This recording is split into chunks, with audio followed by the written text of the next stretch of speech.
The Warlord Chronicles 1. The Winter King, a novel of Arthur by Bernard Cornwell, read by Jonathan Keeble.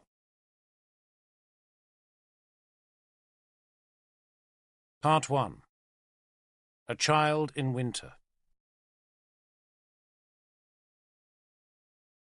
Once upon a time, in a land that was called Britain, these things happened.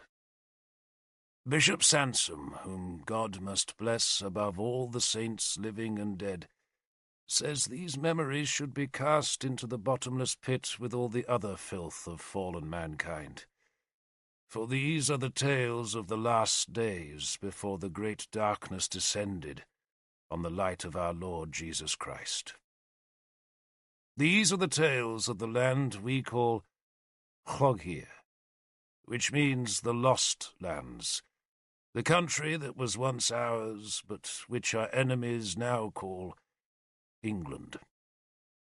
These are the tales of Arthur, the warlord, the king that never was, the enemy of God, and, may the living Christ and Bishop Sansom forgive me, the best man I ever knew. How I have wept for Arthur. It is cold today. The hills are deathly pale and the clouds dark. We shall have snow before nightfall, but Sansom will surely refuse us the blessing of a fire. It is good, the saint says, to mortify the flesh. I am old now, but Sansom, may God grant him many years yet, is older still, so I cannot use my age as an argument to unlock the wood store.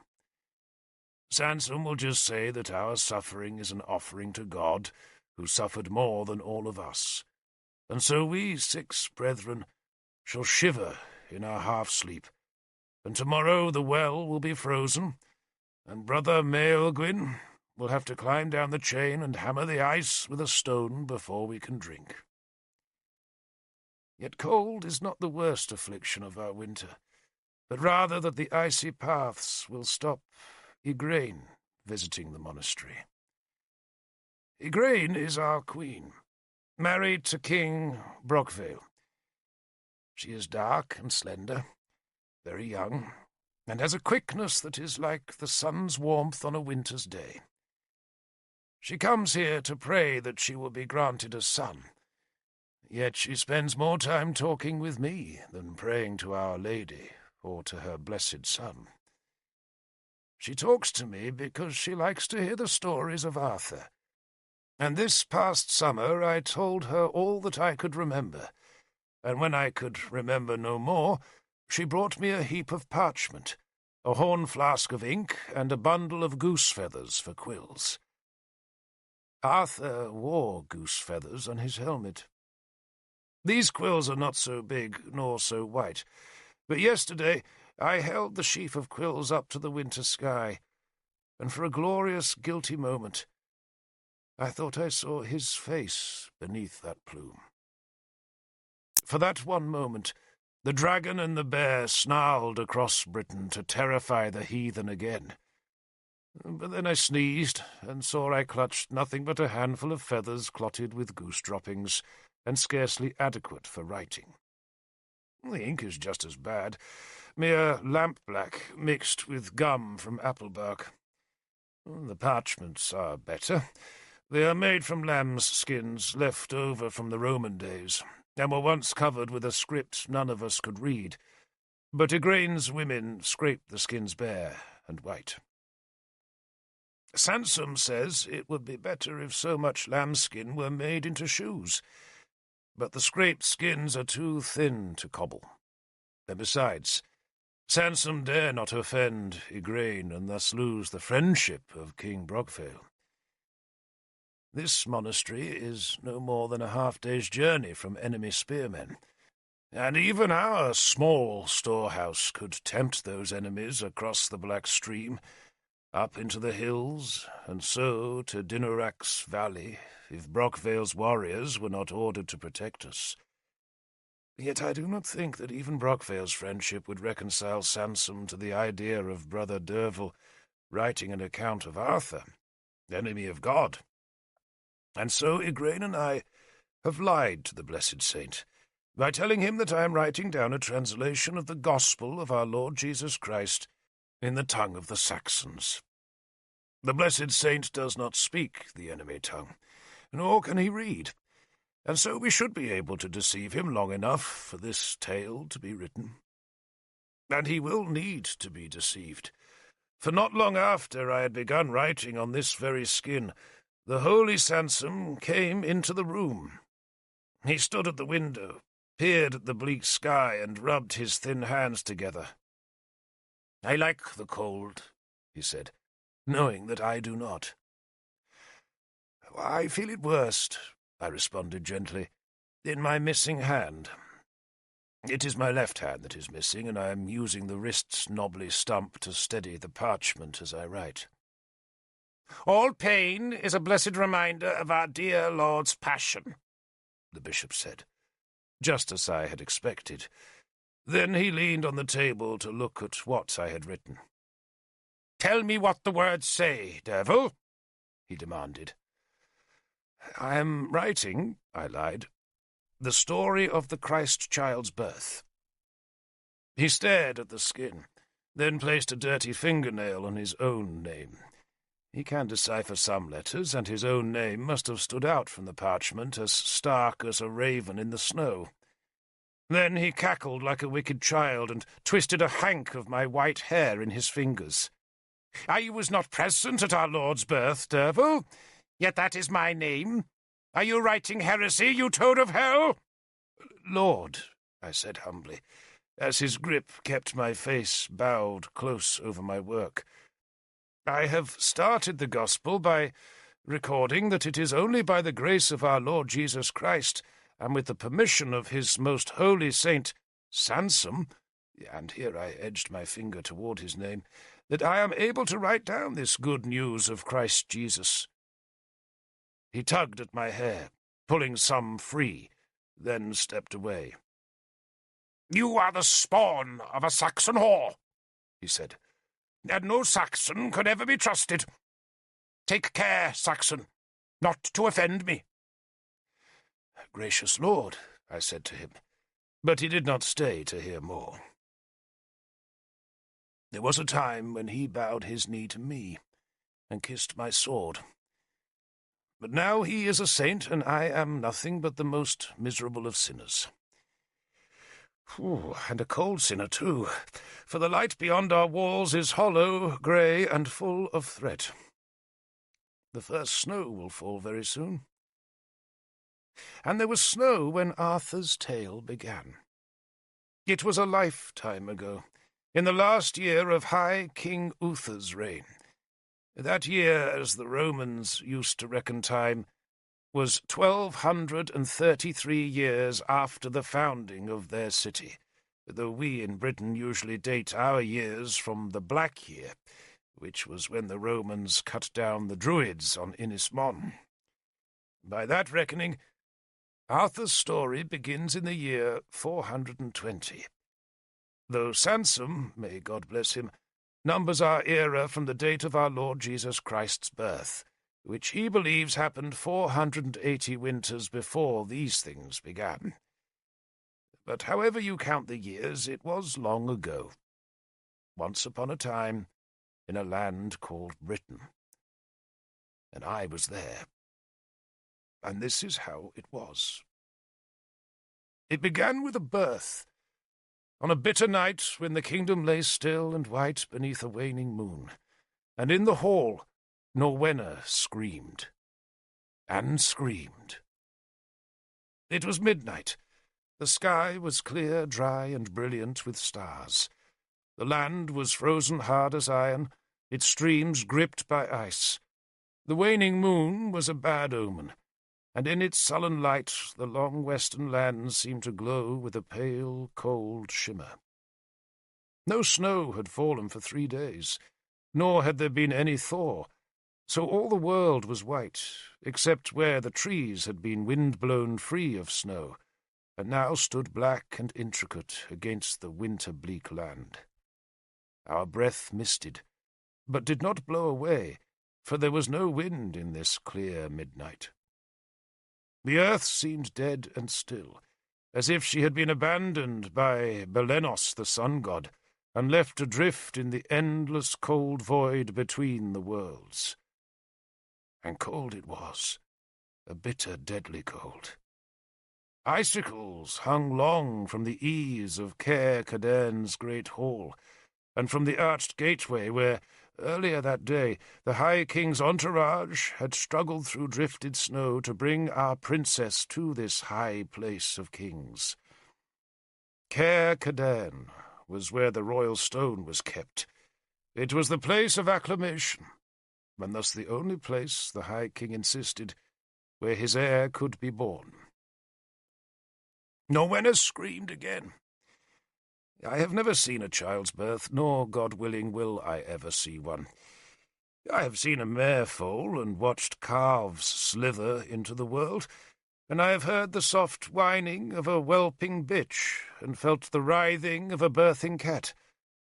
But never have I seen the blood and mucus that accompanies a woman's screams. And how Norwenna screamed, even though she was trying not to, or so the women said afterwards. Sometimes the shrieking would suddenly stop, and leave a silence hanging over the whole high fort, and the High King would lift his great head from among the firs, and he would listen as carefully as though he were in a thicket, and the Saxons were close by. Only now he was listening in hope that the sudden silence marked the moment of birth, when his kingdom would have an heir again.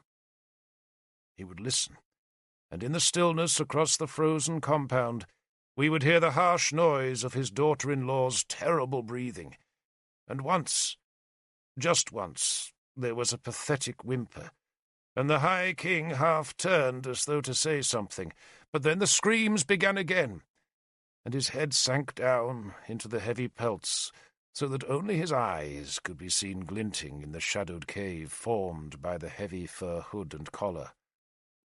"You should not be on the ramparts, High Lord," Bishop Bedwin said. Uther waved a gloved hand as if to suggest that Bedwin was welcome to go inside where the fires burned, but High King Uther, the Pendragon of Britain, would not move. He wanted to be on Heir Cadarn's ramparts, so he could gaze across the icy land and up into the middle air where the demons lurked. But Bedwin was right. The High King should not have been standing guard against demons on this hard night. Uther was old and sick, yet the kingdom's safety depended on his bloated body and on his slow, sad mind. He had been vigorous only 6 months before, but then had come the news of his heir's death. Mordred, the most beloved of his sons and the only one of those born to his bride still living, had been cut down by a Saxon broadaxe, and had then bled to death beneath the hill of the White Horse. That death had left the kingdom without an heir, and a kingdom without an heir is a cursed kingdom. But this night, if the gods willed, Uther's heir would be born to Mordred's widow. Unless the child was a girl, of course, in which case all the pain was for nothing, and the kingdom doomed. Uther's great head raised itself from the pelts that were crusted with ice where his breath had settled on the fur. "All is being done, Bedwin?" Uther asked. "All, High Lord, all," Bishop Bedwin said. He was the king's most trusted counsellor, and, like the Princess Norwenna, a Christian. Norwenna, protesting at being moved from the warm Roman villa in nearby Lindinis, had screamed at her father-in-law that she would only go to Heir Cadarn if he promised to keep the old god's witches away. She had insisted on a Christian birth, and Uther, desperate for an heir, had agreed to her demands. Now Bedwin's priests were chanting their prayers in a chamber beside the hall, where holy water had been sprinkled. A cross had been hung over the birthbed, and another put beneath Norwenna's body. "We are praying to the Blessed Virgin Mary," Bedwin explained, "who, without soiling her sacred body by any carnal knowledge, became Christ's Holy Mother, and—" "Enough!" Uther growled. The High King was no Christian, and did not like any man attempting to make him one, though he did accept that the Christian god probably had as much power as most other gods. The events of this night were testing that toleration to the limit. Which was why I was there. I was a child on the edge of manhood, a beardless errand-runner who crouched frozen beside the king's chair on the ramparts of Caer Cadarn. I had come from Innis Widrin, Merlin's hall, which lay on the northern horizon. My task, if ordered, was to fetch Morgan and her helpers, who waited in a pig-herder's mud hovel at the foot of Caer Cadarn's western slope. The Princess Norwenna might want Christ's mother as her midwife, but Uther was ready with the older gods if that newer one failed. And the Christian god did fail. Norwenna's screams became fewer, but her whimpering more desperate, until at last Bishop Bedwin's wife came from the hall and knelt shivering beside the High King's chair. The baby, Ellen said, would not come, and the mother she feared was dying. Uther waved that last comment aside. The mother was nothing. Only the child mattered, and only then if it was a boy. "High Lord," Ellen began nervously, but Uther was no longer listening. He tapped my head. "Go, boy," he said, and I twisted out of his shadow, leapt down to the fort's interior, and raced across the moon-shadowed whiteness between the buildings. The guards on the western gate watched me run by. Then I was sliding and falling on the ice chute of the western road. I slithered through snow, tore my cloak on a tree stump, and fell heavily into some ice-laden brambles. But I felt nothing, except the huge weight of a kingdom's fate on my young shoulders. "Lady Morgan!" I shouted as I neared the hovel. "Lady Morgan!" She must have been waiting, for the hovel door was immediately flung open, and her gold-masked face shone in the moonlight. "Go!" she screeched at me. "Go!" And I turned and started back up the hill, while around me a pack of Merlin's orphans scrambled through the snow. They were carrying kitchen pots, which they clashed together as they ran, though when the slope grew too steep and treacherous they were forced to hurl the pots on ahead and scramble up behind. Morgan followed more slowly, attended by her slave, Sebil, who carried the necessary charms and herbs. "Set the fires, Derfel!" Morgan called up to me. "Fire!" I shouted breathlessly as I scrambled through the gateway. "Fire on the ramparts! Fire!"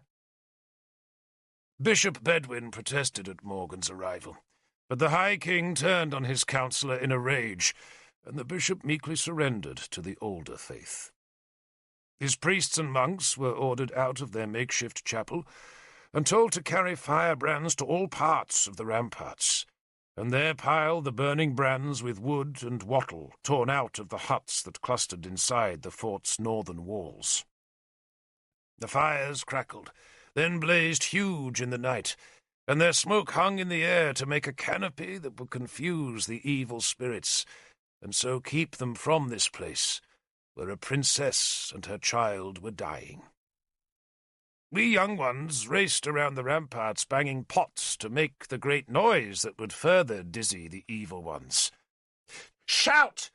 I ordered the children from Innis Widrin, and still more children came from the fortress hovels to add their noise to ours.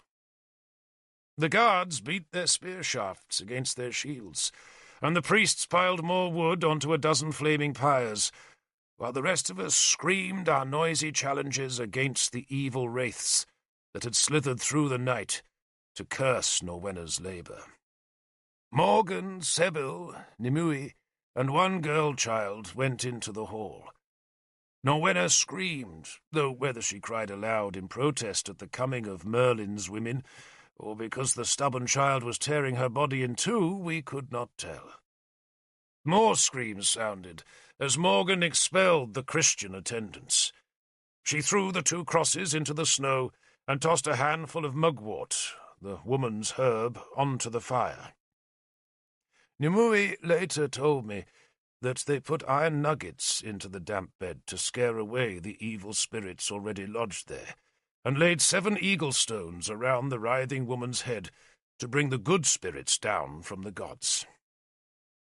Sibyl, Morgan's slave, put a birch branch over the hall door and waved another over the writhing body of the hurting princess. Nimue crouched in the door and urinated on the threshold to keep the evil fairies away from the hall. Then she cupped some of her urine and carried it to Norwenna's bed, where she sprinkled it on the straw as a further precaution against the child's soul being stolen away at the moment of birth. Morgan, her gold mask bright in the flame-light, slapped Norwenna's hands away so she could force a charm of rare amber between the princess's breasts. The small girl, one of Merlin's foundlings, waited in terror at the foot of the bed. Smoke from the newly set fires blurred the stars. Creatures woken in the woods at the foot of Caer Cadarn howled at the noise which had erupted above them, while High King Uther raised his eyes to the dying moon and prayed that he had not fetched Morgan too late. Morgan was Uther's natural daughter. The first of the 4 bastards the High King had whelped on Igraine of Gwynedd. Uther would doubtless have preferred Merlin to be there, but Merlin had been gone for months. Gone into nowhere. Gone. It sometimes seemed to us forever, and Morgan, who had learned her skills from Merlin, must take his place on this cold night, in which we clashed pots and shouted until we were hoarse to drive the malevolent fiends away from Caer Cadarn. Even Uther joined in the noise-making, though the sound of his staff beating on the rampart's edge was very feeble. Bishop Bedwin was on his knees praying, while his wife, expelled from the birth-room, wept and wailed and called on the Christian God to forgive the heathen witches. But the witchcraft worked, for a child was born alive. The scream Norwenna gave at the moment of birth was worse than any that had preceded it.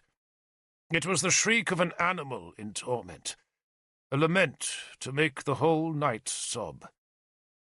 Nimue told me later that Morgan had caused that pain by thrusting her hand into the birth canal and wrenching the baby into this world by brute force. The child came bloody from the tormented mother, and Morgan shouted at the frightened girl to pick the child up, while Nimue tied and bit the cord. It was important that the baby should first be held by a virgin, which is why the girl-child had been taken to the hall. But she was frightened, and would not come close to the blood-wet straw, on which Norwenna now panted, and where the new-born, blood-smeared child lay as though stillborn. "Pick it up!" Morgan yelled. But the girl fled in tears, and so Nimue plucked the baby from the bed and cleared its mouth so that it could snatch its first choking breath. The omens were all so very bad. The haloed moon was waning, and the virgin had fled from the babe that now began to cry aloud. Uther heard the noise, and I saw him close his eyes as he prayed to the gods that he had been given a boy-child. "Shall I?" Bishop Bedwin asked hesitantly. "Go," Uther snapped. And the bishop scrambled down the wooden ladder, hitched up his robe, and ran across the trampled snow to the hall's door. He stood there for a few seconds, then ran back towards the rampart, waving his hands. "Good news, High Lord, good news!" Bedwin called as he clambered awkwardly up the ladder. "Most excellent news!" "A boy!" Uther anticipated the news by breathing the words. "A boy," Bedwin confirmed. "A fine boy." I was crouching near the High King, and I saw tears show at his eyes that were gazing toward the sky. "An heir," Uther said, in a tone of wonder, as though he had not really dared to hope that the gods would favour him. He dabbed at the tears with a fur-gloved hand. "The kingdom is safe, Bedwin," he said. "Praise God, High Lord, it is safe," Bedwin agreed. "A boy," Uther said. Then his huge body was suddenly racked with a terrible cough. It left him panting. "A boy," he said again when his breathing was steady. Morgan came after a while. She climbed the ladder and prostrated her stocky body in front of the High King. Her gold mask gleamed, hiding the horror beneath. Uther touched her shoulder with his staff. "Rise, Morgan," he said. Then he fumbled beneath his robe to find a gold brooch with which to reward her. But Morgan would not take it. "The boy," she said ominously, "is crippled. He has a twisted foot." I saw Bedwin make a sign of the cross, for a crippled prince was the worst omen of this cold night. "How bad?" Uther asked. "Just the foot," Morgan said in a harsh voice. "The leg is properly formed, High Lord, but the prince will never run." From deep inside his swathing fur cloak, Uther chuckled. "Kings don't run, Morgan," he said. "They walk, they rule, they ride, and they reward their good, honest servants. Take the gold." He held the brooch towards her again. It was a piece of thick gold, marvellously wrought into the shape of Uther's talisman, a dragon. But still Morgan would not accept it. "And the boy is the last child Norwenna will ever bear, High Lord," she warned Uther. "We burned the afterbirth, and it did not sound once." The afterbirth was always put on the fire, so that the popping sound it made would tell how many more children the mother would bear. "I listened close," Morgan said, "and it was silent." "The gods wanted it silent," Uther said angrily. "My son is dead," he went on bleakly. "So who else could give Norwenna a boy-child fit to be a king?" Morgan paused. "You, High Lord?" she said at last. Uther chuckled at the thought. Then the chuckle turned into laughter, and finally into another racking cough that bent him forward in lung-aching pain. The coughing passed at last, and he drew in a shuddering breath as he shook his head. "Norwenna's only duty was to drop one boy-child, Morgan, and that she has done. Our duty is to protect him." "With all the strength of Dumnonia," Bedwin added eagerly. "Newborns die easily," Morgan warned the two men in her bleak voice. "Not this one," Uther said fiercely. "Not this one. He will come to you, Morgan, at Innis Wydran, and you will use your skills to make certain he lives. Here, take the brooch." Morgan at last accepted the dragon brooch. The maimed babe was still crying, and the mother was whimpering, but around the ramparts of Caer Cadarn, the pot-beaters and fire-tenders were celebrating the news that our kingdom had an heir again. Dumnonia had an edling, and an edling's birth meant a great feast and lavish gifts. The bloody birth straw of the bed was brought from the hall and dumped on a fire so that the flames crackled high and bright. A child had been born. All that child now needed was a name, and of that name there could be no doubt. None. Uther eased himself out of his chair and stood huge and grim on Caer Cadarn's wall to pronounce the name of his newborn grandson, the name of his heir, and the name of his kingdom's edling. The winter-born babe would be named after his father. He would be called Mordred. Norwenna and the baby came to us at Swidren. They were brought in an ox cart across the eastern land bridge to the Tor's foot, and I watched from the windy summit as the sick mother and the maimed child were lifted from their bed of fur cloaks and carried in a cloth litter up the path to the stockade. It was cold that day, a bitter snow-bright cold that ate at the lungs, chapped the skin, and made Norwenna whimper as she was carried with her swaddled babe through the landgate of Swidren's Tor. Thus did Mordred, Edling of Domnonia, enter Merlin's realm. Swidren, despite its name, which means the Isle of Glass, was not a true island, but rather a promontory of high ground that jutted into a waste of sea marsh, creeks, and willow-edged bogs, where sedge and reeds grew thick. It was a rich place, made so by wildfowl, fish, clay, and the limestone that could easily be quarried from the hills edging the tidal wastes, that were crossed by wooden trackways, on which unwary visitors were sometimes drowned when the wind came hard from the west and blew a high tide fast across the long green wetlands. To the west, where the land rose, there were apple orchards and wheat fields, and to the north, where pale hills edged the marshes, cattle and sheep were herded. It was all good land, and at its heart was Swidren.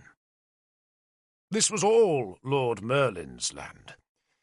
It was called Avalon, and had been ruled by his father and his father's father, and every serf and slave within sight of the Tor's summit worked for Merlin.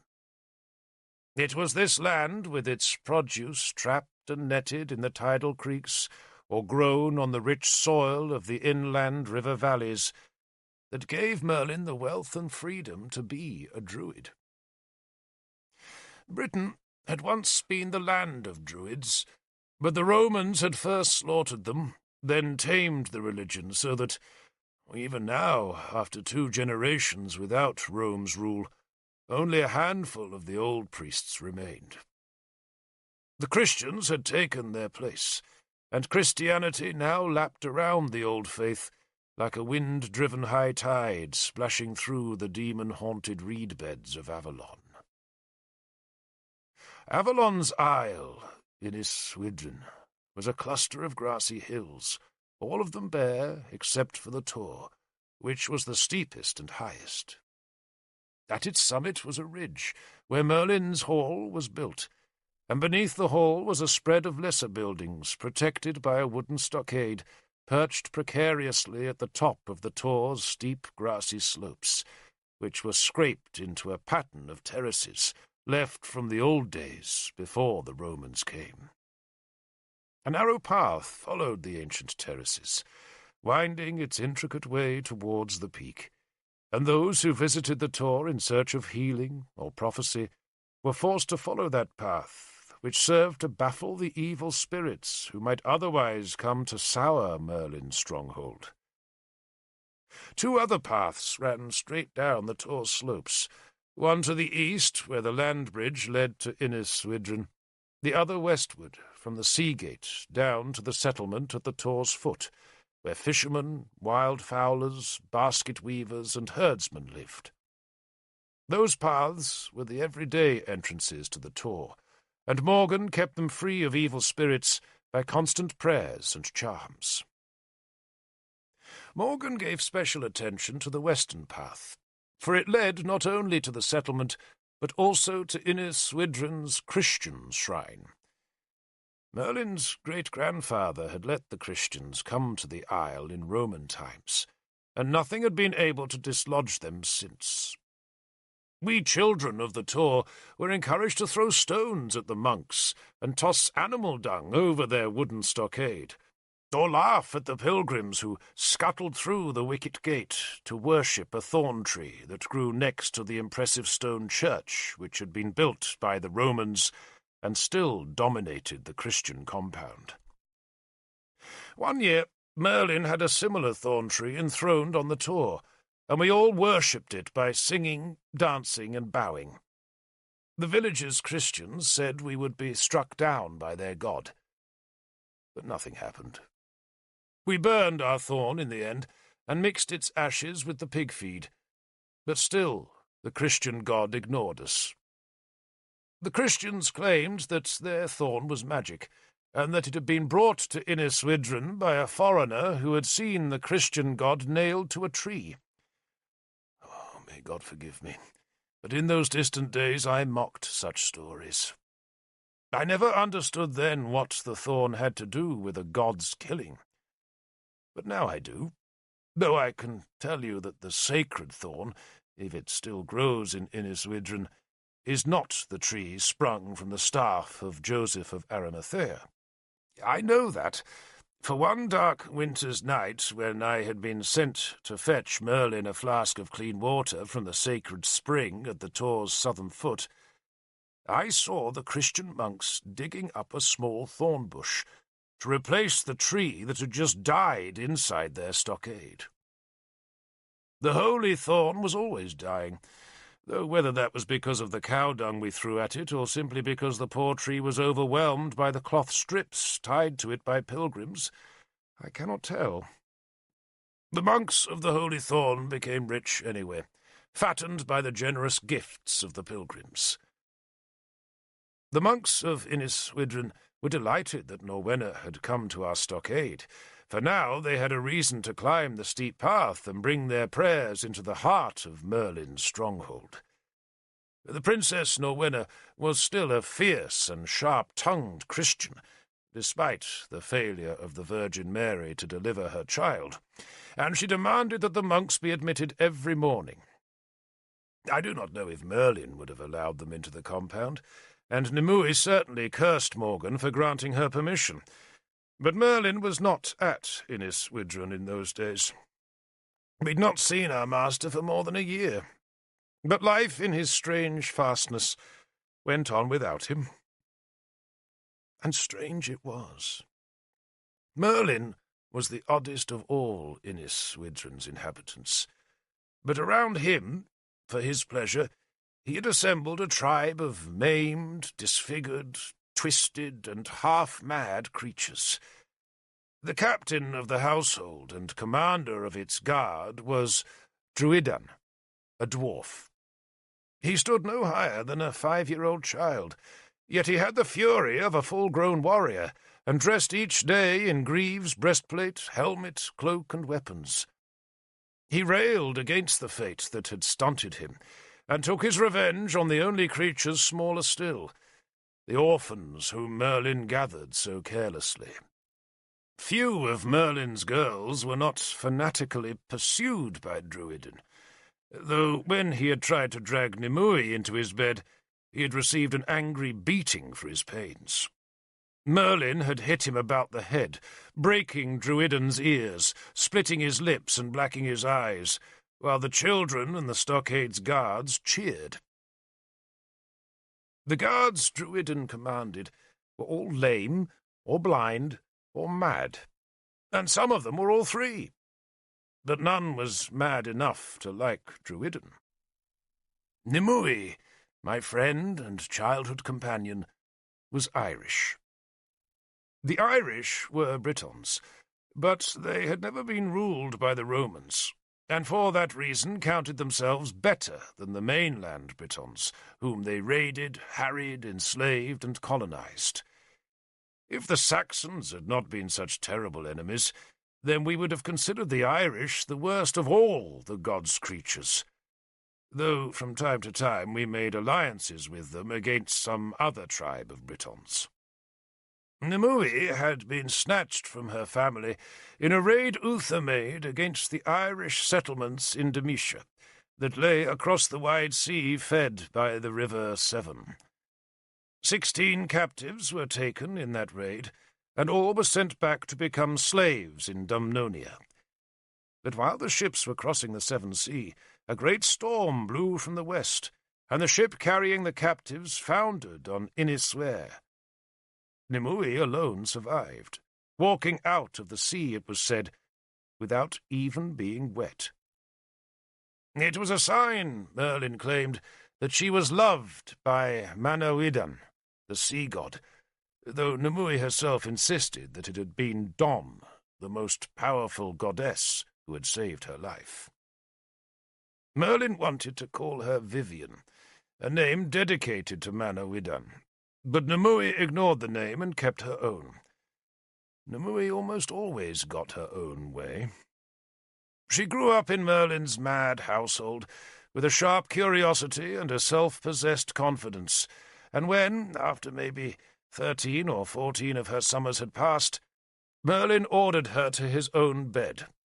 She went as though she had known all along that her fate was to become his lover, and thus, in the order of these things, the second most important person in all Inniswydrin. Although Morgan did not yield that post without a struggle.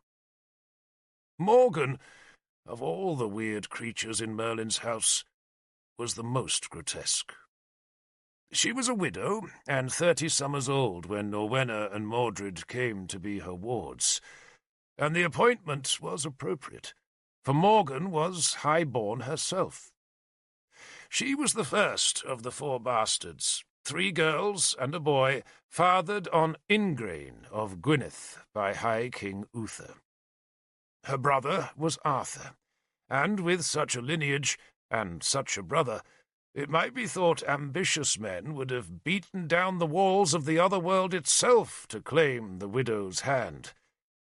Yet as a young bride, Morgan had been trapped in a burning house that had killed her new husband and scarred Morgan horribly. The flames had taken her left ear, blinded her left eye, seared the hair from the left side of her scalp, maimed her left leg, and twisted her left arm, so that naked, Nimue told me, the whole left side of Morgan's body was wrinkled, raw red, and distorted, shriveled in some places, stretched in others, gruesome everywhere. Just like a rotted apple, Nimue told me, only worse. Morgan was a creature from nightmare, but to Merlin she was a lady fit for his high hall, and he had trained her to be his prophetess. He had ordered one of the High King's goldsmiths to fashion her a mask that fitted over her ravaged head like a helmet. The gold mask had a hole for her one eye and a slit for her twisted mouth, and was made out of thin, fine gold that was chased in spirals and dragons, and fronted with an image of Sononos, the horned god, who was Merlin's protector. Gold-faced Morgan, always dressed in black, had a glove on her withered left hand, and was widely famed for her healing touch and gifts of prophecy. She was also the worst-tempered woman I ever met. Sibyl was Morgan's slave and companion. Sibyl was that rarity, a great beauty with hair the colour of pale gold. She was a Saxon, captured in a raid, and after the warband had raped her for a season, she had come gibbering to Inniswydrin, where Morgan had healed her mind. Even so, she was still crazed, though not wicked mad, just foolish beyond the dreams of foolishness. She would lie with any man, not because she wanted to, but because she feared not to, and nothing Morgan did could ever stop her. She gave birth year after year, though few of the fair-haired children ever lived, and those that did, Merlin sold as slaves to men who prized golden-haired children. He was amused by Sibyl, though nothing in her madness spoke of the gods.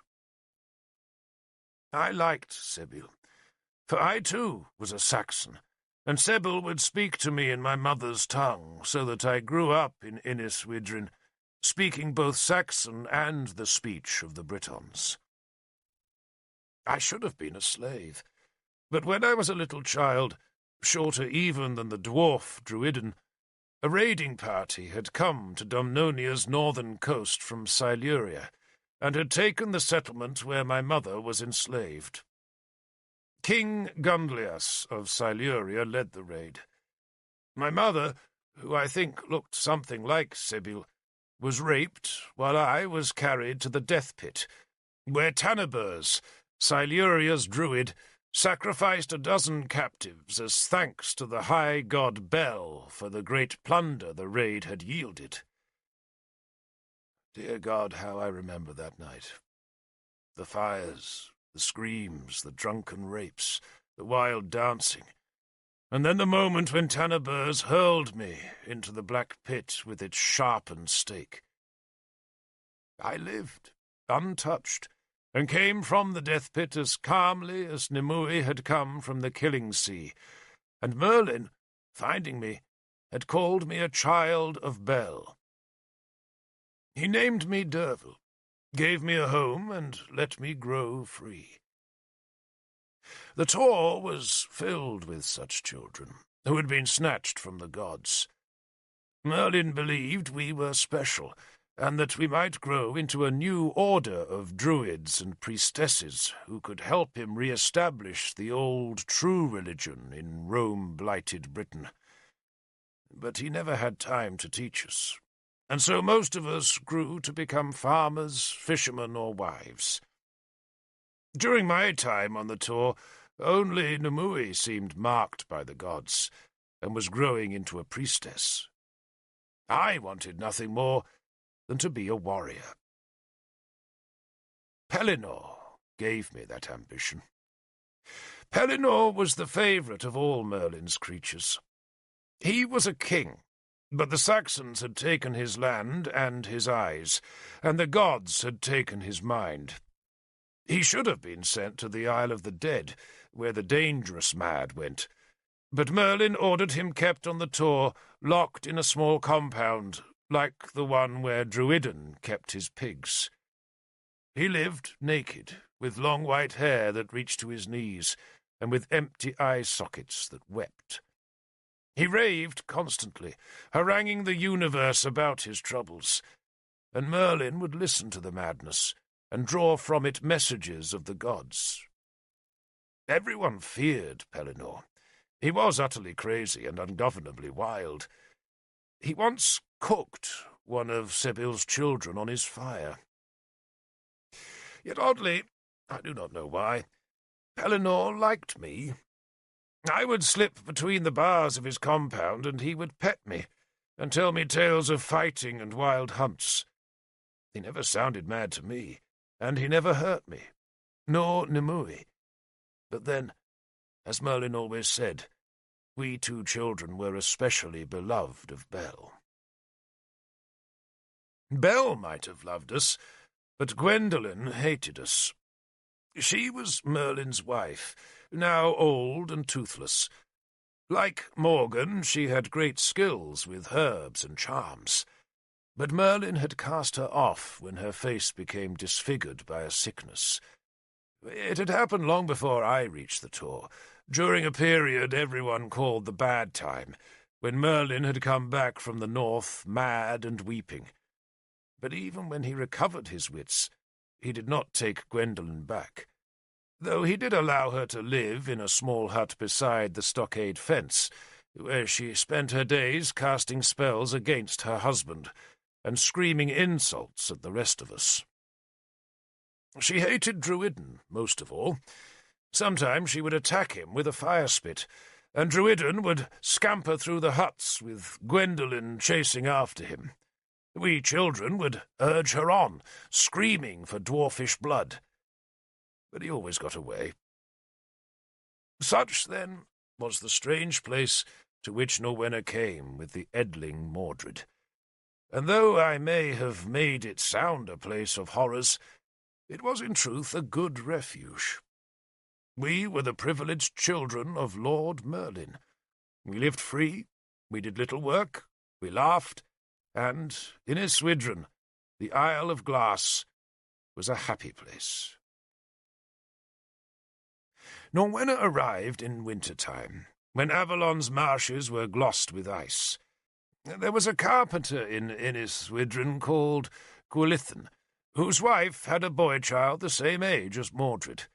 And Gwilithin made us sledges, and we rang the air with shrieks as we slid down the Tor's snowy slopes. Ralla, Gwilithin's wife, was appointed Mordred's wet nurse, and the prince, despite his maimed foot, grew strong on her milk.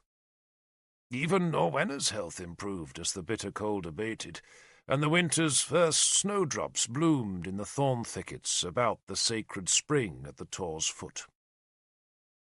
The princess was never strong, but Morgan and Gwendolen gave her herbs, the monks prayed, and it seemed her birth sickness was at last passing. Each week a messenger carried news of the Edling's health to his grandfather, the High King, and each piece of good news was rewarded with a piece of gold, or maybe a horn of salt, or a flask of rare wine that Druidden would steal. We waited for Merlin's return, but he did not come, and the Tor seemed empty without him, though our daily life hardly changed. The storerooms had to be kept filled, and the rats had to be killed, and the firewood and spring water had to be carried uphill 3 times a day. Godovin, Merlin's scribe, kept a tally of the tenants' payments, while Howl, the steward, rode the estates to make certain no family cheated their absent lord. Godovin and Howl were both sober, hard-headed, hard-working men. Proof, Nimue told me, that Merlin's eccentricities ended where his income began. It was Godovin who had taught me to read and write. I did not want to learn such un-warrior-like skills, but Nimue had insisted. "You're fatherless," she had told me, "and you'll have to make your way on your own skills." "I want to be a soldier." "You will be," she promised me. "but not unless you learn to read and write." And such was her youthful authority over me that I believed her, and learned the clerkly skills long before I discovered that no soldier needed them. So, Godovin taught me letters, and Howl, the steward, taught me to fight. He trained me with the single stick, the countryman's cudgel that could crack open a skull, but which could also mimic the stroke-play of a sword or the thrust of a spear. Howl, before he lost a leg to a Saxon axe, had been a famous warrior in Uther's band, and he made me exercise until my arms were strong enough to wield a heavy sword with the same speed as a single stick. Most warriors, Howl said, depended on brute force and drink instead of skill. He told me I would face men reeling with mead and ale, whose only talent was to give giant blows that might kill an ox, but a sober man, who knew the 9 strokes of the sword, would always beat such a brute. "I was drunk," he admitted, "when Octher, the Saxon, took my leg. Now, faster, lad, faster! Your sword must dazzle them! Faster!" He taught me well, and the first to know it were the monks' sons in Inniswydrin's lower settlement. They resented we privileged children of the Tor, for we idled when they worked and ran free while they laboured, and as revenge they would chase us and try to beat us. I took my single stick to the village one day and hammered 3 of the Christians bloody. I was always tall for my age, and the gods had made me strong as an ox, and I ascribed my victory to their honour, even though Howl whipped me for it. The privileged, he said, should never take advantage of their inferiors. But I think he was pleased all the same, for he took me hunting the next day, and I killed my first boar with a man's spear. That was in a misty thicket by the River Cam, and I was just 12 summers old. Howl smeared my face with the boar's blood, gave me its tusks to wear as a necklace, then carried the corpse away to his temple of Mithras, where he gave a feast to all the old warriors who worshipped that soldier's god. I was not allowed to attend the feast, but one day, Howl promised me, when I had grown a beard and slain my first Saxon in battle, He would initiate me into the Mithraic mysteries. 3 years later, I still dreamed of killing Saxons. Some might have thought it odd that I, a Saxon youth with Saxon-coloured hair, was so fervently British in my loyalty. But since my earliest childhood, I had been raised among the Britons, and my friends, loves, daily speech, stories, enmities, and dreams were all British. Nor was my colouring so unusual. The Romans had left Britain peopled with all manner of strangers. Indeed, Mad Pellinore once told me of 2 brothers who were both black as charcoal, and until I met Sagramor, Arthur's Numidian commander, I thought his words were mere lunacy, weaving romance. The tour became crowded once Mordred and his mother arrived, for Norwenna brought not only her women attendants, but also a troop of warriors, whose task was to protect the Edling's life. We all slept 4 or 5 to a hut, though none but Nimue and Morgan were allowed into the hall's inner chambers. They were Merlin's own, and Nimue alone was permitted to sleep there. Norwenna and her court lived in the hall itself, which was filled with smoke from the 2 fires that burned day and night. The hall was supported by 20 oak posts, and had walls of plastered wattle and a thatched roof. The floor was of earth, covered by rushes, that sometimes caught fire, and caused a panic until the flames had been stamped out.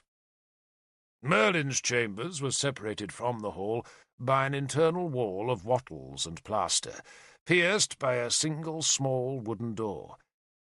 We knew that Merlin slept, studied, and dreamed in those rooms that culminated in a wooden tower built at the Tor's highest point. What happened inside the tower was a mystery to everyone but Merlin, Morgan, and Nimue, and none of those 3 would ever tell, though the country people, who could see Merlin's tower for miles around, swore it was crammed with treasures taken from the grave mounds of the old people. The chief of Mordred's guard was a Christian named Legezak, a tall, thin, greedy man, whose great skill was with the bow. He could split a twig at 50 paces when he was sober, though he rarely was. He taught me some of his skill, but he became easily bored with a boy's company, and preferred to gamble with his men. He did, however, tell me the true tale of Prince Mordred's death, and thus the reason why High King Uther had cursed Arthur. "It wasn't Arthur's fault," Legezak said, as he tossed a pebble onto his throwboard. All the soldiers had throwboards, some of them beautifully made out of bone. "6," he said, while I waited to hear the story of Arthur. "W," Manu, one of the prince's guards, said, then rolled his own stone. It rattled over the board's ridges and settled on a 1. He'd only needed a 2 to win, so now he scooped his pebbles off the board and cursed. Legezak sent Manu to fetch his purse to pay his winnings. Then he told me how Uther had summoned Arthur from Armorica to help defeat a great army of Saxons that had thrust deep into our land. Arthur had brought his warriors, Legezak said, but none of his famous horses, for the summons had been urgent, and there had been no time to find enough ships for both men and horses. "Not that he needed horses," Legezak said admiringly, "because he trapped those Saxon bastards in the Valley of the White Horse. Then Mordred decided he knew better than Arthur. He wanted all the credit, you see." Legezak cuffed at his running nose, then glanced about to make sure no one was listening. "Mordred was drunk by then," he went on in a lower voice, "and half his men were raving, naked and swearing they could slaughter 10 times their number. We should have waited for Arthur, but the prince ordered us to charge." "You were there?" I asked in adolescent wonder. He nodded. "With Mordred. Dear God, but how they fought. They surrounded us, and suddenly we were 50 Britons getting dead or sober very quick. I was shooting arrows as fast as I could. Our spearmen were making a shield wall, but their warriors were hacking in on us with sword and axe. Their drums were going bang, bang, and their wizards were howling, and I thought I was a dead man. I'd run out of arrows and was using the spear, and there can't have been more than 20 of us left alive, and all of us were at the end of our strength. The dragon banner had been captured. Mordred was bleeding his life away, and the rest of us were just huddling together, waiting for the end. And then Arthur's men arrived. He paused, then shook his head ruefully. The bards tell you that Mordred glutted the ground with Saxon blood that day, lad. But it wasn't Mordred. It was Arthur. He killed and killed. He took the banner back. He slew the wizards. He burned the war drums. He chased the survivors till dusk. And he killed their warlord at Edwys Hangstone by the light of the moon. And that's why the Saxons are being cautious neighbours, boy. Not because Mordred beat them, but because they think Arthur has come back to Britain. But he hasn't, I said bleakly. The High King won't have him back. The High King blames him. Ligesak paused and looked around again in case he was being overheard. The High King reckons Arthur wanted Mordred dead so he could be king himself. But that's not true. Arthur's not like that. What is he like? I asked. Ligesak shrugged as if to suggest the answer was difficult. But then, before he could answer anything, he saw Manu returning. "Not a word, boy," he warned me. "Not a word." We had all heard similar tales, though Ligesak was the first man I met who claimed to be at the Battle of the White Horse.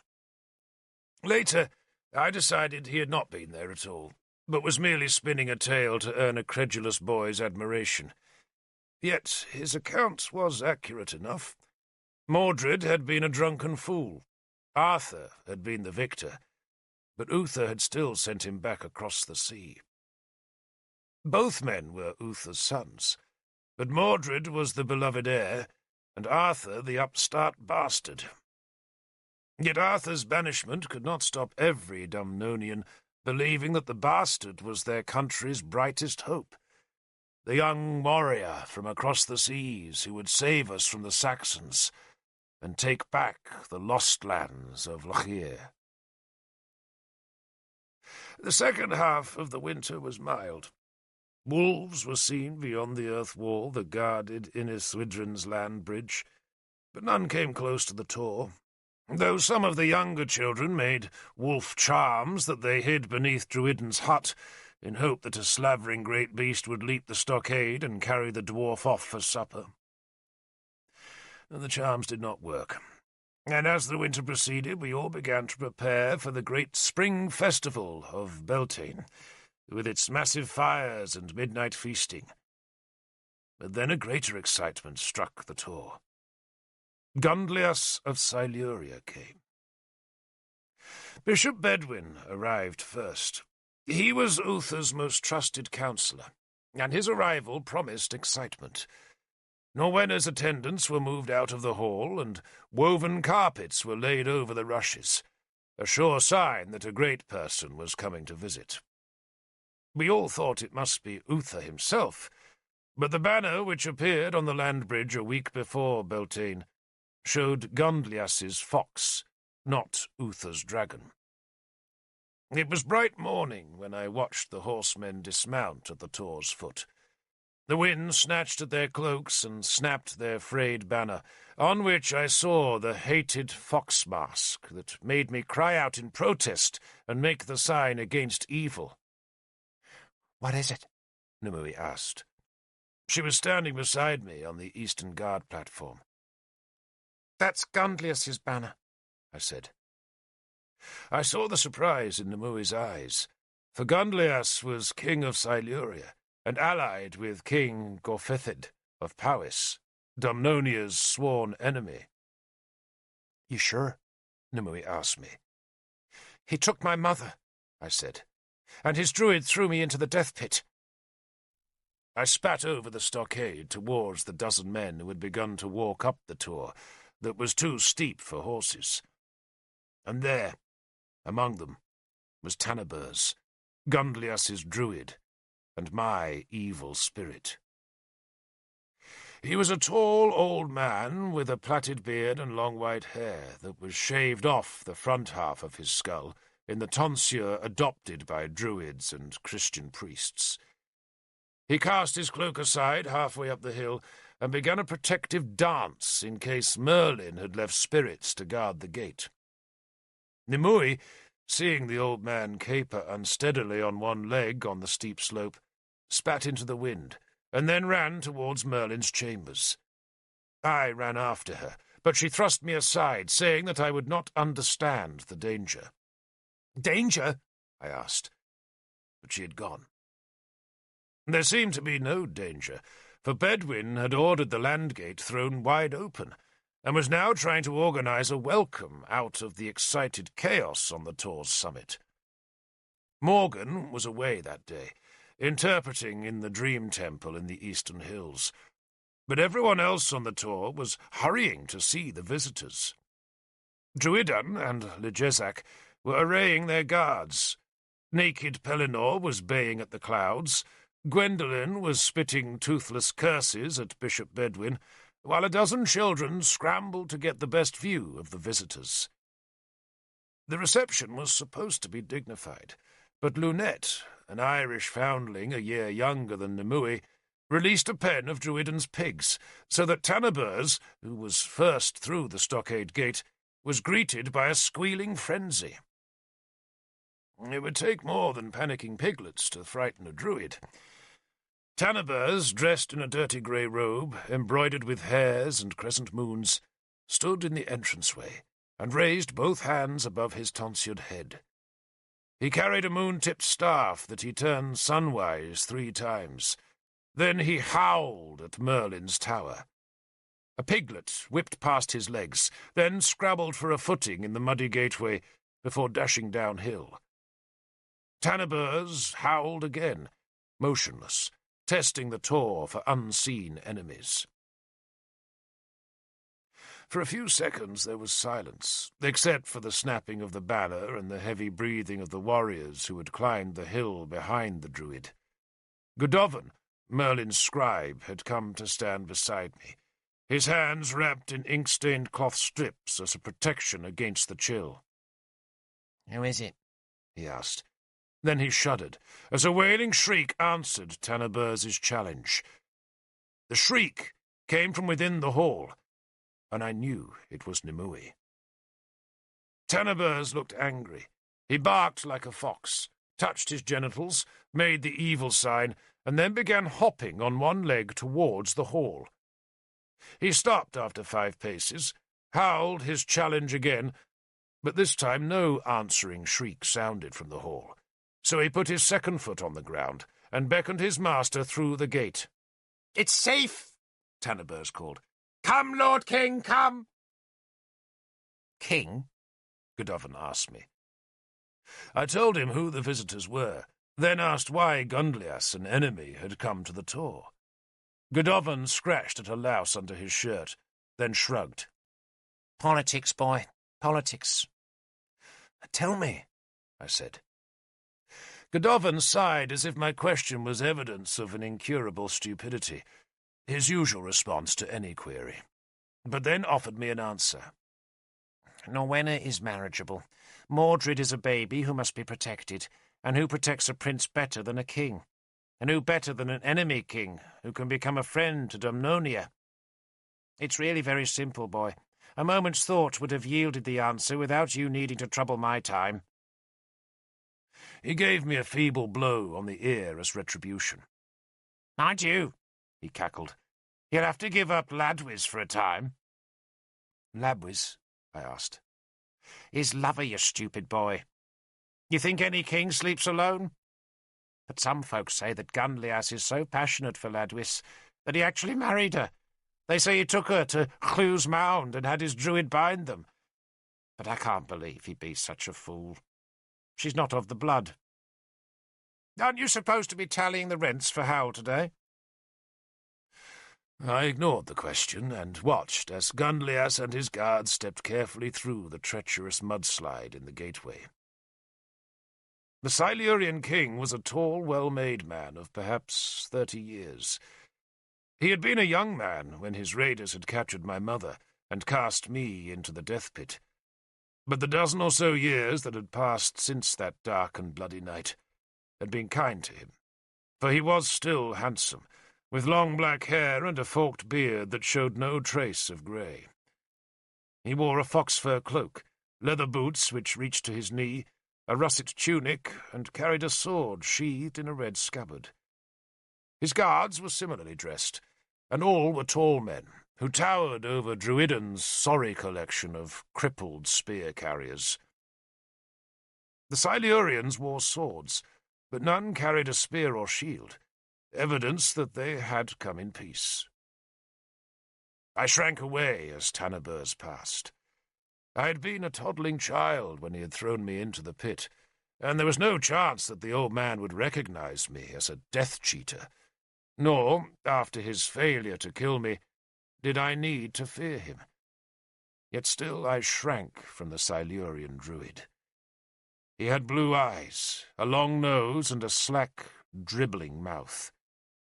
He had hung small bones at the end of his long, lank white hair, and the bones clattered together as he shuffled ahead of his king. Bishop Bedwin fell into step beside Gunlias, proclaiming a welcome and saying how honoured the Tor was by this royal visit. Two of the Silurian guards carried a heavy box that must have contained presents for Norwenna. The delegation disappeared into the hall. The fox banner was thrust into the earth outside the door, where Legesac's men barred anyone else from entering. But those of us who had grown up on the Tor knew how to wriggle into Merlin's hall. I raced round the south side and scrambled up the log pile and pushed aside one of the leather curtains that protected the windows. Then I dropped to the floor and hid behind the wicker chests that held the feasting cloths. One of Norwenna's slaves saw my arrival, and probably some of Gunlias's men did too, but no one cared enough to eject me. Norwenna was sitting on a wooden chair in the hall's centre. The widowed princess was no beauty. Her face was moon-round, with small piggish eyes and a thin, sour-lipped mouth, and skin that had been pocked by some childhood disease. But none of that mattered. Great men do not marry princesses for their looks, but for the power they bring in their dowries. Yet Norwenna had still prepared herself carefully for this visit. Her attendants had dressed her in a fine woolen cloak dyed pale blue that fell to the floor all around her, and they had plaited her dark hair and wound it in circles about her head before wreathing sloe blossom into the tresses. She wore a heavy gold torque about her neck, 3 golden bracelets on her wrist, and a plain wooden cross that hung between her breasts.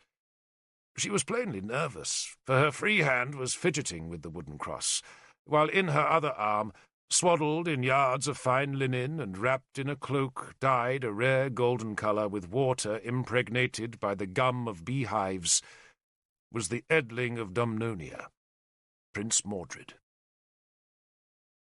King Gunlias gave Norwenna scarcely a glance. He sprawled in the chair facing her, and looked as though he was utterly bored by the proceedings. Tanaburs scuttled from pillar to pillar, muttering charms and spitting. When he passed close to my hiding place, I crouched low until the smell of him had faded. Flames crackled on the firestones at the hall's 2 ends, their smoke mingling and churning in the soot-blackened roof space. There was no sign of Nimue. Wine, smoked fish, and oatcakes were served to the visitors.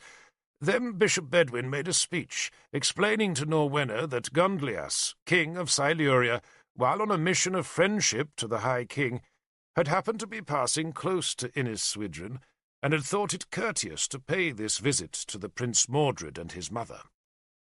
The king had brought the prince some gifts, Bedwin said, upon which Gunlias carelessly waved the gift-bearers forward.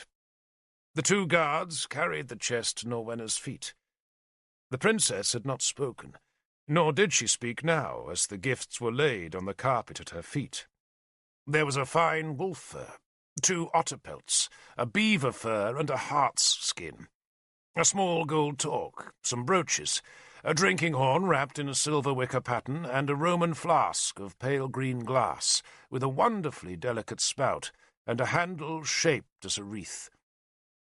The empty chest was carried away, and there was an awkward silence in which no one quite knew what to say. Gunlias gestured carelessly at the gifts. Bishop Bedwin beamed happiness. Tanabers hawked a protective gobbet of spit at a pillar, while Norwenna looked dubiously at the king's gifts, which were not in truth over-generous. The hart's skin might make a fine pair of gloves. The pelts were good, though Norwenna probably had a score of better ones in her wicker baskets, while the torque around her neck was 4 times as heavy as the one lying at her feet. Gunlias's brooches were of thin gold, and the drinking horn was chipped at its rim. Only the green Roman flask was truly precious. Bedwin broke the embarrassing silence. "The gifts are magnificent, rare and magnificent. Truly generous, Lord King." Norwenna nodded obedient agreement. The child began to cry, and Ralla, the wet nurse, carried him off to the shadows beyond the pillars, where she bared a breast and so silenced him. "The Edling is well?" Gunlias spoke for the first time since entering the hall. "Praise God and his saints," Norwenna answered. "He is." "His left foot?" Gunlias asked untactfully. "Does it mend?" "His foot will not stop him from riding a horse, wielding a sword, or sitting upon a throne," Norwenna answered firmly. "Of course not. Of course not," Gunlias said, and glanced across at the hungry babe. He smiled, then stretched his long arms and looked about the hall. He had said nothing of marriage, but he would not in this company. If he wanted to marry Norwenna, then he would ask Uther, not Norwenna. This visit was merely an opportunity for him to inspect his bride. He spared Norwenna a brief, disinterested look, then gazed again about the shadowed hall. "So this is Lord Merlin's lair, Gunlias said. "Where is he?" No one answered. Tanabers was scrabbling beneath the edge of one of the carpets, and I guessed he was burying a charm in the earth of the hall floor. Later, when the Silurian delegation was gone, I searched the spot and found a small bone carving of a boar that I threw on the fire. The flames burned blue and spat fiercely, and Nimue said I had done the right thing. "Lord Merlin, we think, is in Ireland," Bishop Bedwin at last answered. "Or maybe in the northern wilderness," he added vaguely. "Or maybe dead," Gunlias suggested. "I pray not," the bishop said fervently. "You do?" Gunlias twisted in his chair to stare into Bedwin's aged face. "You approve of Merlin, Bishop?" "He is a friend, Lord King," Bedwin said. He was a dignified, plump man who was ever eager to keep the peace between the various religions. "Lord Merlin is a druid, Bishop, who hates Christians." Gunlias was trying to provoke Bedwin. "There are many Christians in Britain now," Bedwin said, "and few druids. I think we of the true faith have nothing to fear." "You hear that, Tanabers?" Gunlias called to his druid. "The bishop doesn't fear you." Tanabers did not answer. In his questing around the hall, he had come to the ghost fence that guarded the door to Merlin's chambers.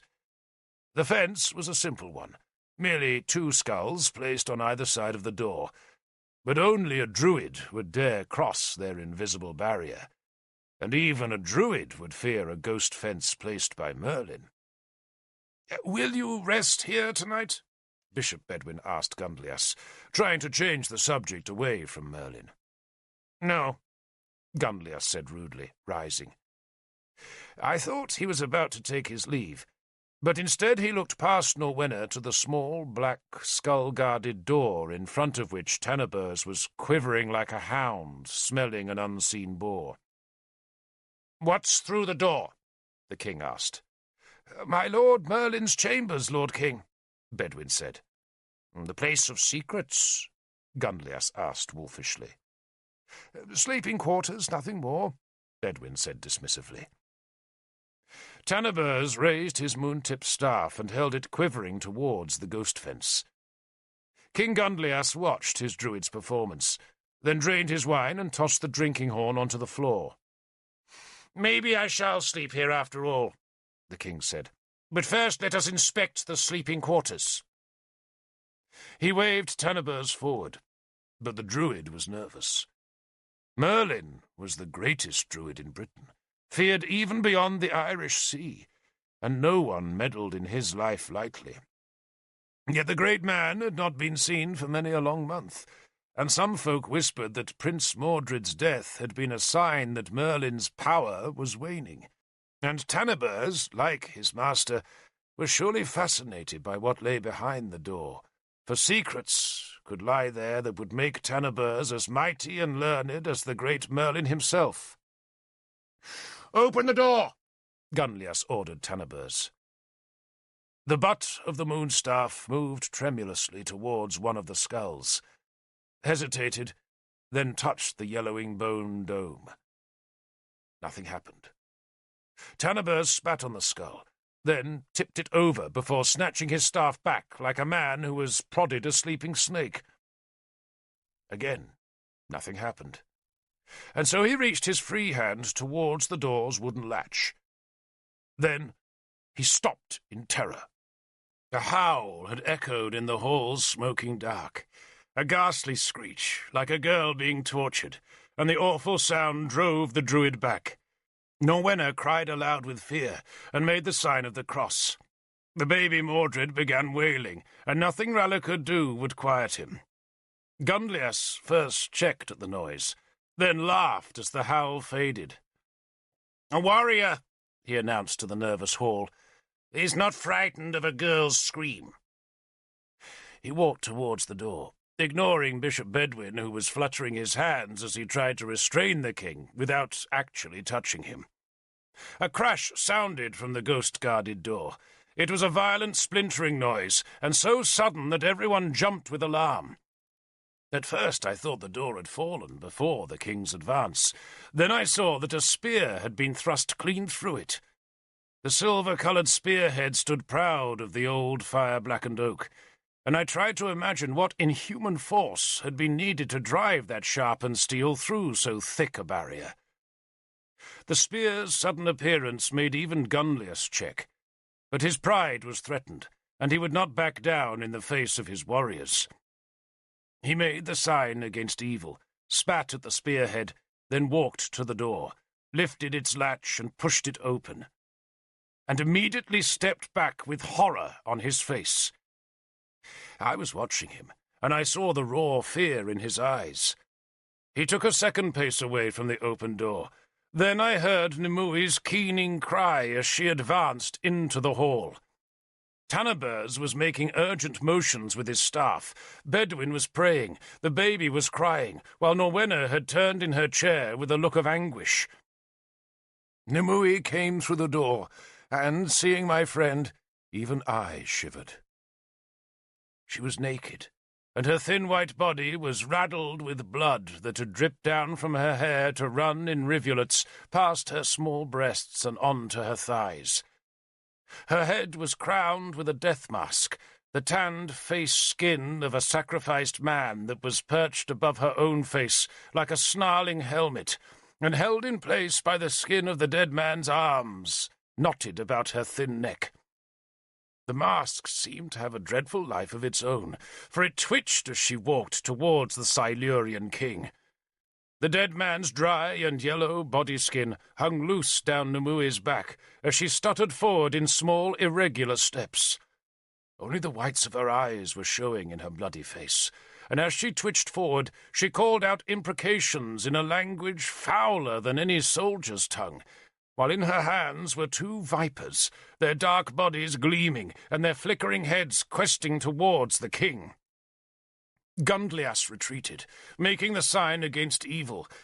Then he remembered that he was a man, a king and a warrior, and so he put his hand on his sword hilt.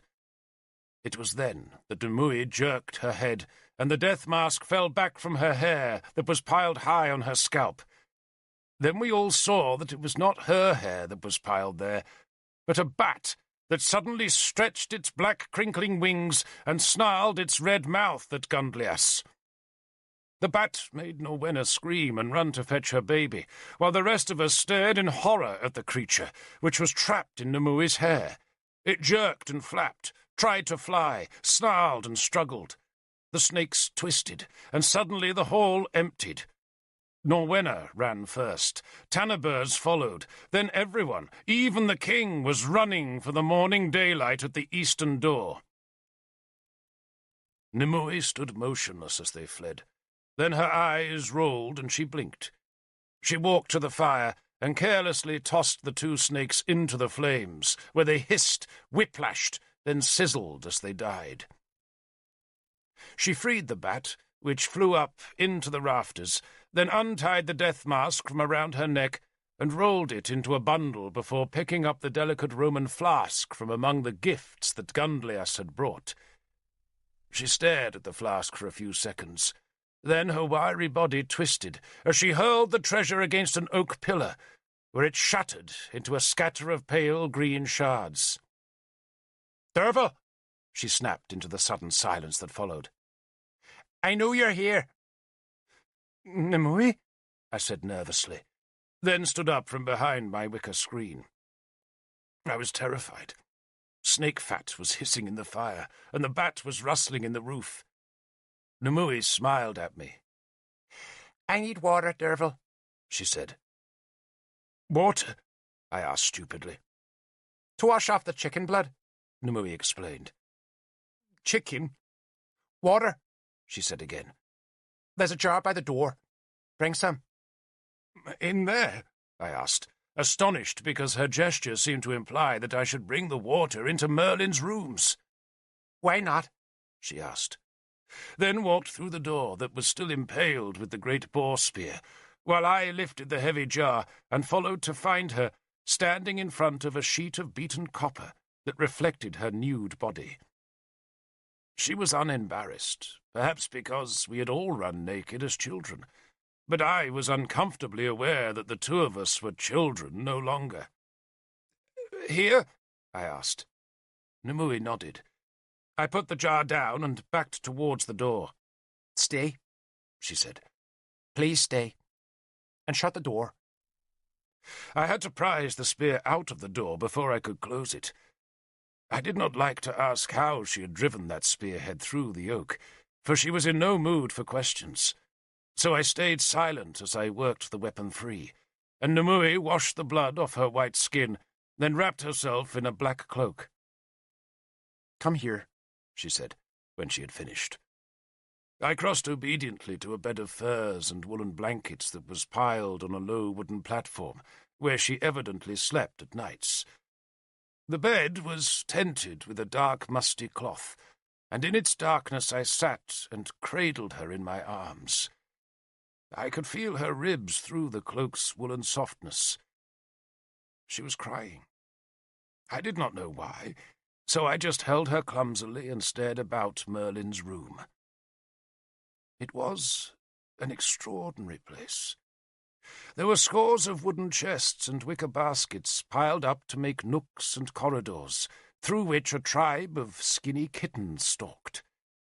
In places the piles had collapsed, as though someone had sought an object in a lower box and could not be bothered to dismantle the pile, so had just heaved the whole heap over. Dust lay everywhere.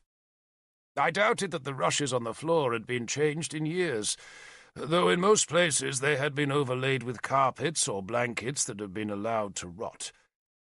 The stench of the room was overpowering, a smell of dust, cat urine, damp, decay, and mould, all mixed with the more subtle aromas of the herbs hanging from the beams. A table stood at one side of the door and was piled with curling, crumbling parchments. Animal skulls occupied a dusty shelf over the table, and, as my eyes grew accustomed to the sepulchral gloom, I saw there were at least 2 human skulls among them. Faded shields were stacked against a vast clay pot, in which a sheaf of cobweb spears was thrust. A sword hung against a wall. A smoking brazier stood in a heap of grey fire-ash close to the big copper mirror, on which, extraordinarily, there hung a Christian cross with its twisted figure of their dead god nailed to its arms. The cross was draped with mistletoe, as a precaution against its inherent evil. A great tangle of antlers hung from a rafter alongside bunches of dried mistletoe, and a dangling clutch of roosting bats, whose droppings made small heaps on the floor. Bats in a house were the worst omen. But I suppose that people as powerful as Merlin and Nimue had no need to worry about such prosaic threats. A second table was crowded with bowls, mortars, pestles, a metal balance, flasks, and wax-sealed pots, which I later discovered held dew collected from murdered men's graves, the powder from crushed skulls, and infusions of belladonna, mandrake, and thorn-apple, while in a curious stone urn next to the table was heaped a jumble of eagle stones, fairy loaves, elf bolts, snake stones, and hag stones, all mixed up with feathers, seashells, and pine cones.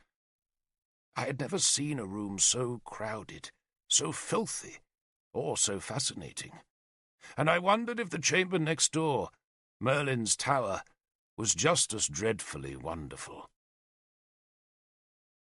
Nimue had stopped crying, and now lay motionless in my arms.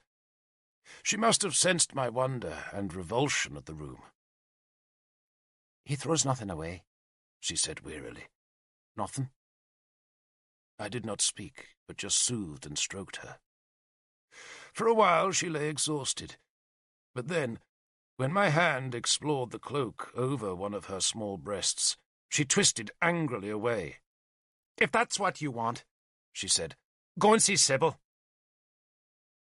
She clutched the cloak tight about her as she climbed off the platform bed and crossed to the table cluttered with Merlin's instruments. I stammered some kind of embarrassed apology. "It's not important." She dismissed my apologies. We could hear voices on the tor outside, and more voices in the great hall next door, but no one tried to disturb us. Nimue was searching among the bowls and pots and ladles on the table, and found what she wanted. It was a knife made from black stone, its blade feathered into bone-white edges. She came back to the fusty bed and knelt beside its platform so that she could look straight into my face. Her cloak had fallen open, and I was nervously aware of her naked, shadowed body. But she was staring fixedly into my eyes, and I could do nothing but return that gaze. She did not speak for a long time, and in the silence I could almost hear my heart thumping. She seemed to be making a decision, one of those decisions so ominous that it will change the balance of a life forever. And so I waited, fearful, helpless to move from my awkward stance. Her black hair was tousled, framing her wedge-shaped face. Nimue was neither beautiful nor plain, but her face possessed a quickness and life that did not need formal beauty. Her forehead was broad and high, her eyes dark and fierce, her nose sharp, her mouth wide, and her chin narrow. She was the cleverest woman I ever knew. But even in those days, when she was scarcely more than a child, she was filled with a sadness born of that cleverness. She knew so much.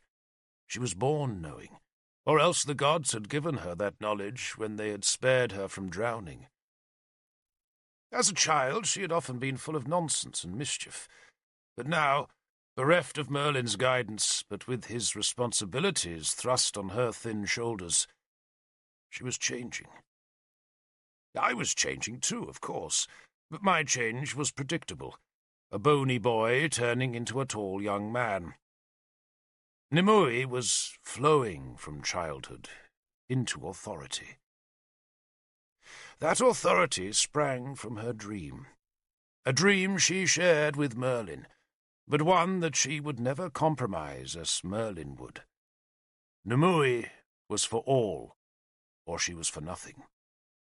She would rather have seen the whole earth die in the cold of a godless void than yield 1 inch to those who would dilute her image of a perfect Britain devoted to its own British gods.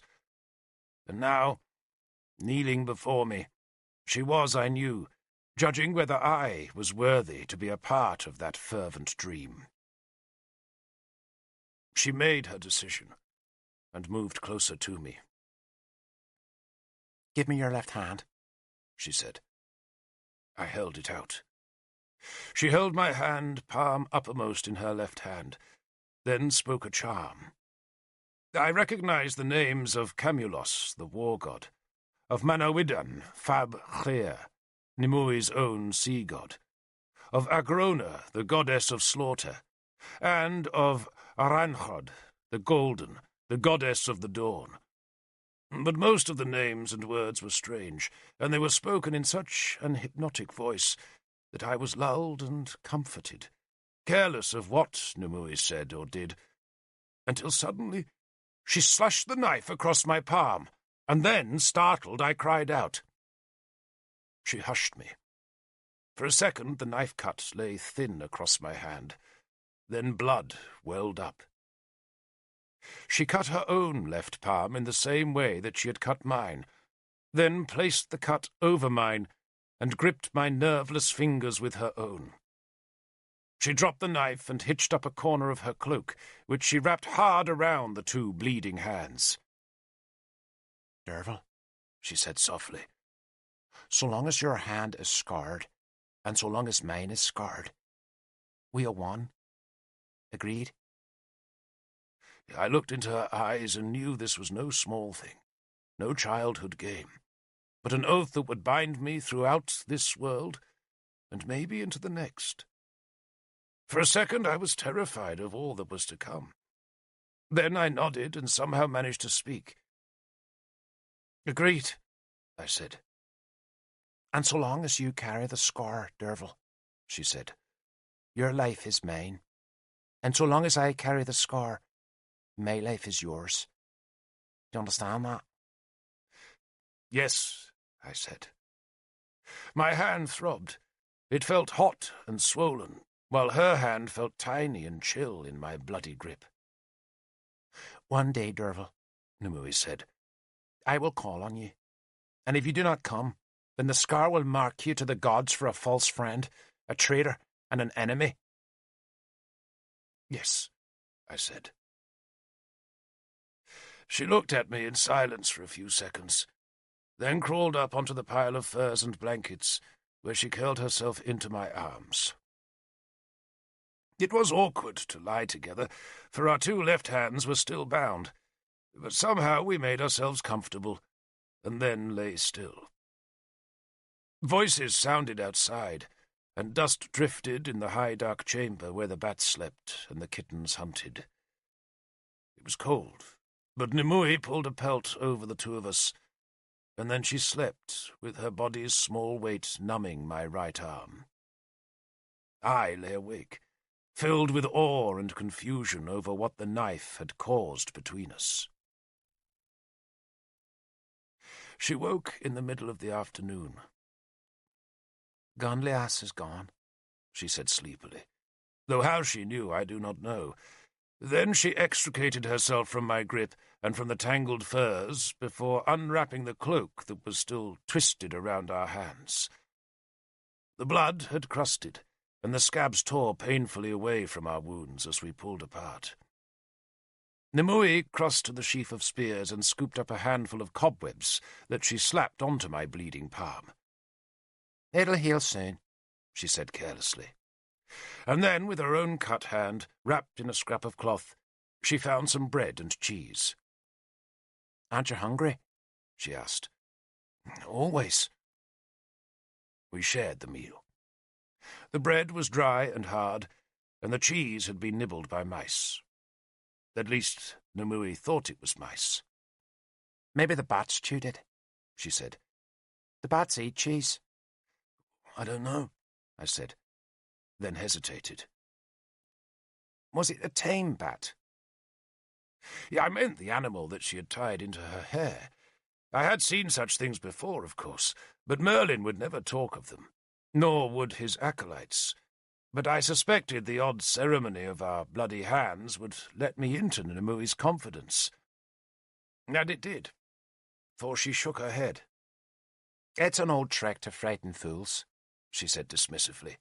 "Merlin taught it to me. You put jesses on the bat's feet, just like falcon jesses, then tie the jesses to your hair."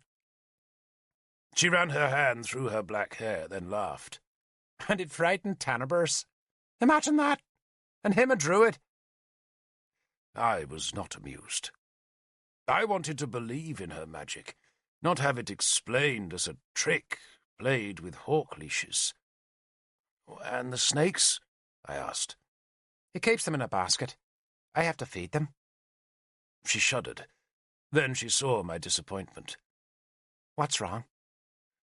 "Is it all trickery?" I asked. She frowned and was silent for a long time. I thought she was not going to answer at all, but finally she explained, and I knew as I listened that I was hearing the things that Merlin had taught her.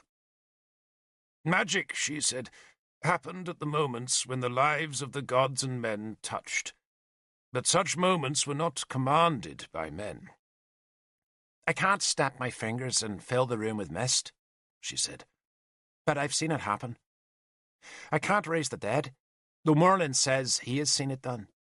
I can't order a lightning strike to kill Gunglius, though I wish I might, because only the gods can do that. But there was a time, Derfel, when we could do those things, when we lived with the gods, and we pleased them, and were able to use their power to keep Britain as they wanted it kept.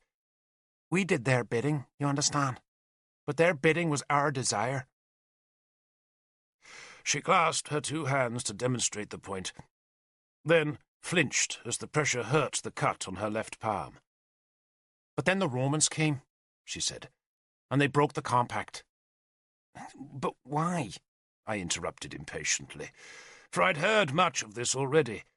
Merlin was always telling us how Rome had shattered the bond between Britain and its gods, but he had never explained why that could happen if the gods had such power. "Why didn't we beat the Romans?" I asked Nemui. "Because the gods didn't want it. Some gods are wicked, Derfel. And besides, they have no duty to us, only we to them. Maybe it amused them. Or maybe our ancestors broke the pact and the gods punished them by sending the Romans. We don't know.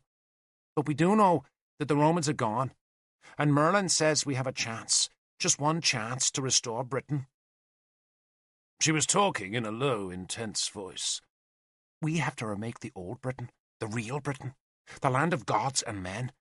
And if we do it, Derfel, if we do it, then once again we will have the power of gods." I wanted to believe her. How I wanted to believe that our short, disease-ridden and death-stalked lives could be given new hope thanks to the goodwill of supernatural creatures of glorious power. "But you have to do it by trickery?" I asked, not hiding my disillusion. "Oh, Derfel." Nemui's shoulders slumped. "Think about it. Not everyone can feel the presence of the gods, so those who can have a special duty. If I show weakness, if I show a moment of disbelief, then what hope is there for the people who want to believe? They're not really tricks, they're—" She paused, seeking the right word. "Insignia. Just like Uther's crown, and his torques, and his banner, and his stone of Cair Cadarn. Those things tell us that Uther is the High King, and we treat him as such. And when Merlin walks among his people, he has to wear his insignia too. It tells people that he touches the gods, and people fear him for that." She pointed at the door with its splintered spear rent. "When I walked through that door naked, with 2 snakes and a bat hidden under a dead man's skin, I was confronting a king, his druid and his warriors. One girl, Derfel, against a king, a druid and a royal guard. Who won?" "You," So the trick worked. But it wasn't my power that made it work. It was the power of the gods. But I had to believe in that power to make it work. And to believe, Derfel, you must devote your life to it. She was speaking with a rare and intense passion now. Every minute of every day, and every moment of every night, you must be open to the gods. And if you are, then they will come. Not always when you want them, of course. But if you never ask, they'll never answer. But when they do answer, Derfel, oh, when they do, it is so wonderful and so terrifying, like having wings that lift you high into glory. Her eyes shone as she spoke. I had never heard her speak of these things. Not long ago she had been a child, but now she had been to Merlin's bed and taken on his teaching and his power. And I resented that. I was jealous and angry, and I did not understand. She was growing away from me, and I could do nothing to stop it. Well, I'm open to the gods, I said resentfully. I believe them. I want their help. She touched my face with her bandaged hand. You're going to be a warrior, Derfel, and a very great one. You're a good person. You're honest. You're as foursquare as Merlin's tower, and there isn't any madness in you. Not a trace. Not even a wild, desperate speck. Do you think I want to follow Merlin? Yes, I said, hurt. I know you do. I meant, of course, that I was hurt because she would not devote herself to me. She took in a deep breath and stared into the shadowed roof where 2 pigeons had flown through a smoke hole and were now shuffling along a rafter. Sometimes, she said, I think I would like to marry, have children, watch them grow old myself, die. But of all those things, Derfel, she looked at me again. I will only have the last. I can't bear to think of what will happen to me. I can't bear to think of enduring the 3 wounds of wisdom. But I must. I must. The 3 wounds? I asked, never having heard of them before. The wound of the body, Nimue explained. The wound to the pride. And here she touched herself between her legs. And the wound to the mind, which is madness. She paused as a look of horror crossed her face. Merlin has suffered all 3, and that is why he's such a wise man. Morgan had the worst wound to the body that anyone can imagine, but she never suffered the other 2 wounds, which is why she will never truly belong to the gods. I've suffered none of the 3, but I will. I must. She spoke fiercely. I must because I was chosen. Why wasn't I chosen? I asked. She shook her head. You don't understand, Derfel. No one chose me except me. You have to make the choice for yourself. It could happen to any of us here. That's why Merlin collects foundlings, because he believes orphan children might have special powers, but only a very few do. And you do, I said. I see the gods everywhere, Nimue said simply. They see me. I've never seen a god, I said stubbornly. She smiled at my resentment. You will, she said, because you must think of Britain, Derfel, as though she were laced with the ribbons of a thinning mist. Just tenuous strands here and there, drifting and fading. But those strands are the gods. And if we can find them and please them and make this land theirs again, then the strands will thicken and join to make a great, wonderful mist that will cover all the land and protect us from what lies outside. That's why we live here, on the Tor. Merlin knows that the gods love this place, and here the sacred mist is thick, but our task is to spread it. Is that what Merlin is doing? She smiled. Right at this moment, Derfel, Merlin is sleeping, and I must too. Haven't you work to do? Rents to count, I said awkwardly. The lower storehouses were filling with smoked fish, smoked eels, jars of salt, willow baskets, woven cloth, pigs of lead, tubs of charcoal, even some rare scraps of amber and jet. The winter rents payable at Beltane, which Howl had to assay, record on tallies, then divide into Merlin's share and the portion which would be given to the High King's tax collectors. Then go and kind, Nimue said, as if nothing odd had happened between us, though she did reach over and give me a sisterly kiss. Go, she said. And I stumbled out of Merlin's chamber to face the resentful, curious stares of Norwenna's attendants, who had moved back into the great hall. The equinox came. The Christians celebrated the death feast of their god, while we lit the vast fires of Beltane. Our flames roared at the darkness to bring new life to the reviving world.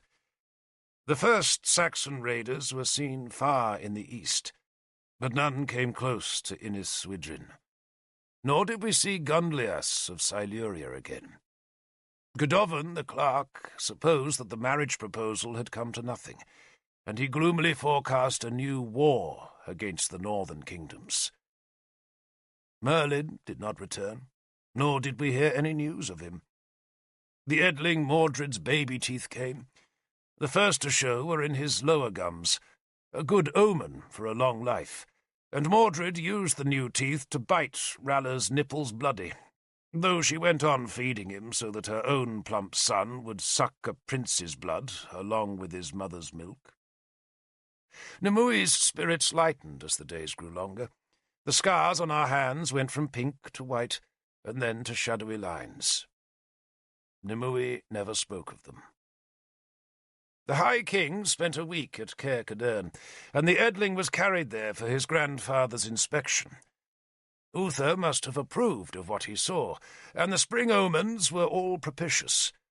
For 3 weeks after Beltane, we heard that the future of the kingdom and the future of Norwenna and the future of Mordred would all be decided at a great high council, the first to be held in Britain for over 60 years. It was spring. The leaves were green, and there were such high hopes in the freshening land. The High Council was held at Glevum, a Roman town that lay beside the River Severn, just beyond Dumnonia's northern border with Gwent. Uther was carried there in a cart drawn by 4 oxen, each beast decorated with sprigs of may and saddled with green cloths. The High King enjoyed his ponderous progress through his kingdom's early summer, maybe because he knew this would be his last sight of Britain's loveliness before he went through Cruachan's cave and over the sword bridge to the other world. The hedgerows between which his oxen plodded were white with hawthorn. The woods were hazed by bluebells, while poppies blazed among the wheat, rye, and barley in the almost ripe fields of hay where the corncrakes were noisy. The High King travelled slowly, stopping often at settlements and villas where he inspected farmlands and halls and advised men who knew better than he how to layer a fulling pond or geld a hog. He bathed in the hot springs at Aqua Sulis, and was so recovered when he left the city that he walked a full mile before being helped once more into his fur-lined cart. He was accompanied by his bards, his counsellors, his physicians, his chorus, a train of servants, and an escort of warriors commanded by Owain, his champion and commander of his guard. Everyone wore flowers, and the warriors slung their shields upside down to show they marched in peace, though Uther was too old and too cautious not to make certain that their spear points were whetted bright each new day. I walked to Glevum. I had no business there, but Uther had summoned Morgan to the High Council.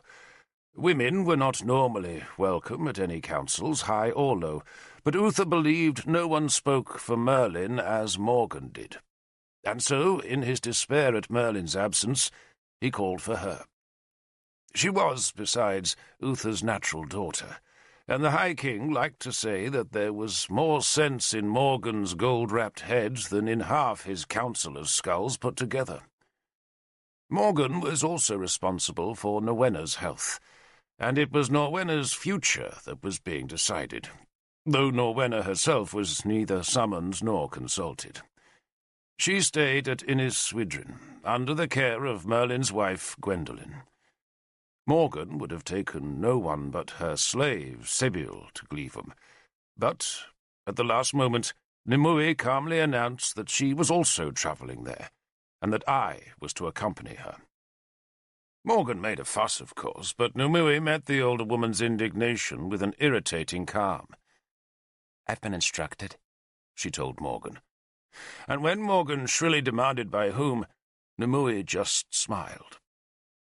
Morgan was double Nimue's size and twice her age, but when Merlin had taken Nimue to his bed, the power in Inniswydren passed to her, and in the face of that authority, the older woman was helpless. She still objected to my going. She demanded to know why did Nimue not take Lunette, the other Irish girl among Merlin's foundlings. A boy like me, Morgan said, was no company for a young woman. And when Nimue still did nothing but smile, Morgan spat that she would tell Merlin of Nimue's fondness for me, and in that telling would lie the end of Nimue. At which clumsy threat, Nimue simply laughed and turned away. I cared little for the argument. I just wanted to go to Gleavham and see the jousting and hear the bards and watch the dancing, and, most of all, to be with Nimue. And so we went, an ill-assorted quartet, to Gleavham. Morgan, blackthorn staff in hand and gold mask glinting in the summer sun, stumped ahead, her limp making each heavy step into an emphatic gesture of disapproval at Nimue's company. Sibyl, the Saxon slave, hurried 2 paces behind her mistress, with her back stooped beneath a bundle of bedding cloaks, dried herbs, and pots. Nimue and I walked behind, barefoot, bareheaded, and unburdened. Nimue wore a long black cloak over a white robe that she gathered at her waist with a slave's halter. Her long black hair was pinned high, and she wore no jewels, not even a bone pin to gather her cloak.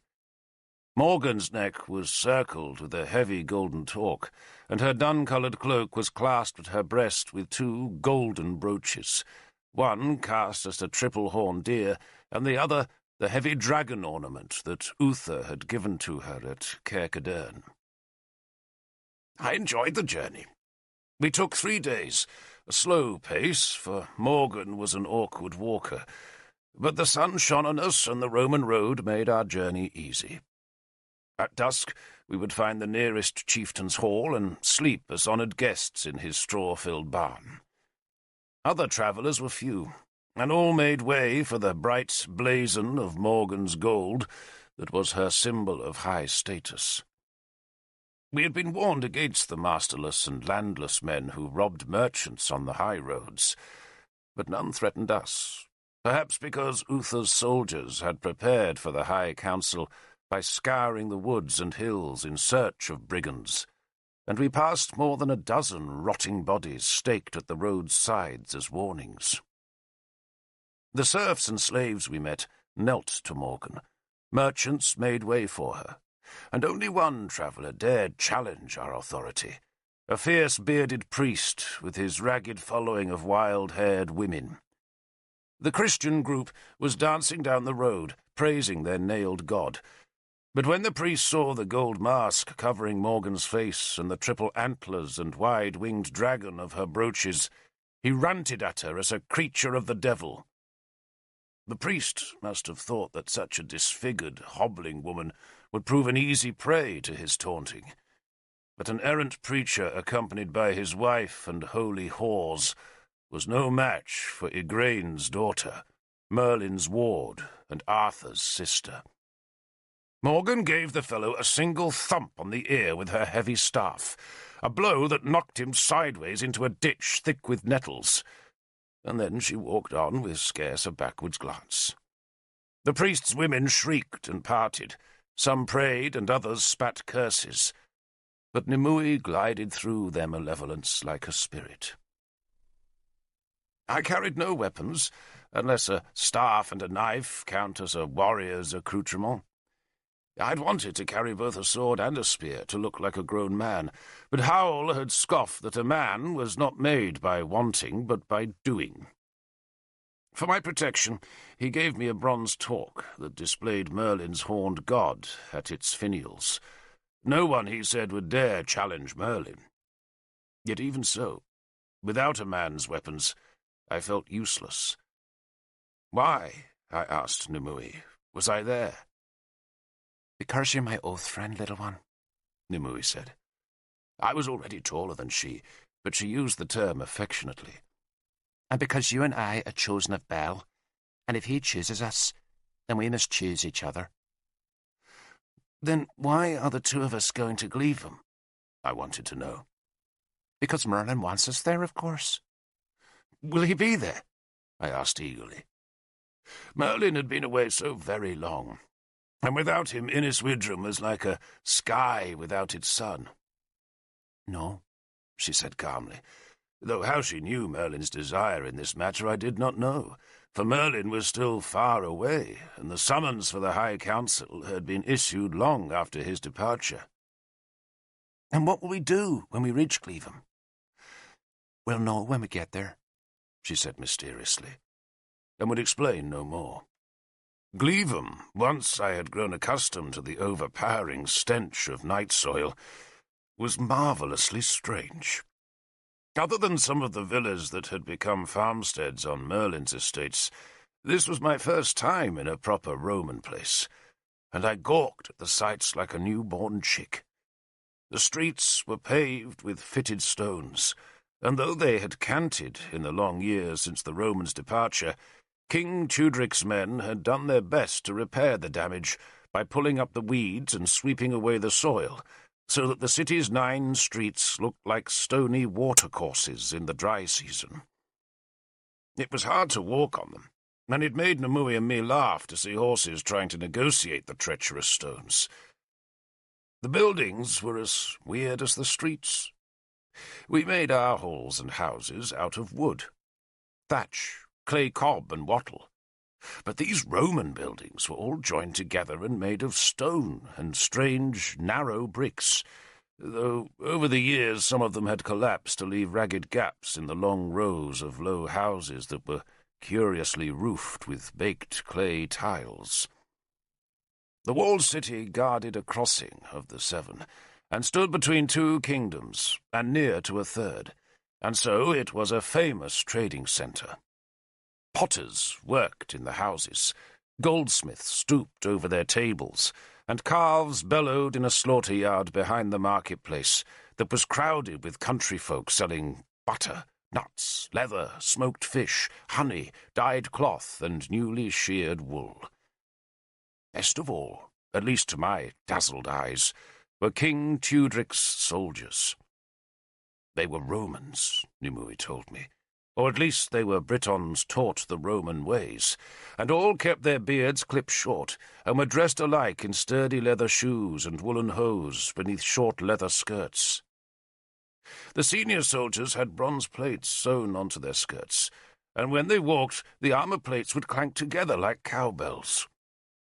Each man had a breastplate polished bright, a long russet cloak, and a leather helmet that was sewn at the crown into a ridge. Some of the helmets were plumed with dyed feathers. The soldiers carried short, broad-bladed swords, long spears with polished staffs, and oblong shields of wood and leather that carried Tudric's bull symbol. The shields were all the same size, the spears all of a length, and the soldiers all marched in step. An extraordinary sight that made me laugh at first, though later I became used to it.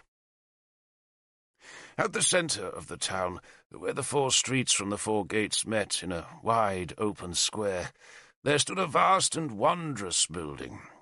Even Nimue gaped at it, for surely no one living could make such a thing. So high, so white, and so sharply cornered. Pillars held the roof high, and all along the triangular space between the roof's peak and the pillars' tops were fantastic pictures carved in white stone that showed marvellous men trampling enemies beneath their horses' hooves. The stone men carried sheaves of stone spears and wore stone helmets with soaring stone crests. Some of the pictures had dropped away or had split in the frosts, yet were still a miracle to me, though Nimue, after staring at them, spat to ward off the evil. "Don't you like it?" I asked her resentfully. The Romans tried to be gods, she said, which is why the gods humbled them. The council should not meet here.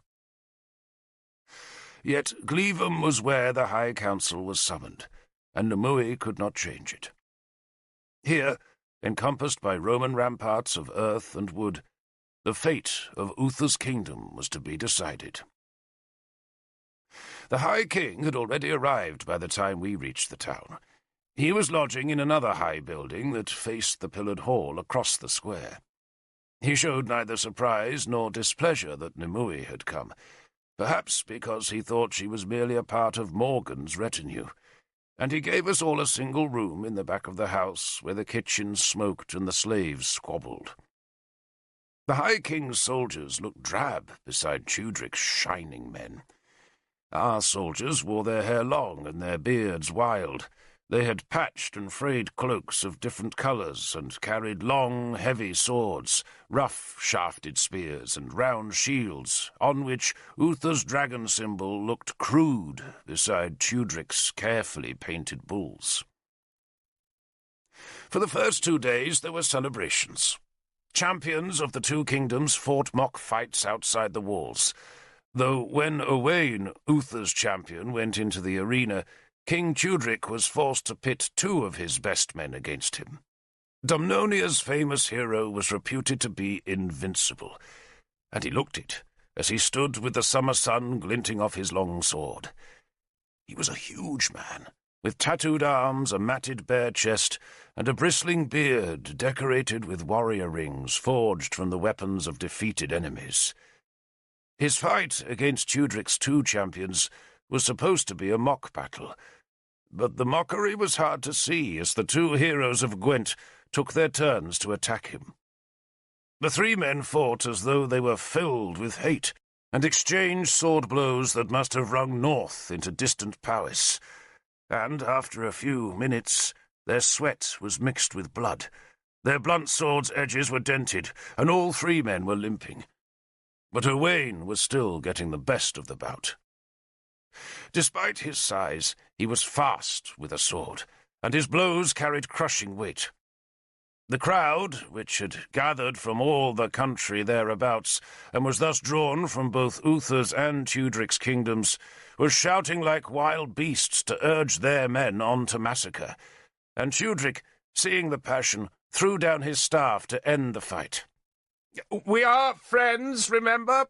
he told the 3 men, and Uther, seated 1 step higher than Tudric, as befitted the High King, nodded agreement.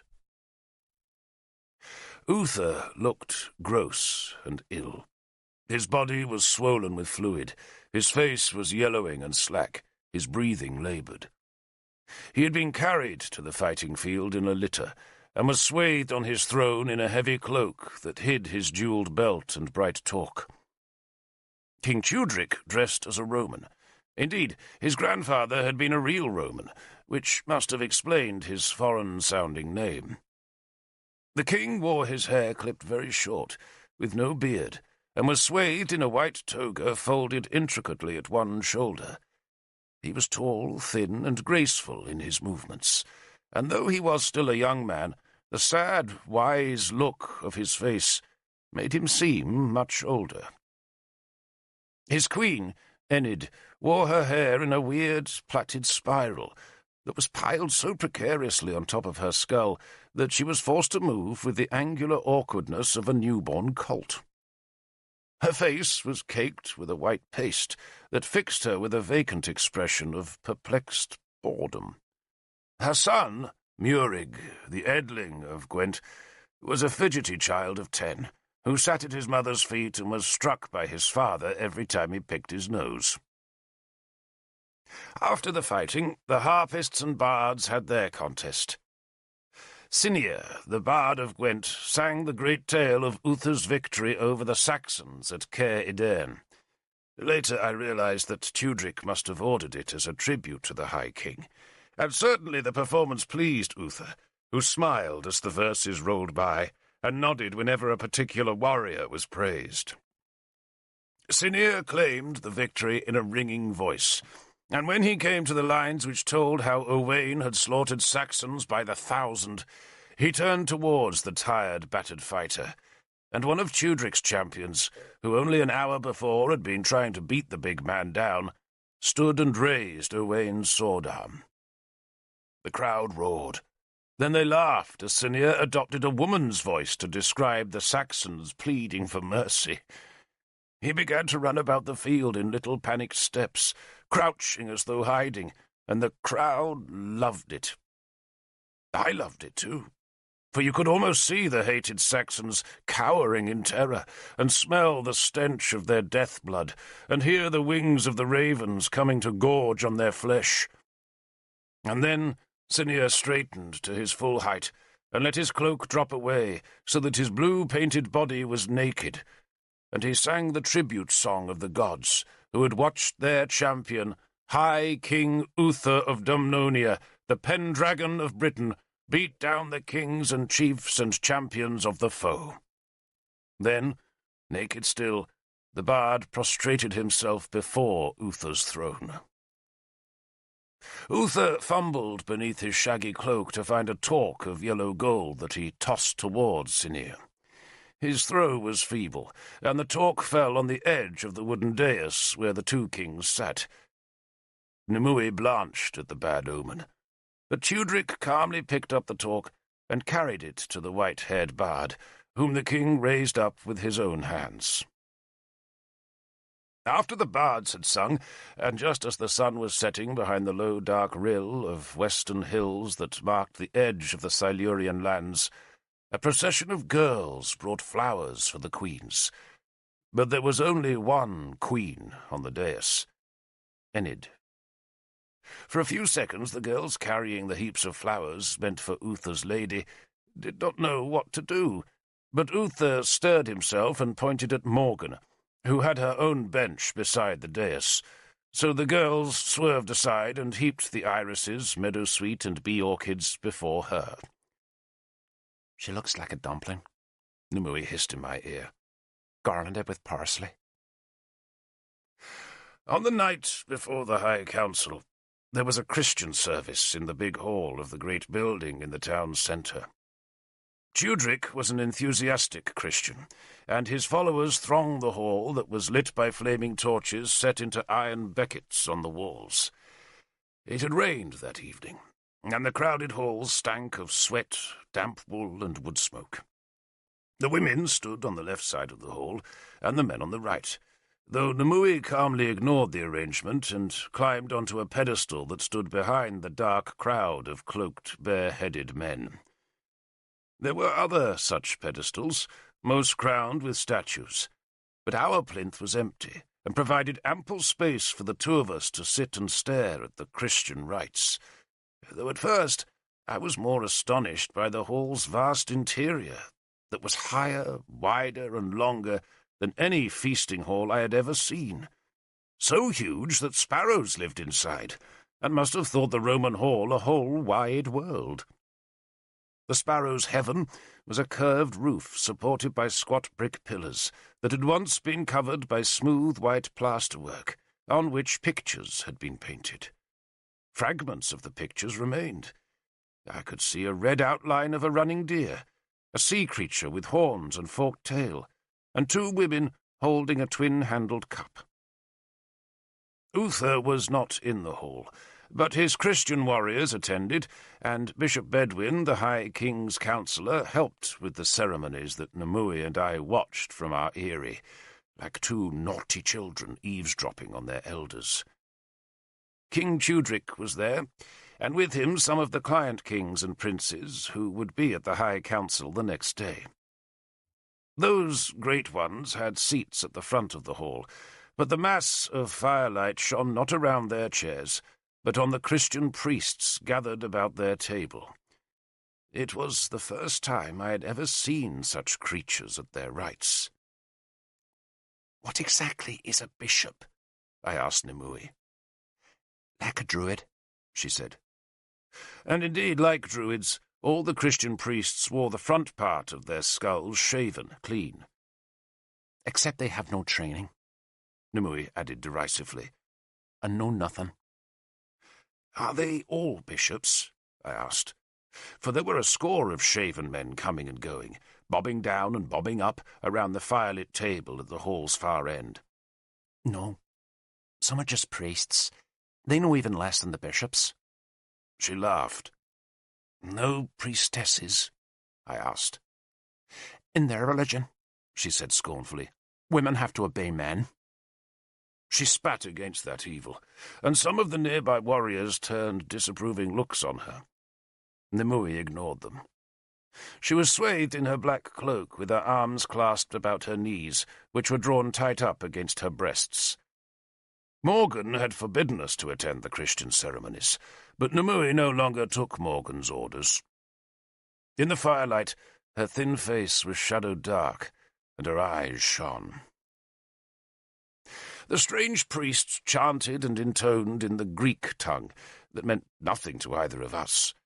They kept bowing, upon which the whole crowd would duck down and struggle up again, and each downward plunge was marked on the right side of the hall by an untidy clatter, as 100 or more scabbarded swords clashed on the tiled floor.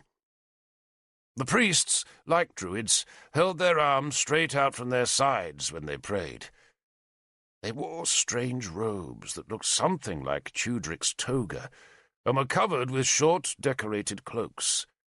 They sang, and the crowd sang back, and some of the women standing behind the fragile, white-faced Queen Enid began to shriek and tremble in ecstasy. But the priests ignored the commotion and went on chanting and singing. There was a plain cross on the table, to which they bowed, and at which Nimue made the sign of evil as she muttered a protective charm. She and I soon became bored, and wanted to slip away to make sure we were well placed to get some fragments of the great feast that was to be given after the ceremony in Uther's hall. But then the language of the night changed into the speech of Britain, as a young priest harangued the crowd. The young priest was Sansom, and that night was the first time I ever saw the saint.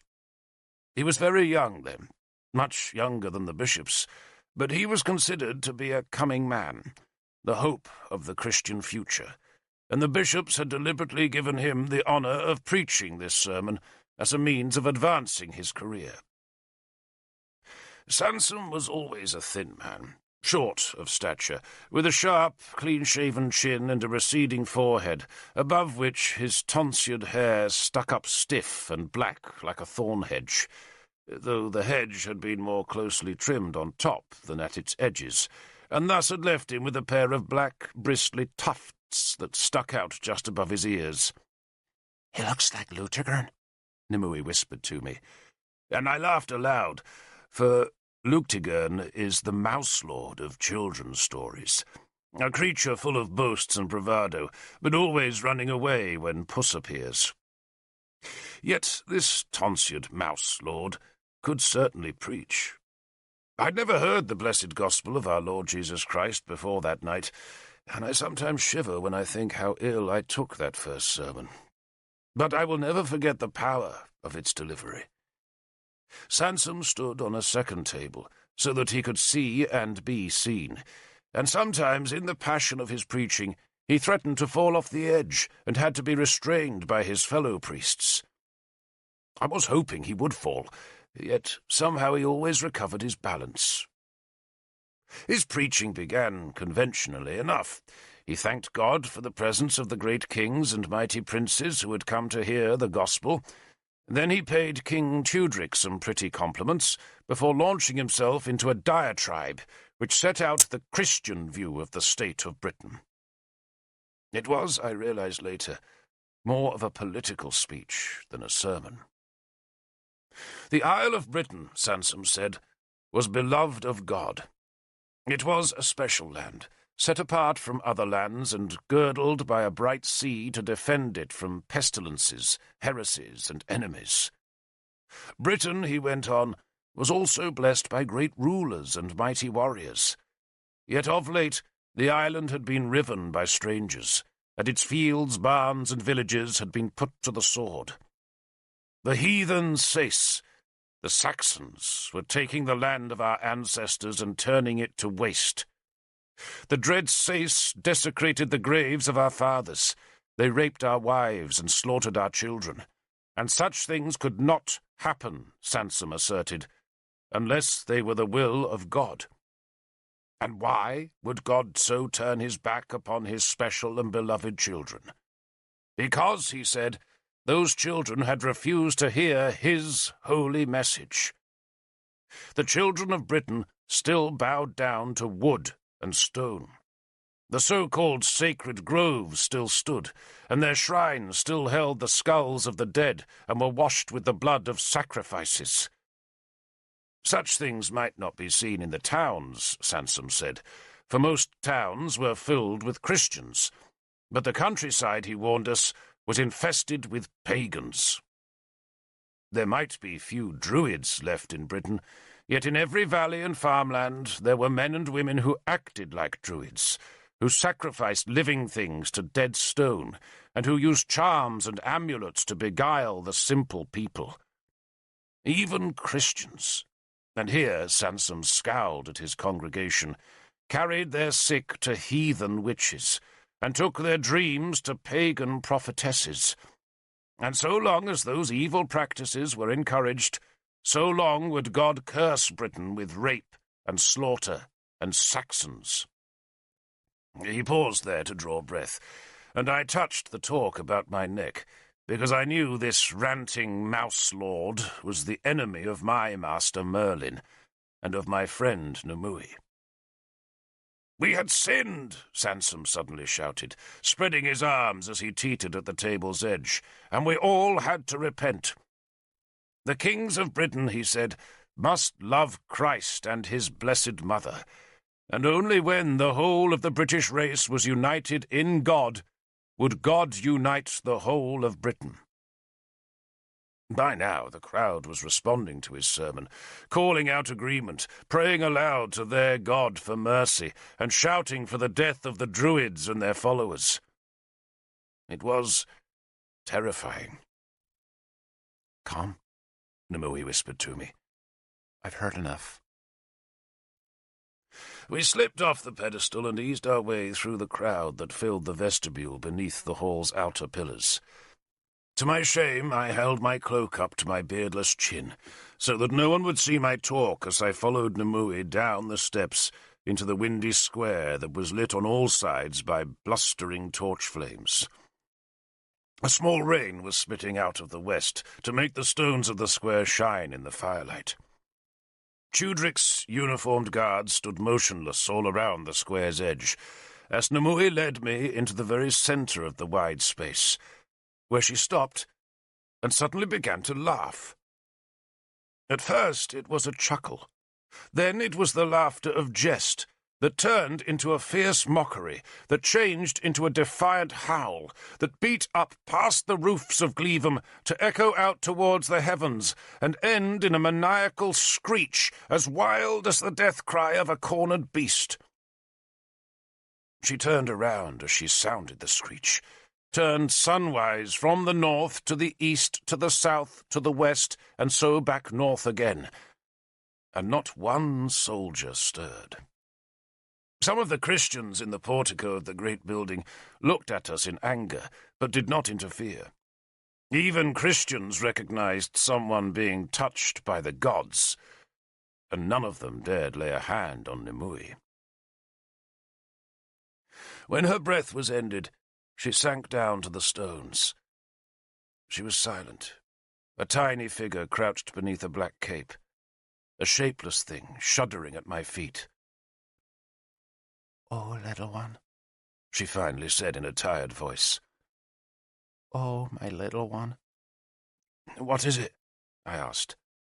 I confess I was more tempted by the smell of roasting pork that came from Uther's hall than by whatever momentary trance had so exhausted Nimue. She held out her scarred left hand, and I hauled her to her feet. "We have one chance," she said to me in a small, frightened voice. "Just one chance. And if we lose it, then the gods will go from us. We will be abandoned by the gods and left to the brutes. And those fools in there, the Mouse Lord and his followers, will ruin that chance unless we fight them. And there are so many of them, and so very few of us." She was looking into my face, crying desperately. I did not know what to say. I had no skills with the spirit world, even though I was Merlin's foundling and the child of Bel. "Bel will help us, won't he?" I asked helplessly. "He loves us, doesn't he?" "Loves us?" She snatched her hand away from mine. "Loves us?" she repeated scornfully. "It is not the task of gods to love us. Do you love Druidin's pigs? Why, in Bel's name, should a god love us? Love? Do you know of love, Derfel, son of a Saxon?" "I know I love you," I said. I can blush now when I think of a young boy's desperate lunges at a woman's affection. It had taken every nerve in my body to make that statement, every ounce of courage I hoped I possessed, and after I had blurted out the words, I blushed in the rain-swept firelight, and wished I had kept silent. Nimue smiled at me. "I know," she said. "I know. Now, come. A feast for a supper." These days, these my dying days that I spend writing in this monastery in Powys' hills, I sometimes close my eyes and see Nimue. Not as she became, but as she was then. So full of fire, so quick, so confident. I know I have gained Christ, and through his blessing I have gained the whole world too. But for what I have lost, for what we have all lost, there is no end to the reckoning.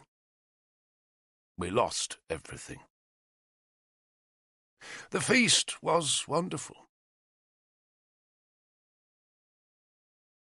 The High Council began in mid-morning, after the Christians had held yet another ceremony. They held a terrible number of them, I thought, for every hour of the day seemed to demand some new genuflection to the cross. But the delay served to give the princes and warriors time to recover from their night of drinking, boasting, and fighting. The High Council was held in the great hall that was again lit by torches, for although the spring sun was shining brightly, the hall's few windows were high and small, less suited for letting the light in than the smoke out, though even that they did badly. Uther, the High King, sat on a platform raised above the dais reserved for the kings, edlings, and princes. Tudric of Gwent, the council's host, sat below Uther, and on either side of Tudric's throne were a dozen other thrones, filled this day by client kings or princes who paid tribute to Uther or Tudric.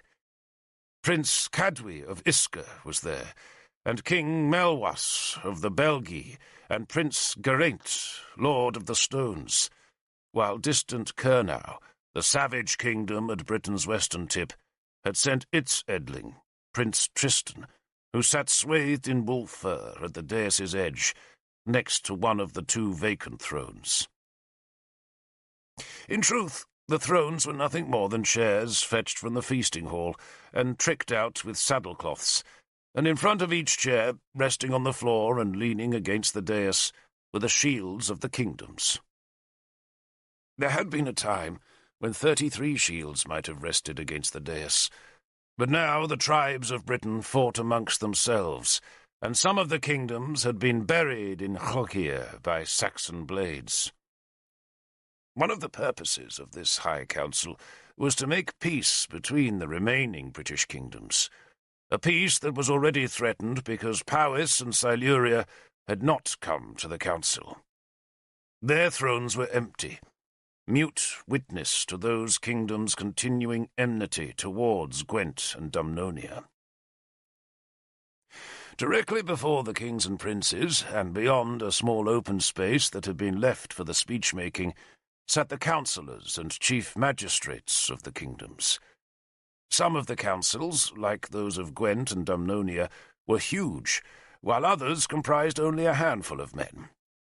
The magistrates and councillors sat on the floor that I now saw was decorated with thousands of tiny coloured stones, arranged into a huge picture that showed between the seated bodies. The councillors had all fetched blankets to make themselves pillows, for they knew that the High Council's deliberations could last well beyond nightfall. Behind the councillors, and present only as observers, stood the armed warriors, some with their favourite hunting dogs leashed at their side.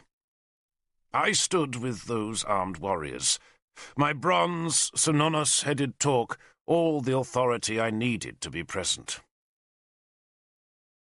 2 women were at the council.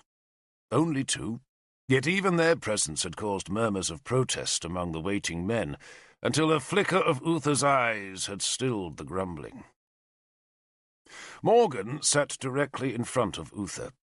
The councillors had edged away from her, so that she had sat alone, until Nimue had walked boldly through the hall door and threaded her way through the seated men to take a place beside her.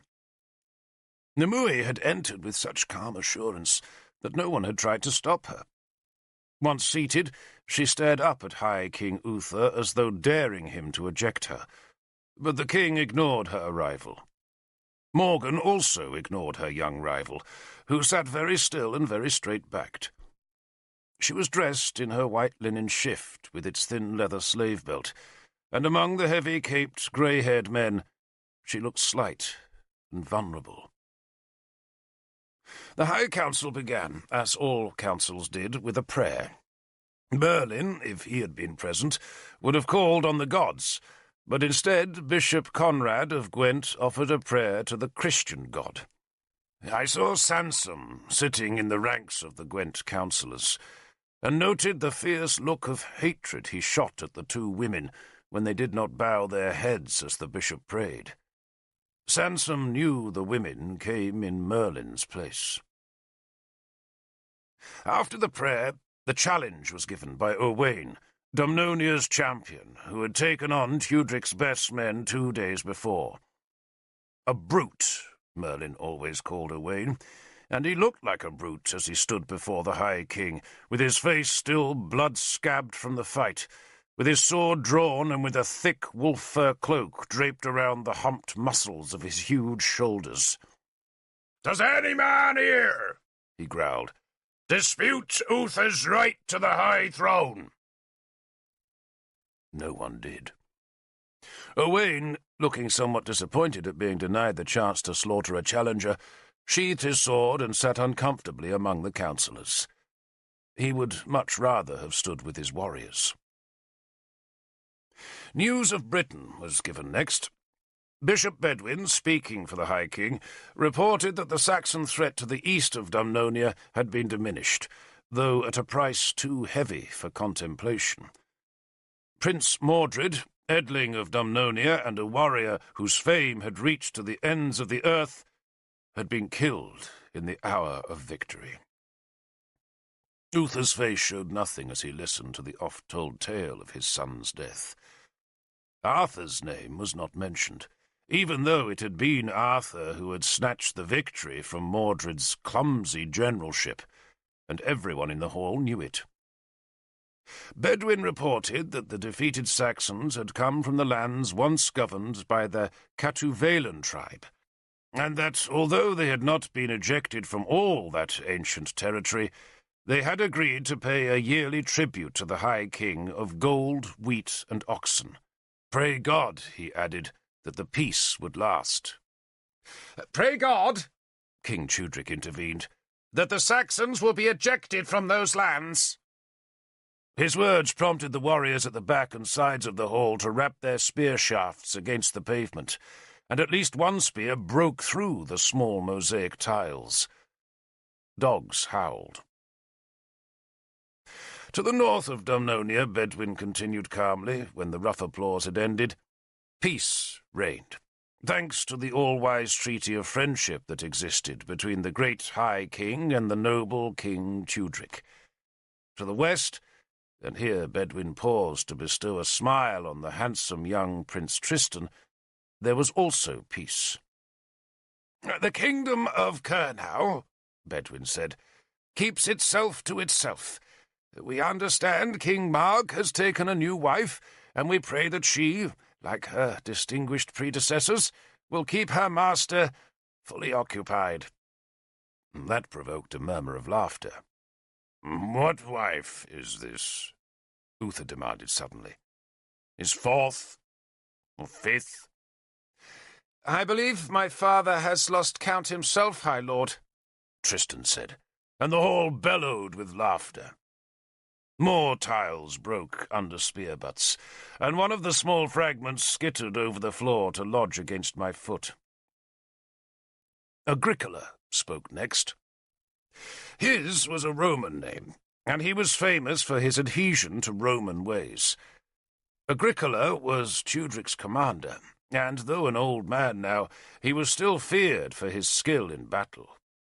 Age had not stooped his tall figure, though it had turned his close-cropped hair as grey as a sword-blade. His scarred face was clean-shaven, and he wore Roman uniform, but far grander than the outfits of his men. His tunic was scarlet, his breastplate and leg greaves silver, and under his arm was a silver helmet plumed with dyed horsehair cut into a stiff scarlet comb. He too reported that the Saxons to the east of his lord's kingdom had been defeated, but the news from the lost lands of Llywelyn was troubling, for he had heard that more boats had come from the Saxon lands across the German Sea, and in time, he warned, more boats on the Saxon shore meant more warriors pressing west into Britain. Agricola also warned us about a new Saxon leader named Ael, who was struggling for ascendancy among the Sais. That was the first time I ever heard Ael's name, and only the gods then knew how it would come to haunt us down the years. The Saxons, Agricola went on, might be temporarily quiet, but that had not brought peace to the kingdom of Gwent. British war bands had come south from Powys, while others had marched west out of Siluria to attack Tudric's land. Messengers had gone to both kingdoms, inviting their monarchs to attend this council. But alas, and here Agricola gestured at the two empty chairs on the royal platform, neither Gorfithid of Powys nor Gundlias of Siluria had come. Tudric could not hide his disappointment, for plainly he had been hoping that Gwent and Dumnonia could make their peace with their two northern neighbours. That hope of peace, I assumed, had also been the motive behind Uther's invitation to Gundlius to visit Norwenna in the spring. But the vacant thrones seemed to speak only of continuing enmity. If there was to be no peace, Agricola warned sternly, then the King of Gwent would have no choice but to go to war against Gorfithid of Powys and his ally Gundlius of Siluria. Uther nodded, giving his consent to the threat. From further north, Agricola reported, there came news that Leodegan, king of Heneswerin, had been driven from his kingdom by Diranach, the Irish invader who had given the name Clain to his newly conquered lands. The dispossessed Leodegan, Agricola added, had taken shelter with King Gorfithid of Powys, because Cadwallon of Gwynedd would not accept him. There was more laughter at that news, for King Leodegan was famous for his foolishness. "I hear, too," Agricola went on when the laughter had subsided, "that more Irish invaders have come into Demetia, and are pressing hard on the western borders of Powys and Siluria." "I shall speak for Siluria," a strong voice intervened from the doorway, "and no one else." There was a huge stir, as every man in the hall turned to gaze at the doorway. Gundlius had come. The Silurian king entered the room like a hero. There was no hesitation and no apology in his demeanour, even though his warriors had raided Tudric's land again and again, just as they had raided south across the Severn Sea to harass Uther's country. He looked so confident that I had to remind myself how he had fled from Nimue in Merlin's hall. Behind Gundlius, shuffling and dribbling, came Tanabers, the druid, and once again I hid myself as I remembered the death pit. Merlin had once told me that Tanabers' failure to kill me had put his soul into my keeping. but I still shuddered with fear as I watched the old man come into the hall, with his hair clicking from the small bones tied to its tight little pigtails. Behind Taniburs, their long swords scabbarded in sheaths wrapped in red cloth, strode Gundlius's retinue. Their hair and moustaches were plaited, and their beards long.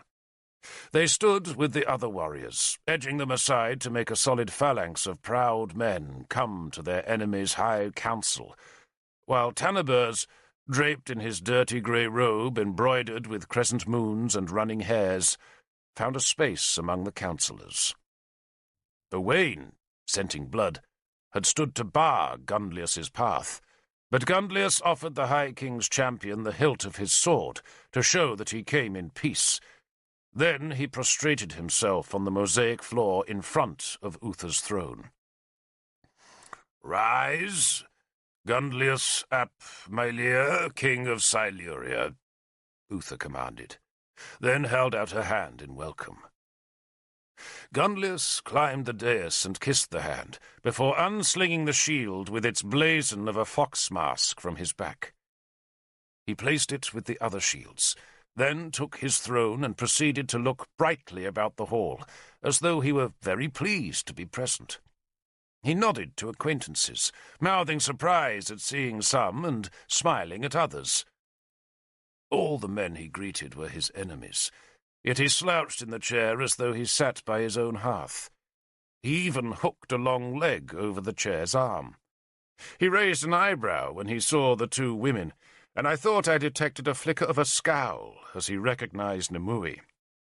But the scowl vanished as his eyes flicked on through the crowd. Tudric cordially invited him to give the High Council news of his kingdom, but Gundlius just smiled and said all was well in Siluria. "I will not weary you with most of the day's business. Clouds gathered over Gleavham as disputes were settled, marriages agreed, and judgments given. Gundlius, though never admitting his trespasses, consented to pay Tudric a fee of cattle, sheep, and gold, with the same compensation to the High King, and many lesser complaints were similarly resolved. The arguments were long, and the pleadings tangled, but one by one the matters were decided. Tudric did most of the work, though never without a sideways glance at the High King to detect any minute gesture which hinted at Uther's decision. Other than those gestures, Uther hardly moved, except to stir himself when a slave brought him water, bread, or a medicine that Morgan had made from coltsfoot steeped in mead to calm his cough. He left the dais only once, to piss against the hall's rear wall, while Tudric, ever patient and ever careful, considered a border dispute between two chiefs of his own kingdom. Uther spat into his urine to avert its evil, then limped back to the dais as Tudric gave his judgment, which, like all the others, was recorded on parchment by 3 scribes sitting at a table behind the dais. Uther was saving his small energy for the most important business of the day, which came after dusk. It was a dark twilight, and Tudric's servants had fetched a dozen more blazing torches into the hall. It had also begun to rain hard, and the hall became chill as streams of water found holes in the roof and dripped onto the floor or ran in rivulets down the rough brick walls. It was suddenly so cold that a brazier, an iron basket full 4 feet across, was filled with logs and set ablaze close to the High King's feet. The royal shields were moved, and Tudric's throne shifted aside so that the brazier's warmth could reach Uther. The wood smoke drifted about the room, eddying in the high shadows as it searched for a way out to the beating rain. Uther at last stood to address the High Council. He was unsteady, and so leaned on a great boar spear as he spoke his mind about his kingdom. Dumnonia, he said, had a new edling, and the gods must be thanked for that mercy. But the edling was weak, a baby, and had a crippled foot. Murmurs greeted the confirmation of that rumoured ill omen, but subsided as Uther lifted a hand for silence.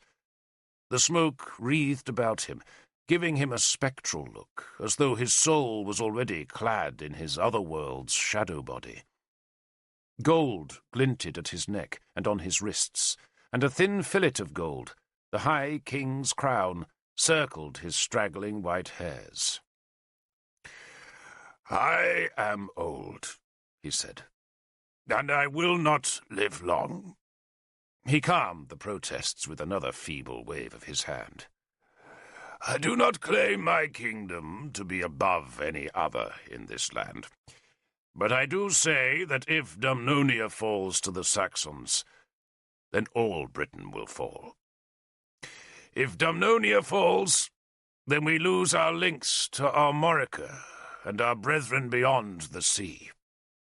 If Dumnonia falls, then the Saxon will have divided the land of Britain, and a divided land cannot survive."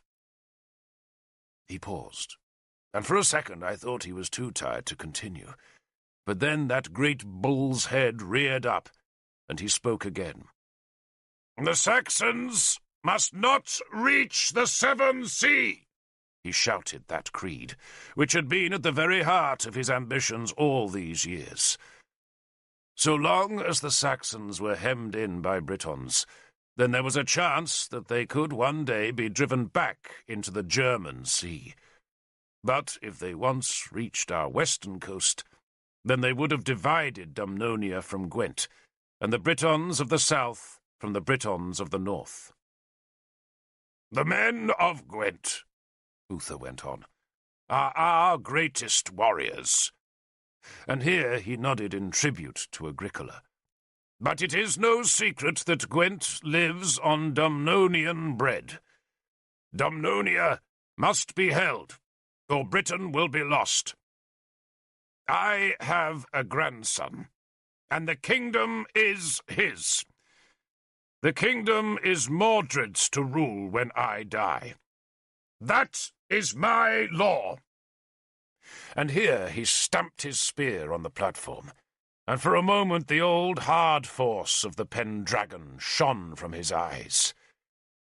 Whatever else would be decided here, the kingdom would not pass from Uther's line, for that was Uther's law, and everyone in the hall now knew it.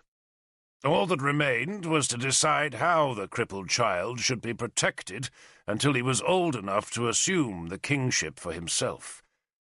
And so the talking began, although everyone knew what had already been decided. Why else was Gundlius slouching so cocksure in his throne? Yet some men still advanced other candidates for Norwenna's hand.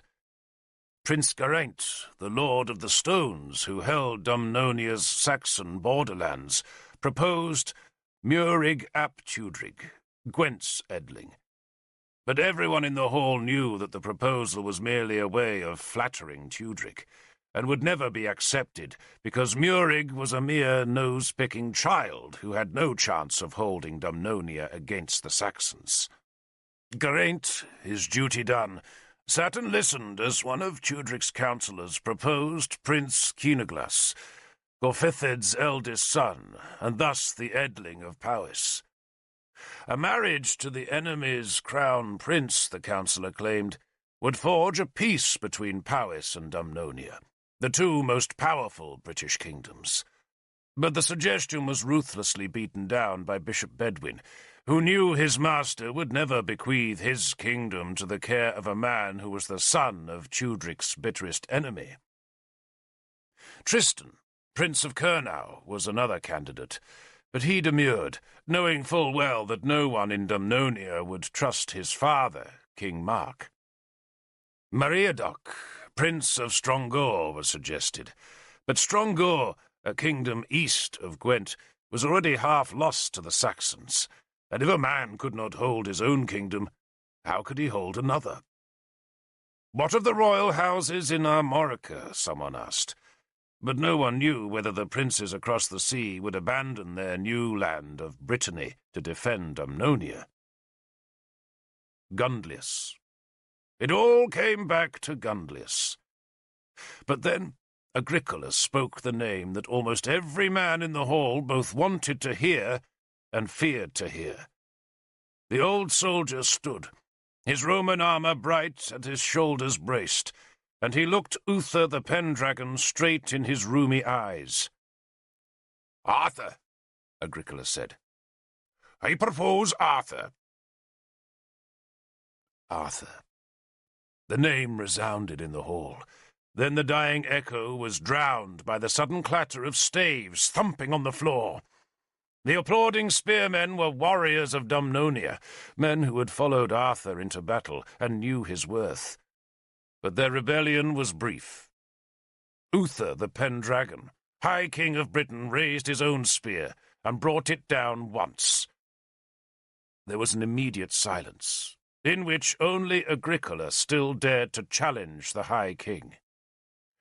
"I propose that Arthur marries Rowena," he said respectfully. And even I, young as I was, knew that Agricola must be speaking for his master, King Tudric. And that puzzled me, for I'd thought that Gunlius was Tudric's candidate. If Gunlius could be detached from his friendship with Powys, then the new alliance of Dumnonia, Gwent, and Siluria would hold all the land on either bank of the Severn Sea, and that triple alliance would be a bulwark against both Powys and the Saxons. I should have known, of course, that Tudric, in suggesting Arthur, was inviting a refusal that would have to be recompensed by a favour. "Arthur ap Neb," Uther said, and that last word was greeted with a gasp of horrified surprise. "is not of the blood." There could be no argument with such a decree, and Agricola, accepting his defeat, bowed and sat. Neb meant nobody, and Uther was denying that he was Arthur's father, thereby stating that Arthur had no royal blood, and could not therefore marry Rowena. A Belgic bishop argued for Arthur by protesting that kings had ever been chosen from the nobility, and that customs which had served in the past should serve in the future. But his querulous objection was stilled by one fierce look from Uther. Rain whirled in through one of the high windows and hissed in the fire. Bishop Bedwin stood again. It might have seemed that until this moment all talk of Rowena's future had been so much wasted breath. Yet at least the alternatives had been aired, and men of sense could thus understand the reasoning behind the announcement Bedwin now made. Gunlius of Siluria, Bedwin said mildly, was a man without a wife. There was a murmur in the hall, as men remembered the rumours of Gunlius's scandalous marriage to his low-born lover, Ladwis. But Bedwin blithely ignored the disturbance. Some weeks before, the bishop continued, Gunlius had visited Uther and made his peace with the High King, and it was now Uther's pleasure that Gunlius should marry Rowena and be a protector. He repeated the word, a protector to Mordred's kingdom. As an earnest of his good intention, Gunlius had already paid a price in gold to King Uther, and that price had been accepted as fitting. There were those, Bishop Bedwin admitted airily, who might not trust a man who had until so recently been an enemy. But as a further earnest of his change of heart, Gunlius of Siluria had agreed to abandon Siluria's ancient claim to the kingdom of Gwent, and, further, he would become a Christian by being publicly baptized in the River Severn beneath Gleevam's walls the very next morning. The Christians who were present all called out, "Hallelujah!" But I was watching the druid Tanaburs, and wondered why the wicked old fool showed no sign of disapproval as his master so publicly disavowed the old religion. I wondered, too, why these grown men were so quick to welcome a former enemy. But of course they were desperate. A kingdom was being passed to a crippled child, and Gundlius, for all his treacherous past, was a famous warrior. If he proved true, then the peace of Dumnonia and Gwent was assured. Yet Uther was no fool, and so he did his best to protect his grandson, should Gundlius prove false. Dumnonia, Uther decreed, would be ruled by a council until Mordred was of age to pick up the sword. Gundlius would preside over the council, and 6 men, chief of them Bishop Bedwin, would serve as his councillors. Tudric of Gwent, Dumnonia's firm ally, was invited to send 2 men, and the council, so composed, would have the final governance of the land. Gundlius was not pleased at the decision. He had not paid 2 baskets of gold to sit in a council of old men, but he knew better than to protest. He held his peace as his new bride and his stepson's kingdom were bound about with rules. And still more rules were laid down. Mordred, Uther said, would have 3 sworn protectors, men bound by death oaths to defend the boy's life with their own. If any man harmed Mordred, then the oath-takers would revenge the harm or else sacrifice their own lives. Gundlius sat motionless as the edict was made, but he stirred uncomfortably when the oath-takers were named. King Tudric of Gwent was one. Owain, the champion of Dumnonia, was the second, and Merlin, Lord of Avalon, the third. Merlin. Men had been waiting for that name, just as they had waited for the name of Arthur. Uther usually made no great decision without Merlin's counsel, yet Merlin was not present. Merlin had not been seen in Dumnonia for months.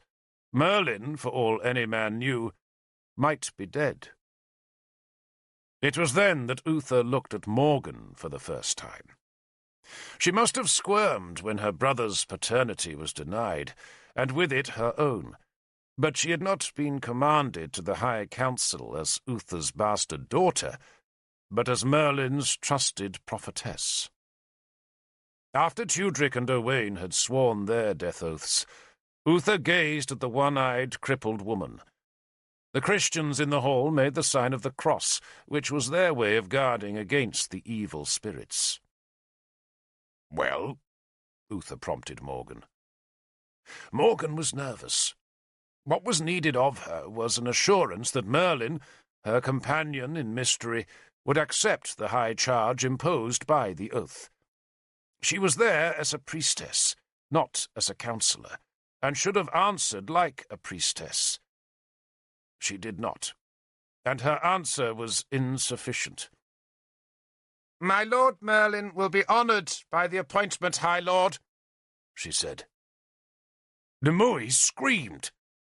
The sound was so sudden and so eerie that all about the hall men shivered and gripped their spear shafts. Hair stiffened on the spines of the hunting dogs. Then the scream faded to leave a silence among the men.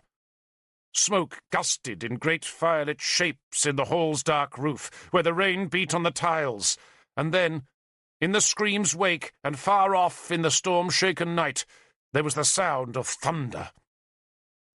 Thunder. Christians made the sign of the cross again, but no man there could have doubted the sign. Tyrannus, the god of thunder, had spoken, proof that the gods had come to the High Council, had come, moreover, at the bidding of a young girl who, despite the cold that made men draw their cloaks about them, wore nothing but a white shift and a slave's leash. No one moved. No one spoke. No one even fidgeted. The horns of mead rested, and men left lice unscratched. There were no kings here any more, nor warriors. There were no bishops, no tonsured priests, nor old wise men. There was only a hushed, scared crowd, who stared in awe as a young girl stood and unpinned her hair to let it fall back and long against her slim white back. Morgan gazed at the floor. Tanabers gaped, and Bishop Bedwin mouthed silent prayers, as Nimue walked to the speech space beside the brazier. She held her arms out to her side and turned very slowly sunwise, so that every man in the room could see her face. It was a face of horror. Her eyes showed white, nothing more, and her tongue protruded from a distorted mouth. She turned and turned again, turning ever faster, and I swear a communal shudder went through the crowd. She was shaking now as she spun, and edging ever nearer to that great seething fire until she threatened to fall into its flames. But suddenly she leapt into the air and gave a shriek before collapsing onto the small tiles. Then, like a beast, she scuttled on all fours, questing her way back and forth along the line of shields that had been split to let the fire's heat warm the High King's legs. And when she reached the fox shield of Gundlius, she reared up like a striking snake and spat once. The spittle landed on the fox. Gundlius started up from his throne, but Tudrik checked him. Tanabers struggled to his feet also, but Nimue turned on him, her eyes still showing white, and screamed. She pointed at him, her shriek ululating and echoing in the vast Roman hall, and the power of her magic made Tanabers sink down again to the floor. Then Nimue shuddered, her eyes rolled, and we could see their brown pupils again. She blinked at the crowded hall as if surprised to find herself in such a place, and then, with her back to the High King, she went utterly still. The stillness denoted that she was in the grip of the gods, and when she now spoke, she would be speaking for them. "Does Merlin live?" Tudrik asked respectfully. "Of course he lives." Nimue's voice was filled with scorn, and she offered no title to the king who questioned her. She was with the gods, and had no need to pay respect to mere mortals. "Where is he?" "Gone," Nimue said, and turned around to look at the toga-clad king on the platform. "Gone where?" Tudrik asked. "To seek the knowledge of Britain," Nimue said. Every man listened hard, for this at last was real news. I could see Sansom the Mouse Lord wriggling in his desperate need to make a protest at this pagan interference with the High Council, but so long as King Tudrik questioned the girl, there was no way that a mere priest could interfere. "What is the knowledge of Britain?" High King Uther asked. Nimue turned around again, one full turn sunwise, but she turned only so she could gather her thoughts for the answer, which, when it came, was delivered in a chanting, hypnotic voice. "The knowledge of Britain is the lore of our ancestors, the gifts of our gods, the 13 properties of the 13 treasures which, when gathered, will give us back the power to claim our land." She paused, and when she spoke again, her voice was back to its normal timbre.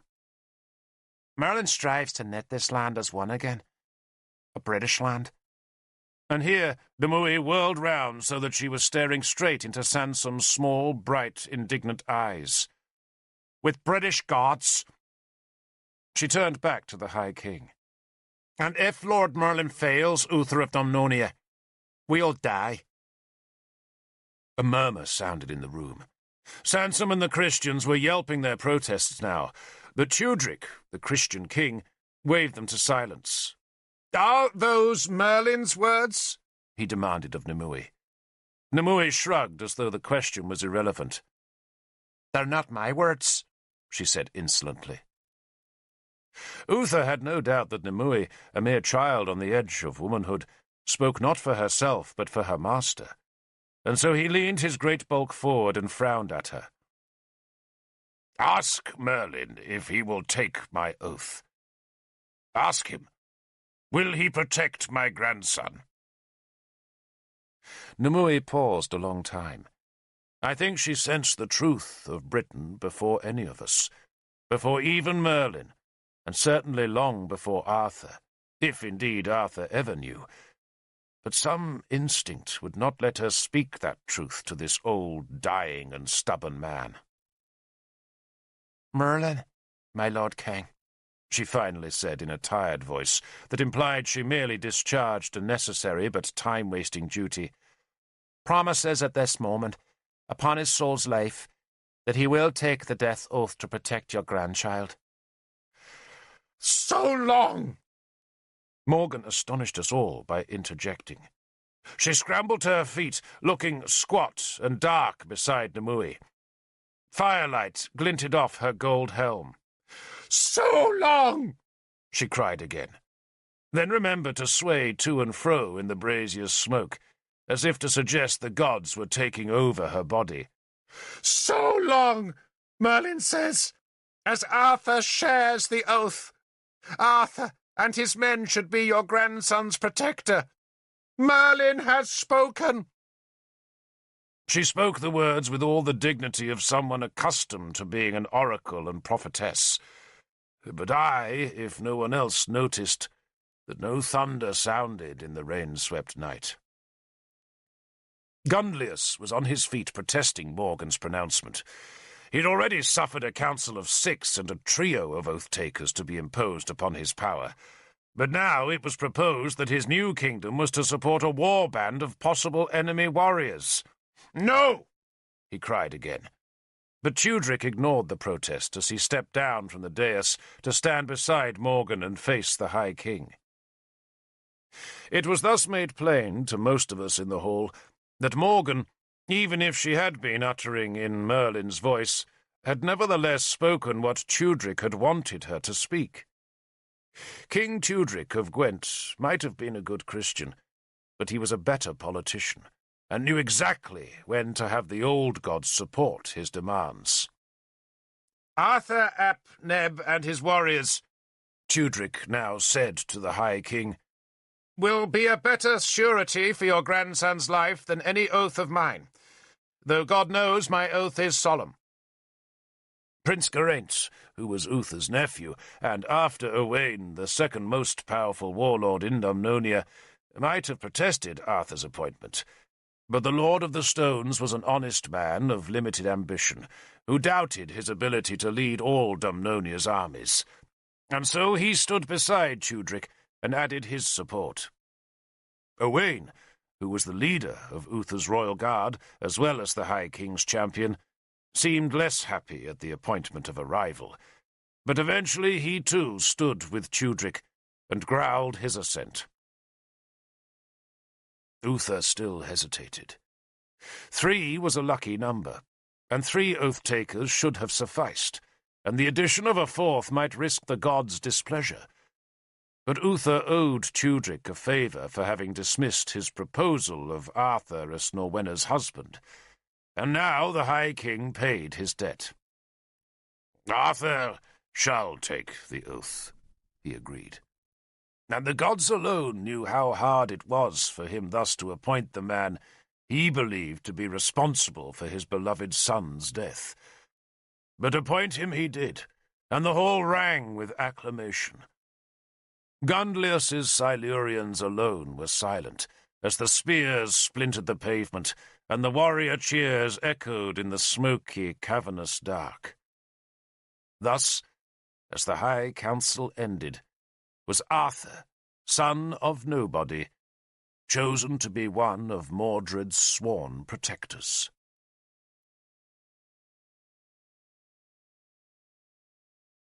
Norwenna and Gundlius were married 2 weeks after the High Council ended. The ceremony was performed at a Christian shrine in Abona, a harbour town on our northern shore that faced across the Severn Sea towards Siluria, and it cannot have been a joyful occasion, for Norwenna returned to Iniswydren that very same evening. None of us from the tour went to the ceremony, though a pack of Iniswydren's monks and their wives accompanied the princess. She returned to us as Queen Norwenna of Siluria, though the honour brought her neither new guards nor added attendants. Gundlius sailed back to his own country, where, we heard, there were skirmishes against the Wee Liatain, the Black-Shield Irish who had colonized the old British kingdom of Difford, that the Black-Shields called Demetia. Our life hardly changed by having a queen among us. We of the Tor might have seemed idle compared to the folk down the hill, but we still had our duties. We cut hay and spread it in rows to dry. We finished shearing the sheep and laid the newly cut flax into stinking, retting ponds to make linen. The women in Inniswydran all carried distaffs and spindles, on which they wound the newly sheared wool, and only the queen, Morgan, and Nimue were spared that unending task. Druidan gelded pigs, Pellinor commanded imaginary armies, and Howl, the steward, prepared his tally sticks to count the summer rents. Merlin did not come home to Avalon, nor did we receive any news of him. Uther rested at his palace in Durnovaria, while Mordred, his heir, grew under Morgan and Gwendolen's care. Arthur stayed in Armorica. He would eventually come to Dumnonia, we were told, but only after he had discharged his duty to Ban, whose kingdom of Benwick neighboured Broceliand, the realm of King Budic, who was married to Arthur's sister Anna. Those kingdoms in Brittany were a mystery to us, for no one from Inniswydran had ever crossed the sea to explore the places where so many Britons displaced by the Saxons had taken refuge. We did know that Arthur was Ban's warlord, and that he had ravaged the country west of Benwick to keep the Frankish enemy at bay, for our winter evenings had been enlivened by travellers' tales of Arthur's prowess, just as they were filled with envy by the stories about King Ban. The king of Benwick was married to a queen named Elaine, and the two of them had made a wondrous kingdom, where justice was swift and fair, and where even the poorest serf was fed in winter-time from the royal storehouses. It all sounded too good to be true, though much later I visited Ban's kingdom and found the tales were not exaggerated. Ban had made his capital on an island fortress, Innis-Trebes, which was famous for its poets. The king lavished affection and money on the town that was reputed to be more beautiful than Rome itself. There were said to be springs in Innis-Trebes that Ban had channeled and dammed, so that every householder could find clean water not far from his door. The merchants' scales were tested for accuracy. The king's palace lay open day and night to petitioners seeking redress of grievance, and the various religions were commanded to live in peace, or else have their temples and churches pulled down and pounded into dust. Innis-Trebes was a haven of peace, but only so long as Ban's soldiers kept the enemy far away from its walls, which was why King Ban was so reluctant to let Arthur leave for Britain. Nor perhaps did Arthur want to come to Dumnonia while Uther still lived. In Dumnonia, that summer was blissful. We gathered the dry hay into great stacks that we built on thick foundations of bracken that would keep the damp from rising and the rats at bay. The rye and barley ripened in the strip fields that quilted all the land between Avalon's marshes and Cerf Cadarn. Apples grew thick in the eastern orchards, while eels and pike grew fat in our meres and creeks.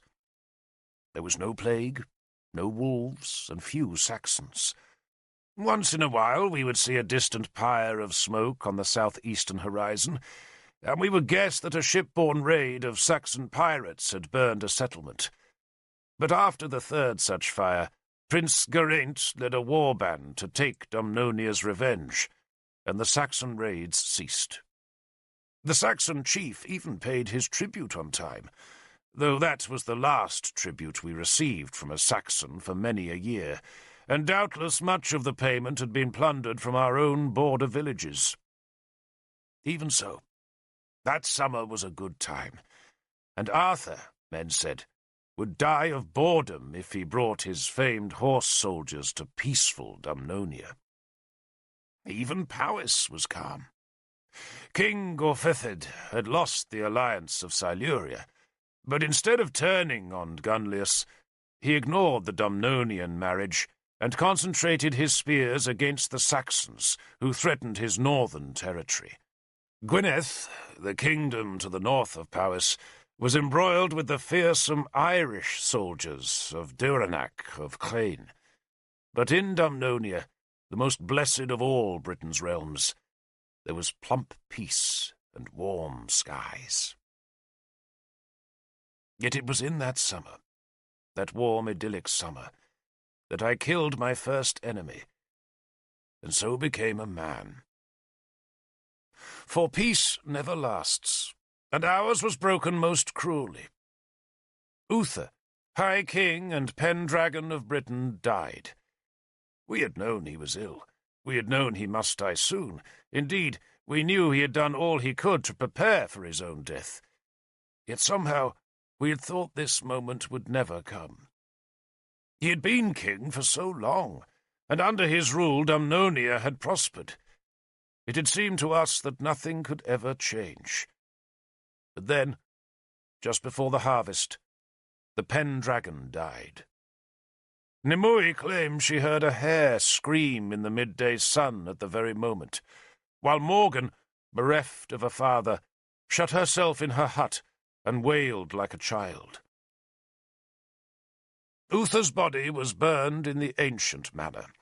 Bedwin would have preferred to give the High King a Christian burial, but the rest of the council refused to sanction such sacrilege, and so his swollen corpse was laid on a pyre on the summit of Caer Mace, and there put to the flames.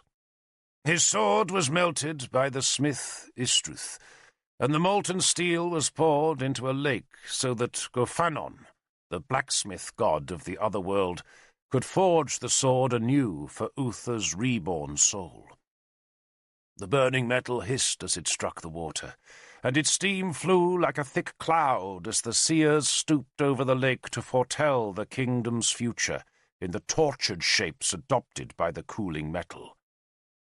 They reported good news, despite which Bishop Bedwin was careful to send his swiftest messengers south to Armorica to summon Arthur, while slower men travelled north into Siluria to tell Gunlius that his stepson's kingdom was now in need of its official protector. Uther's balefire burned for 3 nights. Only then were the flames allowed to die, a process hastened by a mighty storm that swept in from the western sea. Great clouds heaped the sky, lightning harrowed the dead man's land, and heavy rain beat across a broad swathe of growing crops. In Inniswydrin we crouched in the huts and listened to the drumming rain and the bellowing thunder, and watched the water cascade in streams from the thatched roofs. It was during that storm that Bishop Bedwin's messenger brought the kingdom's great dragon banner to Mordred. The messenger had to shout like a mad thing to attract the attention of anyone inside the stockade. But finally, Howl and I opened the gate, and once the storm had passed and the wind had died, we planted the flag before Merlin's hall as a sign that Mordred was now king over Dumnonia. The baby was not the High King, of course, for that was an honour which was only granted to a king acknowledged by other kings as one above them all. Nor was Mordred the Pendragon, for that title only went to a High King who had won his position in battle. Indeed, Mordred was not even the proper king of Dumnonia yet, nor would he be, until he had been carried to Caer Cadarn, and there proclaimed with sword and shout above the kingdom's royal stone. But he was the banner's owner, and so the red dragon flew before Merlin's high hall. The banner was a square of white linen, as broad and high as the shaft of a warrior's spear. It was held spread by willow withies threaded into its hems, and was attached to a long elm staff that was crowned with a golden figure of a dragon. The dragon embroidered on the banner itself was made of red wool, that leached its dye in the rain to smear the lower linen pink. The arrival of the banner was followed within days by the King's Guard, 100 men led by Owain, the champion, whose task was to protect Mordred, King of Dumnonia. Owain brought a suggestion from Bishop Bedwin that Norwenna and Mordred should move south to Durnovaria, a suggestion Norwenna eagerly adopted, for she wanted to raise her son in a Christian community rather than in the Tor's blatantly pagan air.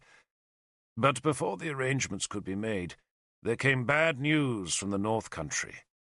Gorfithid of Powys, hearing of the High King's death, had sent his spearmen to attack Gwent, and the men of Powys were now burning, looting, and taking captives deep inside Tudric's territory.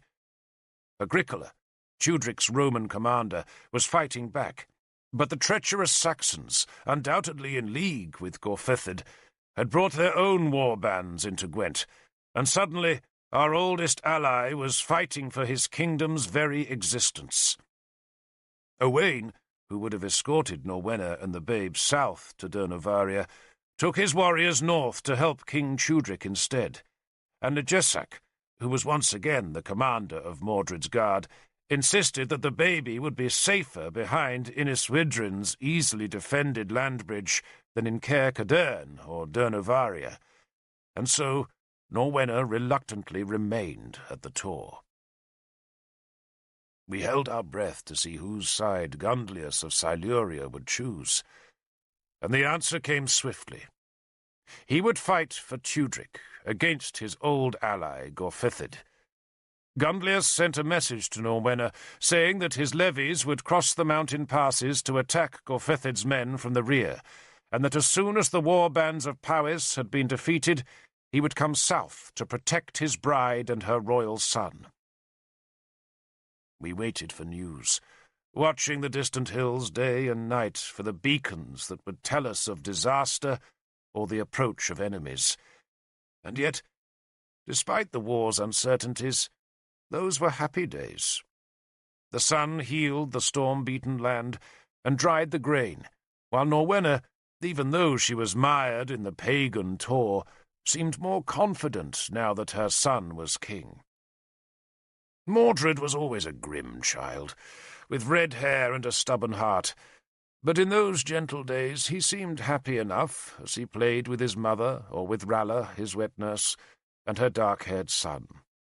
Ralla's husband, Gwilithin, the carpenter, carved Mordred a set of animals, ducks, hogs, cows, and deer, and the king loved to play with them, even though he was still too young to know just what they were.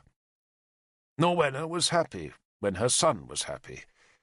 I used to watch her tickling Mordred to make him laugh, cradling him when he was hurt, and loving him always. She called him her little king, her ever-loving lover-boy, her miracle. And Mordred chuckled back and warmed her unhappy heart. He crawled naked in the sun, and we could all see how his left foot was clubbed and grown inwards like a clenched fist. But otherwise he grew strong on Ralla's milk and his mother's love. He was baptized in the stone church beside the Holy Thorn. News of the war came, and it was all good. Prince Geraint had broken a Saxon warband on Dumnonia's eastern border, while further north Tudric had destroyed another force of Saxon raiders. Agricola, leading the rest of Gwent's army in alliance with Owain of Dumnonia, had driven Gorfithid's invaders back into Powys's hills. Then a messenger came from Gundlius, which said that Gorfithid of Powys was seeking peace, and the messenger threw 2 captured Powisian swords at Norwenna's feet as a token of her husband's victory. Better still, the man reported, Gundlius of Siluria was even now on his way south to collect his bride and her precious son. It was time, Gundlius said, that Mordred was proclaimed king on Caer Cadarn. Nothing could have been sweeter to Norwenna's ears, and in her gladness she gave the messenger a heavy gold bracelet before sending him south to pass on her husband's message to Bedwin and the council. "Tell Bedwin," she ordered the messenger, that we shall acclaim Mordred before the harvest. Godspeed your horse." The messenger rode south, and Norwenna began preparing for the acclamation ceremony at Caer Cadarn. She ordered the monks of the Holy Thorn to be ready to travel with her, though she peremptorily forbade either Morgan or Nimue to attend, because from this day on, she declared, Dumnonia would be a Christian kingdom, and its heathen witches would be kept far from her son's throne. Gundlius's victory had emboldened Norwenna, encouraging her to exercise an authority that Uther would never have allowed her to wield. We waited for Morgan or Nimue to protest their exclusion from the ceremony of acclamation, but both women took the prohibition with a surprising calm. Morgan, indeed, simply shrugged her black shoulders, though at dusk that night she carried a bronze cauldron into Merlin's chambers, and there secluded herself with Nimue. Norwenna, who had invited the head monk of the Holy Thorn and his wife to dine on the tour, commented that the witches were brewing evil, and everyone in the hall laughed. The Christians were victorious. I was not so sure of their victory. Nimue and Morgan disliked each other, yet now they were closeted together, and I suspected that only a matter of the direst importance could bring about such a reconciliation. But Norwenna had no doubts. Uther's death and her husband's victories were bringing her a blessed freedom, and soon she would leave the Tor and assume her rightful place as the king's mother in a Christian court, where her son would grow in Christ's image. She was never so happy as on that night when she ruled supreme, a Christian in the heart of Merlin's pagan hall. But then Morgan and Nimue reappeared. There was silence in the hall as the two women walked to Norwenna's chair, where, with due humility, they knelt. The head monk, a small fierce man with a bristling beard who had been a tanner before converting to Christ, and who still stank of the dung needed by his former trade, demanded to know their business. His wife defended herself from evil by making the sign of the cross, though she spat as well, just to be sure. Morgan answered the monk from behind her golden mask. She spoke with unaccustomed deference, as she claimed that Gundlius's messenger had lied. She and Nimue, Morgan said, had peered into the cauldron and seen the truth reflected in its watery mirror. There was no victory in the north, nor was there defeat there either. But Morgan warned that the enemy was closer to Innis Widren than any of us knew, and that we should all be ready to leave the Tor at first light and seek safety deeper inside southern Dumnonia. Morgan spoke the words soberly and heavily, and when she had finished, she bowed to the Queen, then bent awkwardly forward to kiss the hem of Norwenna's blue robe. Norwenna snatched the robe away. She had listened in silence to the dour prophecy, but now she began to cry, and with the sudden tears came a wash of anger. "You're just a crippled witch," she screamed at Morgan, "and want your bastard brother to be king. It won't happen. You hear me? It will not happen. My baby is king." "Hey, lady," Nimue tried to intervene, but was immediately interrupted. "You're nothing!" Norwenna turned on Nimue savagely. "You're nothing but an hysterical, wicked child of the devil. You've put a curse on my child. I know you have. He was born crooked because you were present at his birth. Oh, God, my child!" She was screaming and weeping, beating her fist on the table as she spat her hatred at Nimue and Morgan. "Now go! Both of you go!" There was silence in the hall as Nimue and Morgan went into the night. And next morning it seemed Norwenna must be right, for no beacons blazed on the northern hills. It was indeed the most beautiful day of that beautiful summer. The land was heavy as it neared harvest, the hills were hazed by the somnolent heat, and the sky almost cloudless.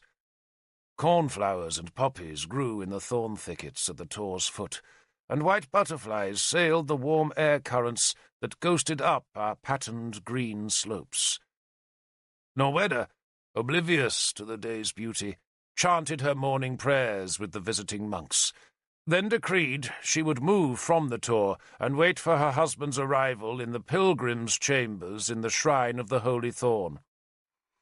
"I have lived among the wicked too long," she announced very grandly, as a guard shouted a warning from the eastern wall. "Horsemen!" the guard cried. "Horsemen!" Norwena ran to the fence, where a crowd was gathering to watch a score of armed horsemen crossing the land bridge that led from the Roman road to the green hills of Inniswydrin. Legesak, commander of Mordred's guard, seemed to know who was coming, for he sent orders to his men to allow the horsemen through the earth wall. The riders spurred through the wall's gate and came towards us beneath a bright banner that showed the red badge of the fox. It was Gunlius himself, and Norwena laughed with delight to see her husband riding victorious from the war with the dawn of a new Christian kingdom bright upon his spear point. "You see," she turned on Morgan. "You see, your cauldron lied. There is victory." Mordred began to cry at all the commotion, and Norwena brusquely ordered him given to Ralla.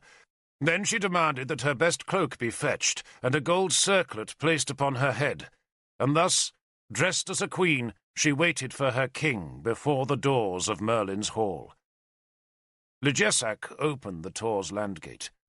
Druiden's ramshackle guard formed a crude line, while poor mad Pellinor shrieked in his cage for news.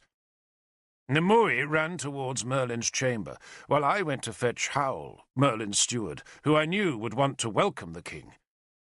The 20 Silurian horsemen dismounted at the Tor's foot. They had come from the war, and so they carried spears, shields, and swords. One-legged Howl, buckling on his own great sword, frowned when he saw that the druid Tanaburs was among the Silurian party. "I thought Gunlius had abandoned the old faith," the steward said.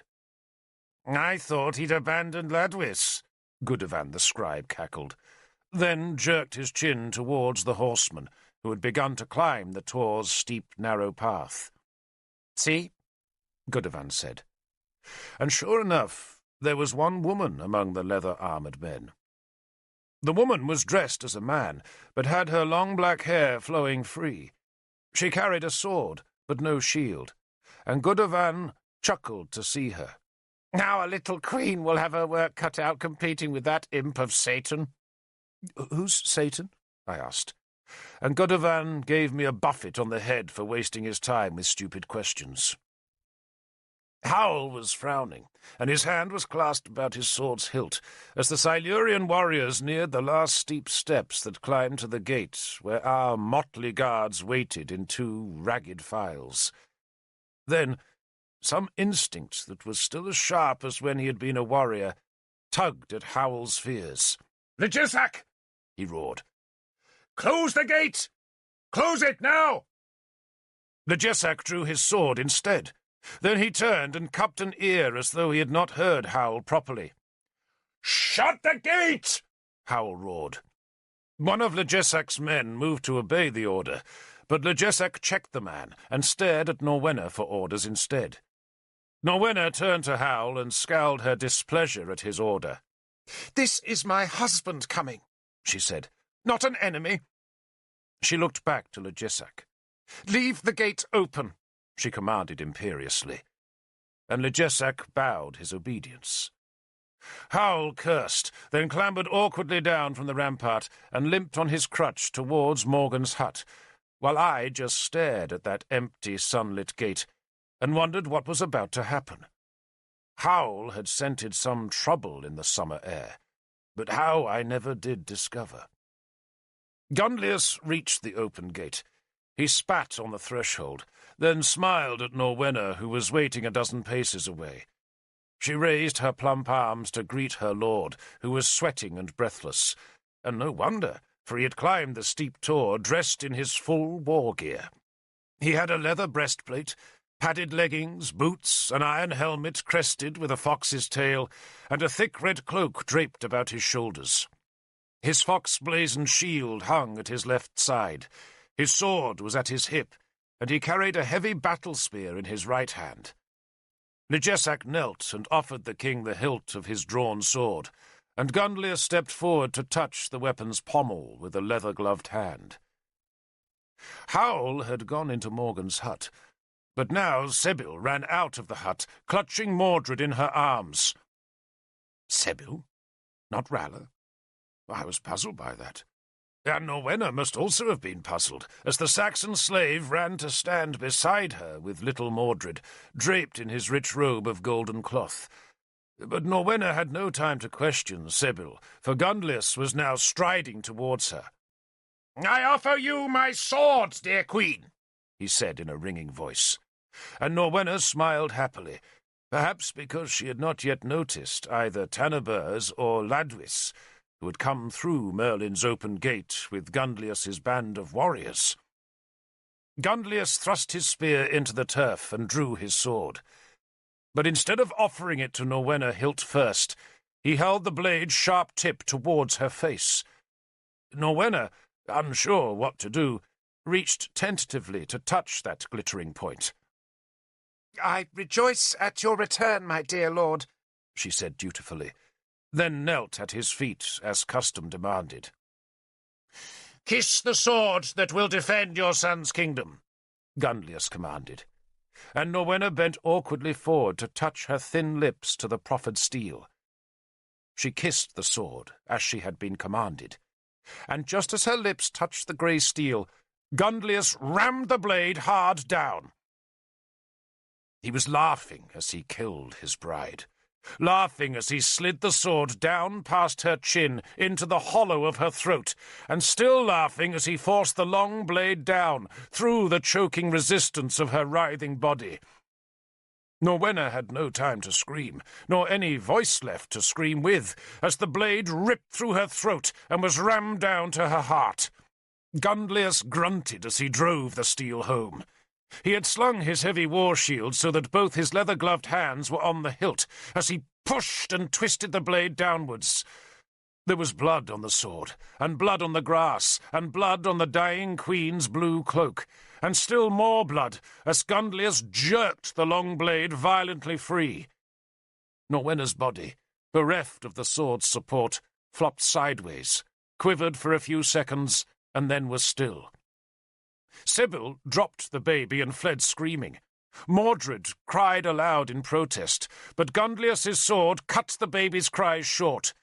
He stabbed the red blade down just once, and suddenly the golden cloth was drenched with scarlet.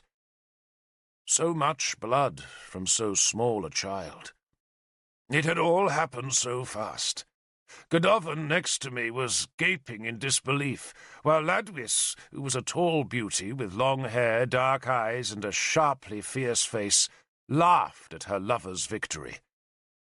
Tanaburs had closed one eye, raised one hand to the sky, and was hopping on one leg, all signs that he was in sacred communion with the gods as he cast his spells of doom, and as Gundlius's guards spread into the compound with levelled spears to make that doom reality. Ligesac had joined the Silurian ranks and helped the spearmen massacre his own men. A few of the Dumnonians tried to fight, but they had been arrayed to do Gundlius honour, not oppose him, and the Silurian spearmen made brief work of Mordred's guards, and briefer work still of Druiden's sorry soldiers. For the very first time in my adult life, I saw men die on spearheads, and heard the terrible screams a man makes when his soul is spear-sent into the other world. For a few seconds I was helpless with panic. Norwenna and Mordred were dead. The Tor was screaming, and the enemy was running towards the hall and Merlin's tower. Morgan and Howl appeared beside the tower, but as Howl limped forward with sword in hand, Morgan fled towards the sea gate. A host of women, children, and slaves ran with her, a terrified mass of people whom Gundlius seemed content to let escape. Rala, Sybil, and those of Druiden's misshapen guard who had managed to avoid the grim Silurian warriors ran with them. Pellinor leapt up and down in his cage, cackling and naked, loving the horror. I jumped from the ramparts and ran to the hall. I was not being brave, I was simply in love with Nimue, and I wanted to make sure she was safe before I fled the Tor myself. Ligesac's guards were dead, and Gundlius's men were beginning to plunder the huts as I dived through the door and ran towards Merlin's chambers. But before I could reach the small black door, a spear shaft tripped me. I fell heavily. Then a small hand gripped my collar and, with astounding strength, dragged me towards my old hiding place behind the baskets of feasting cloths. "You can't help her, fool," Druiden's voice said in my ear. "Now be quiet." I reached safety just seconds before Gundlius and Tanibers entered the hall, and all I could do was watch as the king, his druid, and 3 helmed men marched to Merlin's door.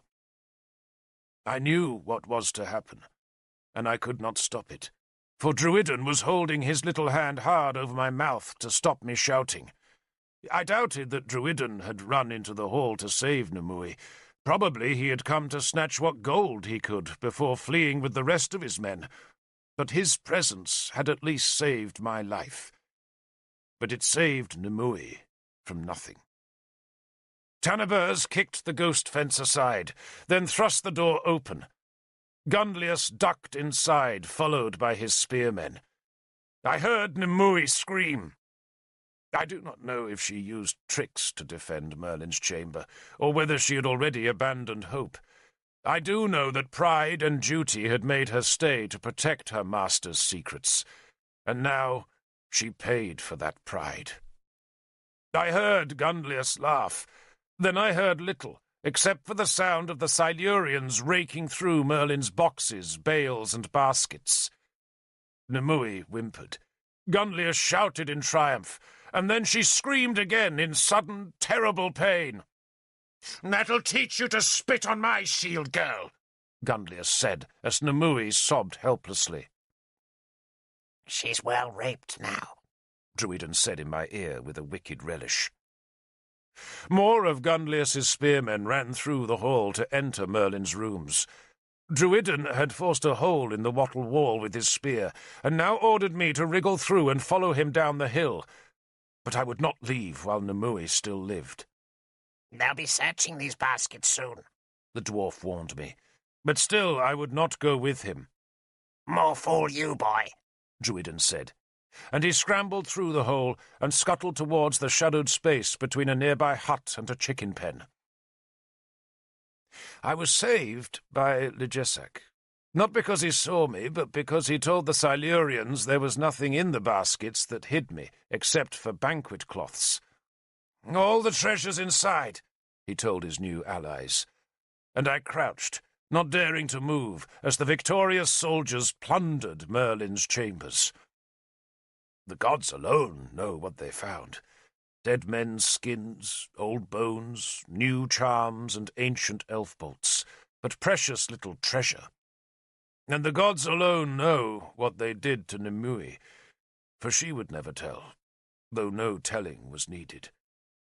They did what soldiers always do to captured women, and when they had finished, they left her bleeding and half mad.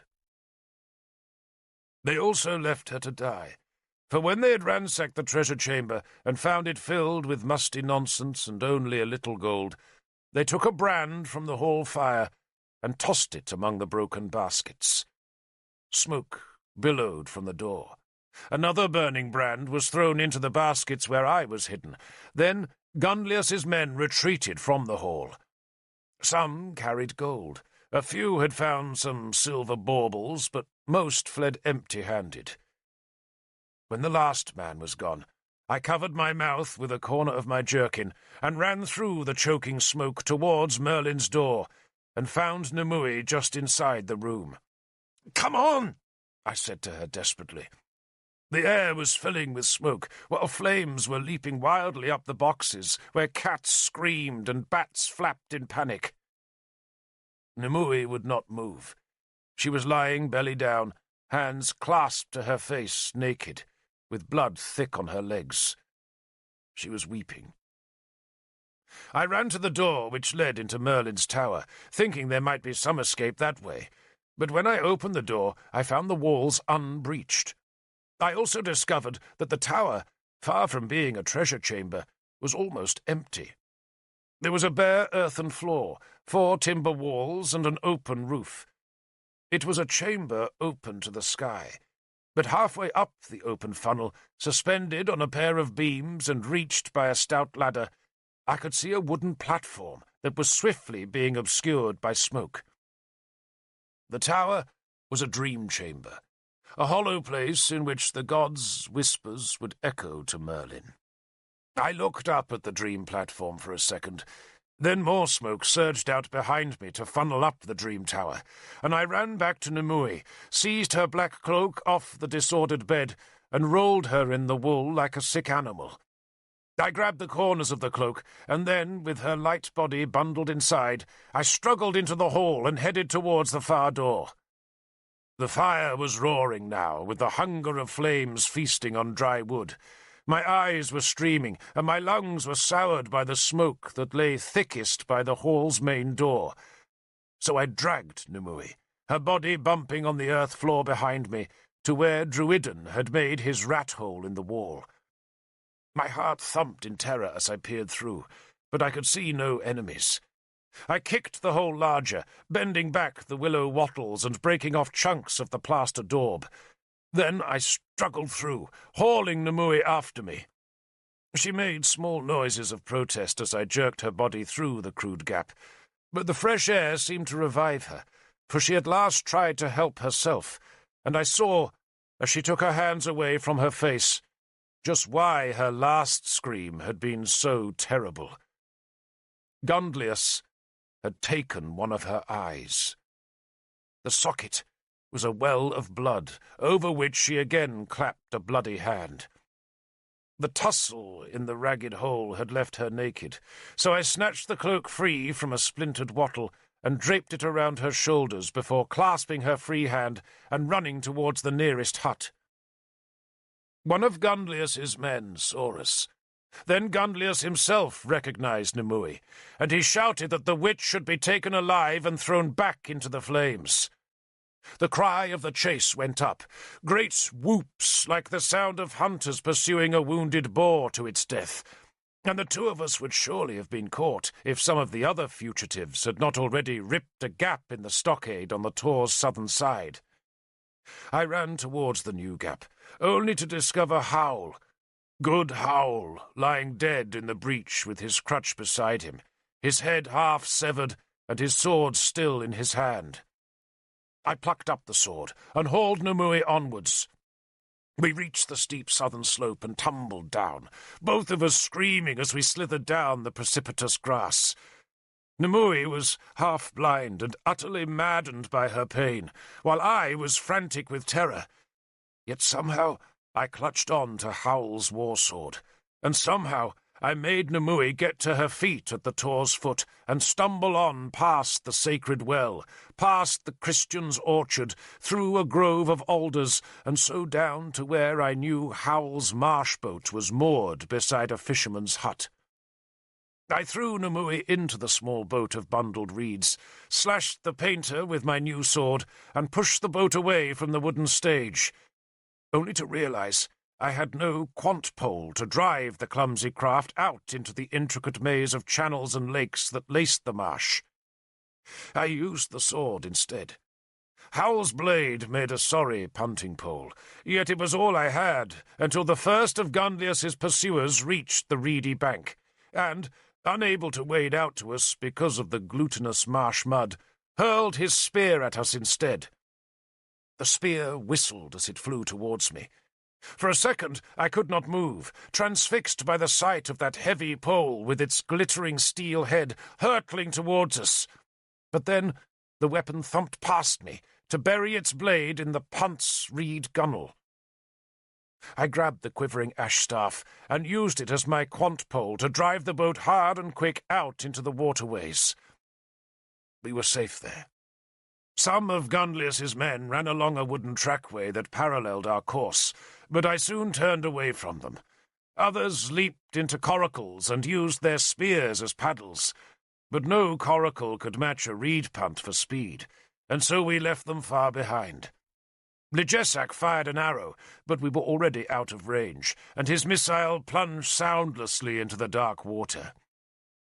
Behind, our frustrated pursuers, high on the green tor, the flames leapt hungrily at huts and hall and tower, so that grey churning smoke rose high in the blue summer sky. 2 wounds. Numui spoke for the first time since I had snatched her from the flames. "What?" I turned to her.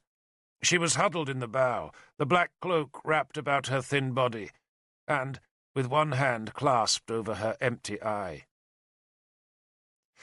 "I've suffered 2 wounds of wisdom, Derfel," she said, in a voice of crazed wonderment. "The wound to the body, and the wound to the pride. Now all I face is madness, and then I shall be as wise as Merlin." She tried to smile, but there was a hysterical wildness in her voice that made me wonder whether she was not already under the spell of madness. "Mordred's dead," I told her, "and so are Norwenna and Howl. The Tor's burning." Our whole world was being destroyed, yet Numui seemed strangely unmoved by the disaster. Instead, she almost seemed elated because she had endured 2 of the 3 tests of wisdom. I poled past a line of willow fish traps, then turned into Lissa's Mere, a great black lake that lay on the southern edge of the marshes. I was aiming towards Ermid's Hall, a wooden settlement where Ermid, a chieftain of a local tribe, kept his household. I knew Ermid would not be at the hall, for he had marched north with Owain, but his people would help us, and I also knew that our boat would reach the hall long before the swiftest of Gunlius's horsemen could gallop around the lake's long, reed-thick and marshy banks.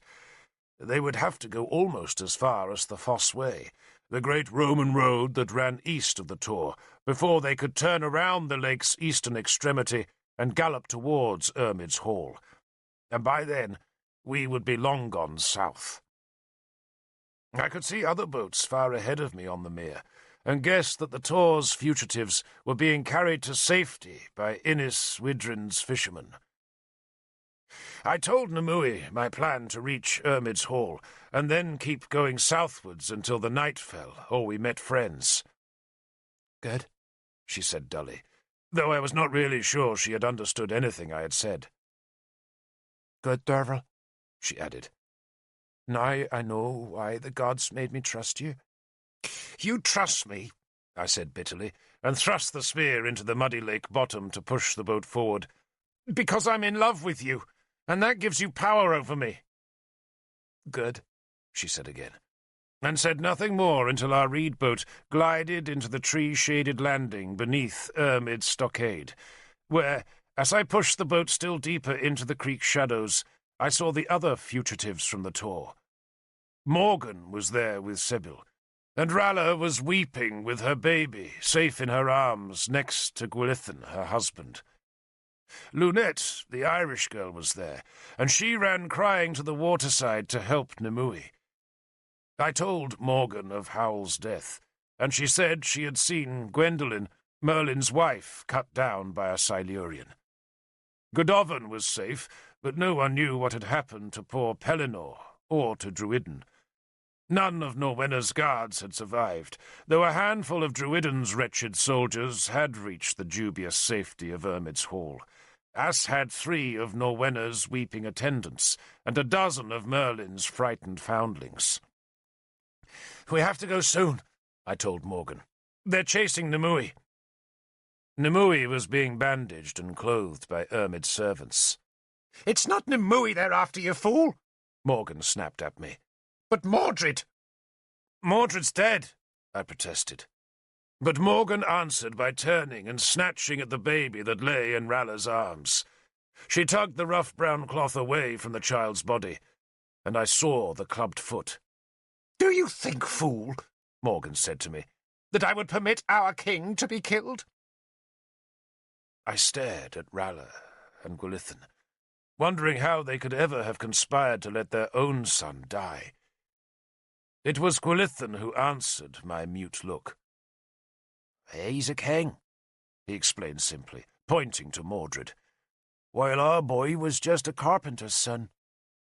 "And soon," Morgan said angrily, "Gunlius will discover that the baby he killed has 2 good feet, and then he'll bring every man he can to search for us. We go south." There was no safety in Ermid's Hall. The chief and his warriors had gone to war, leaving only a handful of servants and children in the settlement. We left a little before midday, plunging into the greenwoods south of Ermid's holdings. One of Ermid's huntsmen led us on narrow paths and secret ways. There were 30 of us, mostly women and children, with only a half-dozen men capable of bearing arms, and of those only Gwilithan had ever killed a man in battle. Druiden's few surviving fools would be no use, and I had never fought in anger, though I walked as a rearguard with Howl's naked sword thrust into my rope belt and the heavy Silurian war spear clasped in my right hand. We passed slowly beneath the oaks and hazels. From Ermid's Hall to Caer Cadarn was no more than a 4-hour walk, though it would take us much longer, for we travelled on secret, circuitous paths, and were slowed by the children. Morgan had not said she would try to reach Caer Cadarn, but I knew the royal sanctuary was her probable destination, for it was there that we were likely to find Dumnonian soldiers. But Gunlius would surely have made that same deduction, and he was just as desperate as we were. Morgan, who had a shrewd grasp of this world's wickedness, surmised that the Silurian king had been planning this war ever since the High Council, just waiting for Uther's death to launch an attack in alliance with Gorfithid. We had all been fooled. We had thought Gunlius a friend, and so no one had guarded his borders, and now Gunlius was aiming at nothing less than the throne of Dumnonia itself. But to gain that throne, Morgan told us, he would need more than a score of horsemen, and so his spearmen would surely even now be hurrying to catch up with their king as they marched down the long Roman road that led from Dumnonia's northern coast. The Silurians were loose in our country, but before Gunlius could be sure of victory, he had to kill Mordred. He had to find us, or else his whole daring enterprise would fail. The great wood muffled our steps. Occasionally a pigeon would clatter through the high leaves, and sometimes a woodpecker would rattle a trunk not far off. Once there was a great crashing and trampling in the nearby underbrush, and we all stopped, motionless, fearing a Silurian horseman. But it was only a tusked boar that blundered into a clearing, took one look at us and turned away. Mordred was crying and would not take Ralla's breast. Some of the smaller children were also weeping out of fear and tiredness, but they fell silent when Morgan threatened to turn them all into stink-toads. Nimue limped ahead of me. I knew she was in pain, but she would not complain. Sometimes she wept silently, and nothing Lunette could say would comfort her. Lunette was a slender, dark girl, the same age as Nimue, and not unlike her in looks, but she lacked Nimue's knowledge and fey spirit. Nimue could look at a stream and know it as the dwelling-place of water spirits, whereas Lunette would simply see it as a good place for washing clothes. After a while, Lunette dropped back to walk beside me. "What happens to us now, Derfel?" she asked. "I don't know." "Will Merlin come?" "I hope so," I said. "Or perhaps Arthur will." I spoke in fervent but disbelieving hope, because what we needed was a miracle. Instead, we seemed trapped in a midday nightmare, for when, after a couple of hours' walking, we were forced to leave the woods to cross a deep, winding stream that looped through grassy pastures bright with flowers, we saw more smoke pyres on the distant eastern skyline. though whether the fires had been set by Silurian raiders or by Saxons taking advantage of our weakness, none could tell. A deer ran out of the woods a quarter-mile to the east. "Down!" the huntsman's voice hissed, and we all sank into the grass at the edge of the wood. Ralla forced Mordred onto her breast to silence him, and he retaliated by biting her so hard that the blood trickled down to her waist. But neither he nor she made a sound, as the horseman who had startled the deer appeared at the tree's edge. The horseman was also to the east of us, but much closer than the pyres, so close that I could see the fox mask on his round shield. He carried a long spear and a horn that he sounded after he had stared for a long time in our direction. We all feared that its signal meant that the rider had seen us, and that soon a whole pack of Silurian horsemen would come into view. But when the man urged his horse back into the trees, we guessed that the horn's dull note meant that he had not seen us at all. Far away another horn sounded. Then there was silence. We waited long minutes. Bees buzzed through the pastures edging the stream. We were all watching the tree line, fearing to see more armed horsemen. But no enemy showed there, and after a while our guide whispered that we were to creep down to the stream, cross it, and crawl up to the trees on its far bank. It was a long, difficult crawl, especially for Morgan with her twisted left leg, though at least we all had a chance to lap at the water as we splashed through the stream.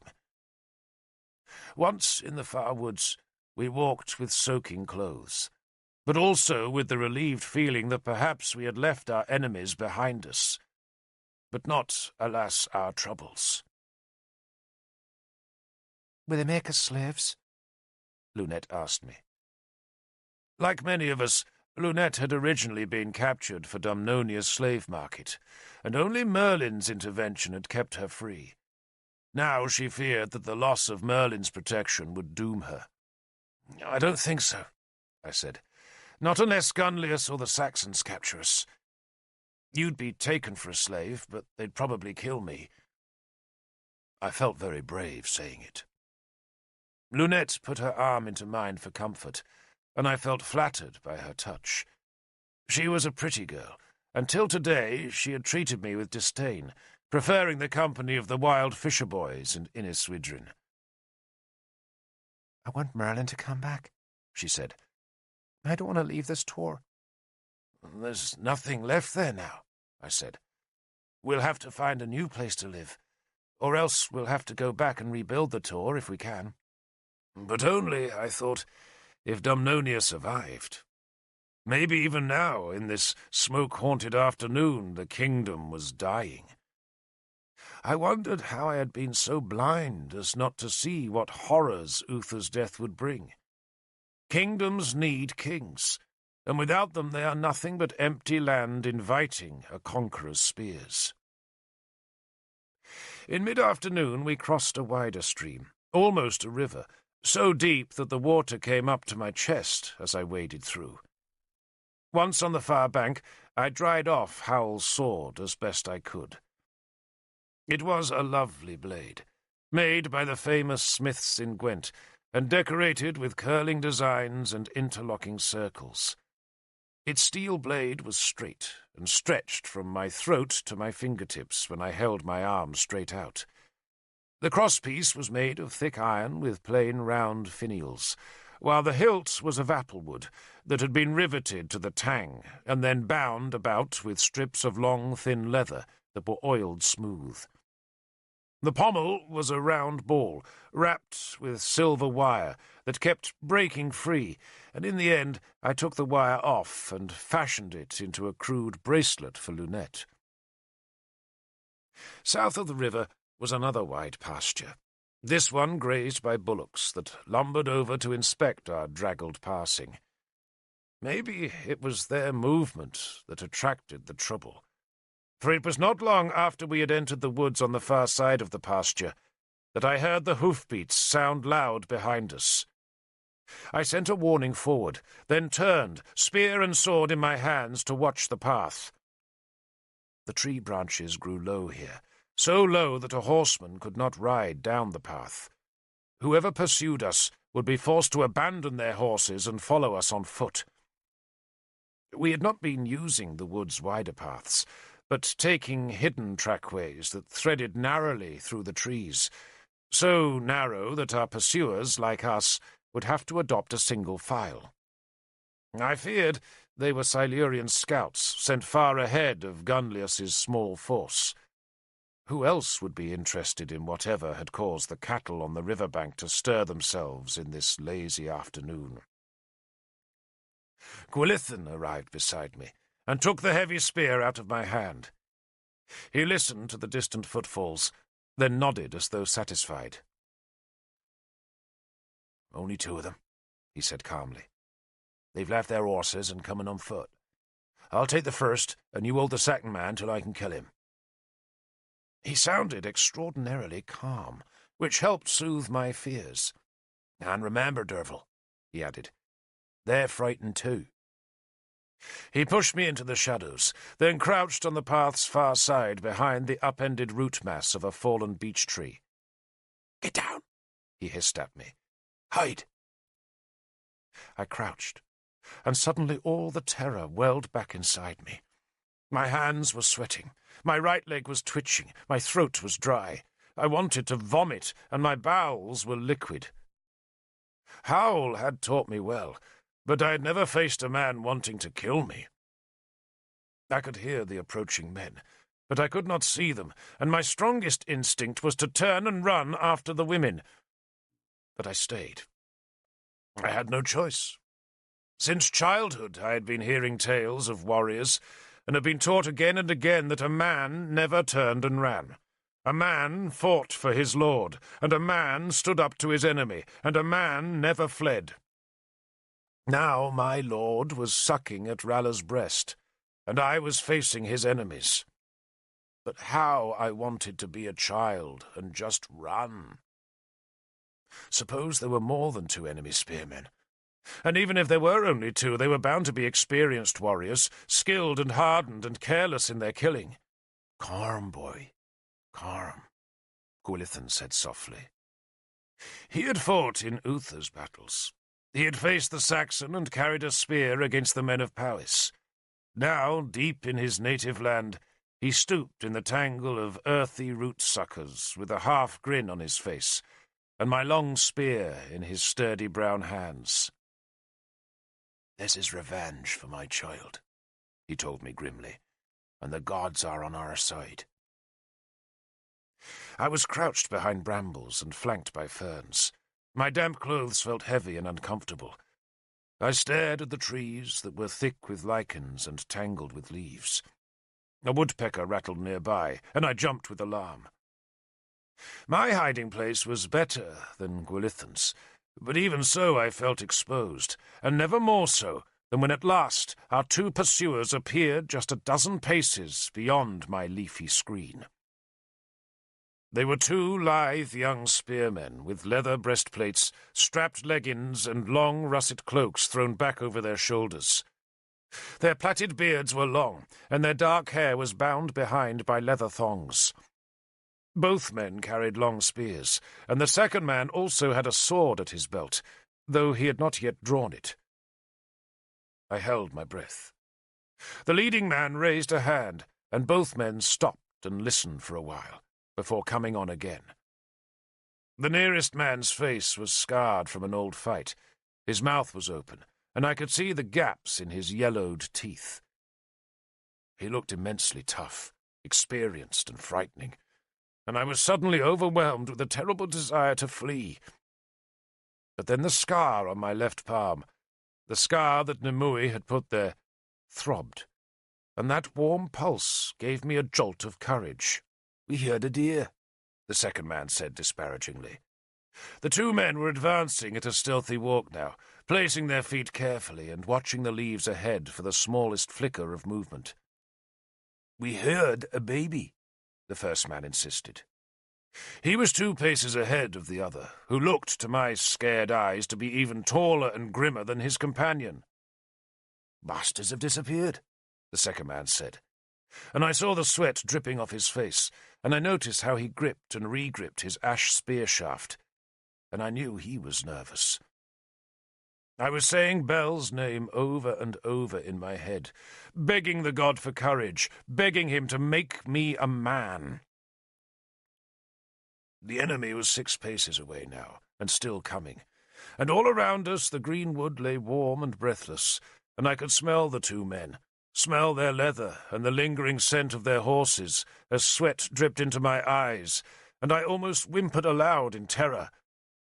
But then Gwilithan leapt out of his ambush and screamed a war cry as he ran forward.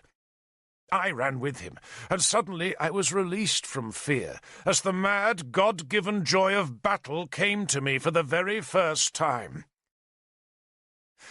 Later, much later, I learned that the joy and the fear are the exact same things, the one merely transformed into the other by action. But on that summer afternoon, I was suddenly elated. May God and his angels forgive me, but that day I discovered the joy that lies in battle, and for a long time afterwards I craved it like a thirsty man seeking water. I ran forward, screaming like Gwilithan, but I was not so crazed as to follow him blindly. I moved over to the right side of the narrow path, so that I could run past him when he struck the closer Silurian. That man tried to parry Gwilithan's spear, but the carpenter expected the low sweep of the ash staff, and raised his own weapon above it as he thrust his weapon home. It all happened so fast. One moment the Silurian was a threatening figure in war gear, then he was gasping and twitching as Gwilithan rammed the heavy spearhead through the leather armour and deep into his chest. And I was already past him, yelling as I swung Howl's sword. At that moment I felt no fear, perhaps because the soul of dead Howl came back from the other world to fill me. For suddenly I knew exactly what I had to do, and my war scream was a cry of triumph. The second man had a heartbeat's more warning than his dying companion, and so he had dropped into a spearman's crouch, from which he could spring forward with killing force. I leapt at him, and as the spear came at me in a bright, sun-touched lunge of steel, I twisted aside and parried with my blade, not so hard as to lose control of the steel, but just enough to slide the man's weapon past my right side as I whirled the sword around. "It's all in the wrists, boy! All in the wrists," I heard Howl say, and I shouted his name as I brought the sword hard down onto the side of the Silurian's neck. It was all so quick, so very quick. The wrist manoeuvres the sword, but the arm gives it force, and my arm held Howl's great strength that afternoon. My steel buried itself in the Silurian's neck like an axe biting into rotten wood. At first, so green was I thought he had not died, and I wrenched the sword free to strike at him again. I struck that second time, and was aware of blood brightening the day, and the man falling sideways, and I could hear his choking breath and see his dying effort to pull the spear back for a second thrust. But then his life rattled in his throat, and another great wash of blood ran down his leather-covered chest as he slumped onto the leaf mould. And I stood there shaking. I suddenly wanted to cry. I had no idea what I had done. I had no sense of victory, only of guilt, and I stood shocked and motionless with my sword still embedded in the dead man's throat, on which the first flies were already settling. I could not move. A bird screamed in the high leaves. Then Gwilithan's strong arm was around my shoulders, and tears were streaming down my face. "You're a good man, Derfel," Gwilithan said, and I turned to him and held him like a child clinging to a father. "Well done," he said again and again. "Well done." He patted me clumsily, until at last I sniffed back my tears. "I'm sorry," I heard myself saying. Sorry? He laughed. For what? Howl always said you were the best he ever trained, and I should have believed him. You're fast. Now come. We have to see what we've won. I took my victim's sword scabbard that was made of willow-stiffened leather, and found it fitted Howl's sword tolerably well. Then we searched the two bodies for what little plunder we could find.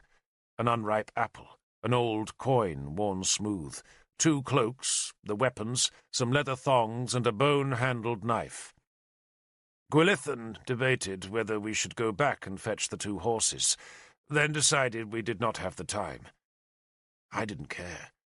My vision might be blurred by tears, but I was alive, and I had killed a man, and I had defended my king, and suddenly I was deliriously happy as Glywithan led me back to the frightened fugitives and raised my arm as a sign that I had fought well. You made enough noise, the 2 of you, Morgan snarled. We'll have half Siluria on our heels soon. Now come, move. Nimue did not seem interested in my victory, but Lunette wanted to hear all about it, and in the telling I exaggerated both the enemy and the fight, and Lunette's admiration engendered even more exaggeration. She had her arm in mine again, and I glanced at her dark-eyed face and wondered why I'd never really noticed just how beautiful she was. Like Nimue, she had a wedge-shaped face, but where Nimue's was full of a wary knowledge, Lunette's was soft, with a teasing warmth, and her closeness gave me new confidence as we walked on through the long afternoon, until at last we turned east towards the hills, of which Caer Cadarn stood like an outrider.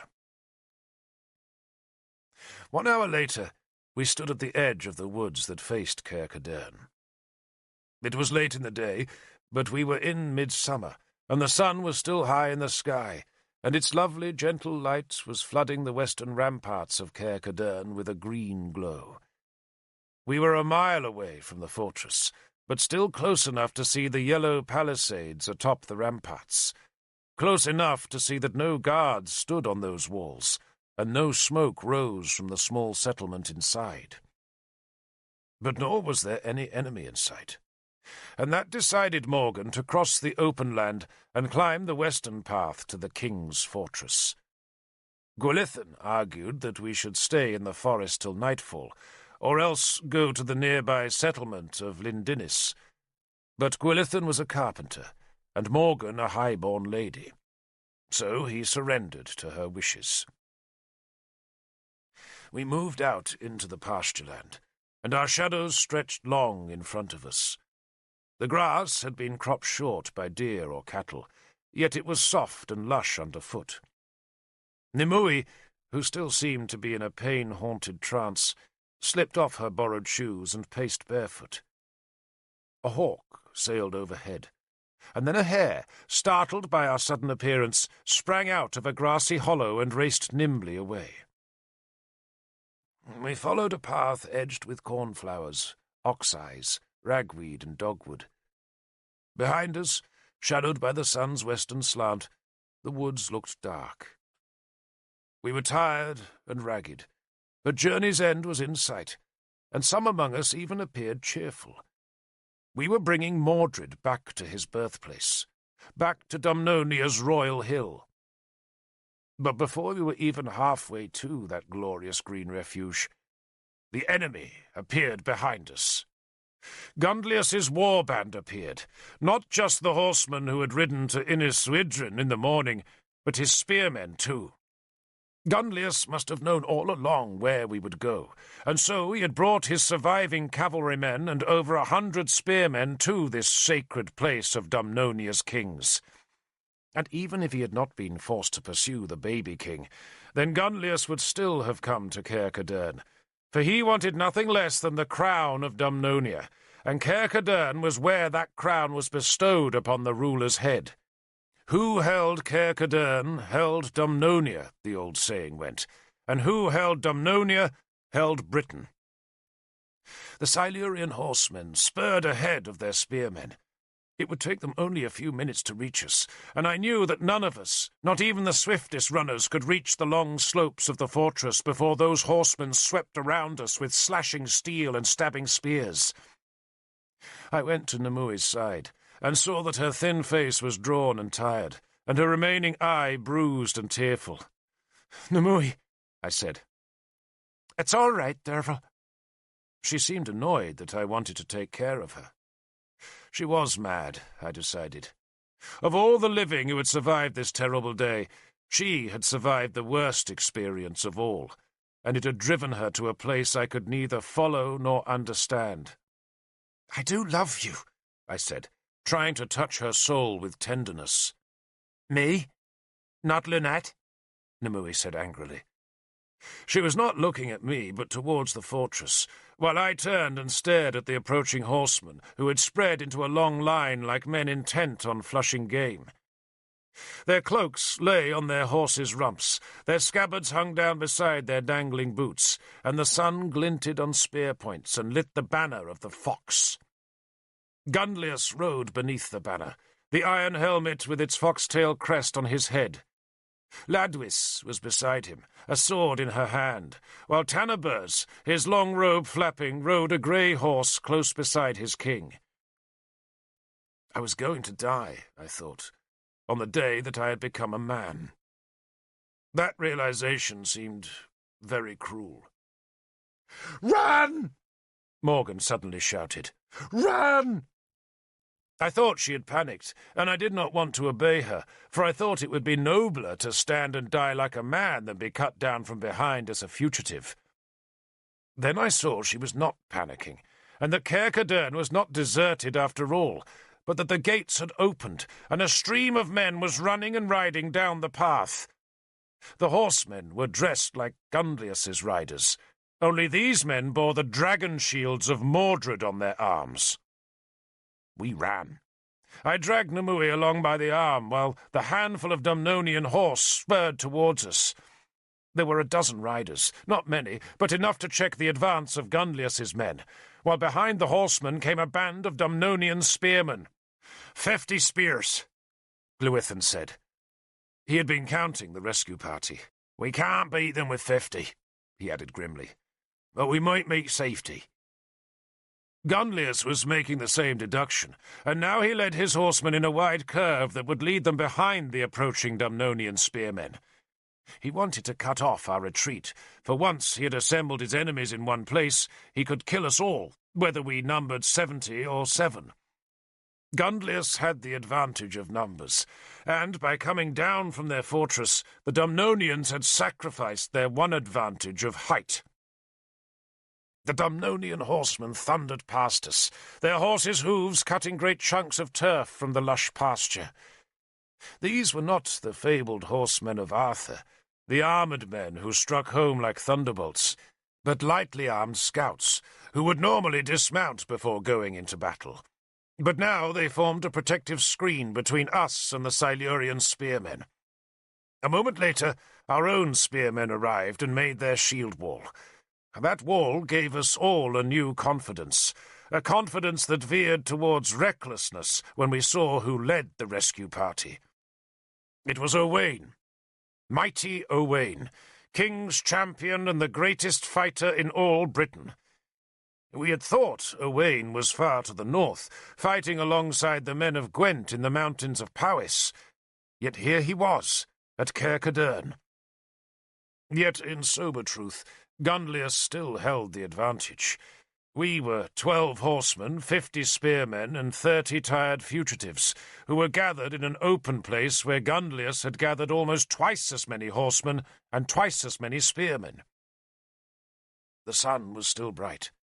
It would be 2 hours before twilight, and 4 before it was full dark, and that gave Gundlius more than enough time to finish his slaughter, though first he tried to persuade us with words. He rode forward, splendid on his sweat-foamed horse, and with his shield held upside down as a sign of truce. "Men of Dumnonia," he called, "give me the child and I will go." No one answered. Owain had hidden himself in the centre of our shield wall, so that Gunlius, seeing no leader, addressed us all. "It's a maimed child," the Silurian king called. "cursed by the gods. You think any good fortune can attend a country ruled by a crippled king? You want your harvests blighted? You want your children born sick? You want your cattle to die of a murrain? You want the Saxons to be lords of this land? What else does a crippled king bring but ill fortune?" Still no one answered, though God knows enough men in our hastily aligned ranks must have feared that Gunlius spoke the truth. The Silurian king lifted the helmet from his long hair and smiled at our plight. "You may all live," he promised, "so long as you give me the child." He waited for an answer that did not come. "Who leads you?" he finally asked. "I do." Owain at last pushed through the ranks to take his place in front of our shield line. "Owain?" Gunlius recognized him, and I thought I saw a flicker of fear in Gunlius's eyes. Like us, he had not known that Owain had returned to the heart of Dumnonia. Yet Gunlius was still confident of victory, even though he must have known that with Owain among his enemies, that victory would be much harder. "Lord Owain," Gunlius said, giving Dumnonia's champion his proper title, "son of Eilinon and grandson of Kulwas, I salute you." Gunlius raised his spear tip towards the sun. "You have a son, Lord Owain." "Many men have sons," Owain answered carelessly. "What's it to you?" "Do you want your boy to be fatherless?" Gunlius asked. "Do you want your lands wasted, your home burned? Do you want your wife to be my men's plaything?" "My wife," Owain said, "could outfight all your men, and you too. You want playthings, Gunlius? Go back to your whore." He jerked his chin towards Ladwis. "And if you won't share your whore with your men, then Dumnonia can spare Siluria a few lonely ewes." Owain's defiance cheered us. He looked indomitable with his massive spear, long sword, and iron-plated shield.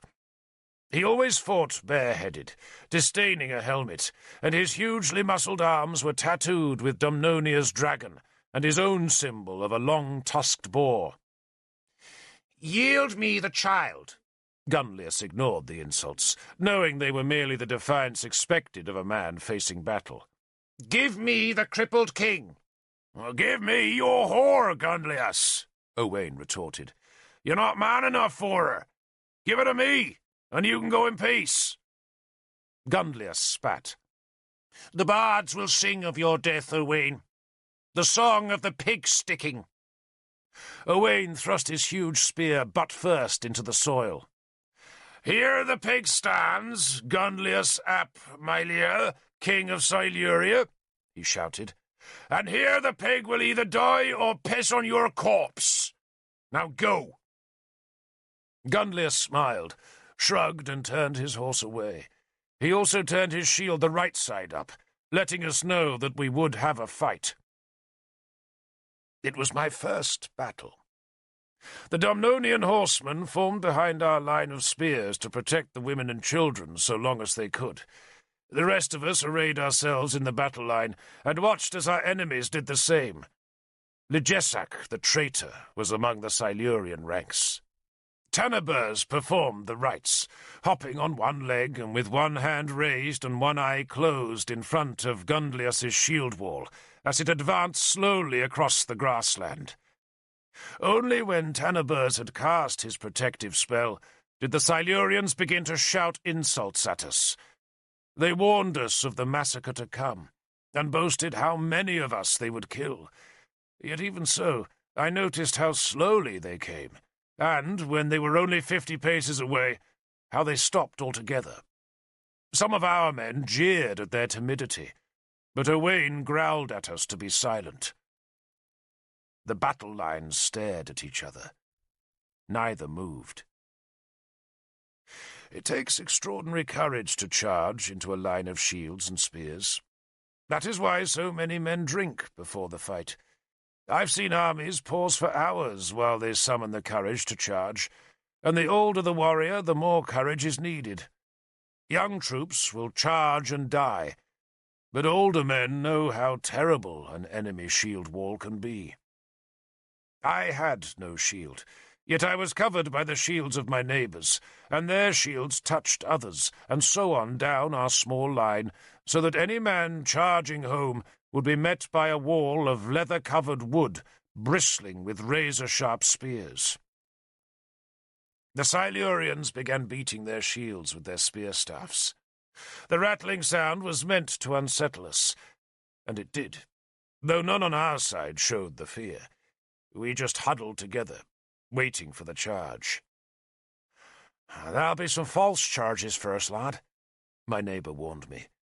And no sooner had he spoken than a group of Silurians ran screaming from their line and hurled their long spears at the centre of our defence. Our men crouched, and the long spears banged home into our shields, and suddenly the whole Silurian line was moving forward.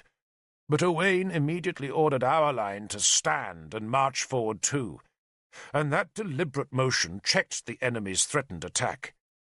Those of our men whose shields were cumbered with the enemy's spears wrenched the weapons loose, then made the shield wall whole again. "Edge back!" Owain ordered us. He would try to shuffle slowly backwards across the half-mile of grassland to Caer Cadarn, hoping that the Silurians would not raise the courage to make their charge while we completed that pitifully slow journey. To give us more time, Owain strode ahead of our line and shouted at Gunlius to fight him man to man. "Are you a woman, Gunlius?" our king's champion called. "Lost your courage? Not enough mead? Why don't you go back to your weaving loom, woman? Go back to your embroidery. Go back to your spindle." We shuffled back, shuffled back, shuffled back. But suddenly a charge of the enemy made us stand firm and duck behind our shields as the spears were hurled. One whipped over my head, its passage sounding like a sudden rush of wind. But again the attack was a feint, intended to panic us. Ligesak was firing arrows, but he must have been drunk, for his shots went wildly overhead. Owain was a target for a dozen spears, but most missed, and the others he swept contemptuously aside with spear or shield before mocking the throwers. "Who taught you spearcraft? Your mothers?"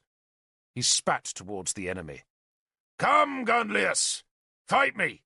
Show your scullions you're a king, not a mouse." The Silurians beat spear shafts on their shields to drown Owain's taunts. He turned his back to show them his scorn and walked slowly back to our shield line. "Back!" he called to us softly. "Back!" Then two of the Silurians threw down their shields and weapons and tore off their clothes to fight naked. My neighbour spat. "There'll be trouble now," he warned me grimly. The naked men were probably drunk, or else so intoxicated by the gods that they believed no enemy blade could hurt them. I had heard of such men, and knew that their suicidal example was usually the signal for a real attack. I gripped my sword and tried to make a vow to die well, but in truth I could have wept for the pity of it all. I had become a man this day, and now I would die. I would join Uther and Howl in the other world, and there wait through the shadowed years until my soul found another human body in which to return to this green world. The two men unbound their hair, took up their spears and swords, then danced in front of the Silurian line. They howled as they worked themselves into the battle frenzy, that state of mindless ecstasy that will let a man try any feat. Gunlius, sitting his horse beneath his banner, smiled at the two men whose bodies were intricately tattooed with blue patterns. The children were crying behind us, and our women were calling to the gods as the men danced nearer and nearer, their spears and swords whirling in the evening sun. Such men had no need of shields, clothes, or armour. The gods were their protection, and glory was their reward. And if they succeeded in killing Owain, then the bards would sing of their victory for years to come. They advanced, one on each side of our champion, who hefted his spear as he prepared to meet their frenzied attack, which would also mark the moment when the whole enemy line would charge. And then the horn sounded. The horn gave a clear, cold note, like none I had ever heard before. There was a purity to that horn, a chill, hard purity, like nothing else on all the earth. It sounded once. It sounded twice, and the second call was enough to give even the naked men pause and make them turn towards the east from where the sound had come. I looked too, and I was dazzled. It was as though a new bright sun had risen on that dying day. The light slashed over the pastures, blinding us, confusing us. But then the light slid on, and I saw it was merely the reflection of the real sun glancing from a shield polished bright as a mirror. But that shield was held by such a man as I had never seen before. A man magnificent, a man lifted high on a great horse and accompanied by other such men. A horde of wondrous men, plumed men, armoured men, men sprung from the dreams of the gods to come to this murderous field. And over the men's plumed heads there floated a banner I would come to love more than any banner on all God's earth. It was the banner of the bear. The horn sounded a third time, and suddenly I knew I would live, and I was weeping for joy, and all our spearmen were half crying and half shouting, and the earth was shuddering with the hooves of those godlike men who were riding to our rescue. For Arthur at last had come. Part 2. The Princess Bride. Igraine is unhappy. She wants tales of Arthur's childhood. She has heard of a sword in the stone and wants me to write of it. She tells me he was sired by a spirit on a queen, and that the skies were filled with thunder on the night of his birth. Maybe she's right, and the skies were noisy that night, but everyone I ever talked to slept through it.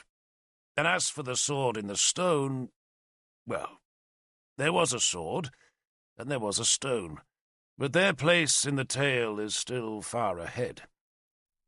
The sword was called Caledfruch, which means hard lightning, though Igraine prefers to call it Excalibur. And I shall call it so as well, because Arthur never cared what name his longsword carried. Nor did he care about his childhood, for certainly I never heard him speak of it. I once questioned him about his early days, and he would not answer. "What is the egg to the eagle?" he asked me, then said that he had been born, he had lived, and he had become a soldier. And that was all I needed to know. But for my most fair and generous protector, Igraine, let me set down what little I did learn. Arthur, despite Uther's denial at Cleavham, was the son of the High King, though there was small advantage to be gained from that patronage, for Uther fathered as many bastards as a tomcat makes kittens. Arthur's mother was, like my most precious queen, called Igraine. She came from Caer Gae in Gwynedd, and is said to have been the daughter of Cunetha, king of Gwynedd and high king before Uther, though Igraine was no princess, for her mother was not Cunetha's wife, but was instead married to a chieftain of Henniswyren.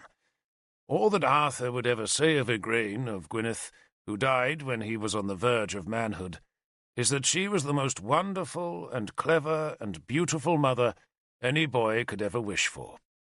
Though, according to Kay, who knew Igraine well, her beauty was sharpened by a rancorous wit. Kay is the son of Ector ap Ednywyn, the chieftain at Caergay who took Igraine and her 4 bastard children into his household when Uther rejected them. That rejection occurred in the same year Arthur was born, and Igraine never forgave her son for it.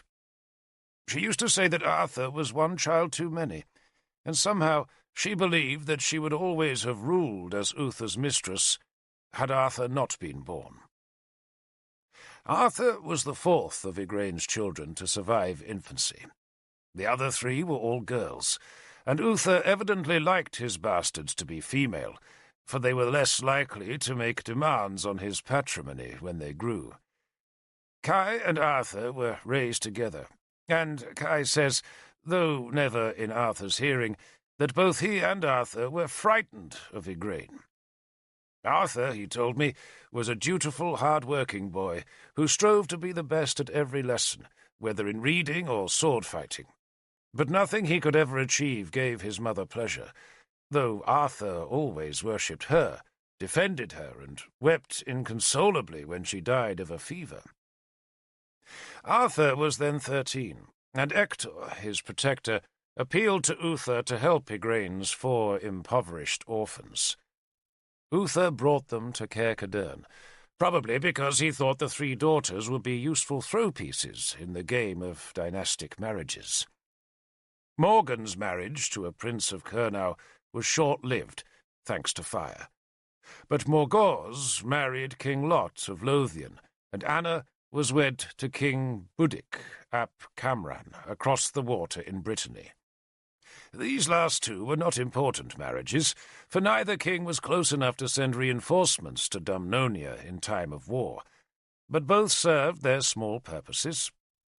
Arthur, being a boy, had no such usefulness, and so he went to Uther's court and learned to use a sword and spear.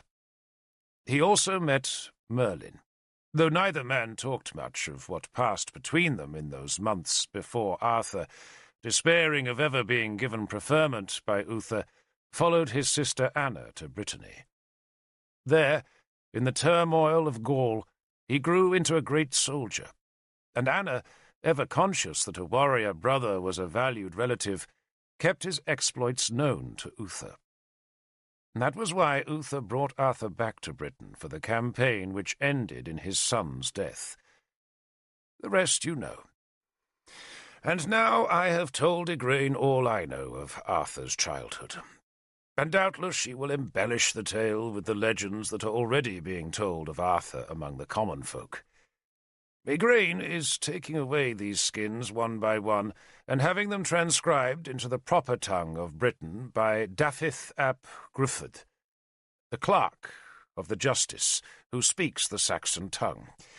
And I do not trust him or Igraine to leave these words untouched by their own fancies. There are times when I wish that I dared to set this tale down in the British tongue, but Bishop Sansom, whom God cherishes above all the saints, still suspects what I write. At times he has tried to stop this work, or else has commanded the imps of Satan to impede me. One day I found my quills all gone, and on another there was urine in the inkhorn. But Igraine restores everything, and Sansom, unless he learns to read and masters the Saxon tongue, cannot confirm his suspicions that this work is not, in truth, a Saxon gospel. Igraine urges me to write more and faster, and pleads with me to tell the truth about Arthur, but then complains when that truth does not match the fairy tales she hears in the Caer's kitchen or in her robing chamber. She wants shape-changing and questing beasts, but I cannot invent what I did not see. It is true, God forgive me, that I have changed some things, but nothing important.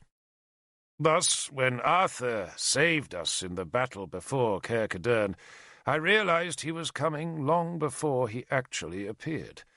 For Owain and his men knew all along that Arthur and his horsemen, newly arrived from Brittany, were concealed in the woodlands north of Caer Cadarn, just as they knew that Gundlius's warband was approaching. Gundlius's mistake was to fire the Tor, for the smoke pyre served as a warning beacon to all the south country, and Owain's mounted scouts had been watching Gunlius's men since midday. Owain, having helped Agricola defeat Gorfithid's invasion, had hurried south to greet Arthur, not out of friendship, but rather to be present when a rival warlord appeared in the kingdom. And it was fortunate for us that Owain had returned. Yet even so, the battle could never have happened as I described it. If Owain had not known that Arthur was nearby, he would have given the baby Mordred to his swiftest horseman and sent the child galloping to safety, even if the rest of us did go down beneath Gunlius's spears.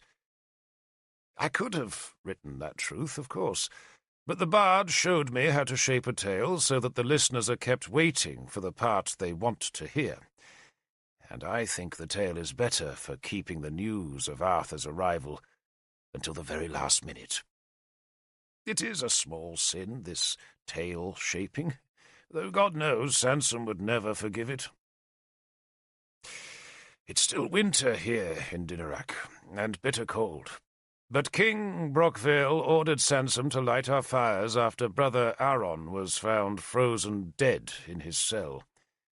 The saint refused until the king sent firewood from his care, and so we do now have fires, though not many, and never great. Still, even a small fire makes the writing easier, and of late the blessed Saint Sansom has been less meddlesome. 2 novices have joined our small flock, mere boys with unbroken voices, and Sansom has taken it upon himself to train them in the ways of our most precious Saviour. Such is the saint's care for their immortal souls that he even insists the boys must share his sleeping cell, and he seems a happier man for their company. God be thanked for that, and for the gift of fire, and for the strength to go on with this tale of Arthur, the king that never was, the enemy of God, and our Lord of battles. I shall not weary you with the details of that fight before Caer Cadarn. It was a rout, not a battle, and only a handful of Silurians escaped. Ligesac, the traitor, was one who escaped, but most of Gunlius's men were captured. A score of the enemy died, including the 2 naked fighters who went down to Owain's war spear. Gunlius, Ladwis, and Tanaburs were all taken alive. I killed no one. I did not even dent my sword's edge. Nor do I remember much about the rout, for all I wanted to do was stare at Arthur. He was mounted on Chlamre, his mare, a great black beast with shaggy fetlocks and flat-iron shoes tied to her hooves with leather straps. All Arthur's men rode such big horses that had their nostrils slit into flaring holes so that they could breathe more easily. The beasts were made, even more alarming, by extraordinary shields of stiffened leather that hung to protect the animals' chests from spear thrusts. The shields were so thick and cumbersome that the horses could not lower their heads to graze at the battle's end, and Arthur ordered one of his grooms to unstrap the device so Chlamre could feed. Each of the horses needed 2 grooms apiece, one to look after the horse shield, bodycloth, and saddle, the other to lead the horse by the bridle, while still a 3rd servant carried the warrior's spear and shield. Arthur had a long, heavy spear named Rogomniad, while his shield, Winebigilruthucha, was made of willow boards covered with a skin of beaten silver that was polished until it dazzled. At his hip hung the knife called Cornwell, and the famous sword Excalibur in its black scabbard that was cross-hatched with golden thread. I could not see his face at first, for his head was enclosed in a helmet with broad cheek-pieces that shadowed his features. The helmet, with its gash for eyes and dark hole for a mouth, was made of polished iron, decorated with swirling patterns of silver, and had a high plume of white goose feathers. There was something deathly about that pale helmet. It had a fearsome, skull-like appearance, which suggested its wearer was one of the walking dead. His cloak, like his plume, was white. The cloak, which he was fastidious about keeping clean, hung from his shoulders to keep the sun off his long coat of scale armour. I had never seen scale armour before, though Howl had told me of it, and seeing Arthur's, I was overwhelmed with a desire to possess such a coat myself. The armour was Roman, and made from hundreds of iron plates, each no bigger than a thumbprint, sewn in overlapping rows onto a knee-length coat of leather. The plates were square at the top, where 2 holes were left for the sewing thread, and pointed at their base, and the scales overlapped in such a manner that a spearhead would always encounter at least 2 layers of iron before striking the stout leather beneath. The stiff armour chinked when Arthur moved, and it was not just iron-sounding, for his smiths had added a row of golden plates around the neck and scattered silver scales among the polished iron, so that the whole coat seemed to shimmer. It took hours of polishing each day to prevent the iron rusting, and after every battle a few plates would be missing and would need to be reforged. Few smiths could make such a coat, and very few men could afford to buy one. But Arthur had taken his from a Frankish chieftain he had killed in Armorica. Besides the helmet, cloak, and scale coat, he wore leather boots, leather gloves, and a leather belt, from which Excalibur hung in its cross-hatched scabbard that was supposed to protect its wearer against all harm. To me, dazzled by his coming, he appeared as a white, shining god come to earth. I could not take my eyes from him. He embraced Owain, and I heard the 2 men laugh. Owain was a tall man, but Arthur could look him in the eye, though he was nowhere near as heavily built as Owain. Owain was all muscle and bulk, while Arthur was a lean and wiry man.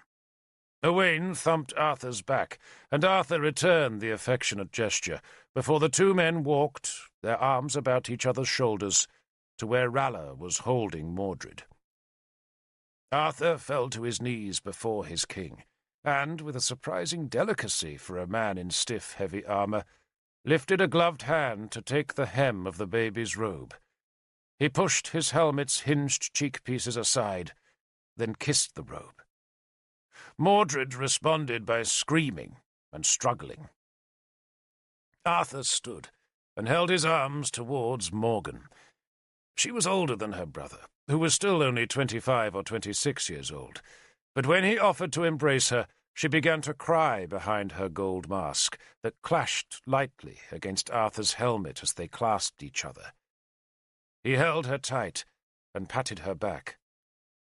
"Dear Morgan," I heard him say. "Dear, sweet Morgan." I had never realized how lonely Morgan was until I saw her weep in her brother's arms. He pulled gently away from her grip, then used both his gloved hands to lift the silver-grey helmet from his head. "I have a gift for you," he told Morgan. "At least, I think I do. Unless Higwith's stolen it. Where are you, Higwith?" The servant Higwith ran forward and was given the white-plumed helmet in exchange for a necklace of bear's teeth that was set in gold sockets on a gold chain that Arthur hung around his sister's neck. "Something beautiful for my lovely sister," he said.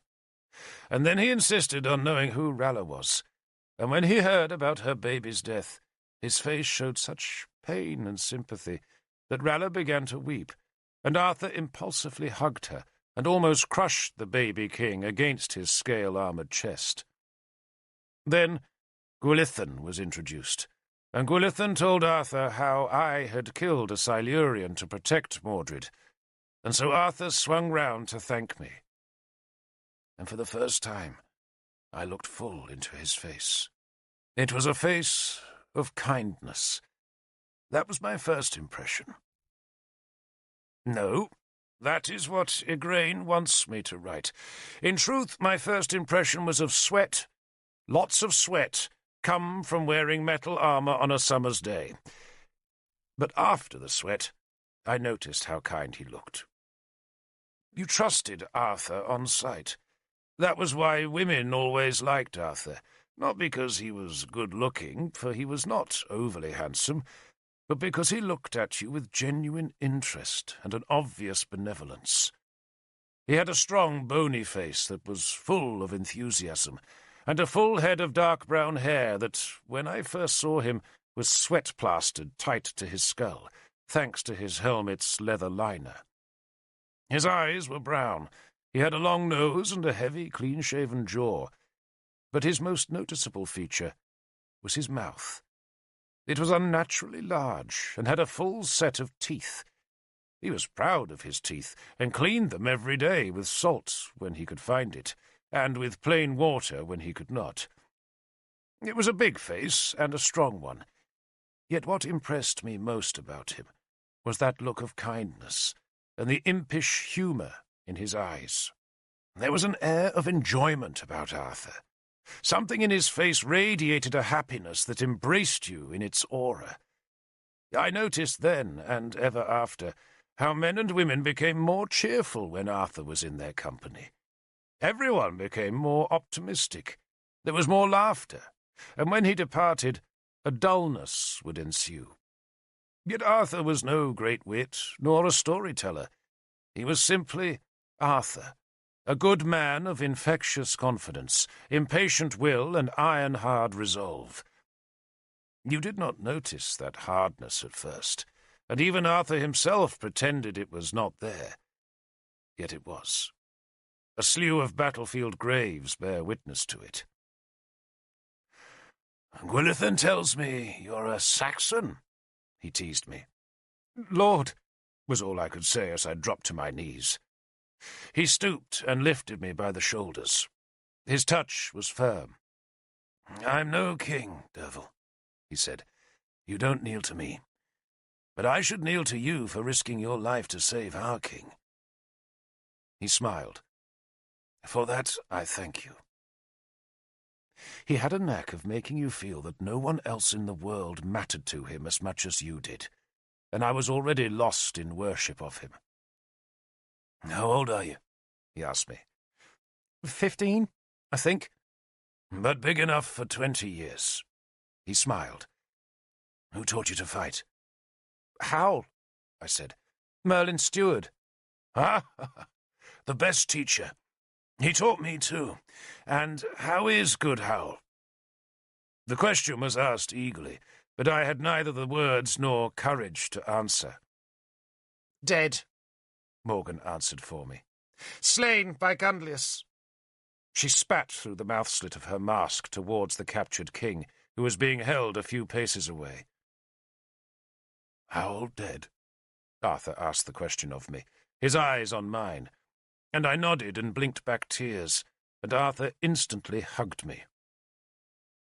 "You are a good man, Derfel," he said, "and I owe you a reward for saving our king's life. What do you want?" To be a warrior, Lord, I said. He smiled and stepped away from me. "You're a lucky man, Derfel, because you are what you want to be." "Lord Owain?" He turned to the burly, tattooed champion. "Can you use this good Saxon warrior?" "I can use him," Owain agreed readily enough. "Then he's your man," Arthur said. And he must have sensed my disappointment, for he turned back and rested a hand on my shoulder. "For the moment, Derfel," he said softly, "I employ horsemen, not spearmen. Let Owain be your lord, for there's no one better to teach you the soldier's trade."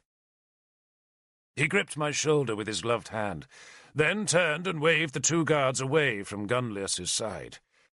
A crowd had gathered close to the captured king, who stood beneath the victor's banners. Arthur's horsemen, helmed with iron, armoured in iron-clad leather and cloaked in linen or wool, mingled with Owain's spearmen, and the Tor's fugitives about the grassy space where Arthur now faced Gunlius. Gunlius straightened his back. He had no weapons, but he would not let go of his pride, nor did he flinch as Arthur approached. Arthur walked in silence until he stood 2 paces from the captured king. The crowd held its breath. Gunlius was shadowed by Arthur's standard that showed a black bear on a white field. The bear was flying between Mordred's recaptured dragon banner and Owain's boar standard, while at Gunlius's feet was his own fallen fox banner that had been spat on, pissed on, and trampled by the victors. Gunlius stared as Arthur drew Excalibur from its scabbard. The blade had a bluish tinge to its steel that was polished as brightly as Arthur's scale coat, helmet, or shield. We waited for the fatal stroke. But instead, Arthur dropped to one knee and held Excalibur's hilt to Gunlius. "Lord King," he said humbly, and the crowd, who had been anticipating Gunlius's death, gasped. Gunlius hesitated for a heartbeat, then reached out to touch the sword's pommel. He said nothing. Perhaps he was too astonished to speak. Arthur stood and sheathed the sword. "I took an oath to protect my king," he said, "not to kill kings. What happens to you, Gunlius ap Mylir, is not mine to decide. But you will be held captive till the decision is made." "Who makes that decision?" Gunlius demanded. Arthur hesitated, plainly unsure of the answer. Many of our warriors were shouting for Gunlius's death. Morgan was urging her brother to avenge Norwenna, while Nimue was shrieking for the captive king to be given to her revenge. But Arthur shook his head. Much later he explained to me that Gunlius was a cousin of Gorfithid, king of Powys, and that made Gunlius's death a matter of state, not revenge. "I wanted to make peace, and peace rarely comes out of revenge," he admitted to me. "But I probably should have killed him. Not that it would have made much difference." Now, though, facing Gunlius in the slanting sun outside Caer Cadarn, he merely said that Gunlius's fate was in the hands of Dumnonia's council. "And what of Ladwis?" Gunlius asked, gesturing towards the tall, pale-faced woman who stood close behind him with a look of terror on her face. "I ask that she be allowed to stay with me," he added. "The whore is mine," Owain said harshly. Ladwis shook her head and moved closer to Gunlius. "She's my wife," Gunlius protested to Arthur, thereby confirming the old rumour that he had indeed married his low-born lover, which also meant that he had married Norwenna falsely, though that sin, considering what else he did to her, was small indeed. "Wife or whatever," Owain insisted. "She is mine." He saw Arthur's hesitation. "Until the council decides otherwise," he added, in a deliberate echo of Arthur's invocation of that higher authority. Arthur seemed troubled by Owain's claim, but his position in Dumnonia was still uncertain, for though he had been named as Mordred's protector and one of the kingdom's warlords, that only gave him an authority equal to Owain's. All of us had noted how, in the wake of the Silurian rout, Arthur had taken charge, but Owain, by demanding Ladwis as his slave, was reminding Arthur that he held equal power. The moment was awkward, until Arthur sacrificed Ladwis to Dumnonian unity. "Owain has decided the matter," he said to Gunlius, then turned away so he would not have to witness the effect of his words on the lovers. Ladwis screamed her protest, then went silent as one of Owain's men dragged her away. Tanabers laughed at Ladwis's distress. He was a druid, so no harm would be done to him. He was no prisoner, but free to go, though he would have to leave the field without food, blessing, or company. Yet, emboldened by the day's events, I could not let him go without speaking, and so I followed him across the pasture that was littered with the Silurian dead. "Tanabers!" I called after him. The druid turned and watched me draw my sword. "Careful, boy," he said, and made a sign of warning with his moon-tipped staff. I should have felt fear, but a new warrior spirit filled me as I stepped close to him and placed the sword in the tangled white hairs of his beard. His head jerked back at the touch of the steel, rattling the yellow bones tied to his hair. His old face was lined, brown and blotchy, his eyes red and his nose twisted. "I ought to kill you," I said. He laughed. "And the curse of Britain will follow you. Your soul will never reach the other world. You will have torments unknown and unnumbered, and I will be their author."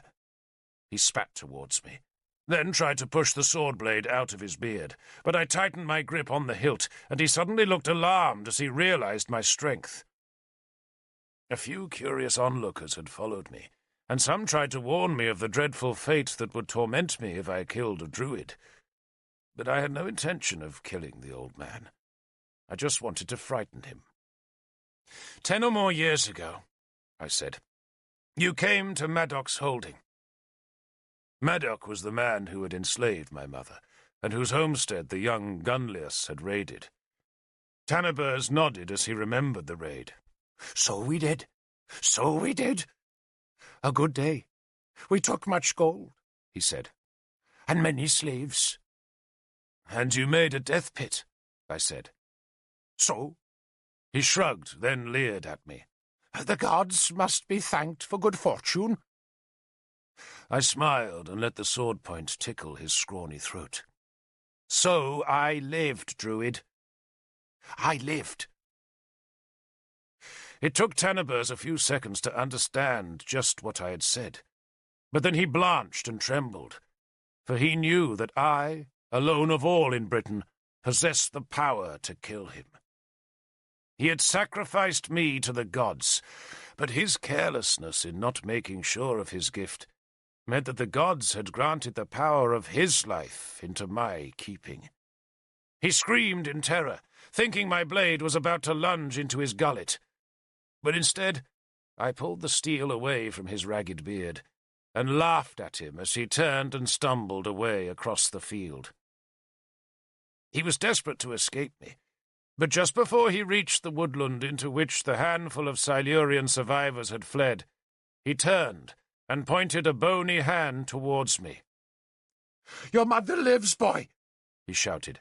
"She lives!" Then he was gone. I stood there with my mouth open and my sword hanging in my hand. It was not that I was overcome by any particular emotion, for I could hardly remember my mother, and had no real recollection of any love between us. But the very thought that she lived wrenched my whole world as violently as that morning's destruction of Merlin's Hall. Then I shook my head. How could Tanabers remember one slave among so many? His claim was surely false, mere words to unsettle me, nothing more. And so I sheathed the sword and walked slowly back towards the fortress. Gunlius was placed under guard in a chamber off the great hall at Cerca Cadarn. There was a feast of sorts that night, though because so many people were in the fortress, the helpings of meat were small and hastily cooked.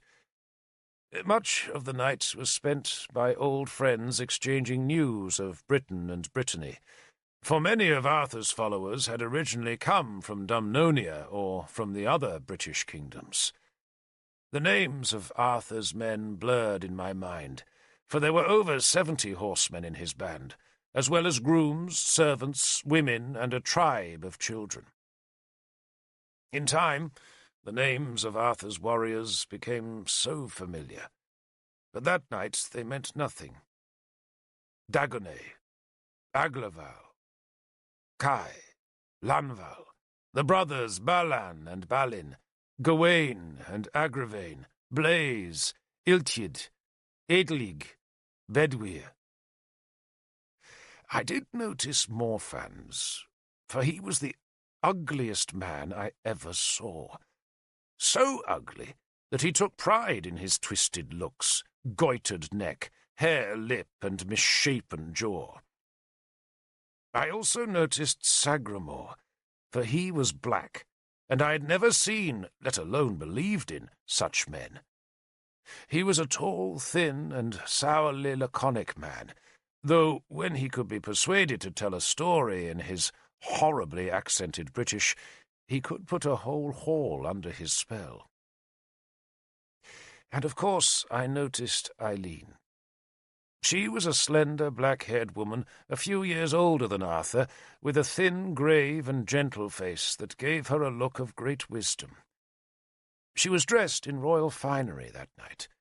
Her robe was of linen dyed a rusty red, with iron soil, girdled by a heavy silver chain, and had long loose sleeves that were fringed with otter fur. She wore a gleaming torque of heavy gold about her long neck, bracelets of gold about her wrists, and an enamelled brooch showing Arthur's symbol of the bear at her breast. She moved gracefully, spoke little, and watched Arthur protectively. I thought she had to be a queen, or at least a princess, except that she was carrying bowls of food and flasks of mead like any common servant. "Eileen's a slave, lad," Morfans the Ugly said. He was squatting opposite me on the hall floor, and had seen me watching the tall woman as she moved from the patches of firelight into the hall's flickering shadows. "Whose slave?" I asked. "Whose do you think?" he asked, then put a rib of pork in his mouth, and used his 2 remaining teeth to strip the bone of its succulent flesh. "Arthur's," he said, after he had tossed the bone to one of the many dogs in the hall. "And she's his lover as well as his slave, of course." He belched, then drank from a horn cup. "She was given to him by his brother-in-law, King Boudic. That was a long time ago. She's a good few years older than Arthur, and I don't suppose Boudic thought he'd keep her long. But once Arthur takes a fancy to someone, they seem to stay forever. Those are her twin boys." He jerked a greasy beard towards the back of the hall, where a pair of sullen boys of about 9 squatted in the dirt with their bowls of food. "Arthur's sons?" I asked. "No one else's," Morfans said derisively. "Amhar and Loholt, they're called, and their father worships them. Nothing's too good for those little bastards. And that's exactly what they are, lad. Bastards. Real good-for-nothing little bastards." There was a genuine hatred in his voice. "I tell you, son, Arthur ap Uther is a great man. He's the best soldier I've ever seen, the most generous man and the most fair lord. But when it comes to breeding children, I could do better with a sow for a mother." I looked back to Eileen. "Are they married?" Morfans laughed. "Of course not. But she's kept him happy these 10 years. Mind you, the day will come when he'll send her away, just like his father sent his mother away. Arthur will marry something royal, and she won't be half as gentle as Eileen. But that's what men like Arthur have to do. They have to marry well. Not like you and me, boy. We can marry what we want, so long as it isn't royal. Oh, listen to that." He grinned as a woman screamed in the night outside the hall. Owain had left the hall, and Ladwys was evidently being taught her new duties. Arthur flinched at the sound, and Eileen raised her elegant head and frowned at him. But the only other person in the hall who seemed to notice Ladwys's distress was Nimue.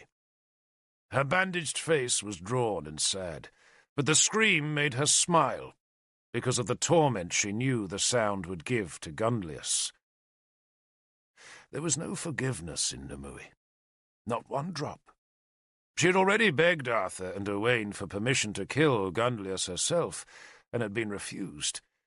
But so long as Nimue lived, Gunlius would know fear. Arthur led a party of horsemen to Innis Widren the next day, and returned that evening to report that Merlin's settlement had been burned to the ground. The horsemen also returned with poor mad Pellinore, and an indignant druidan, who had taken shelter in a well belonging to the monks of the Holy Thorn. Arthur declared his intention of rebuilding Merlin's Hall, though how it was to be done without money and an army of labourers none of us knew. And Gwilithin was formally appointed as Mordred's royal builder, and instructed to start felling trees to remake the Tor's buildings. Pellinor was locked into an empty stone-built storeroom attached to the Roman villa at Lindinis, which was the settlement nearest to Caer Cadarn, and the place where the women, children, and slaves who followed Arthur's men found themselves roofs. Arthur organized everything. He was always a restless man who hated to be idle, and in those first few days after Gundlius's capture, he worked from dawn until long after dusk. Most of his time was spent in arranging for his followers' livelihoods. Royal land had to be allotted to them, and houses enlarged for their families, all without offending the people already living at Lindinis. The villa itself had belonged to Uther, and Arthur now took it for himself. No task was too trivial for him, and I even found him wrestling with a great sheet of lead one morning. "Give me some help, Derfel," he called. I was flattered that he remembered my name, and hurried to help him lift the unwieldy mass. "Rare stuff, this," he said cheerfully. He was stripped to the waist, and his skin was stained with the lead that he planned to cut into strips to line the stone gutter that had once carried water from a spring into the villa's interior. "The Romans took all the lead away with them when they left," he explained, "and that's why the water conduits don't work. We should get the mines working again." He dropped his end of the lead and wiped his brow. "Get the mines working, rebuild the bridges, pave the fords, dig out the sluices, and find a way of persuading the Sace to go back home. That's enough work for one man's life, don't you think?" "Yes, Lord," I said nervously, and wondered why a warlord would busy himself repairing water conduits. The council was to meet later in the day, and I thought Arthur would be busy enough preparing for that business, but he seemed more concerned with the lead than with matters of state. "I don't know if you saw lead or cut it with a knife," he said ruefully. "I ought to know. I'll ask Gwilithin. He seems to know everything. Did you know that you always put tree trunks upside down if you use them for pillars?" "No, Lord." "It stops the damp from rising, you see, and keeps the timber from rotting. That's what Gwilithin tells me. I like that sort of knowledge. It's good, practical knowledge, the kind that makes the world work." He grinned at me. "So, how are you liking Owain?" he asked. "He's good to me, Lord," I said, embarrassed by the question. In truth, I was still nervous of Owain, though he never showed me any unkindness. "He should be good to you," Arthur said. "Every leader depends on having good men for his reputation." "But I'd rather serve you, Lord," I blurted out with youthful indiscretion. He smiled. "You will, Derfel. You will. In time. If you pass the test of fighting for Owain." He made the remark casually enough, but later I wondered if he foresaw what was to come. In time I did pass Owain's test, but it was hard, and perhaps Arthur wanted me to learn that lesson before I joined his band of men. He stooped again to the lead sheet, then straightened as a howl sounded through the shabby building. It was Pellinor protesting his imprisonment. "Owain says we should send poor Pell to the Isle of the Dead," Arthur said, referring to the island where the violent mad were put away. "What do you think?" I was so astonished at being asked that at first I did not reply. Then I stammered that Pellinor was beloved of Merlin, and Merlin had wanted him kept among the living, and I thought Merlin's wishes should be respected. Arthur listened gravely, then even seemed grateful for my advice. He did not need it, of course, but was just trying to make me feel valued. "Then Pellinor can stay here, lad," he said. Now, get hold of the other end. Lift. Lindinis emptied next day. Morgan and Nimue returned to Innis Swidrin, where they planned to rebuild the Tor. Nimue brushed aside my farewell. Her eyes still hurt. She was bitter, and she wanted nothing from life except revenge on Gundlius, which was denied her. Arthur went north with all his horsemen to reinforce Tudric on Gwent's northern border, while I stayed with Owain, who had taken up residence in Caer Cadarn's great hall. I might be a warrior, but in that high summer it was more important to gather in the harvest than stand guard on the fort's ramparts. So, for days at a time, I gave up my sword, and the helmet, shield, and leather breastplate I had inherited from a dead Silurian, and went to the king's fields to help the serfs bring in the rye, barley, and wheat. It was hard work, done with a short sickle that had to be sharpened constantly on a strickle, a wooden baton that was first dipped in pig's grease, then coated with fine sand that put a keen edge on the sickle's blade, though the edge never seemed sharp enough for me, and, fit as I was, the constant stooping and tugging left my back aching and my muscles sore. I'd never worked so hard when I lived on the Tor, but I had now left Merlin's privileged world and was a part of Owain's troop. We stooked the cut grain in the fields, then carted vast heaps of rye straw to Caer Cadarn and Lindinis. The straw was used to repair the thatched roofs and to restuff the mattresses, so that for a few blissful days our beds were free of lice and fleas, though that blessing did not last long. It was at that time I grew my first beard, a wispy gold affair, of which I was inordinately proud. I spent my days doing back-breaking work in the fields, but I still had to endure 2 hours of military training each night. Howl had taught me well, but Owain wanted better. "That Silurian you killed," Owain said to me one evening when I was sweating on Caer Cadarn's ramparts after a bout of single-stick with a warrior named Mapon. "I'll wager you a month's wages to a dead mouse that you killed him with your sword's edge." I did not take the wager, but confirmed that I had indeed sliced the sword down like an axe. Owain laughed, then dismissed Mapon with a wave of his hand. "Howl always taught people to fight with the edge," Owain said. "Watch Arthur the next time he fights. Slash, slash, like a haymaker trying to finish before the rain comes." He drew his own sword. "Use the point, boy," he told me. "Always use the point. It kills quicker." He lunged at me, making me parry desperately. "If you're using the sword's edge," he said, "it means you're in the open field. The shield wall is broken, and if it's your shield wall that's broken, then you're a dead man, however good a swordsman you are. But if the shield wall holds firm, then it means you're standing shoulder to shoulder, and you don't have room to swing a sword, only to stab." He thrust again, making me parry. "Why do you think the Romans had short swords?" he asked me. "I don't know, Lord."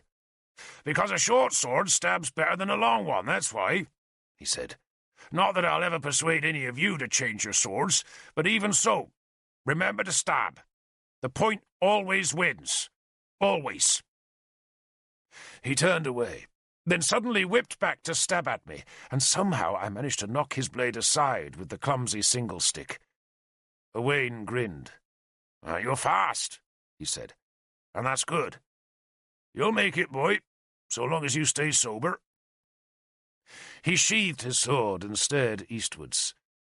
He was looking for those distant grey smears of smoke that betrayed the presence of a raiding party. But this was harvest time for the Saxons as well as for ourselves, and their soldiers had better things to do than cross our distant frontier. "So, what do you think of Arthur, boy?" Owain asked me suddenly. "I like him," I said awkwardly, as nervous of his question as I had been of Arthur's about Owain. Owain's great shaggy head, so much like his old friend Uther's, turned to me. "Oh, he's likeable enough," he said grudgingly. "I've always liked Arthur. Everyone likes Arthur, but the gods alone know if anyone understands him. Except Merlin. You think Merlin's alive?" "I know he is," I said fervently, knowing nothing of the sort. "Good," Owain said.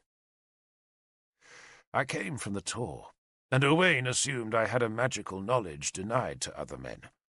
The word had also spread among his warriors that I had cheated a druid's death pit, and that made me both lucky and auspicious in their eyes.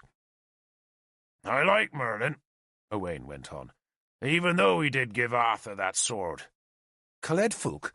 I asked, using Excalibur's proper name. "You didn't know?" Owain asked in astonishment. He had heard the surprise in my voice, and no wonder, for Merlin had never spoken of making such a great gift.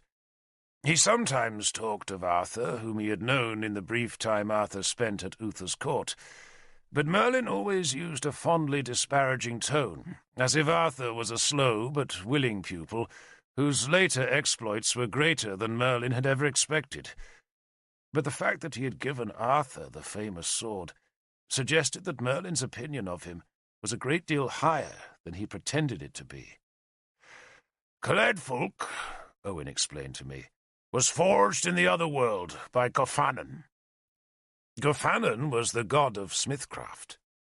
"Merlin found it in Ireland," Owain went on, "where the sword was called Cadalcolch. He won it off a druid in a dream contest. The Irish druids say that when Cadalcolch's wearer is in desperate trouble, he can thrust the sword into the soil, and Gofannon will leave the other world and come to his help." He shook his head, not in disbelief but in wonderment. "Now, why did Merlin give such a gift to Arthur?" "Why not?" I asked carefully, for I sensed the jealousy in Owain's question. "Because Arthur doesn't believe in the gods," Owain said. "That's why not.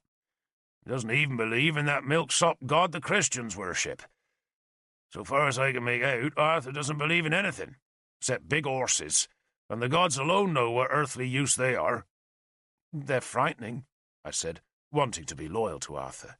"Oh, they're frightening," Owain agreed, "but only if you've never seen one before. But they're slow. They take 2 or 3 times the amount of feed of a proper horse. They need 2 grooms. Their hooves split like warm butter if you don't strap those clumsy shoes onto their feet, and they still won't charge home into a shield wall." "They won't?" "No horse will," Owain said scornfully. "Stand your ground and every horse in the world will swerve away from a line of steady spears. Horses are no use in war, boy, except to carry your scouts far and wide." "Then why—" I began. "Because," Owain anticipated my question, "the whole point of battle, boy, is to break the enemy's shield wall. Everything else is easy, and Arthur's horses scare battle lines into flight. But the time will come when an enemy will stand firm, and the gods help those horses then. And the gods help Arthur, too, if he's ever knocked off his lump of horseflesh and tries to fight on foot wearing that suit of fish armour. The only metal a warrior needs is his sword and the lump of iron at the end of his spear. The rest just wait, lad.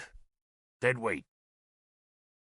He stared down into the fort's compound, where Ladwis was clinging to the fence that surrounded Gunlius's prison. "Arthur won't last here," he said confidently.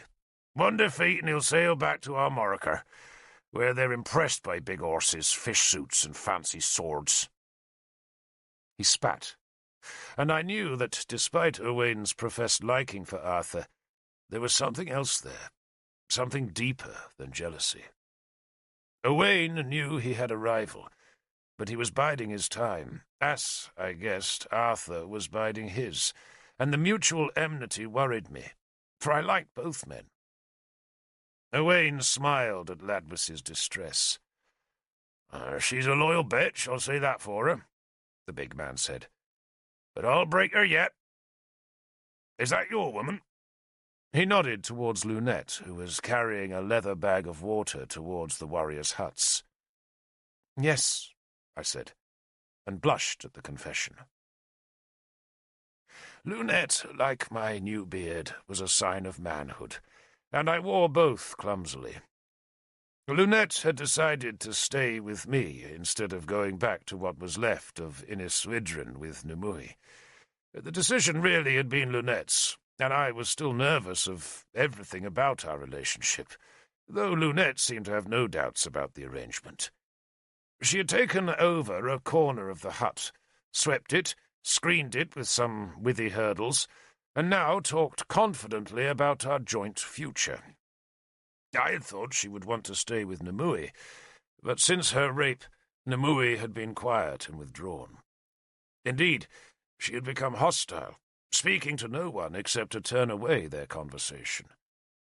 Morgan was tending her eye, and the same smith who had made Morgan's mask was offering to make a gold ball to replace the lost eyeball. Lunette, like the rest of us, had become a little frightened of this new, sour, spitting Numui. She's a pretty girl, Owen said grudgingly of Lunette. But girls live with warriors for one reason only, boy, to get rich. So make sure you keep her happy, for sure as eggs she'll make you miserable. He fished in his coat's pockets and found a small gold ring. Give it to her, he said. I stammered my thanks. Warrior leaders were supposed to grant their followers gifts, yet even so, the ring was a generous gift, for I had yet to fight as one of Owain's men. Lunette liked the ring, which, with the silver wire I had unwrapped from my sword's pommel, was the beginning of her treasure hoard. She incised a cross on the ring's worn surface, not because she was a Christian, but because the cross made it into a lover's ring, and showed that she had passed from girlhood into womanhood. Some men also wore lovers' rings, but I craved after the simple iron hoops that victorious warriors hammered from the spearheads of their defeated enemies. Owain wore a score of such rings in his beard, and his fingers were dark with others. Arthur, I'd noticed, wore none. Once our own harvest was gathered from the fields around Caer Cadarn, we marched all over Dumnonia to collect the tax crops. We visited client kings and chiefs, and were always accompanied by a clerk from Mordred's treasury, who tallied the revenue. It was strange to think that Mordred was now king, and that it was no longer Uther's treasury we filled. But even a baby king needed money to pay for Arthur's troops, as well as all the other soldiers who were keeping Dumnonia's borders secure. Some of Owain's men were sent to reinforce the permanent guard in Geraint's frontier fortress at Duro Caprivis, while the rest of us became taxmen for a while. I was surprised that Owain, that famous lover of battle, did not go to Duro Caprivis, nor back to Gwent, but instead stayed with the commonplace work of assessing tax. To me, such work seemed menial, but I was just a wispy-bearded boy who did not understand Owain's mind. Tax, to Owain, was more important than any Saxon. Taxes, as I was to learn, were the best source of wealth for men who did not want to work. And this tax season, now that Uther was dead, was Owain's opportunity. At hall after hall he reported a bad harvest, and thus levied a low tax payment. And all the while he was lining his own purse with the bribes offered in return for making just such a false report. He was quite guileless about it. "Uther would never have let me get away with it," he told me one day, as we walked along the southern coast towards the Roman town of Isker. He spoke fondly of the dead king. "Uther was a fly old bastard, and always had a shrewd idea of what he should get. But what does Mordred know?" He looked to his left. We were crossing a wide, bare heath atop a great hill, and the view to the south was of the glittering empty sea, where a wind blew strong to fleck the grey waves white. Way off to the east, where a long sweeping shingle bank ended, there was a mighty headland, on which the waves shattered into foam. The headland was almost an island, joined to the mainland only by a narrow causeway of stone and shingle. "Know what that is?" Owain asked me, jutting his chin towards the headland. "No, lord." "The Isle of the Dead," he said, then spat to ward off ill luck, while I stopped and stared at the awful place that was the seat of Dumnonian nightmares. The headland was the Isle of the Mad, the place where Pellinor belonged with all the other crazed and violent souls who were considered dead the moment they crossed the guarded causeway. The isle was under the guardianship of Crom Duv, the dark crippled god, and some men said that Croaken's cave, the mouth of the otherworld, lay at the isle's extremity. I stared at it in dread, until Owain clapped my shoulder. "You'll never need to worry about the Isle of the Dead, boy," he said. "You've got a rare head on your shoulders." He walked on westwards. "Where are we staying tonight?" he called to Llewellyn, the treasury clerk whose mule carried the year's falsified records. "With Prince Cadui of Iska," Llewellyn answered. "Ah, Cadui. I like Cadui. What did we take from the ugly rogue last year?"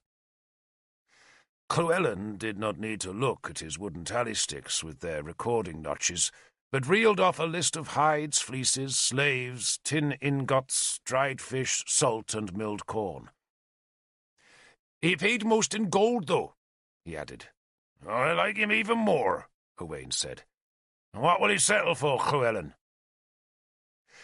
Llewellyn estimated an amount half of what Cadui had paid the previous year, and that was precisely the amount agreed before the evening meal in Prince Cadui's hall. It was a grand place, built by the Romans, with a pillared portico that faced down a long wooded valley towards the sea reach of the River Exe. Cadui was a prince of the Dumnonii, the tribe which had given our country its name, and Cadui's princedom made him of the second rank in the kingdom. Kings were of the highest rank. Princes like Geraint and Cadui, and client kings like Melwas of the Belgi came next, and after them were the chiefs like Merlin, though Merlin of Avalon was also a druid, which put him outside the hierarchy altogether. Cadui was both a prince and a chief, and he ruled a sprawling tribe that inhabited all the land between Iska and the border of Cornwell. There had been a time when all the tribes of Britain were separate, and a man of the Catuvalani would look quite different from a man of the Belgi, but the Romans had left us all much alike. Only some tribes, like Cadui's, still retained their distinct appearance. His tribe believed themselves to be superior to other Britons, in mark of which they tattooed their faces with the symbols of their tribe and sept. Each valley had its own sept, usually of no more than a dozen families. Rivalry between the septs was keen, but nothing compared to the rivalry between Prince Cadui's tribe and the rest of Britain. The tribal capital was Iska, the Roman town, which had fine walls and stone buildings as great as any in Glevum, though Cadui preferred to live outside the town on his own estate. Most of the townspeople followed Roman ways and eschewed tattoos, but beyond the walls, in the valleys of Cadui's land, where Roman rule had never lain heavily, every man, woman, and child bore the blue tattoo marks on their cheeks. It was also a wealthy area, but Prince Cadui had a mind to make it wealthier still. "Been on the moor lately?" he asked Owain that night. It was a warm, sweet night, and supper had been served on the open portico that faced Cadui's estates. "Never," Owain said. Cadui grunted. I had seen him at Uther's High Council, but this was my first chance to look closely at the man, whose responsibility was to guard Dumnonia against raids from Cornwell or distant Ireland. The prince was a short, bald, middle-aged man, heavily built, with tribal marks on his cheeks, arms, and legs. He wore British dress, but liked his Roman villa with its paving and pillars and channeled water that ran in stone troughs through the central courtyard and out to the portico, where it made a small foot-washing pool, before running over a marble dam to join the stream further down the valley. Cadui, I decided, had a good life. His crops were plentiful, his sheep and cows fat, and his many women happy. He was also far from the threat of Saxons, yet still he was discontented. "There's money on the moor," he told Owain. 10. 10? Owain sounded scornful. Cadui nodded solemnly. He was fairly drunk, but so were most of the men around the low table on which the meal had been served. They were all warriors, either Cadui's or Owain's men, though I, being junior, had to stand behind Owain's couch as his shield-bearer. 10, Cadui said again. "And gold, maybe, but plenty of tin." Their conversation was private, for the meal was almost over, and Cadui had provided slave girls for the warriors.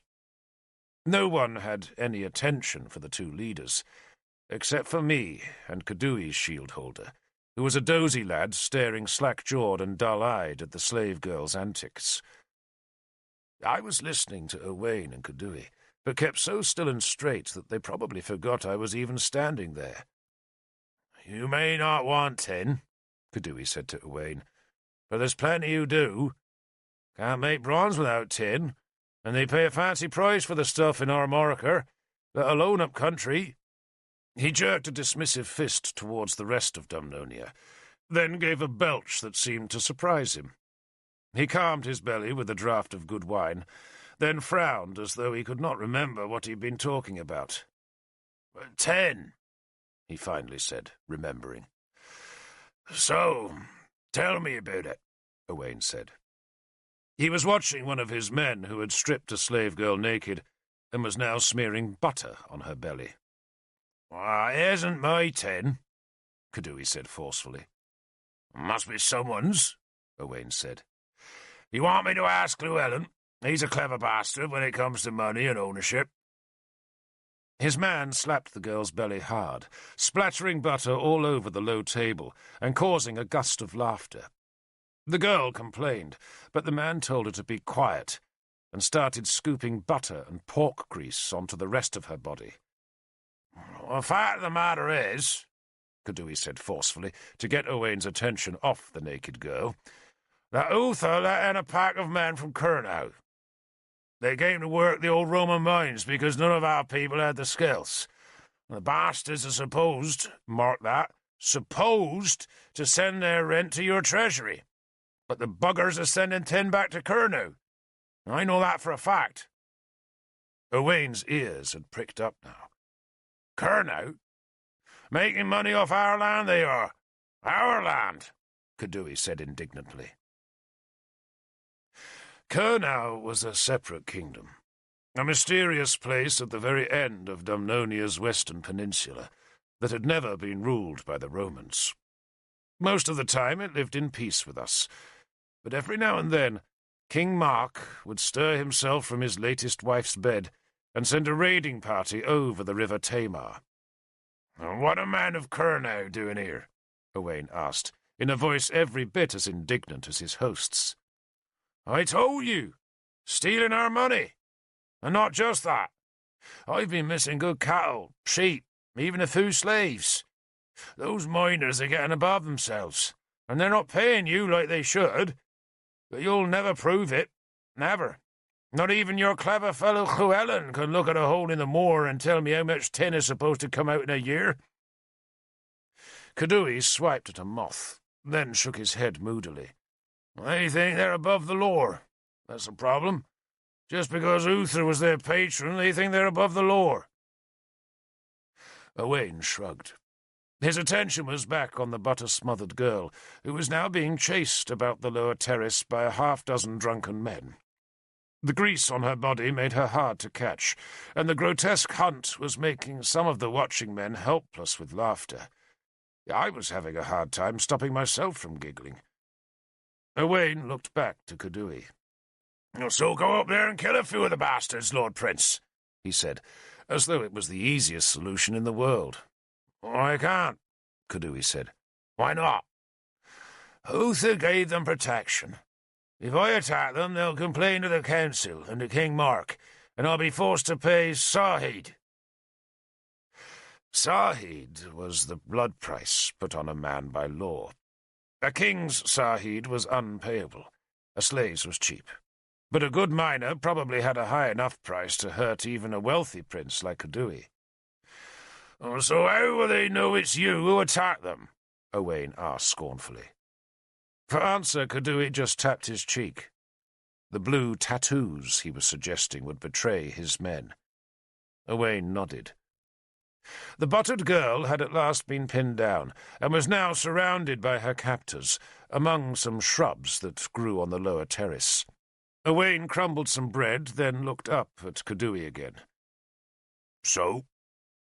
So? Kudui said slyly. If I could find a bunch of men who could thin these bastards out a little, it would help. It'll make them look to me for protection, see?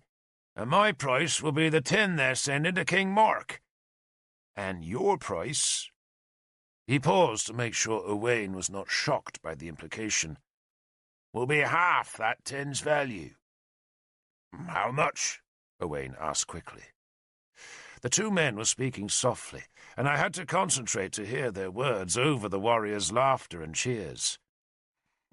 50 gold pieces a year. Like this, said Kudui, and took a gold ingot the size of a sword handle from a pouch and slid it along the table. That much? Even Owain was surprised. It's a rich place, the moor, Kudui said grimly. Very rich. Owain stared down Kudui's valley to where the moon's reflection lay on the distant river, as flat and silver as a sword blade. How many of these miners are there? He finally asked the prince. The nearest settlement, Kudui said, has got 70 or 80 men, and there are a deal of slaves and women, of course. How many settlements? 3? But the other 2 are way off. I'm just worried about the one. Only 20 of us, Owain said cautiously. Night time? Kudui suggested. And they've not been attacked ever, so they won't be keeping watch. Owain sipped wine from his horn. 70 gold pieces, he said flatly. Not 50. Prince Kudui thought for a second, then nodded his acceptance of the price. Owain grinned. Why not, eh? He said. He palmed the gold ingot, then turned fast as a snake to look up at me. I did not move, nor took my eyes from one of the girls who was wrapping her naked body round one of Kudui's tattooed warriors. Are you awake, Derfel? Owain snapped. I jumped as though startled. Lord, I said, pretending my mind had been wandering for the last few minutes. Good lad, Owain said, satisfied I had heard nothing. Want one of those girls, do you? I blushed. No, Lord. Owain laughed. He's just got himself a pretty little Irish girl, he told Kudui, so he's staying true to her. But he'll learn. When you get to the other world, boy, he had turned back to me. You won't regret the men you never killed, but you will regret the women you passed up. He spoke gently. In my first days in his service I had been frightened of him, but for some reason Owain liked me and treated me well. Now he looked back at Kudui. Tomorrow night, he said softly. Tomorrow night. I had gone from Merlin's tour to Owain's band, and it was like leaping from this world to the next. I stared at the moon and thought of Gunlius's long-haired men massacring the guards on the tour, and I thought of the people on the moor who would face the same savagery the very next night, and I knew I could do nothing to stop it, even though I knew it should be stopped. But fate, as Merlin always taught us, is inexorable. Life is a jest of the gods, Merlin liked to claim, and there is no justice. You must learn to laugh, he once told me, or else you'll just weep yourself to death. Our shields had been smeared with boat builders' pitch, so they would look like the black shields of Oengus Mac Irem's Irish raiders, whose long, sharp-prowed boats raided Dumnonia's northern coast.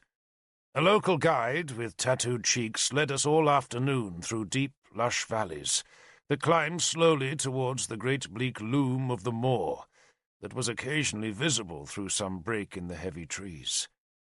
It was good woodland, full of deer and cut with fast, cold streams running seaward off the moor's high plateau. By nightfall, we were on the moor's edge, and after dark we followed a goat track up to the heights. It was a mysterious place. The old people had lived here, and left their sacred stone circles in its valleys, while the peaks were crowned with jumbled masses of grey rock, and the low places were filled with treacherous swamps, through which our guide led us unerringly.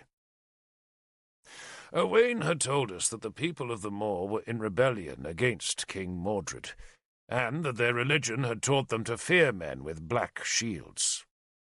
It was a good tale, and I might have believed it had I not eavesdropped on his conversation with Prince Cadui the night before. Owain had also promised us gold if we did our task properly, then warned us that this night's killing would have to stay secret, for we had no orders from the council to mete out this punishment. Deep in the thick woods, on our way to the moor, we had come to an old shrine built beneath a grove of oaks, and Owain had made us each swear the death oath of secrecy in front of the moss-grown skulls that were lodged in niches of the shrine's wall. Britain was full of such ancient hidden shrines, evidence of how widespread the druids had been before the Romans came, where country folk still came to seek the gods' help. And that afternoon, under the great lichen-hung oaks, we had knelt before the skulls and touched the hilt of Owain's sword, and those men who were initiates in the secrets of Mithras had received Owain's kiss. Then, thus blessed by the gods and sworn to the killing, we moved on towards the night. It was a filthy place we came to. Great smelting fires spewed sparks and smoke towards the heavens. A sprawl of huts lay between the fires and around the gaping black moors that showed where men delved into the earth. Huge mounds of charcoal looked like black tors, while the valley smelt like no other I had ever seen. Indeed, to my heated imagination, that upland mining village seemed more like Anowin's realm, the other world, than any human settlement. Dogs barked as we approached, but no one in the settlement took any notice of their noise. There was no fence, not even an earth bank to protect the place. Ponies were picketed close to rows of carts, and they began to whinny as we edged down the valley's side. But still no one came out of the low huts to find the cause of the unrest. The huts were circles made of stone and roofed with turf, but in the settlement's centre was a pair of old Roman buildings, square, tall, and solid. 2 men apiece, if not more, Owain hissed at us, reminding us how many men we were each expected to kill. And I'm not counting slaves or women. Go fast, kill fast, and always watch your backs, and stay together. We divided into 2 groups. I was with Owain, whose beard glinted from the fire that reflected off his iron warrior rings. The dogs barked, the ponies whinnied. Then at last a cockerel crowed, and a man crawled from a hut to discover what had disturbed the livestock. But it was already too late. The killing had begun. I saw many such killings. In Saxon villages we would have burned the huts before we began the slaughter, but these crude stone and turf circles would not take the fire, and so we were forced to go inside with spears and swords. We snatched burning wood from a nearby fire and hurled it inside the huts before entering, so that the interior would be light enough for the killing. And sometimes the flames were enough to drive the inhabitants out to where the waiting swords chopped down like butcher's axes. If the fire did not drive the family out, then Owain would order 2 of us to go inside while the others stood guard outside. I dreaded my turn, but knew it would come, and knew too that I dared not disobey the command. I was oath-bound to this bloody work, and to refuse it would have been my death warrant. The screaming began. The first few huts were easy enough, for the people were asleep or only just waking. But as we moved deeper into the settlement, the resistance became fiercer. 2 men attacked us with axes, and were cut down with contemptuous ease by our spearmen. Women fled with children in their arms. A dog leapt at Owain and died whimpering with its spine broken. I watched a woman run with a baby in one arm and holding a bleeding child's hand with the other, and I suddenly remembered Tanneber's parting shout that my mother still lived. I shuddered as I realized that the old druid must have laid a curse on me when I had threatened his life. And though my good fortune was holding the curse at bay, I could feel its malevolence circling me like a hidden dark enemy. I touched the scar on my left hand and prayed to Bel that Tanneber's curse would be defeated. "Derfel! Licker! That hut!" Owain shouted, and like a good soldier I obeyed my orders. I dropped my shield, flung a firebrand through the door, then crouched double to get through the tiny entrance. Children screamed as I entered, and a half-naked man leapt at me with a knife that forced me to twist desperately aside. I fell on a child as I lunged at her father with my spear. The blade slid off the man's ribs, and he would have landed on top of me and stabbed the knife down through my throat if Licat had not killed him. The man doubled over, clasping his belly. Then he gasped as Licat wrenched the spearhead free and drew his own knife to begin killing the screaming children. I ducked back outside, blood on my spearhead, to tell Owain there had only been the one man inside. "Come on!" Owain shouted. "Demisha! Demisha!" That was our war cry of the night. The name of Oengus mac Iram's Irish kingdom to the west of Siluria. The huts were all empty now, and we began hunting miners down in the dark spaces of the settlement. Fugitives were running everywhere, but some men stayed behind and tried to fight us. One brave group even formed a crude battle line and attacked us with spears, picks, and axes. But Owain's men met the crude charge with a terrible efficiency, letting their black shields soak up the impact, then using their spears and swords to cut down their attackers. I was one of those efficient men. May God forgive me, but I killed my second man that night, and perhaps a third too. The first I speared in the throat, the second in the groin. I did not use my sword, for I did not think Howell's blade a fit instrument for that night's purpose. It ended quickly enough. The settlement was suddenly empty of all but the dead, the dying, and a few men, women, and children trying to hide. We killed all we found. We killed their animals.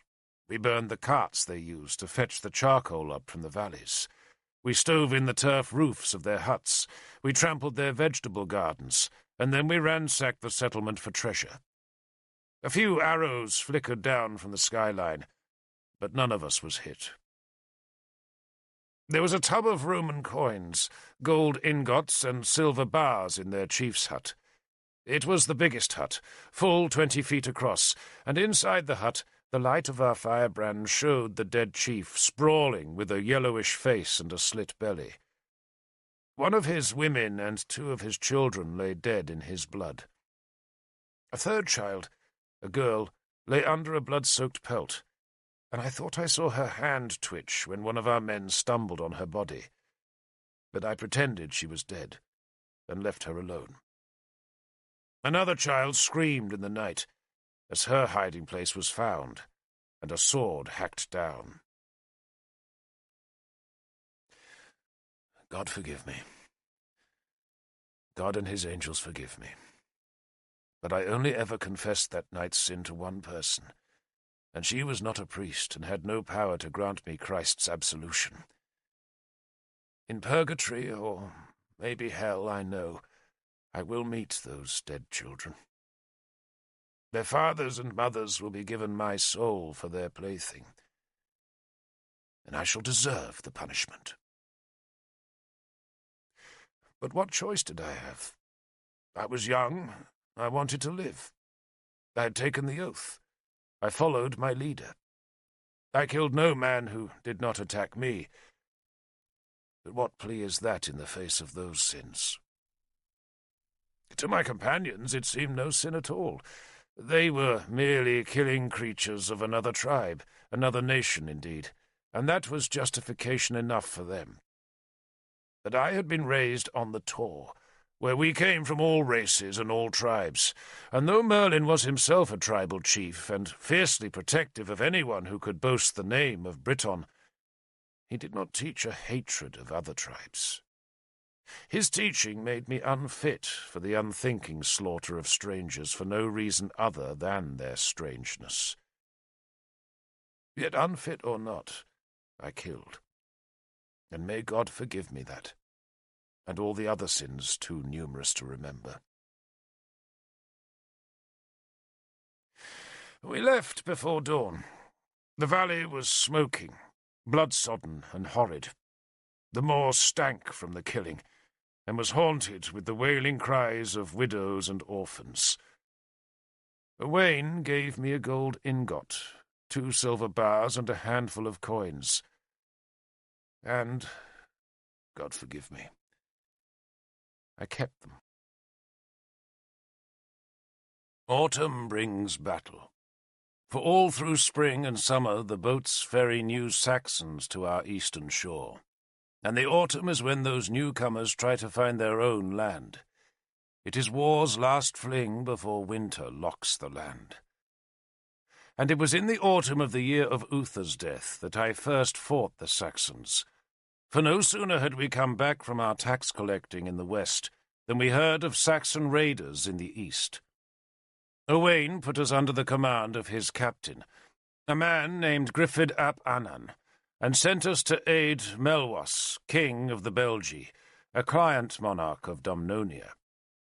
Melwas's responsibility was to defend our southern shore against the Sace invaders, who, in that grim year of Uther's balefire, had found a new belligerence. Owain stayed at Caer Cadarn, for there was a sharp squabble in the kingdom's council about who should be responsible for Mordred's upbringing. Bishop Bedwin wanted to raise the king in his household, but the non-Christians, who were the majority on the council, did not want Mordred raised as a Christian, just as Bedwin and his party objected to the child king being raised as a pagan. Owain, who claimed to worship all gods equally, proposed himself as a compromise. Not that it matters what god a king believes in, he told us before we marched, because a king should be taught how to fight, not how to pray. We left him arguing his case while we went to kill Saxons. Griffith ap Annan, our captain, was a lean, lugubrious man, who reckoned that what Owain really wanted was to prevent Arthur from raising Mordred. It isn't that Owain doesn't like Arthur, he hastened to add, but if the king belongs to Arthur, then so does Dumnonia. Is that so bad? I asked. It's better for you and me, boy, if the land belongs to Owain. Griffith fingered one of the gold torques around his neck to show what he meant. They all called me boy or lad, but only because I was the youngest in the troop and still unblooded by proper battle against other warriors. They also believed that my presence in their ranks brought them good luck, because I had once escaped from a druid's death pit. All Owain's men, like soldiers everywhere, were mightily superstitious. Every omen was considered and debated. Every man carried a hare's foot or a lightning stone, and every action was ritualized, so that no man would pull on a right boot before a left, or sharpen a spear in his own shadow. There were a handful of Christians in our ranks, and I had thought they might show less fear of the gods, spirits, and ghosts, but they proved every bit as superstitious as the rest of us. King Melwas's capital, Venter, was a poor frontier town. Its workshops had long closed down, and the walls of its large Roman building showed great scorch marks from the times when the town had been sacked by raiding Saxons. King Melwas was terrified that the town was about to be sacked again. The Saxons, he said, had a new leader who was hungry for land and dreadful in battle. "Why didn't Owain come?" he demanded petulantly. "Or Arthur? They want to destroy me, is that it?" He was a fat and suspicious man, with the foulest breath of anyone I ever met.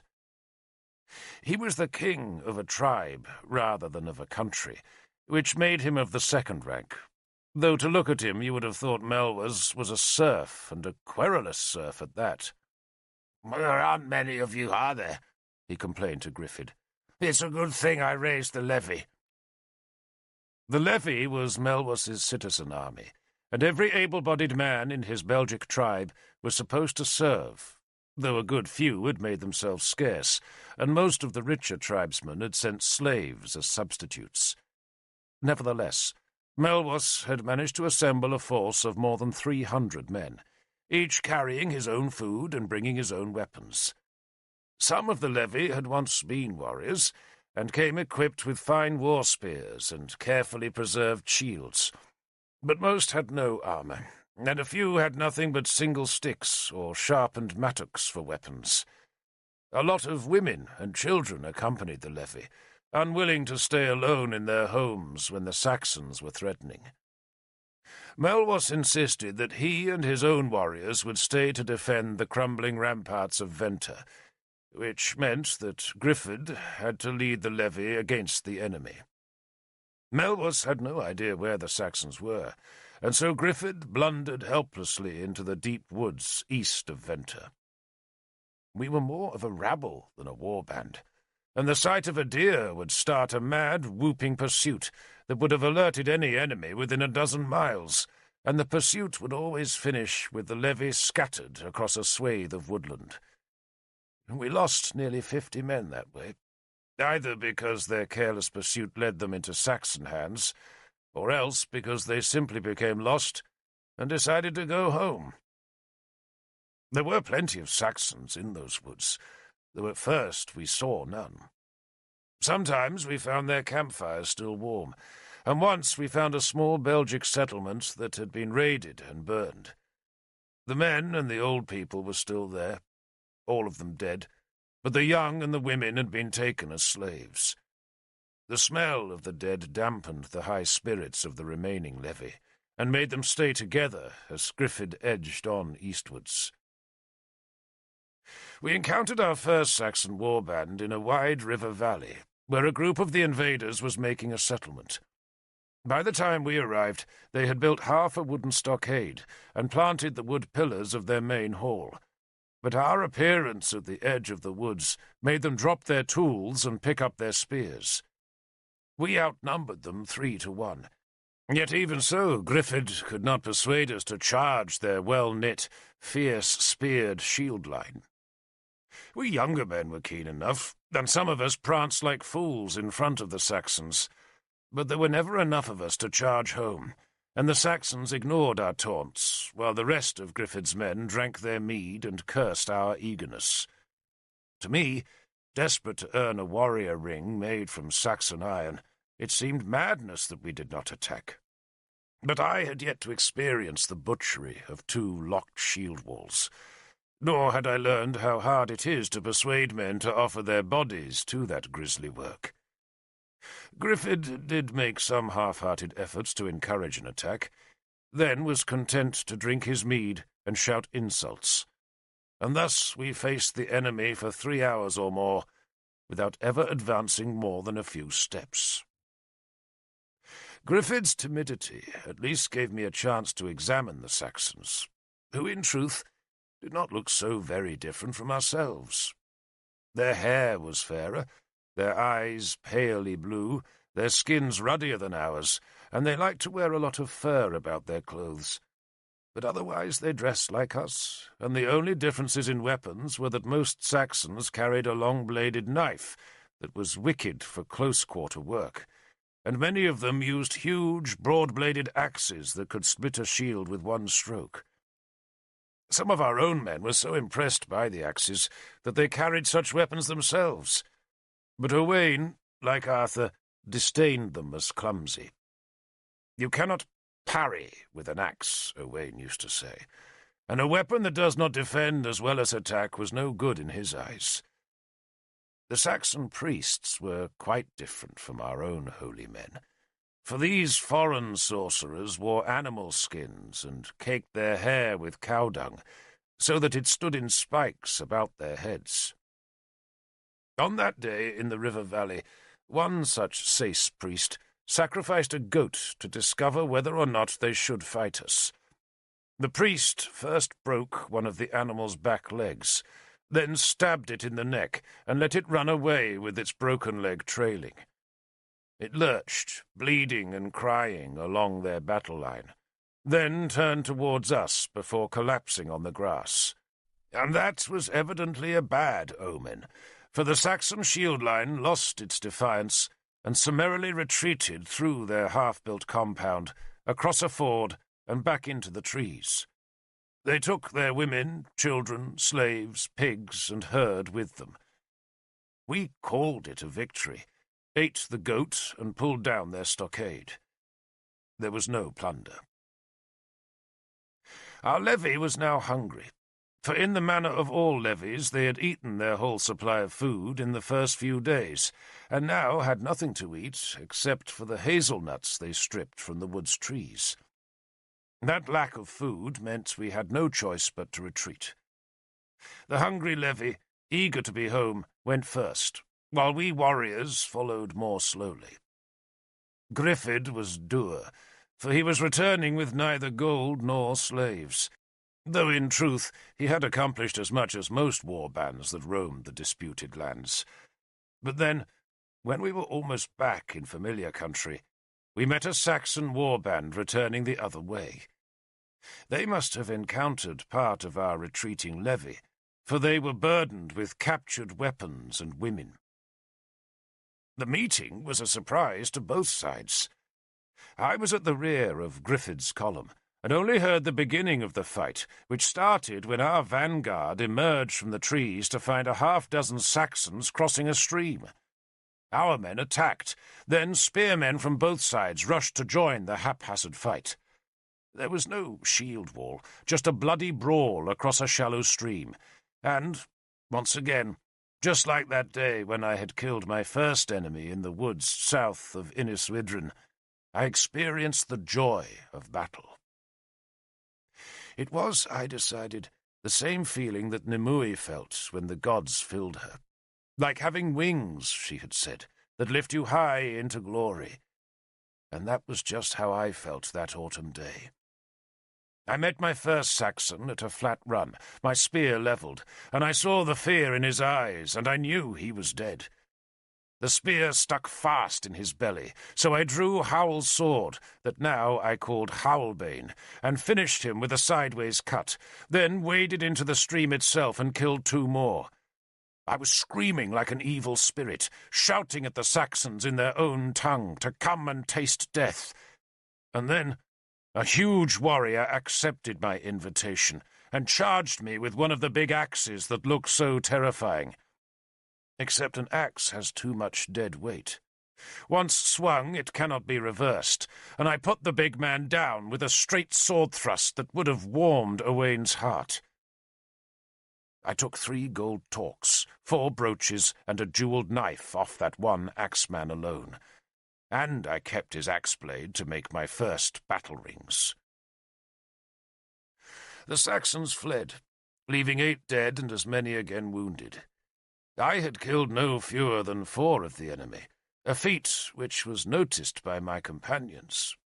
I basked in their respect, though later, when I was older and wiser, I ascribe my day's disproportionate killing to mere youthful stupidity. The young will often rush in where the wise go steadily. We lost 3 men, one of them Licat, the man who had saved my life on the moor. I retrieved my spear, collected 2 more silver torques from the men I had killed in the stream, then watched as the enemy wounded were dispatched to the other world, where they would become the slaves of our own dead fighters. We found 6 British captives huddled in the trees. They were women who had followed our levy to war and been captured by these Saxons. And it was one of those women who discovered the single enemy warrior still hiding in some brambles at the stream's edge. She screamed at him and tried to stab him with a knife, but he scrambled away into the stream, where I captured him. He was only a beardless youngster, perhaps my own age, and he was shaking with fear. "What are you called?" I asked him, with my bloody spear blade at his throat. He was sprawling in the water. "Valenka," he answered. And then he told me he had come to Britain just weeks before, though when I asked him where he had come from, he could not really answer, except to say from home. His language was not quite the same as mine, but the differences were slight, and I understood him well enough. The king of his people, he told me, was a great leader called Cerdic, who was taking land on the south coast of Britain. Cerdic, he said, had needed to fight Aesk, a Saxon king who now ruled the Kentish lands, to establish his new colony. And that was the first time I realized that the Saxons fought amongst themselves, just as we British did. It seems that Cerdic had won his war against Aesk, and was now probing into Dumnonia.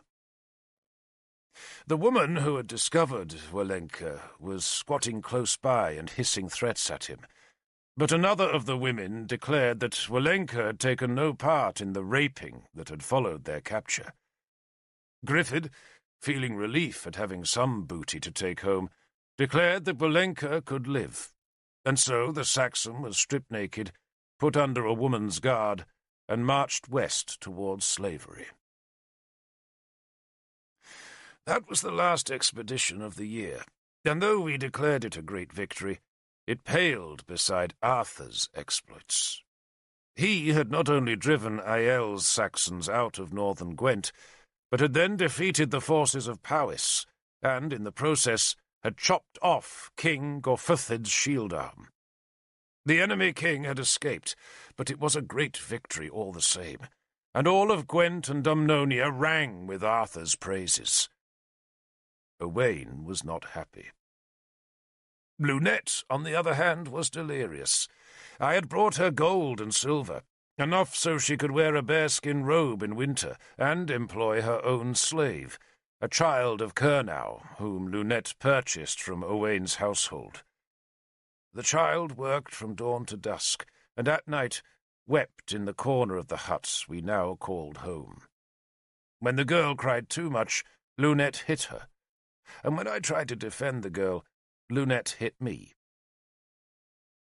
Owain's men had all moved from Heir Cadarn's cramped warrior quarters to the more comfortable settlement at Lindinnis, where Lunette and I had a thatched, wattle-walled hut inside the low earth ramparts built by the Romans. Heir Cadarn was 6 miles away, and was occupied only when an enemy came too close, or when a great royal occasion was celebrated. We had one such occasion that winter, on the day when Mordred turned 1 year old, and when, by chance, Dumnonia's troubles came to their head. Or perhaps it was not chance at all, for Mordred was ever ill-omened, and his acclamation was doomed to be touched by tragedy. The ceremony happened just after the solstice. Mordred was to be acclaimed king, and the great men of Dumnonia gathered at Heir Cadarn for the occasion. Nimue came a day early and visited our hut, which Lunette had decorated with holly and ivy for the solstice. Nimue stepped over the hut's threshold that was scored with patterns to keep the evil spirits away, then sat by our fire and pushed back the hood of her cloak. I smiled, because she had a golden eye. "I like it," I said. "It's hollow," she said, and disconcertingly tapped the eye with a fingernail.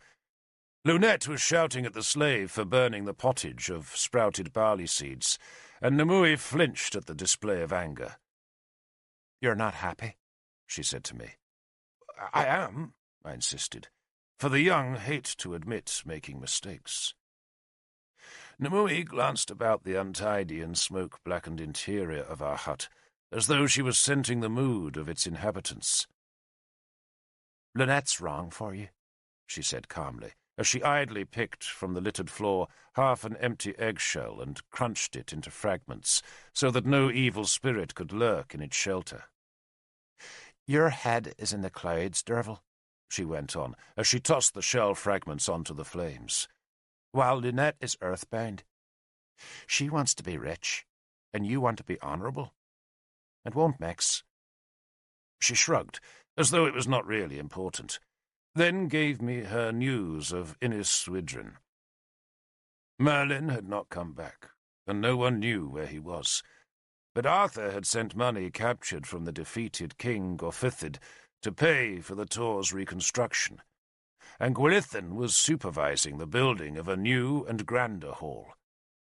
Pellinor was alive, as were Druidin and Godovan, the scribe. Norwenna, Nimue told me, had been buried in the shrine of the Holy Thorn, where she was revered as a saint. "What's a saint?" I asked. "A dead Christian," she said flatly. "They should all be saints." "And what about you?" I asked her. "I'm alive," she said tonelessly. "Are you happy?" "You always ask such stupid things. If I wanted to be happy, Derfel, I'd be down here with you, baking your bread and keeping your bedding clean." "Then why aren't you?" She spat in the fire to ward off my stupidity. "Gunless lives," she said flatly, changing the subject. "Imprisoned in Corinium," I said, as though she did not already know where her enemy was. "I've buried his name on a stone," she said, then gave me a golden-eyed glance. "He made me pregnant when he raped me, but I killed the foul thing with ergot." Ergot was a black blight that grew on rye, and women used it to abort their young. Merlin also used it as a means of going into the dream state and talking with the gods. I'd tried it once and was sick for days.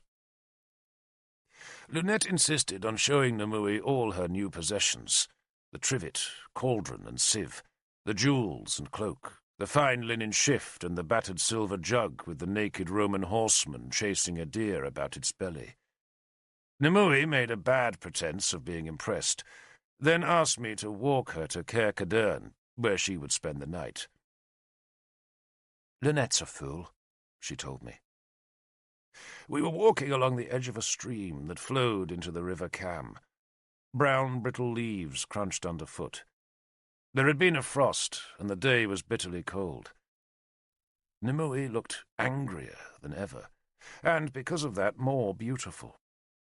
Tragedy suited Nimue. She knew it, and so she sought it.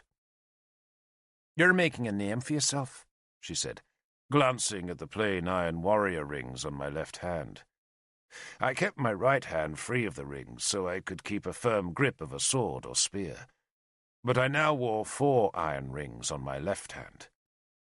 "Luck," I explained the rings. "No, not luck." She raised her left hand so I could see the scar. "When you fight, Derfel, I fight with you. You're going to be a great warrior, and you'll need to be." "Will I?" She shivered. The sky was grey, the same grey as an unpolished sword, though the western horizon was streaked with a sour yellow light. The trees were winter black, the grass sullenly dark, and the smoke from the settlement's fires clung to the ground, as though it feared the cold, empty sky. "Do you know why Merlin left Innis Swidrin?" she asked me suddenly, surprising me with the question. "To find the knowledge of Britain," I answered, repeating what she had told the High Council in Gleavham. But why now? Why not 10 years ago? Nimue asked me, then answered her own question. He's gone now, Derfel, because we are coming into the bad time. Everything good will get bad. Everything bad will get worse. Everyone in Britain is gathering their strength because they know the great struggle is coming. Sometimes I think the gods are playing with us. They are heaping all the throw pieces at once to see how the game will end. The Saxons are getting stronger, and soon they'll attack in hordes, not war bands. The Christians, she spat into the stream to avert evil, say that very soon it will be 500 winters since their wretched god was born, and claim that means the time for their triumph is coming. She spat again. And for us Britons, we fight each other, we steal from each other, we build new feasting halls when we should be forging swords and spears. We're going to be put to the test, Derfel, and that's why Merlin is gathering his strength. For if the kings will not save us, then Merlin must persuade the gods to come to our aid. She stopped beside a pool of the stream and stared into the black water that had the gelid stillness that comes just before freezing. The water in the cattle hoof prints at the pool's edge was already frozen. What of Arthur? I asked. Won't he save us? She gave me a flicker of a smile. Arthur is to Merlin what you are to me. Arthur is Merlin's sword, but neither of us can control you. We give you power. She reached out her scarred left hand and touched the bare pommel of my sword. And then we let you go. We have to trust that you will do the right thing. Well, you can trust me, I said. She sighed, as she always did when I made such a statement, then shook her head. When the test of Britain comes, Derfel, and it will, none of us will know how strong our sword will prove. She turned and looked at the ramparts of Heir Cadarn that were bright with the banners of all the lords and chiefs come to witness Mordred's acclamation on the morrow. Fools, she said bitterly. Fools. Arthur arrived the next day. He came shortly after dawn, having ridden with Morgan from Inniswydren. He was accompanied by only 2 warriors, the 3 men all mounted on their big horses, though they carried no armour or shields, just spears and swords. Arthur did not even bring his banner. He was very relaxed, almost as though this ceremony had no interest for him other than curiosity. Agricola, Tudric's Roman warlord, had come in place of his master, who had a fever, and Agricola too seemed aloof from the ceremony. But everyone else in Heir Cadarn was tense, worried that the day's omens might prove bad. Prince Cadui of Isca was there, his cheeks blue with tattoos. Prince Geraint, Lord of the Stones, had come from the Saxon frontier, and King Melwas had come from decaying Venta. All the nobility of Dumnonia, more than 100 men, waited in the fort. There had been sleet in the night that had left Heir Cadarn's compound slick and muddy, but first light brought a brisk westerly wind, and by the time Owain emerged from the hall with the royal baby, the sun was actually showing on the hills which circled Heir Cadarn's eastern approaches. Morgan had decided on the hour of the ceremony, divining it from auguries of fire, water, and earth. It was, predictably, a morning ceremony, for nothing good comes of endeavours undertaken when the sun is in decline. But the crowd had to wait until Morgan was satisfied that the exact hour was imminent, before the proceedings could begin in the stone circle that crowned Heir Cadarn's peak. The stones of the circle were not large. None was bigger than a stooping child, while in the very centre, where Morgan fussed as she took her alignments on the pale sun, was the royal stone of Dumnonia. It was a flat, grey boulder, indistinguishable from 1,000 others, yet it had been on that stone, we were taught, that the god Bel had anointed his human child, Beli Mar, who was the ancestor of all Dumnonia's kings. Once Morgan was satisfied with her calculation, Belize was ushered to the circle's centre. He was an ancient druid who lived in the woods west of Caer Cadarn, and, in Merlin's absence, had been persuaded to attend and invoke the god's blessings. He was a stooped, lice-ridden creature, draped in goatskin and rags, so dirty that it was impossible to tell where his rags began and his beard ended. Yet it was Belize, I had been told, who had taught Merlin many of his skills. The old man raised his staff to the watery sun, mumbled some prayers, then spat in a sunwise circle before succumbing to a terrible coughing fit. He stumbled to a chair at the edge of the circle, where he sat panting, as his companion, an old woman, almost indistinguishable in appearance from Belize himself, feebly rubbed his back. Bishop Bedwin said a prayer to the Christian god. Then the baby king was paraded around the outside of the stone circle. Mordred had been laid upon a war shield and swathed in fur, and it was thus he was shown to all the warriors, chiefs, and princes, who, as the baby passed, dropped to their knees to pay him homage. A grown king would have walked about the circle, but 2 Dumnonian warriors carried Mordred, while behind the child, his long sword drawn, paced Owain, the king's champion.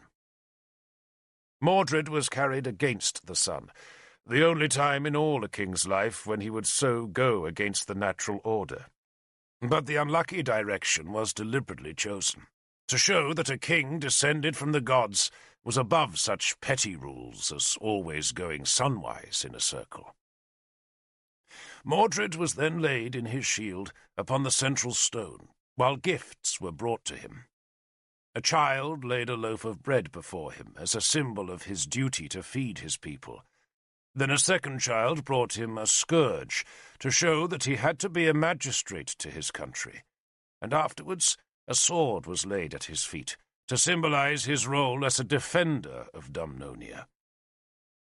Mordred screamed throughout, and kicked so lustily that he almost tipped himself out of his shield. His kicking bared his maimed foot, and that, I thought, had to be a bad omen. But the celebrants ignored the clubbed limb, as the great men of the kingdom approached one by one and added their own gifts.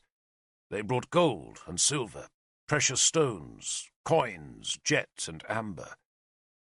Arthur gave the child a golden statue of a hawk, a present that made the onlookers gasp with its beauty. But Agricola brought the most valuable gift of all. He laid the royal war gear of King Gorfithid of Powys at the baby's feet. Arthur had captured the gold-trimmed armour after rousting Gorfithid from his encampment, and had in turn presented the armour to King Tudric, who now, through his warlord, gave the treasure back to Dumnonia. The fretful baby was at last lifted from the stone and given to his new nurse, a slave of Owain's household. Now came Owain's moment. Every other great man had come cloaked and furred against the day's cold, but Owain strode forward dressed in nothing but his trews and boots. His tattooed chest and arms were as bare as the drawn sword that, with due ceremony, he laid flat upon the royal stone. Then, deliberately, and with scorn on his face, he walked around the outer circle and spat towards all present. It was a challenge. If any man there deemed that Mordred should not be king, then all he needed to do was step forward and pluck the naked sword from the stone. Then he must fight Owain. Owain strutted, sneered, and invited a challenge, but no one moved. Only when Owain had made 2 full circuits did he go back to the stone and pick up the sword. Upon which everyone cheered, for Dumnonia had a king again. The warriors who ringed the ramparts beat their spear-staffs against their shields. One last ritual was needed. Bishop Bedwin had tried to forbid it, but the council had overridden him. Arthur, I noticed, walked away, But everyone else, even Bishop Bedwin, stayed, as a captive was led, naked and frightened, to the royal stone. It was Walenka, the Saxon lad I had captured. I doubt he knew what was happening, but he must have feared the worst. Morgan tried to rouse Belize, but the old druid was too weak to do his part, so Morgan herself walked up to the shivering Walenka. The Saxon was unbound and could have tried to run, though the gods know there could have been no escape through the armed crowd that circled him. But in the event, he stood quite still as Morgan approached him. Maybe the sight of her gold mask and limping walk froze him, and he did not move until she had dipped her maimed and gloved left hand in a dish, and then, after a moment's deliberation, touched him high on his belly. At that touch, Walenka jumped in alarm, but then went still again. Morgan had dipped her hand into a dish of newly drawn goat's blood that now made its wet red mark on Walenka's thin, pale belly. Morgan walked away. The crowd was very still, silent and apprehensive, for this was an awesome moment of truth. The gods were about to speak to Dumnonia. Owain entered the circle. He had discarded his sword and was instead carrying his black-shafted war-spear. He kept his eyes on the frightened Saxon lad, who seemed to be praying to his own gods, but they had no power at Caer Cadarn. Owain moved slowly. He took his eyes off Walenka's gaze for only a second, just the time he needed to place the tip of his spear directly over the marked spot on the Saxon's belly. Then he looked again into the captive's eyes. Both men were still. There were tears in Walenka's eyes, and he gave a tiny shake of his head in a mute appeal for mercy. But Owain ignored the plea. He waited until Walenka was still again. The spear tip rested on the blood mark, and neither man moved. The wind stirred their hair and lifted the damp cloaks of the spectators. Owain thrust. He gave one hard-muscled lunge that drove the spear deep into Walenka's body, and then wrenched the blade free and ran backwards to leave the bleeding Saxon alone in the royal circle. Walenka screamed. The wound was a terrible one, deliberately inflicted to give a slow, pain-crazed death. But from the dying man's death throes, a trained augurer like Belize or Morgan could tell the kingdom's future. Belize, stirred from his torpor, watched as the Saxon staggered with one hand clutched to his belly and his body bent over against the awful pain. Nimue leaned eagerly forward, for this was the first time she had witnessed the most powerful of all divinations, and she wanted to learn its secrets. I confess I grimaced, not for the horror of the ceremony, but because I had liked Walenka, and seen in his broad, blue-eyed face an idea of what I myself probably looked like. Yet I consoled myself with the knowledge that his sacrifice meant he would be offered a warrior's place in the other world, where one day he and I would meet again. Walenka's screaming had subsided into a desperate panting.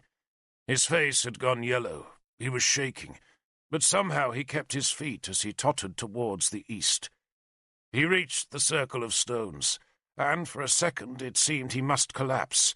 Then a spasm of pain made him arch his back, then snap forward again. He whirled in a wild circle, spattering blood, and took a few steps to the north, and then, at last, he fell. He was jerking in agony, and each spasm meant something to Belize and Morgan. Morgan scuttled forward to watch him more closely as he twisted, shivered, and twitched. For a few seconds his legs shuddered, then his bowels broke, his head went back, and a choking rattle sounded in his throat. A great wash of blood spilt almost to Morgan's feet as the Saxon died. Something in Morgan's stance told us that the augury was bad, and her sour mood spread to the crowd who waited for the dreaded pronouncement. Morgan went back to stoop beside Belize, who gave a raucous, irreverent cackle. Nimue had gone to inspect the blood trail, and then the body, and afterwards she joined Morgan and Belize as the crowd waited. And waited. Morgan at last went back to the body. She addressed her words to Owain, the king's champion, who stood beside the baby king, but everyone in the crowd leaned forward to hear her speak. King Mordred, she said, will have a long life. He will be a leader of battle, and he will know victory. A sigh went through the crowd.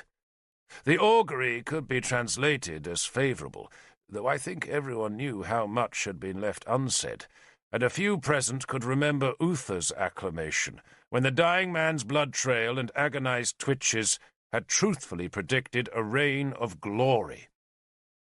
Still, even without glory, there was some hope in the augury of Walenka's death. That death ended Mordred's acclamation.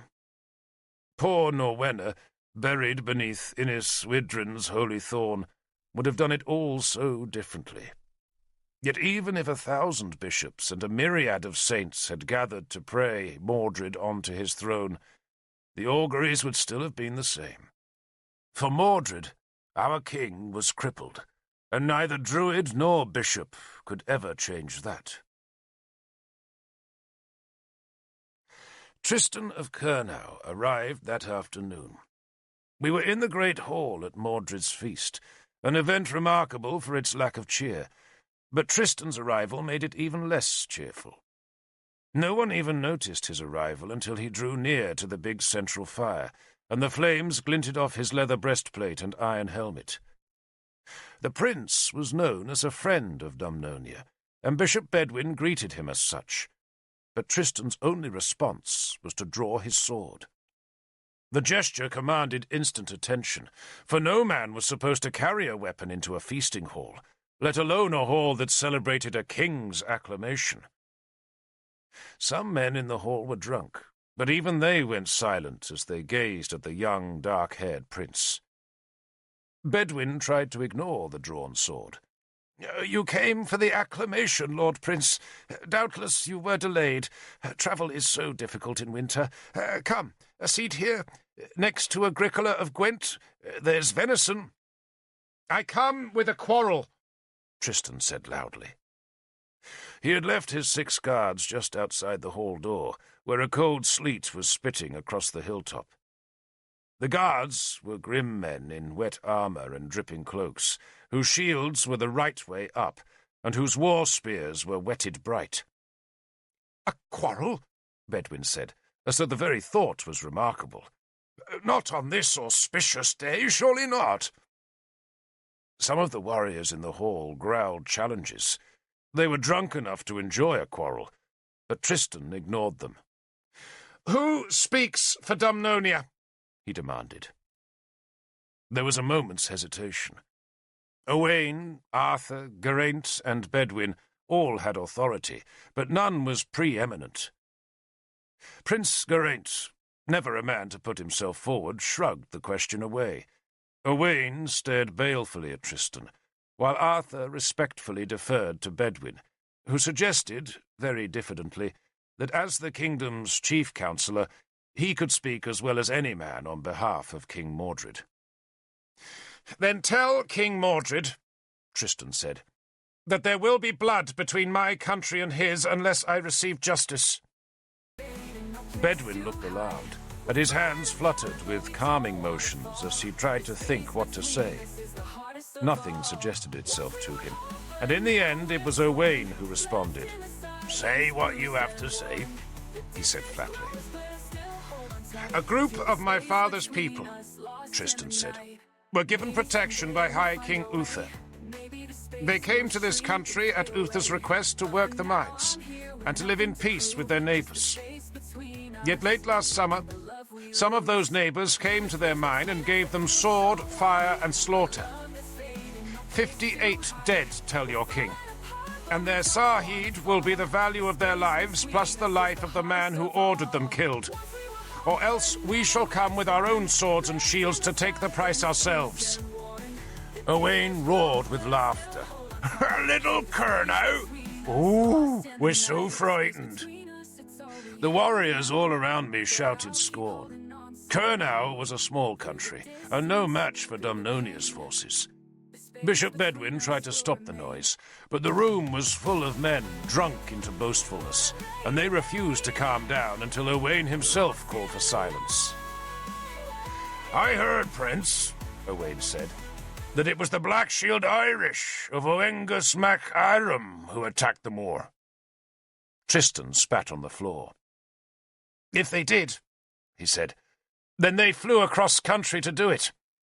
For no man saw them pass, and they did not steal so much as an egg from any Dumnonian." "That's because they fear Dumnonia, but not Cornwell," Owain said, and the hall burst into jeering laughter again. Arthur waited until the laughter had subsided. "Do you know of any man other than Oengus mac Iram who might have attacked your people?" he asked courteously. Tristan turned and searched the men squatting on the hall floor. He saw Prince Cadui of Iska's bald head, and pointed at it with his sword. "Ask him. Or better still," he raised his voice to quieten the jeers, "ask the witness I have outside." Cadui was on his feet and shouting to be allowed to fetch his sword, while his tattooed spearmen were threatening all Cornwell with massacre. Arthur slapped his hand on the high table. The sound echoed in the hall, drawing silence. Agricola of Gwent, sitting next to Arthur, kept his eyes down, for this quarrel was none of his business, but I doubt if a single nuance of the confrontation was escaping his shrewd wits. "If any man draws blood tonight," Arthur said, "he is my enemy." He waited until Cadui and his men subsided, then looked again to Tristan. "Bring your witness, lord." "Why is this a court of law?" Owain objected. "Let the witness come in," Arthur insisted. "This is a feast," Owain protested. "Let the witness come, let him come." Bishop Bedwin wanted the whole distasteful business over, and agreeing with Arthur seemed the quickest way to settle it. Men at the hall's edges shuffled closer to hear the drama, but laughed when Tristan's witness appeared, for she was just a small child, perhaps 9 years old, who walked calmly and stiff-backed to stand beside her prince, who put an arm about her shoulder. "Salina Furch Edain." He gave the child's name, then squeezed her shoulder reassuringly. "Speak." Salina licked her lips. She chose to speak direct to Arthur, perhaps because he had the kindest face of the men sitting at the high table. "My father was killed. My mother was killed. My brothers and sisters were killed."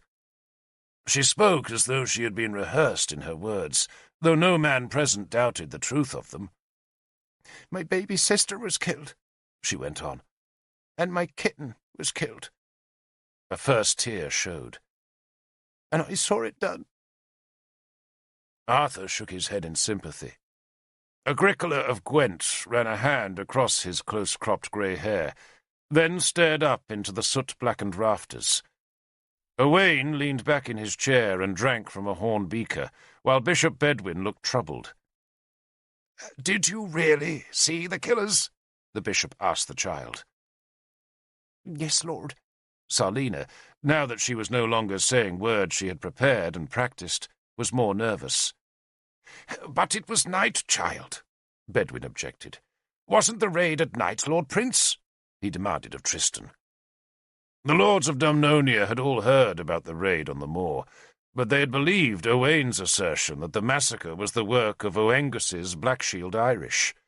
"How could the child see at night?" Bedwin asked. Tristan encouraged the child by patting her shoulder.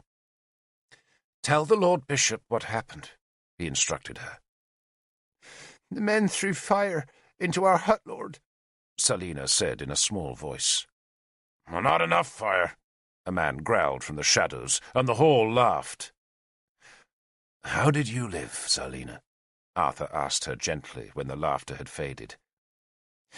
I hid, Lord, under a pelt. Arthur smiled. You did well.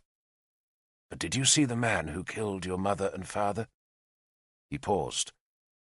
And your kitten? She nodded. Her eyes were bright with tears in the dim hall. I saw him, Lord, she said quietly. So tell us about him, Arthur said. Salina was wearing a small grey shift under a black woolen cloak, and now she lifted her thin arms and pushed the shift sleeves back to bare her pale skin. The man's arms had pictures, Lord, of a dragon and of a boar. Here. She showed where the tattoos might be on her own small arms, then looked at Owain. And there were rings in his beard, the girl added. And then she went silent. But she had no need to say more.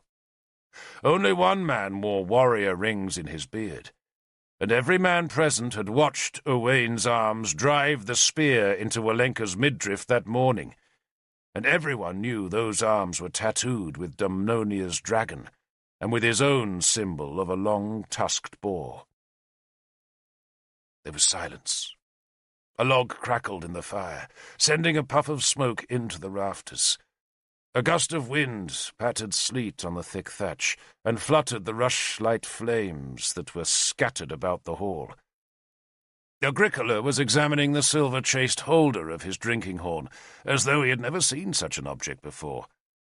Somewhere in the hall a man belched, and the noise seemed to prompt Owain to turn his great shaggy head to stare at the child. "She lies," he said harshly, "and children who lie should be beaten bloody." Salina began to cry, then buried her face in the wet folds of Tristan's cloak. Bishop Bedwin frowned. "It is true, Owain, is it not, that you visited Prince Cadui late in the summer?" "So?" Owain bristled. "So?" He roared the word again, this time as a challenge to the whole assembly. "Here are my warriors," he gestured at us, sitting together on the right-hand side of the hall. "Ask them! Ask them! The child lies! On my oath she lies!" The hall was in sudden uproar, as men spat their defiance at Tristan. Salina was weeping so much that the prince stooped, picked her up, and held her in his arms, and continued to hold her while Bedwin tried to regain control over the hall. "If Owain swears on his oath," the bishop shouted, "then the child does lie." The warriors growled agreement. Arthur, I saw, was watching me.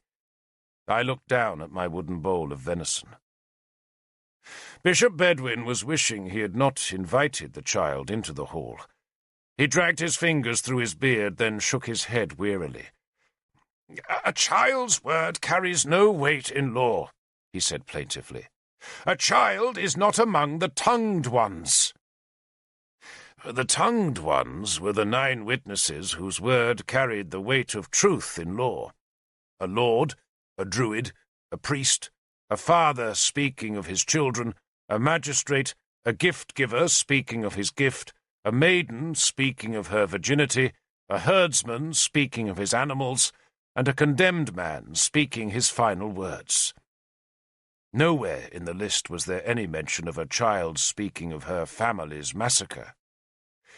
"Lord Owain," Bishop Bedwin pointed out to Tristan, "is a tongued one."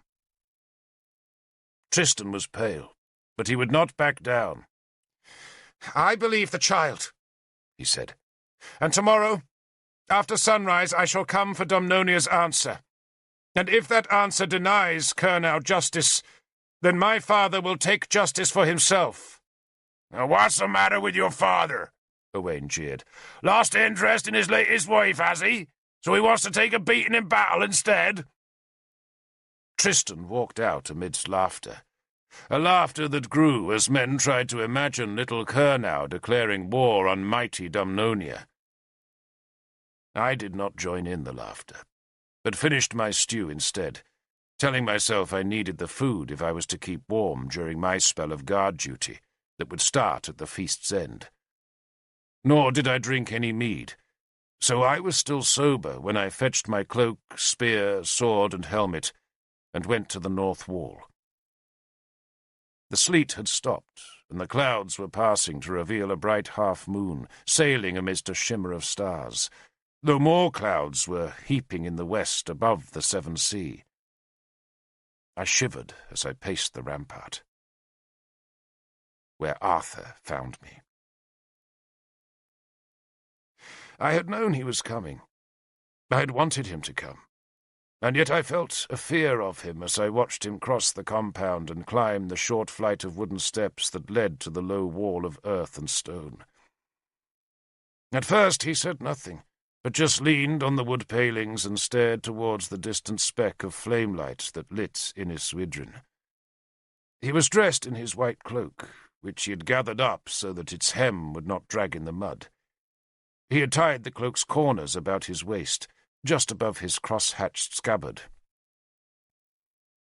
"I'm not going to ask you," he spoke at last, his breath misting in the night air, "what happened on the moor, because I don't want to invite any man, and least of all a man I like, to break a death oath." "Yes, Lord," I said, and wondered how he had known it was a death oath that had bound us on that dark night. "So instead let us walk." He smiled at me and gestured along the rampart. "A walking sentry stays warm," he said. "I hear you're a good soldier." "I try, Lord." "And I hear you succeed. So well done." He fell silent as we passed one of my comrades, who was huddled against the palings. The man looked up at me as I passed, and his face showed alarm that I might betray Owain's troop. Arthur pushed the cloak's hood back off his face. He had a long, firm stride, and I had to hurry to keep pace with him. "What do you think a soldier's job is, Derfel?" he asked me, in that intimate manner that made you feel he was more interested in you than anyone else in the world. "To fight battles, Lord," I said. He shook his head.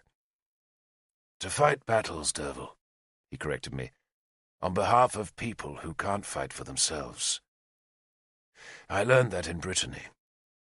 This miserable world is full of weak people, powerless people, hungry people, sad people, sick people, poor people, and it's the easiest thing in the world to despise the weak, especially if you're a soldier.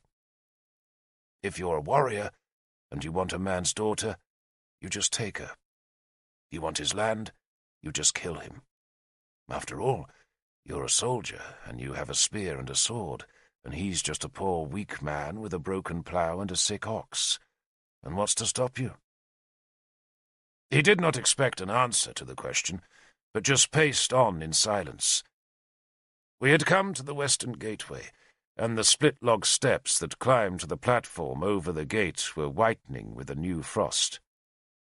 We climbed them side by side.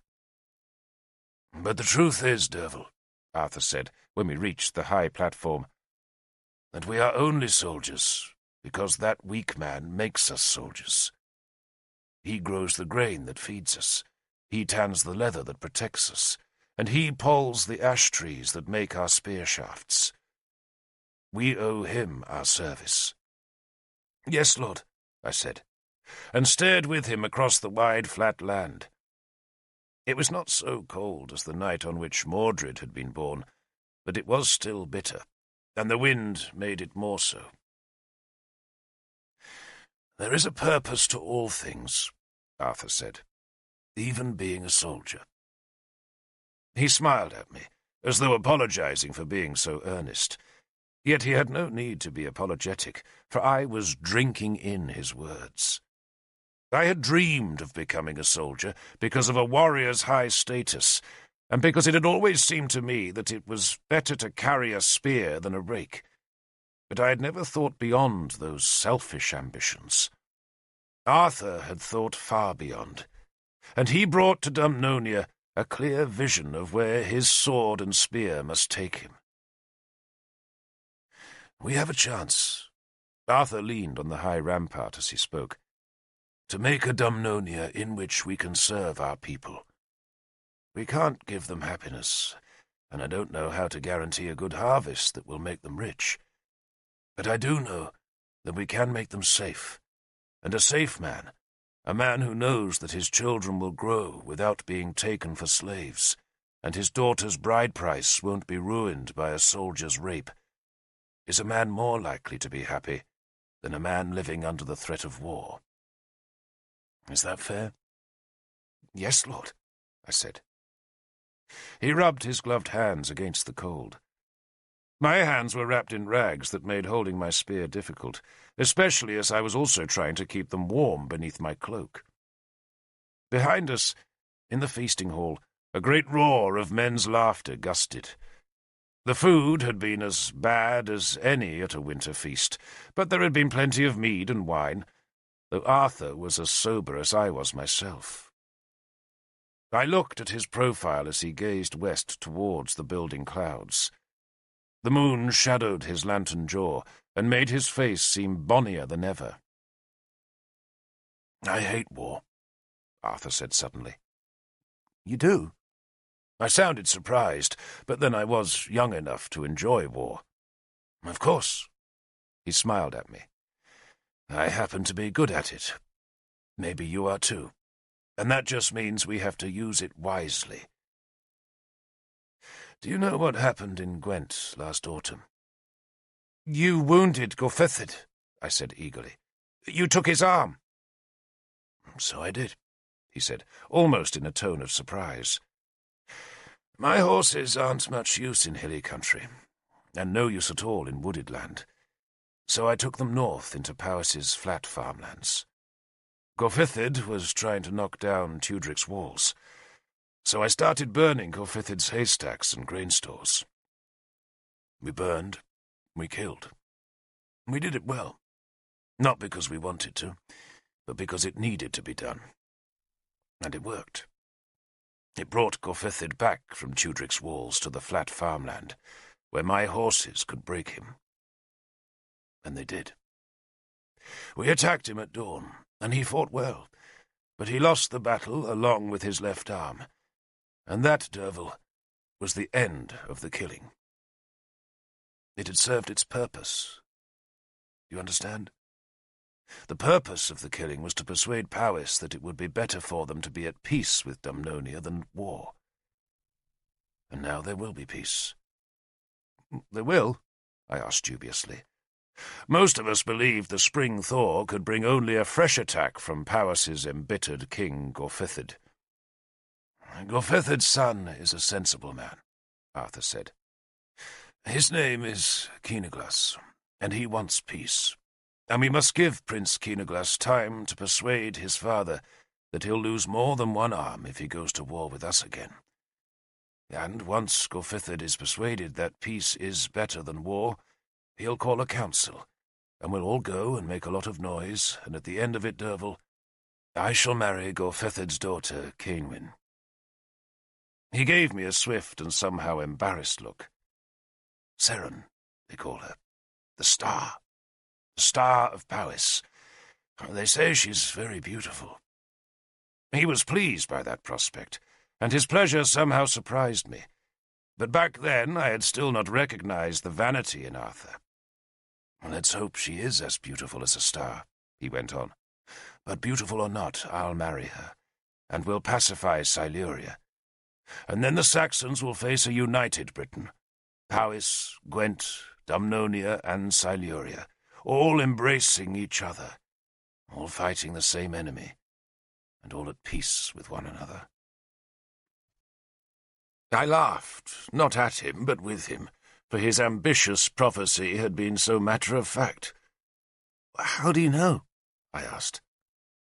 "Because Keenaglas has offered the peace terms, of course. And you're not to tell that to anyone, Derfel, otherwise it might not happen. Even his father doesn't know yet, so this is a secret between you and me." "Yes, Lord," I said, and I felt hugely privileged to be told such an important secret. But of course that was just how Arthur wanted me to feel. He always knew how to manipulate men, and he especially knew how to manipulate young, idealistic men. "But what use is peace?" Arthur asked me, "if we're fighting amongst ourselves? Our task is to give Mordred a rich, peaceful kingdom, and to do that we have to make it a good and just kingdom." He was looking at me now, and speaking very earnestly in his deep, soft voice.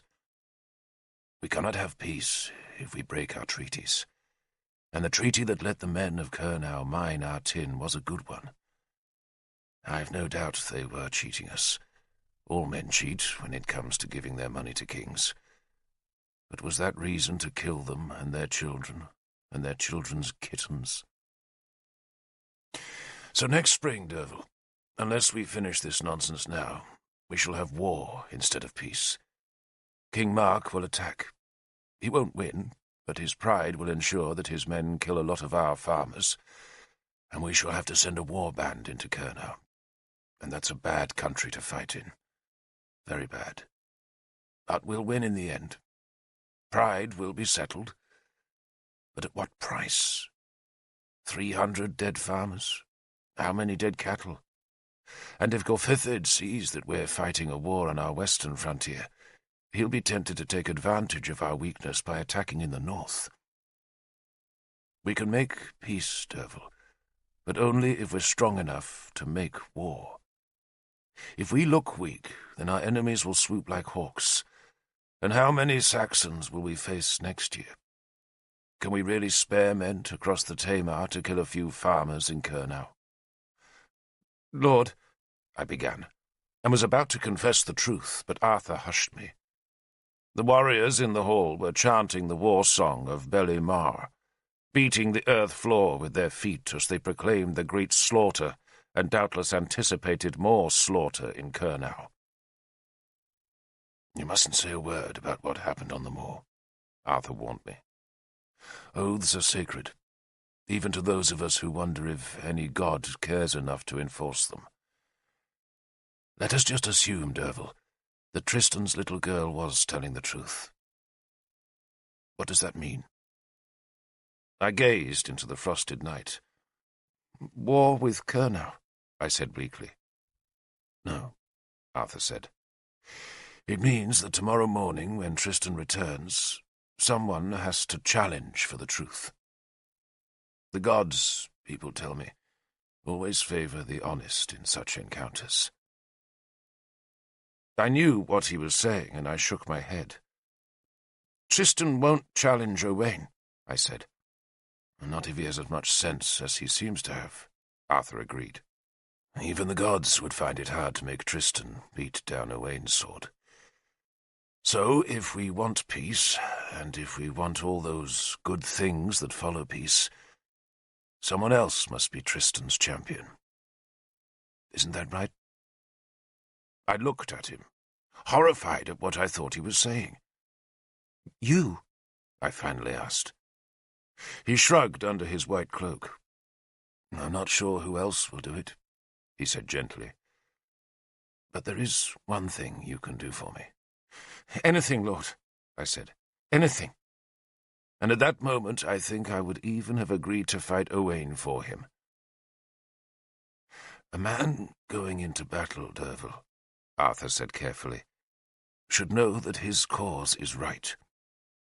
Perhaps the Black-Shield Irish did carry their shields across the land unseen by anyone. Or maybe their druids did make them fly. Or maybe, tomorrow, the gods, if they take an interest, will think I fight for a good cause. What do you think?" He asked the question as innocently as if he was merely inquiring about the weather. I stared at him, overwhelmed by him, and desperately wanting him to avoid this challenge against the best swordsman in Dumnonia. "Well," he prompted me. "The gods—" I began, but then had difficulty speaking, for Owain had been good to me. The champion was not an honest man, but I could count on my fingers how many honest men I had met. Yet despite his roguery, I liked him. Yet I liked this honest man much more. I also paused to determine whether or not my words broke an oath, then decided they did not.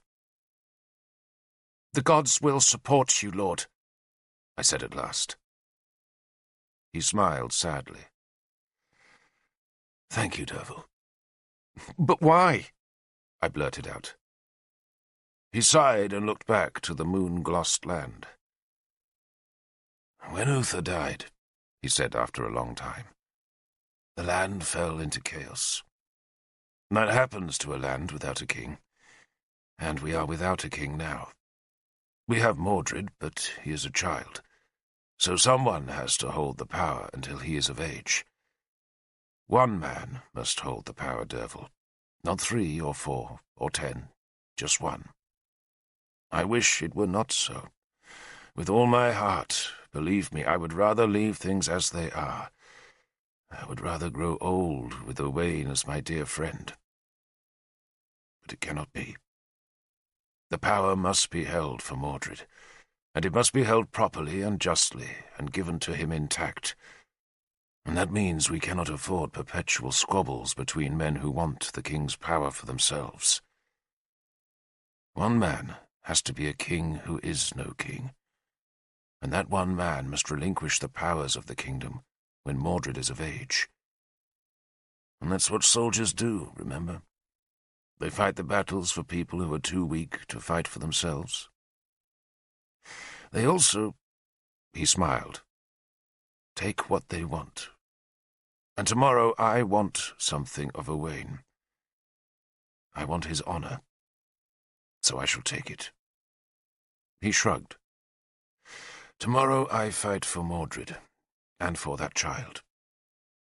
And you, Derfel, he poked me hard in the chest, will find her a kitten. He stamped his feet against the cold, then peered westward. You think those clouds will bring rain or snow in the morning? He asked. "I don't know, Lord." Let us hope so. Now, I hear you had a conversation with that poor Saxon they killed to learn the future. So tell me all he told you. The more we know of our enemies, the better. He walked me back to my post, listened to what I had to say about Cerdic, the new Saxon leader on the south coast, then went to his bed. He seemed untroubled by what must happen in the morning, but I was terrified for him. I remembered Owain beating back the combined attack of both Tudric's champions, and I tried to say a prayer to the stars, which are the homes of the gods. But I could not see them because my eyes were watering. The night was long and bitterly cold, but I wished the dawn would never come. Arthur's wish was granted, for at dawn it began to rain. It soon became a hard, pelting storm of winter rain that swept in grey veils across the long, wide valley between Caer Cadarn and Inniswydrin. The ditches overflowed, water poured off the ramparts and puddled under the great hall's eaves. Smoke leaked from the holes in damp, thatched roofs, and sentries hunched their shoulders beneath their soaking cloaks. Tristan, who had spent the night in a small village just east of Caer Cadarn, struggled up the fort's muddy approach path. His 6 guards and the orphaned child accompanied him, all of them slipping in the steep mud whenever they could not find a foothold on the tufts of grass growing at the path's sides. The gate was open, and no sentry moved to stop the Prince of Cornwell as he splashed through the compound's mud to the door of the great hall, where no one waited to receive him. The hall's interior was a damp chaos of men, sleeping off a night's drunkenness, of discarded food, scavenging dogs, soggy grey embers, and vomit congealing in the floor rushes. Tristan kicked one of the sleeping men awake and sent him to find Bishop Bedwin or some other person in authority. "If anyone," he called after the man, "has any authority in this country." Bedwin, heavily cloaked against the seething rain, slipped and staggered his way through the treacherous mud. "My lord prince," he gasped, as he dashed out of the weather into the hall's dubious shelter. "My apologies. I had not expected you so early. Inclement weather, is it not?" He wrung water from the skirts of his cloak. "Still, rather rain than snow, I think, don't you?" Tristan said nothing. Bedwin was flustered by his guest's silence. "Some bread, perhaps, and warm wine? There will be a porridge cooking, I'm sure." He looked about for someone to dispatch to the kitchens, but the sleeping men lay snoring and immovable. "Little girl?" Bedwin winced because of an aching head as he leaned towards Salina. "You must be hungry, yes?" "We came for justice, not food," Tristan said harshly. "Ah, yes, of course. Of course." Bedwin pushed the hood away from his white tonsured hair and scratched in his beard for a troublesome louse. "Justice," he said vaguely, then nodded vigorously. "I have thought on the matter, Lord Prince. Indeed I have. And I have decided that war is not a desirable thing. Won't you agree?" He waited, but Tristan's face showed no response. "Such a waste," Bedwin said. "And while I cannot find my Lord Owain to be at fault, I do confess we failed in our duty to protect your countrymen on the moor. We did indeed. We failed sadly. And so, Lord Prince, if it pleases your father, we shall of course make payment of Sahid, though not—" and here Bedwin chuckled— "for the kitten." Tristan grimaced. "What of the man who did the killing?" Bedwin shrugged. "What man? I know of no such man." "Owain," Tristan said, "who almost certainly took gold from Cadui." Bedwin shook his head. No. It cannot be, no. On my oath, Lord Prince, I have no knowledge of any man's guilt." He gave Tristan a pleading look. "My Lord Prince, it would hurt me deeply to see our countries at war. I have offered what I can offer, and I shall have prayers said for your dead, but I cannot countermand a man's oath of innocence." "I can," Arthur said. He had been waiting behind the kitchen screen at the hall's far end. I was with him as he stepped into the hall, where his white cloak looked bright in the damp gloom. Bedwin blinked at him. "Lord Arthur?" Arthur stepped between the stirring, groaning bodies. "If the man who killed Cornwell's miners is not punished, Bedwin, then he may murder again. Do you not agree?" Bedwin shrugged, spread his hands, then shrugged again. Tristan was frowning, not sure where Arthur's words were leading. Arthur stopped by one of the hall's central pillars. "And why should the kingdom pay Sahid when the kingdom did not do the killing?" he demanded. "Why should my Lord Mordred's treasury be depleted for another man's offence?" Bedwin gestured Arthur to silence. "We do not know the murderer," he insisted. "Then we must prove his identity," Arthur said simply.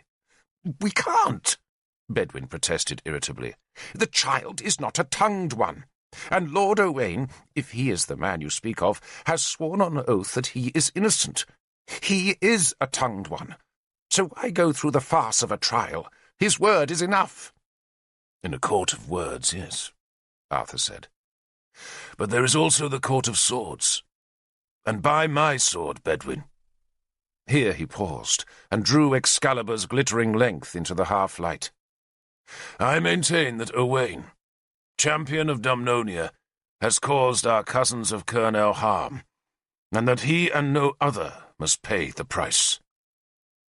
He thrust Excalibur's tip through the filthy rushes into the earth and left it there quivering. For a second I wondered if the gods of the other world would suddenly appear to aid Arthur, but there was only the sound of wind and rain and newly woken men gasping. Bedwin gasped too. For a few seconds he was speechless. "You—" he finally managed to say, but then could say no more. Tristan, his handsome face pale in the wan light, shook his head. "If anyone should contend in the court of swords," he said to Arthur, "let it be me." Arthur smiled. "I asked first, Tristan," he said lightly. "No!" Bedwin found his tongue. "It cannot be!" Arthur gestured at the sword. "You wish to pluck it, Bedwin?" "No!" Bedwin was in distress, foreseeing the death of the kingdom's best hope. But before he could say another word, Owain himself burst through the hall door. His long hair and thick beard were wet, and his bare chest gleamed with rain. He looked from Bedwin to Tristan to Arthur, then down to the sword in the earth. He seemed puzzled. "Are you mad?" he asked Arthur. "My sword," Arthur said mildly, "maintains your guilt in the matter between Cornwell and Dumnonia." "He is mad," Owain said to his warriors, who were crowding in behind him. The champion was red-eyed and tired. He had drunk for much of the night, then slept badly, but the challenge seemed to give him a new energy. He spat towards Arthur. "I'm going back to that Silurian bitch's bed," he said. "And when I wake up, I want this to prove a dream." "You are a coward, a murderer, and a liar," Arthur said calmly, as Owain turned away, and the words made the men in the hall gasp once more. Owain turned back into the hall. "Whelp," he said to Arthur. He strode up to Excalibur and knocked the blade over, the formal acceptance of the challenge. "So, your death, whelp, will be part of my dream. Outside." He jerked his head towards the rain. The fight could not be held indoors, not unless the feasting hall was to be cursed with abominable luck. So the men had to fight in the winter rain. The whole fort was stirring now. Many of the folk who lived at Lindinnis had slept in Caer Cadarn that night, and the compound seethed as people were woken to witness the fight. Lunette was there, and Nimue and Morgan. Indeed, all Caer Cadarn hurried to watch the battle that took place, as tradition demanded, within the royal stone circle. Agricola, a red cloak over his gorgeous Roman armour, stood between Bedwin and Prince Geraint, while King Melwas, a hunk of bread in his hand, watched wide-eyed among his guards. Tristan stood on the circle's far side, where I too took my place.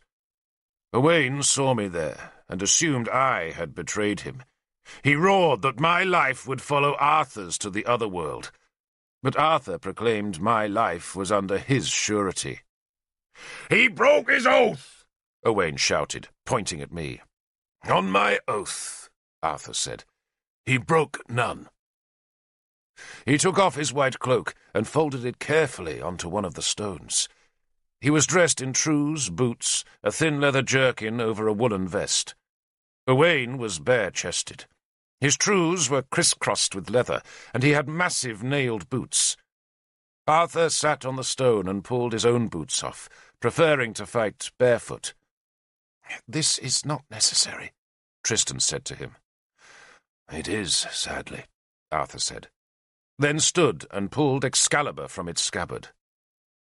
"Using your magic sword, Arthur," Owain jeered. "Afraid to fight with a mortal weapon, are you?" Arthur sheathed Excalibur again, and laid the sword on top of his cloak. "Derfel," he turned to me, "is that Howl's sword?" "Yes, lord." "Would you lend it me?" he asked. "I promise to return it." "Make sure you live to keep that promise, lord," I said, taking Howlbane from her scabbard and handing it to him, hilt first. He gripped the sword, then asked me to run to the hall and fetch a handful of gritty ash that, when I returned, he rubbed into the oiled leather of the hilt. He turned to Owain. "If, Lord Owain," he said courteously, "you would rather fight when you are rested, then I can wait." "Whelp," Owain spat. "Sure you don't want to put on your fish armour?" "It rusts in the rain," Arthur answered very calmly. "A fair-weather soldier," Owain sneered, then gave his longsword 2 practice cuts that whistled in the air. In the shield line he preferred to fight with a short sword, but with any length of blade, Owain was a man to fear. "I'm ready, whelp," he called. I stood with Tristan and his guards as Bedwin made one last futile effort to stop the fight. No one doubted the outcome. Arthur was a tall man, but slender compared with Owain's muscled bulk, and no one had ever seen Owain bested in a fight. Yet Arthur seemed remarkably composed as he took his place at the circle's western edge, and faced Owain, who stood uphill of him at the east. "Do you submit judgment to the Court of Swords?" Bedwin asked the two men, and both nodded their assent. "Then God bless you, and God give the truth victory," Bedwin said. He made the sign of the cross, and then, his old face heavy, he walked out of the circle. Owain, as we had expected, rushed at Arthur. But halfway across the circle, right by the king's royal stone, his foot slipped in the mud, and suddenly Arthur was charging. I had expected Arthur to fight calmly, using the skills Howl had taught him. But that morning, as the rains poured from the winter skies, I saw how Arthur changed in battle. He became a fiend. His energy was poured into just one thing, death, and he laid at Owain with massive, fast strokes that drove the big man back and back. The swords rang harsh. Arthur was spitting at Owain, cursing him, taunting him, and cutting again and again with the edge of the sword, and never giving Owain a chance to recover from a parry. Owain fought well.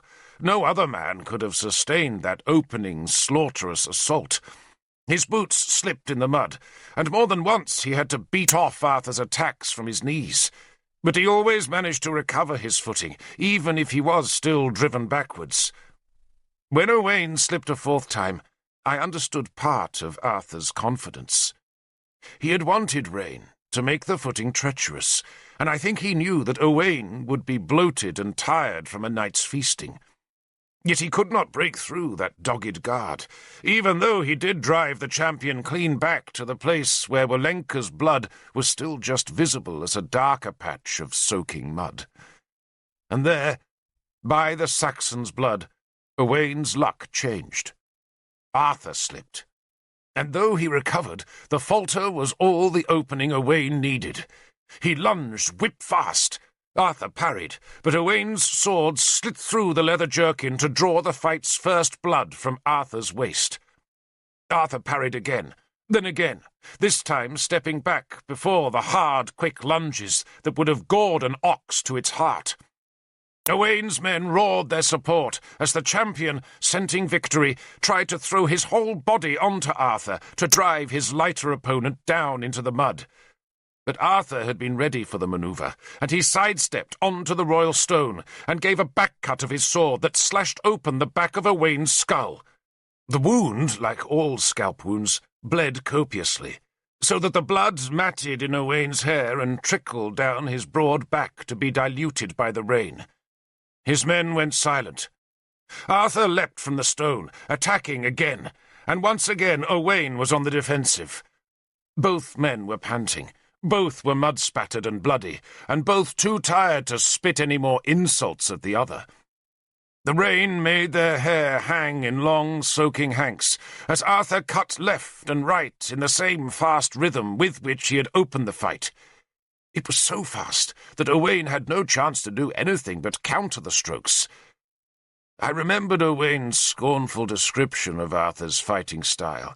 "Slashing like a haymaker," Owain had said, hurrying to beat bad weather. Once, and only once, did Arthur whip his blade past Owain's guard, but the blow was half parried, robbing it of force, and the sword was checked by the iron warrior rings in Owain's beard. Owain threw the blade off, then tried again to drive Arthur down onto the ground with the weight of his body. Both fell, and for a second it looked as though Owain would trap Arthur. But somehow Arthur scrambled away and climbed to his feet. Arthur waited for Owain to rise. Both men were breathing hard, and for a few seconds they watched each other, judging their chances. And then Arthur moved forward into the attack again. He swung again and again, just as he had before, and again Owain parried the wild blows. Then Arthur slipped for a second time. He called in fear as he fell, and his cry was answered by a shout of triumph as Owain drew back his arm for the killing blow.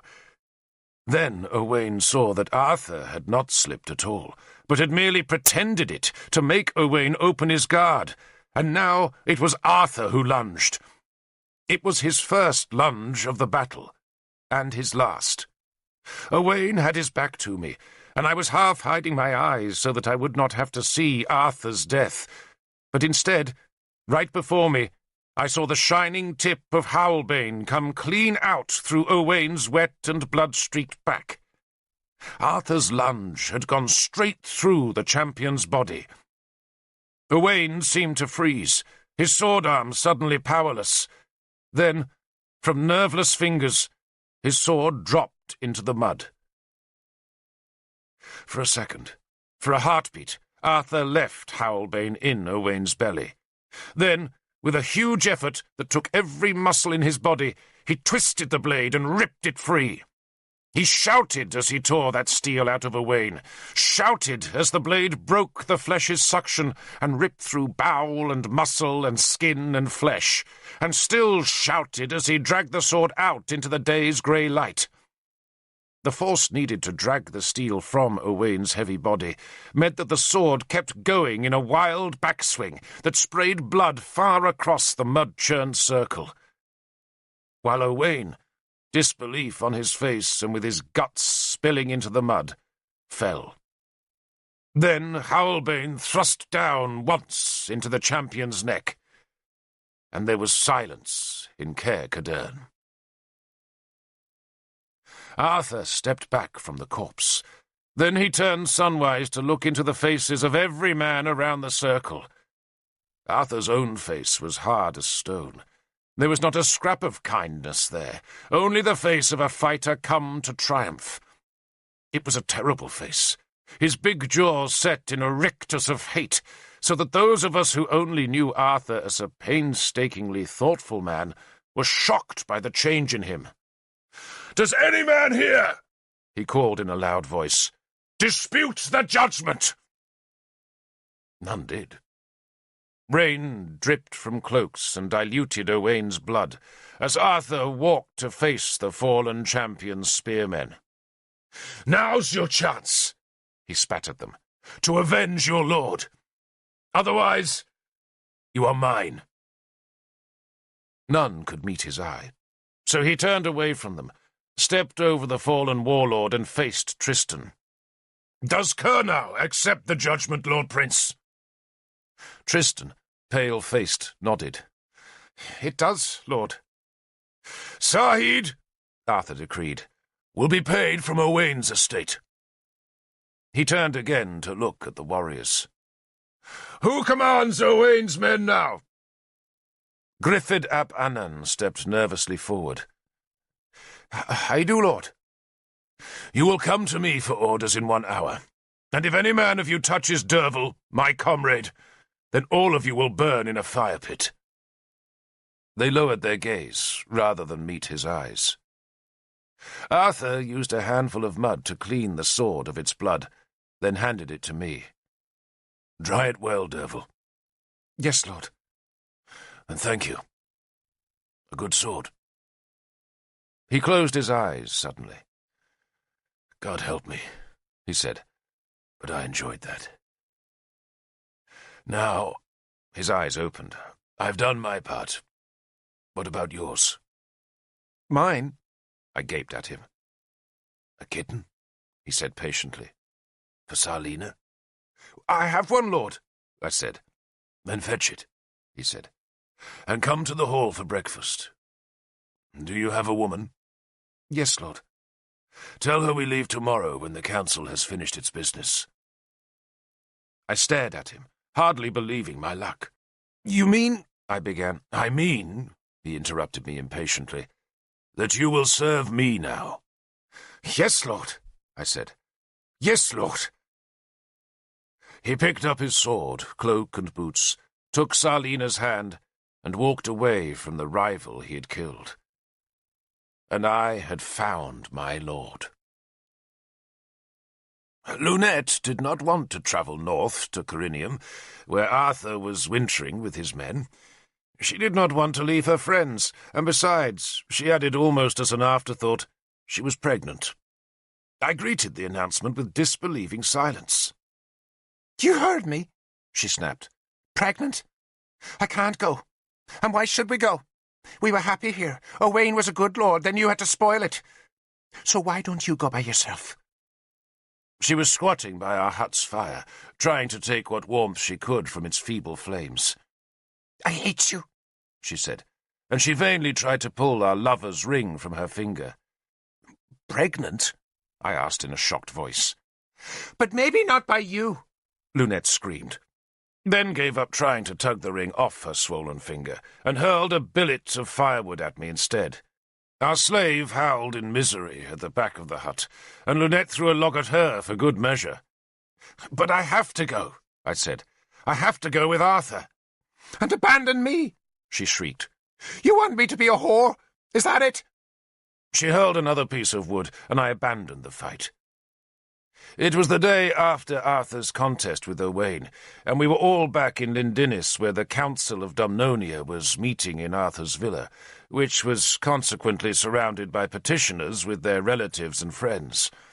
Those eager people waited at the villa's front gates. At the back, a huddle of armories and storehouses stood where the villa's garden had once grown.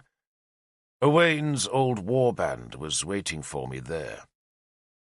They had chosen the site of their ambush well, at a place where holly trees hid us from the buildings. Lunette was still screaming at me as I walked up the path, calling me a traitor and a coward. "She's got you right, Saxon," Griffith ap Annan said, then spat towards me. His men blocked my path. There were a dozen spearmen there, all old comrades, but all now with implacably hostile faces. Arthur might have placed my life under his protection, but here, hidden from the villa windows, no one would know how I had ended up dead in the mud. "You broke your oath," Griffith accused me. "I did not," I claimed. Minak, an old warrior whose neck and wrists were heavy with the gold given him by Owain, levelled his spear. "Don't worry about your girl," he said nastily. "There's plenty of us who know how to look after young widows." I drew Howlbane. Behind me the women had come from their huts to see their men avenge the death of their lord. Lunette was among them, and jeering at me like the rest. "We've taken a new oath," Minak said, "and unlike you, we keep our oaths." He advanced down the path, with Griffith beside him. The other spearmen crowded in behind their leaders, while at my back the women pressed closer, and some of them put aside their ever-present distaffs and spindles to begin throwing stones to drive me forward on to Griffith's spear. I hefted Howlbane, its edge still dented from Arthur's fight with Owain, and I said a prayer that the gods would give me a good death. "Saxon," Griffith said, using the worst insult he could find. He was advancing very cautiously, for he knew my skill with a sword. "Saxon traitor," he said, then recoiled as a heavy stone splashed into the mud on the path between us. He looked past me, and I saw the fear come onto his face, and the blade of his spear drop. "Your names," Nimui's voice hissed from behind me, "are on the stone. Griffith ap Annan, Mapon ac Elkid, Minak ap Cadarn." She recited the spearmen's names and ancestry one by one, and each time she pronounced a name, she spat towards the curse stone that she had lobbed into their path. The spears dropped. I stood aside to let Nimue pass. She was dressed in a black hooded cloak that cast her face into a shadow, out of which her golden eye glittered malevolently. She stopped beside me, then suddenly turned and pointed a staff, dressed with a sprig of mistletoe, towards the women who had been throwing stones. "You want your children turned into rats?" Nimue called to the onlookers. "You want your milk to dry, and your urine to burn like fire? Go!" The women seized their children and ran to hide themselves in the huts. Griffith knew Nimue was Merlin's beloved, and possessed of the druid's power, and he was shaking with fear of her curse. "Please," he said, as Nimue turned back to face him. She walked past his lowered spear point and struck him hard on the cheek with her staff. "Down," she said. "All of you. Down. Flat. On your faces. Flat." She struck Minak. "Get down." They lay on their bellies in the mud, and one by one she stepped on their backs. Her tread was light, but her curse heavy. "Your deaths are in my hand," she told them. "Your lives are all mine. I will use your souls as gaming pieces. Each dawn that you wake alive, you will thank me for my mercy, and each dusk you will pray that I do not see your filthy faces in my dreams. Griffith ap Annan, swear allegiance to Derfel. Kiss his sword. On your knees, dog. On your knees." I protested that these men owed me no allegiance, but Nimue turned on me in anger and ordered me to hold out the sword. Then, one by one, with mud and terror on their faces, my old companions shuffled on their knees to kiss the tip of Howlbane. The oath gave me no rights of lordship over these men, but it did make it impossible for any of them to attack me without endangering their souls, for Nimue told them that if they broke this oath, their souls were doomed to stay forevermore in the dark otherworld, never to find new bodies on this green, sunlit earth again. One of the spearmen, a Christian, defied Nimue by saying the oath meant nothing, but his courage failed when she prized the golden eye from its socket and held it towards him, hissing a curse, and, in abject terror, he dropped to his knees and kissed my sword like the others. Nimue, once their oaths were sworn, ordered them to lie flat again.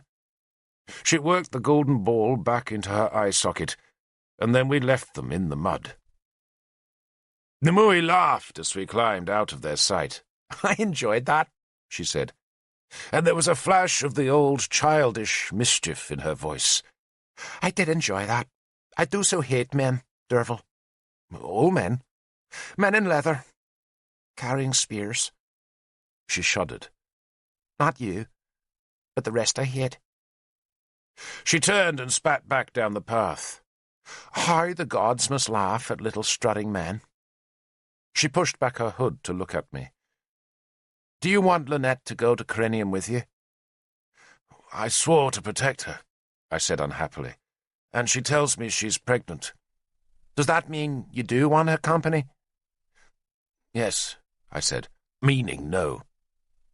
"I think you're a fool," Nimue said. "But Lynette will do as I tell her. But I tell you, Derfel, that if you don't leave her now, she'll leave you in her own good time." She put her hand on my arm to check me. We had come close to the villa's porch, where the crowd of petitioners was waiting to see Arthur. "Did you know," Nimue asked me in a low voice, "that Arthur is thinking of releasing Gunlius?" "No." I was shocked by the news. "He is. He thinks Gunlius will keep the peace now, and he thinks Gunlius is the best man to rule Siluria. Arthur won't release him without Tudric's agreement, so it won't happen yet. But when it does, Derfel, I'll kill Gunlius." She spoke with the terrible simplicity of truth, and I thought how ferocity gave her a beauty that nature had denied her. She was staring across the wet, cold land towards the distant mound of Caer Cadarn. "Arthur," she said, "dreams of peace. But there never will be peace. Never. Britain is a cauldron, Derfel, and Arthur will stir it to horror." "You're wrong," I said loyally. Nimue mocked that assertion with a grimace, and then, without another word, she turned and walked back down the path towards the warriors' huts. I pushed through the petitioners into the villa. Arthur glanced up as I came in, waved a casual welcome, then returned his attention to a man who was complaining that his neighbour had moved their boundary stones. Bedwin and Geraint sat at the table with Arthur, while to one side Agricola and Prince Tristan stood like guards. A number of the kingdom's councillors and magistrates sat on the floor, which was curiously warm, thanks to the Roman way of making a space beneath that could be filled with warm, smoky air from a furnace. A crack in the tiles was allowing wisps of the smoke to drift across the big chamber. The petitioners were seen one by one, and justice was pronounced. Almost all of the cases could have been dealt with in Lindinis's magistrates' court, that stood just 100 paces from the villa. But many folk, especially the pagan country dwellers, reckoned that a decision given in royal council was more binding than a judgment made in a court established by the Romans, and so they stored their grudges and feuds until the council was conveniently close by. Arthur, representing the baby Mordred, dealt with them patiently, but he was relieved when the real business of the day could commence. That business was to dispose of the tangled ends left by the previous day's fight. Owain's warriors were given to Prince Geraint, with Arthur's recommendation that they be split between various troops. One of Geraint's captains, a man called Claiwach, was appointed in Owain's place as the new commander of the King's Guard. Then a magistrate was given the task of tallying Owain's wealth and sending to Cornwell the portion that was owed in Sahid. I noted how brusquely Arthur conducted the business, though never without giving each man present a chance to speak his mind. Such consultation could lead to interminable argument, but Arthur had the happy talent of understanding complicated matters swiftly and proposing compromises that pleased everyone. I noticed, too, how Geraint and Bedwin were content to let Arthur take the first place. Bedwin had placed all his hopes for Dumnonia's future on Arthur's sword, and Bedwin was thus Arthur's strongest supporter, while Geraint, who was Uther's nephew, could have been an opponent. But the prince had none of his uncle's ambition, and was happy that Arthur was willing to take the responsibility of government. Dumnonia had a new king's champion, Arthur ab Uther, and the relief in the room was palpable. Prince Kudui of Isker was ordered to contribute to the Sahid owed to Cornwell. He protested against the decision, but quailed before Arthur's anger, and meekly agreed to pay 1/4 of Cornwell's price. Arthur, I suspect, would have preferred to inflict a sterner punishment, but I was oath-bound not to reveal Kudui's part in the attack on the moor, and there was no other evidence of his complicity, so Kudui escaped a heavier judgment. Prince Tristan acknowledged Arthur's decisions with a nod of his head. The next business of the day was arranging the future of our king. Mordred had been living in Owain's household, and now he needed a new home. Bedwin proposed a man named Nabur, who was the chief magistrate in Dernovaria. Another councillor immediately protested, condemning Nabur for being a Christian. Arthur rapped on the table to end a bitter argument before it began. "Is Nabur here?" he demanded. A tall man stood at the back of the room. "I'm Nabur." He was clean-shaven and dressed in a Roman toga. "Nabur ap Hluid," he introduced himself formally. He was a young man, with a narrow, grave face and receding hair that gave him the appearance of a bishop or a druid. "You have children, Nabur?" Arthur asked. "3 living, lord. 2 boys and a girl. The girl is our Lord Mordred's age." "And is there a druid or bard in Dernovaria?" Nabur nodded. "Durella, the bard, lord." Arthur spoke privately with Bedwin, who nodded. Then Arthur smiled at Nabur. "Would you take the king into your care?" "Gladly, lord." "You may teach him your religion, Nabur ap Hluid, but only when Durella is present. And Durella must become the boy's tutor when he is 5 years of age. You will receive half a king's allowance from the treasury, and will be required to keep 20 guards about our Lord Mordred at all times. The price of his life is your soul, and the souls of your whole family, Do you agree?" Nabur blanched when he was told that his wife and children would die if he let Mordred be killed, but he still nodded acceptance. And no wonder.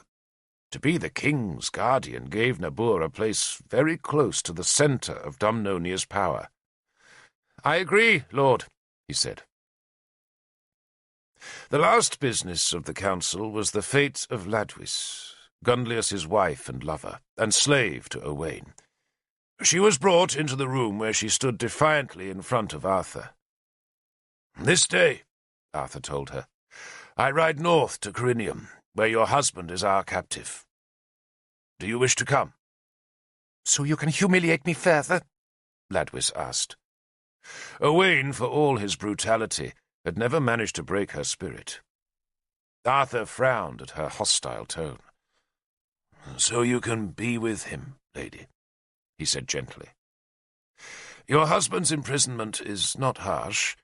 He has a house like this, though admittedly it is guarded. But you may live with him in privacy and peace, if that is what you want." Tears showed at Ladwys's eyes. "He may not want me.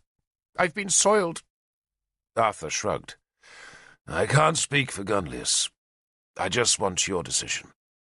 If you choose to stay here, then you may. Owain's death means you are free." She seemed bemused by Arthur's generosity, but managed to nod. "I will come, Lord." "Good." Arthur stood and carried his chair to the side of the room, where he courteously invited Ladwys to sit. Then he faced the assembled councillors, spearmen, and chiefs. "I have one thing to say. Just one. But you must all understand this one thing, and you must repeat it to your men, your families, your tribes, and your septs. Our king is Mordred. No one but Mordred. And it is to Mordred we owe our allegiance and our swords. But in the next years the kingdom will face enemies, as all kingdoms do, and there will be a need, as there always is, for strong decisions. And when those decisions are taken, there will be men among you who will whisper that I am usurping the king's power. You will even be tempted to think I want the king's power. So in front of you now, and in front of our friends from Gwent and Cornwell," here Arthur gestured courteously towards Agricola and Tristan, "let me swear upon whatever oath you hold most dear, that I shall use the power you give me for one end only. And that one end is to see Mordred take his kingdom from me when he is of age. That I swear." He stopped abruptly. There was a stir in the room. Until that moment, no one had fully understood how swiftly Arthur had taken power in Dumnonia. The fact that he sat at the table with Bedwin and Prince Geraint suggested that the three men were equals in power. But Arthur's speech proclaimed that there was only one man in charge, and Bedwin and Geraint, by their silence, gave support to Arthur's claim. Neither Bedwin nor Geraint were stripped of their power, but rather they now exercised it at Arthur's pleasure. And his pleasure decreed that Bedwin would stay to be the arbiter of disputes within the kingdom. Geraint would guard the Saxon frontier, while Arthur went north to face the forces of Powys. I knew, and maybe Bedwin knew, that Arthur had high hopes of peace with Gorfythid's kingdom. But until that peace was agreed, he would continue a posture of war. A large party went north that afternoon. Arthur, with his 2 warriors and his servant, Hygwith, rode ahead with Agricola and his men. Morgan, Ladwys, and Lunette rode in a cart, while I walked with Nimue. Lunette was subdued, overwhelmed by Nimue's anger. We spent the night at the Tor, where I saw the good work Gwilithin was doing. The new stockade was in place, and a new tower rising on the foundations of the old. Ralla was pregnant. Pellinor did not know me, but just walked about his new cage as though he was on guard, and barked orders at unseen spearmen. Druidan ogled Gladwys. Godovan, the clerk, showed me Howell's grave north of the Tor, then took Arthur to the shrine of the Holy Thorn, where Saint Norwenna was buried close beside the miraculous tree. Next morning I said farewell to Morgan and to Nimue. The sky was blue again, the wind was cold, and I went north with Arthur. In the spring my son was born. He died 3 days later. For days afterwards I would see that small, wrinkled red face, and tears would come to my eyes at the memory. He had seemed healthy, but one morning, hung in his swaddling clothes on the wall of the kitchen so he would be out of the way of the dogs and piglets, he simply died. Lunette, like me, wept, but she also blamed me for her baby's death, saying the air at Corinium was pestilential, though she was in fact happy enough in the town. She liked the clean Roman buildings and her small brick house that faced onto a stone-paved street, and she had struck up an unlikely friendship with Eileen, Arthur's lover, and with Eileen's twin sons, Amhar and Loholt. I liked Eileen well enough, but the two boys were fiends. Arthur indulged them, perhaps because he felt guilty that they, like him, were not proper sons born to inherit, but bastards who would need to make their own way in a hard world. They received no discipline that I ever saw, except once, when I found them prying at a puppy's eyes with a knife, and I struck them both hard. The puppy was blinded, and I did the merciful thing of killing it quickly. Arthur sympathized with me, but said it was not my place to strike his boys. His warriors applauded me, and Eileen, I think, approved. She was a sad woman. She knew her days as Arthur's companion were numbered, for her man had become the effective ruler of Britain's strongest kingdom, and he would need to marry a bride who could buttress his power.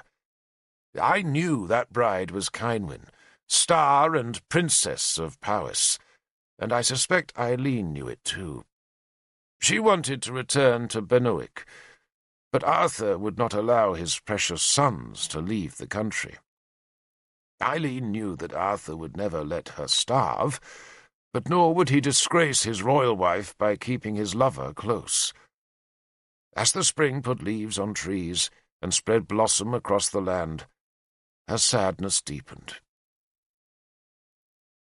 The Saxons attacked in the spring, but Arthur did not go to war. King Melwus defended the southern border from his capital at Venter, while Prince Geraint's warbands sallied out of Duro-Cabrevis to oppose the Saxon levies of the dreaded King Ael. Geraint had the harder time of it, and Arthur reinforced him by sending him Sagramor with 30 horsemen, and Sagramor's intervention tipped the balance in our favour. Ael's Saxons, we were told, believed Sagramor's black face made him a monster sent from the kingdom of the night, and they had neither the sorcerers nor the swords that could oppose him. The Numidian drove Ael's men so far back that he made a new frontier, a full day's march beyond the old, and he marked his new boundary with a row of severed Saxon heads. He pillaged deep into Lochir, once even leading his horsemen as far as London, a city that had been the greatest in Roman Britain, but which was now decaying behind fallen walls. The surviving Britons there, Sagramor told us, were timid, and begged him not to disturb the fragile peace they had made with their Saxon overlords. There was no news of Merlin. In Gwent, they waited for Gerfythid of Powys to attack, but no attack came.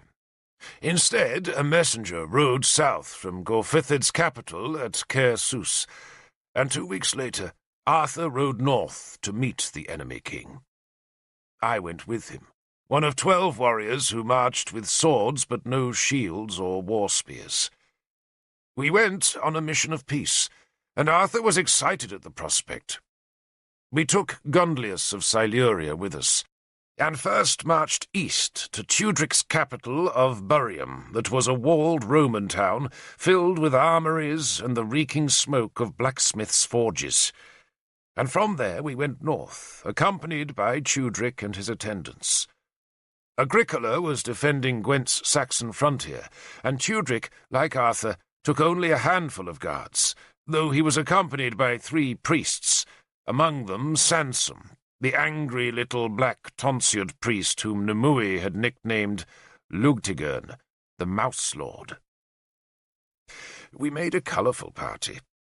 King Tudric's men were cloaked in red above their Roman uniforms, while Arthur had outfitted each of his warriors with new green cloaks. We travelled beneath 4 banners: Mordred's dragon for Dumnonia, Arthur's bear, Gundlius's fox, and Tudric's bull. With Gundlius rode Ladwis, the only woman in our party. She was happy again, and Gundlius seemed content to have her back at his side. He was still a prisoner, but he wore a sword again, and he rode in the place of honour alongside Arthur and Tudric. Tudric was still suspicious of Gundlius, but Arthur treated him like an old friend. Gundlius, after all, was a part of his plan to bring peace among the Britons, a peace that would allow Arthur to turn his swords and spears against the Saxons. At the border of Powys, we were met by a guard come to do us honour. Rushes were laid on the road, and a bard sang a song telling of Arthur's victory over the Saxons in the Valley of the White Horse. King Gorfythid had not come to greet us, but instead sent Leodegan, the king of Hennis-Sweiren, whose lands had been taken by the Irish, and who was now an exile in Gorfythid's court. Leodegan had been chosen because his rank did us honour, though he himself was a notorious fool. He was an extraordinarily tall man, very thin and with a long neck, wispy dark hair, and a slack, wet mouth. He could never keep still, but darted and jerked and blinked and scratched and fussed all the time. "The king would be here," he told us. "Yes, indeed, but cannot be here, you understand? But all the same, greetings from Gorfythid." He watched enviously as Tudric rewarded the bard with gold. Leodegan, we were to learn, was a much impoverished man, and spent most of his days trying to recoup the vast losses that had been inflicted on him when Durenac, the Irish conqueror, had taken his lands. "Shall we move on? There are lodgings at—" Leodegan paused. "Bless me, I've forgotten. But the guard commander knows. Where is he? There. What's his name? Never mind. We'll get there." The eagle flag of Powys and Leodegan's own stag banner joined our standards. We followed a Roman road that lay spear-straight across good country, the same country that Arthur had laid waste the previous autumn, though only Leodegan was tactless enough to mention the campaign. "Oh, you've been here before, of course," he called up to Arthur. Leodegan had no horse, and so was forced to walk alongside the royal party. Arthur frowned. "I'm not sure I know this land," he said diplomatically. "Oh, indeed you do, yes, indeed. See, the Burn Farm? Your work." Leodegan beamed up at Arthur. They underestimated you, didn't they? I told Gorfythid so, told him straight to his face. Young Arthur's good, I said. But Gorfythid has never been a man to hear sense. A fighter, yes. A thinker, no. The son is better, I think. Keenaglass is definitely better. I rather hoped young Keenaglass might marry one of my daughters. But Gorfythid won't hear of that. Oh, never mind." He tripped on a tussock of grass. The road, just like the Foss Way near Inniswydran, was embanked so that the surface would drain into the edging ditches. But the years had filled in the ditches and drifted soil onto the road stones that were now thick with weed and grass.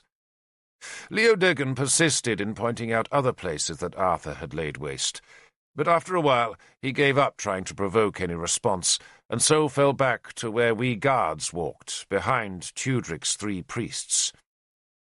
Leodegan attempted to talk to Agravain, the commander of Arthur's guard, But Agravain was in a sullen mood, and Leodegan finally decided that I was the most sympathetic of Arthur's entourage, and so questioned me eagerly about Dumnonia's nobility.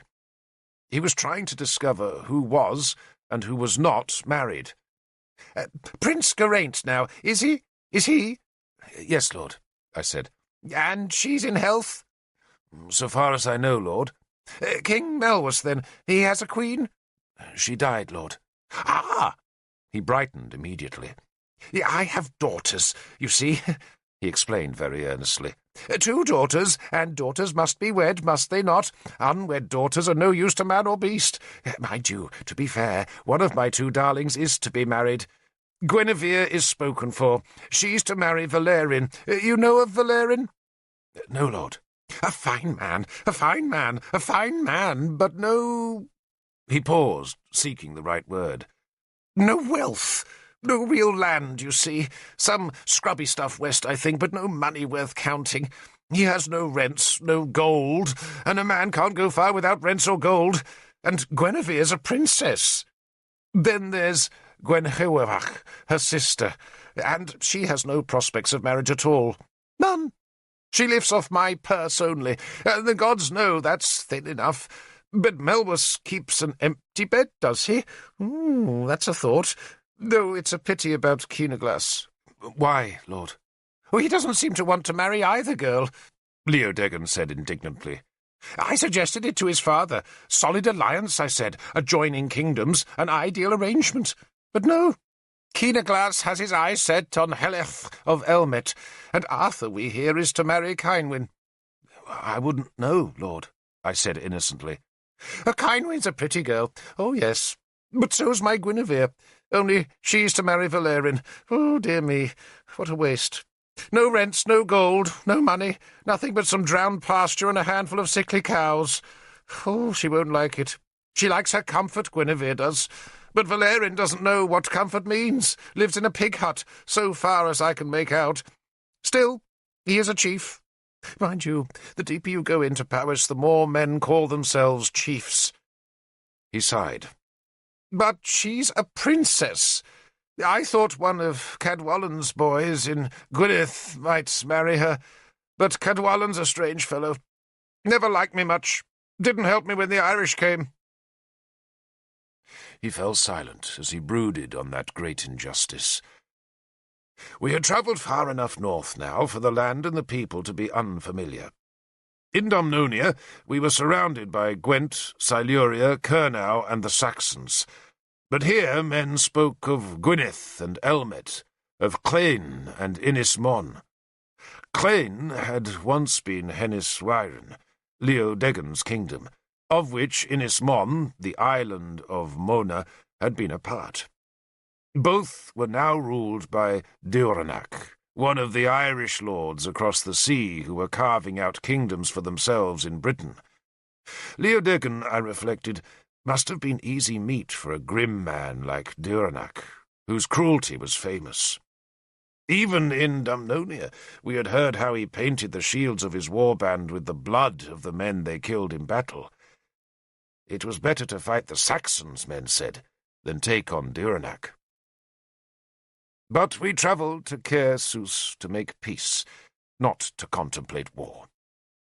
Caer Sus proved to be a small, muddy town, surrounding a drab Roman fort set in a wide, flat-bottomed valley beside a deep ford across the Severn, that was here called the River Hafren. The real capital of Powys was Caer Dolforwyn, a fine hill topped by a royal stone. But Caer Dolforwyn, like Caer Cadarn, had neither the water nor the space to accommodate a kingdom's law court, treasury, armories, kitchens, and storehouses. And so, just as Dumnonia's day-to-day business was conducted from Lindinnis, so the government of Powys functioned out of Caer Sus, and only in times of danger or at high royal festivals did Gorfythid's court move down the river to Caer Dolforwyn's commanding summit. Caer Sus's Roman buildings had all but vanished, though Gorfythid's feasting hall was built on one of their old stone foundations. He had flanked that hall with 2 new halls, built specially for Tudric and Arthur. Gorfithid greeted us inside his own hall. The Powyssin king was a sour man, whose left sleeve hung empty, thanks to Excalibur.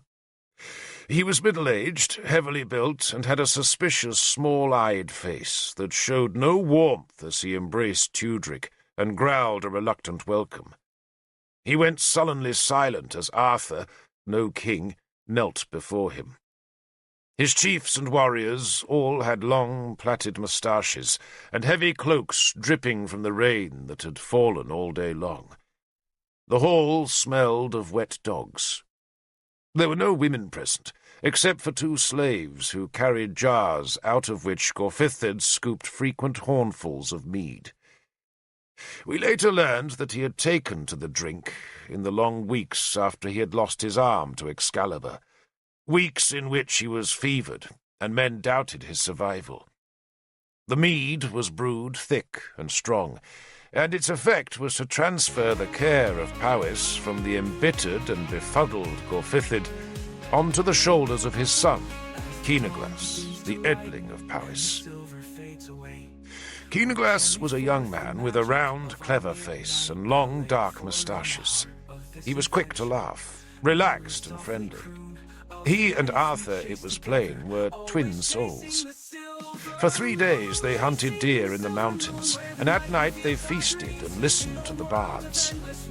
There were few Christians in Powys, but once Keenaglas learned that Tudric was a Christian, he turned a storehouse into a church and invited the priest to preach. Keenaglas even listened to one of the sermons himself, though afterwards he shook his head and said he preferred his own gods.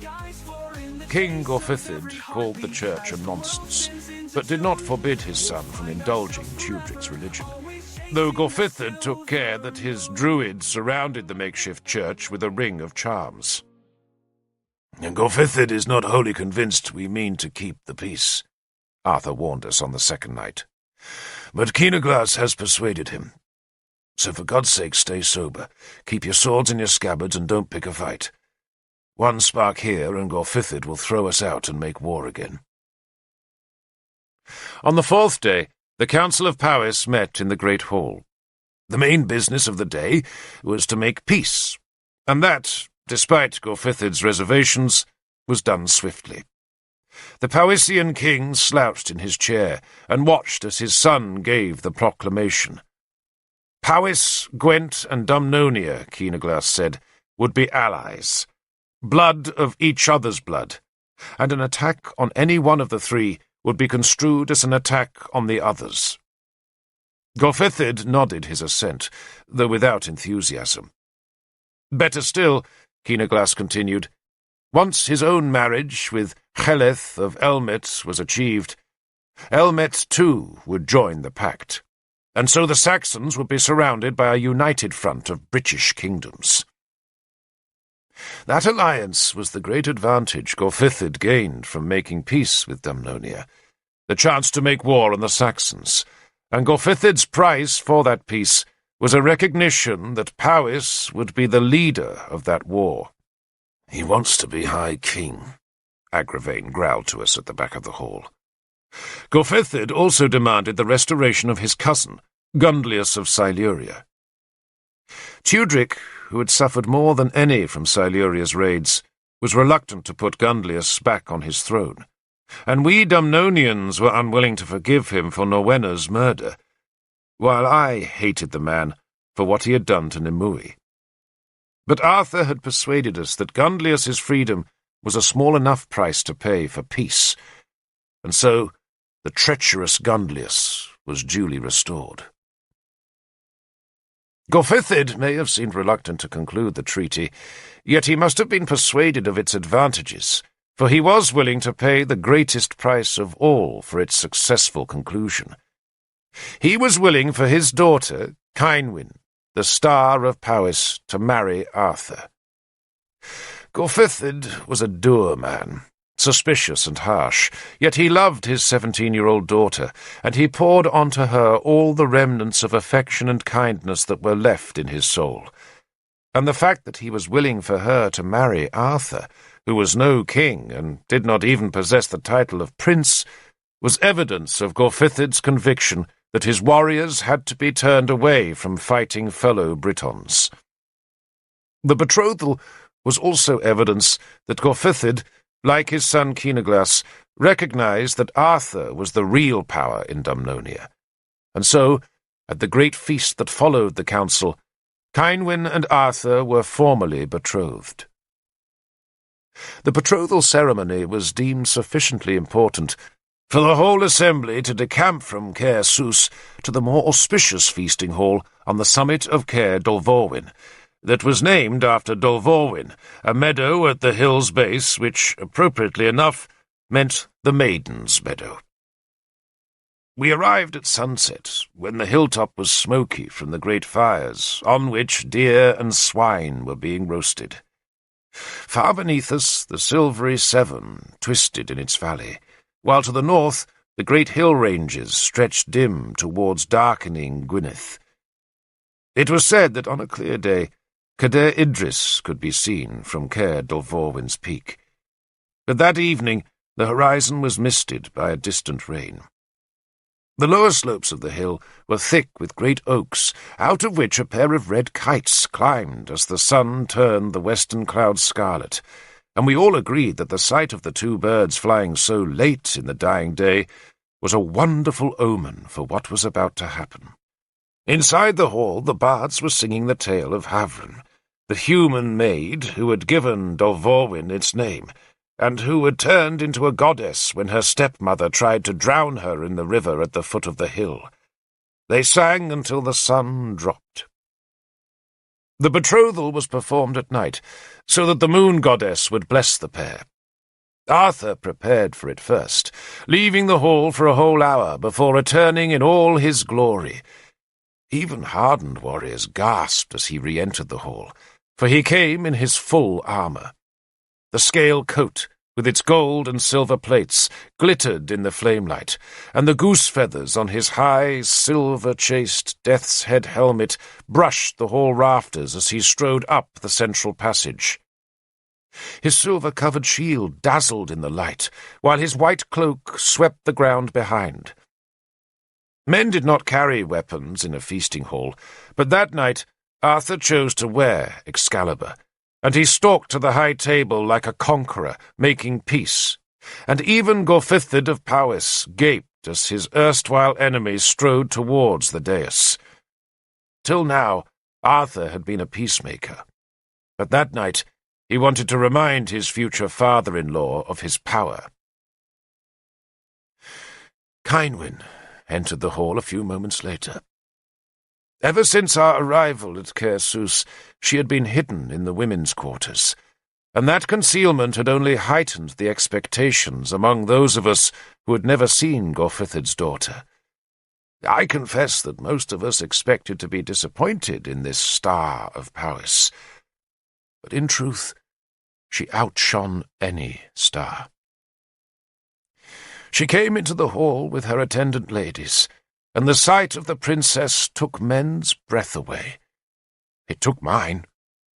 She had the fair colouring more common in Saxons, but in Cynwyn that fairness was turned into a pale, delicate loveliness. She looked very young, with a shy face and a demure manner. She was dressed in a robe of linen dyed yellow gold with hive gum, and the dress was embroidered with white stars about its neck and hem. Her hair was gold, and so light that it seemed to shine as brightly as Arthur's armour. She was so slender that Agravain, who was sitting next to me on the feasting floor, commented that she would be no good for breeding children. "Any decent baby will die trying to struggle through those hips," he said sourly. Yet even so, I pitied Eileen, who must surely have hoped that Arthur's wife would prove to be nothing more than a dynastic convenience. The moon sailed high above Caer Dolvorwyn's summit as Cynwyn paced slowly and shyly towards Arthur. In her hand she carried a halter, the gift she brought to her future husband as a symbol that she was passing from her father's authority to his. Arthur fumbled and almost dropped the halter when Cynwyn gave it to him, and that was surely a bad omen. But everyone, even Gorfithid, laughed the moment away. And then Iorwith, Powys's druid, formally betrothed the couple. The torches flickered as their hands were bound in a knotted chain of grass. Arthur's face was hidden behind the silver-grey helmet, but Cynwyn, sweet Cynwyn, looked so full of joy. The druid gave his blessing, enjoining Gwydion, the god of light, and Aranrod, the golden goddess of the dawn, to be their special deities, and to bless all Britain with their peace. A harpist played. Men applauded, and Cynwyn, lovely silver Cynwyn, wept and laughed for the joy in her soul. I lost my heart to Cynwyn that night. Many men did. She looked so happy, and no wonder, for in Arthur she was escaping the nightmare of all princesses, which is to marry for their country rather than their heart. A princess will be bedded with any stinking, slack-bellied old goat if it will secure a frontier or make an alliance. But Cynwyn had found Arthur, and in his youth and kindness she doubtless saw an escape from her fears. Leodegan, the exiled king of Heniswyren, arrived at the feasting hall at the climax of the ceremony. The exiled king had not been with us since our arrival, but had instead gone to his own home north of Caersus. Now, eager to share in the largesse that always followed a betrothal ceremony, he stood at the back of the hall and joined in the applause that greeted the distribution of Arthur's gold and silver. Arthur had also gained the permission of Dumnonia's council to bring back Gorfithid's war gear that he had captured the previous year. But that treasure had been returned privately, so that no man present need be reminded of the Powisian defeat. Once the gifts were given, Arthur took off his helmet and sat beside Cynwyn. He talked to her, bending close as he always did, so that she doubtless felt she was the most important person in all his firmament, as indeed she had a right to feel. Many of us in the hall were jealous of a love that looked so perfect, and even Gorfithid, who must have been bitter at losing his daughter to a man who had beaten and maimed him in battle, seemed happy in Cynwyn's joy. But it was on that happy night, when peace had come at last, that Arthur broke Britain. None of us knew it then. The distribution of the betrothal gifts was followed by drinking and singing. We watched jugglers, we listened to Gorfithid's royal bard, and we roared our own songs. One of our men forgot Arthur's warning and fell into a fight with a Powisian warrior, and the two drunken men were dragged outside and drenched with water, and half an hour later they were clasped in each other's arms, swearing undying friendship. And sometime in that period, when the fires roared high and the drink flowed fast, I saw Arthur staring fixedly towards the back of the hall, and, being curious, I turned to see what had trapped his gaze. I turned and saw a young woman, who stood head and shoulders above the crowd, and who carried a bold, defiant look on her face. If you can master me, that look seemed to say, then you can master whatever else this wicked world might bring. I can see her now, standing amidst her deer-hounds, that had the same thin, lean bodies, and the same long nose, and the same huntress eyes as their mistress. Green eyes she had, with a kind of cruelty deep inside them. It was not a soft face, any more than her body was soft.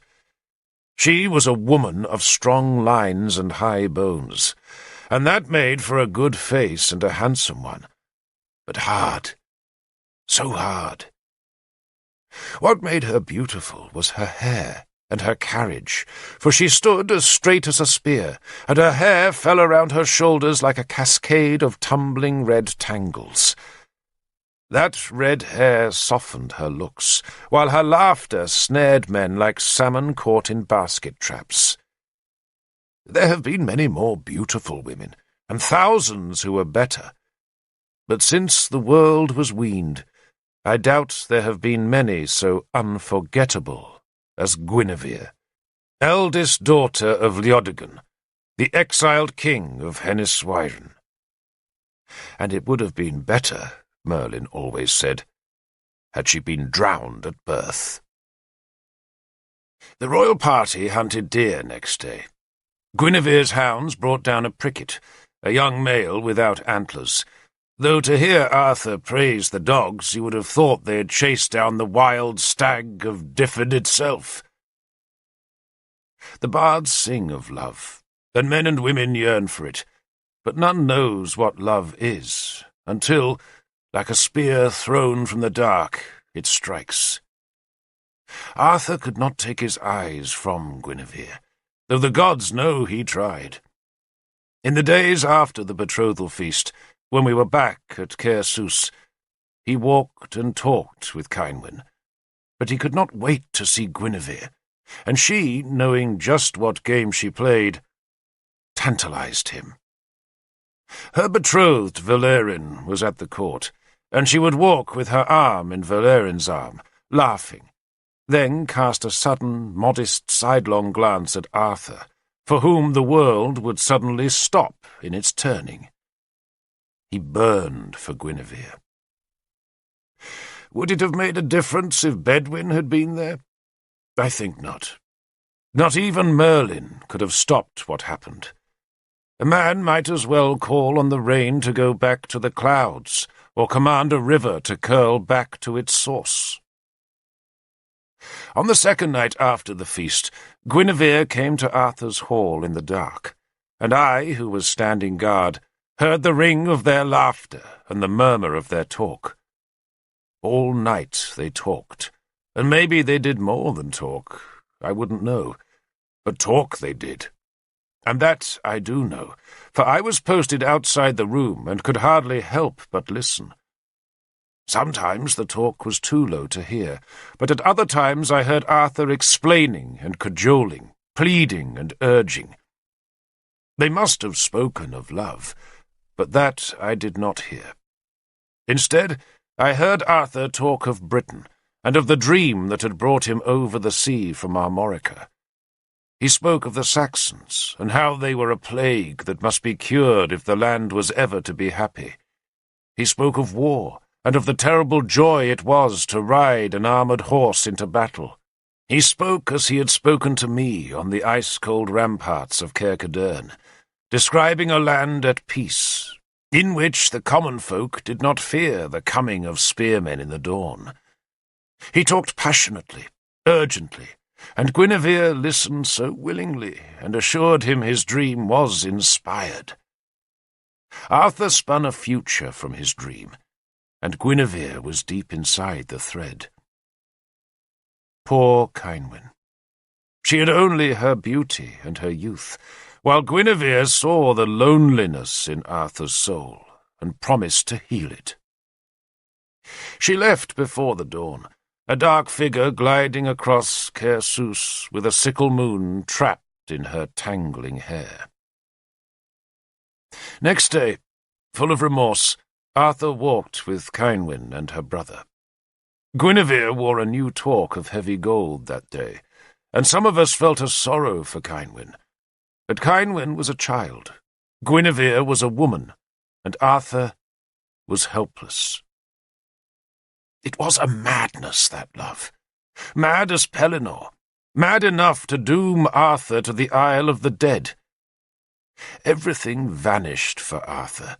Britain, the Saxons, the new alliance, all the great careful balanced structure of peace for which he had worked ever since he had sailed from Armorica, was set whirling into destruction for the possession of that penniless, landless, red-haired princess. He knew what he was doing, but he could no more stop himself than he could stop the sun from rising. He was possessed. He thought about her, talked about her, dreamed of her, could not live without her, yet somehow, agonizingly, he kept up the pretense of his betrothal to Cynwyn. The marriage arrangements were being made. As a mark of Tudric's contribution to the peace treaty, The marriage was to be at Gleavham, and Arthur would travel there first and make his preparations. The wedding could not take place until the moon was waxing. It was now on the wane, and no marriage could be risked in a time of such ill omen. But in 2 weeks the auguries would be right, and Cynwen would come south with flowers in her hair. But Arthur wore Guinevere's hair about his neck. It was a narrow red braid that he hid beneath his collar, but which I saw when I brought him water one morning.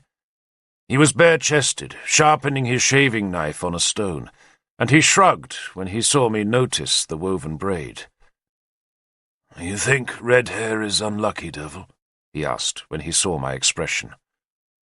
"Everyone says so, Lord." "But is everyone right?" he asked the bronze mirror. "To make a sword blade hard, Derfel, you don't quench it in water, but in urine passed by a red-headed boy. That must be lucky, must it not? And what if red hair is unlucky?" He paused, spat on the stone, and worked the knife blade to and fro. "Our task, Derfel, is to change things, not let them stand. Why not make red hair lucky?" "You can do anything, Lord," I said with unhappy loyalty. He sighed. "I hope that's true, Derfel. I do hope that's true." He peered into the bronze mirror, then flinched as he laid the knife against his cheek. "Peace is more than a marriage, Derfel. It has to be. You don't make war over a bride. If peace is so desirable, and it is, then you don't abandon it because a marriage doesn't happen, do you?" "I don't know, Lord," I said. I only knew that my lord was rehearsing arguments in his head, repeating them over and over until he believed them. He was mad with love, so mad that north was south and heat was cold. This, to me, was an Arthur I had not seen before, a man of passion and, dare I say it, selfishness. Arthur had risen so fast. It is true he had been born with a king's blood in his veins, but he had not been given his patrimony, and so he considered that all his achievements were his alone. He was proud of that, and convinced by those achievements that he knew better than any other man save perhaps Merlin, and because that knowledge was so often what other men incoherently wished, his selfish ambitions were usually seen as noble and far-seeing. But at Caer Sws the ambitions clashed with what other men wanted. I left him shaving and went outside into the new sunshine, where Agravain was sharpening a boar-spear. "Well?" he asked me. "He's not going to marry Cynwen," I said. We were out of earshot of the hall, but even if we had been closer, Arthur would not have heard us. He was singing. Agravain spat. "He'll marry who he's told to marry," he said, then rammed the spear butt into the turf and stalked across to Tudric's quarters. Whether Gorfithid and Keenoglas knew what was happening, I could not tell, for they were not in constant touch with Arthur as we were. Gorfithid, if he suspected, probably thought it did not matter.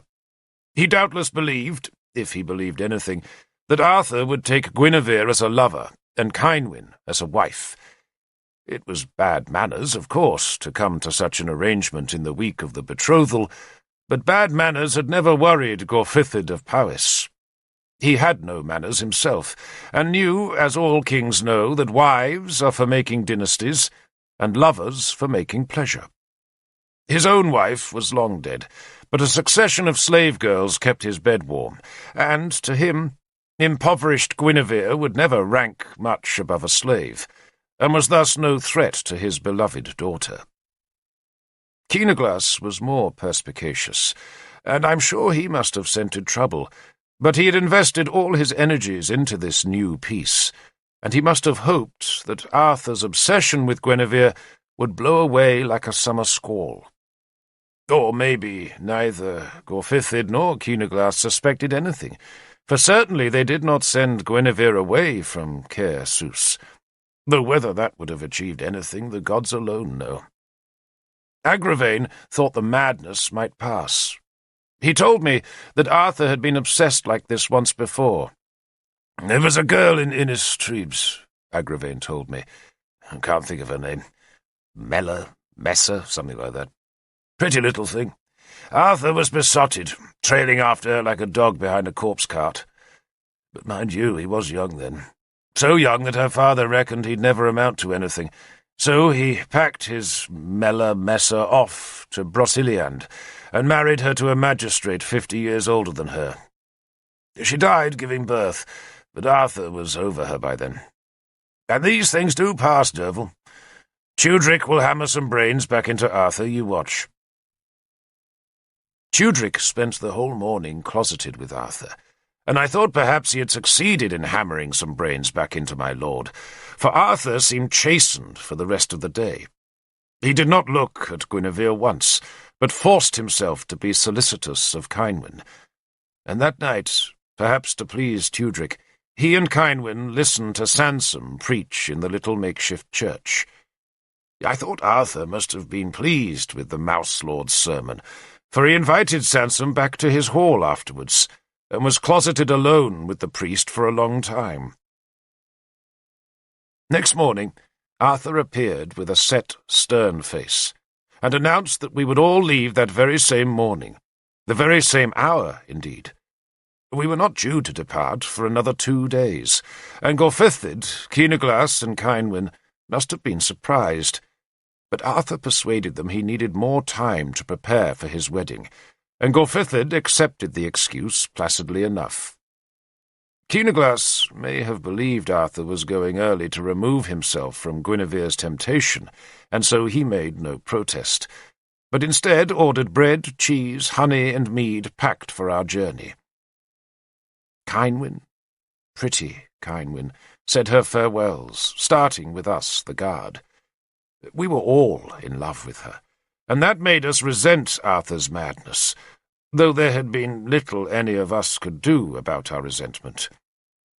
Cynwyn gave us each a small gift of gold, and each of us tried to refuse her gift, but she insisted.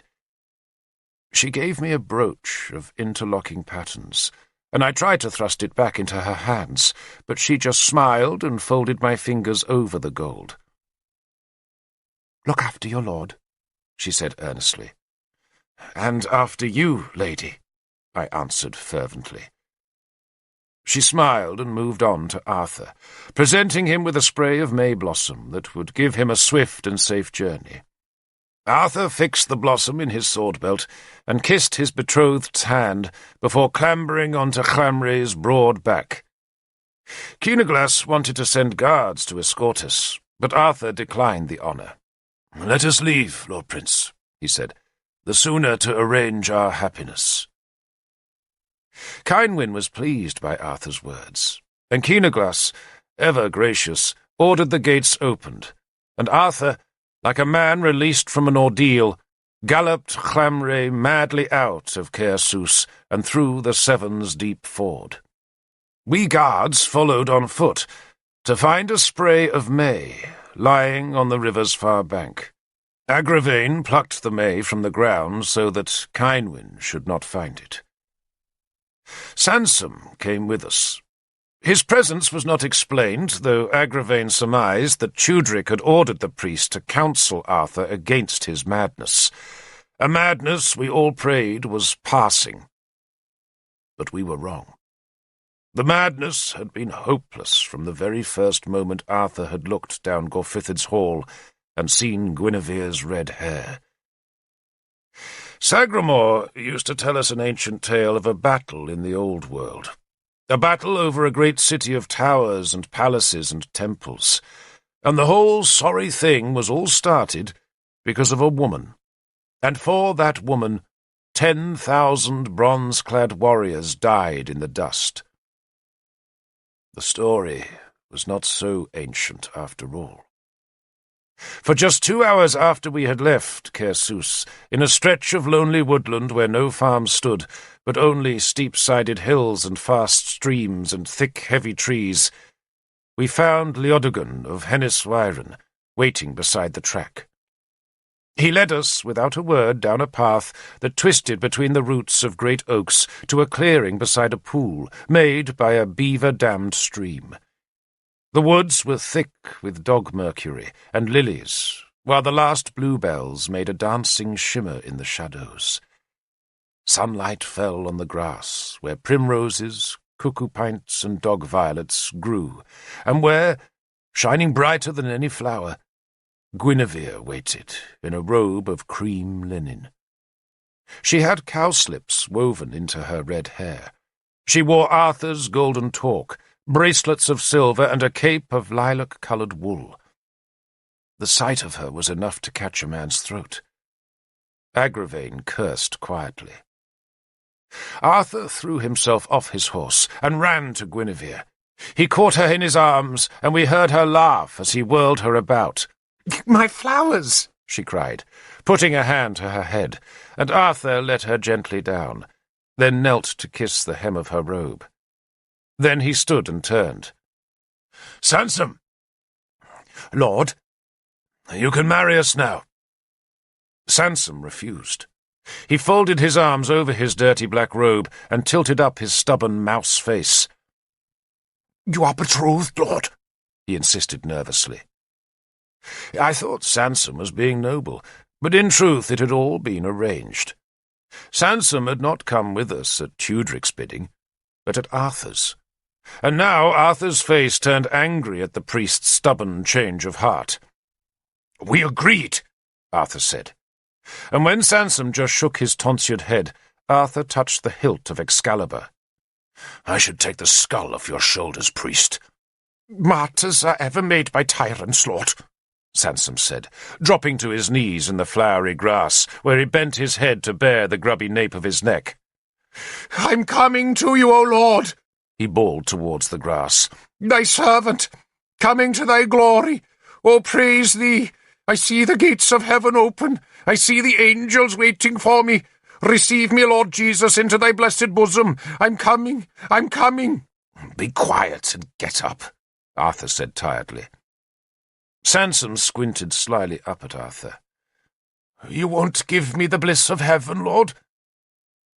"Last night," Arthur said, "you agreed to marry us. Why do you refuse now?" Sansom shrugged. "I've wrestled with my conscience, Lord." Arthur understood and sighed. "So what is your price, priest?" "A bishopric," Sansom said hurriedly, struggling to his feet. "I thought you had a pope who grants bishoprics," Arthur said. "Simplicius, isn't that his name?" "The most blessed and holy Simplicius. May he still live in health," Sansom agreed. "But give me a church, Lord, and a throne in the church, and men will call me bishop." "A church and a chair?" Arthur asked. "Nothing more?" "And the appointment to be King Mordred's chaplain. I must have that. His sole and personal chaplain, you understand, with an allowance from the treasury sufficient for me to keep my own steward, doorkeeper, cook, and candleman." He brushed grass off his black gown. "And a laundress," he added hastily. "Is that all?" Arthur asked sarcastically. "A place on Dumnonia's council," Sansom said, as though it were trivial. "That's all." "Granted," Arthur said carelessly. "So what do we do to get married?" While these negotiations were being consummated, I was watching Guinevere. There was a look of triumph on her face, and no wonder, for she was marrying far above her poor father's hopes. Her father, slack-mouthed trembling, was watching in abject terror in case Sansom should refuse to perform the ceremony, while behind Leodegan stood a dumpy wee girl who seemed to be in charge of Guinevere's quartet of leashed deerhounds, and what little baggage the exiled royal family possessed.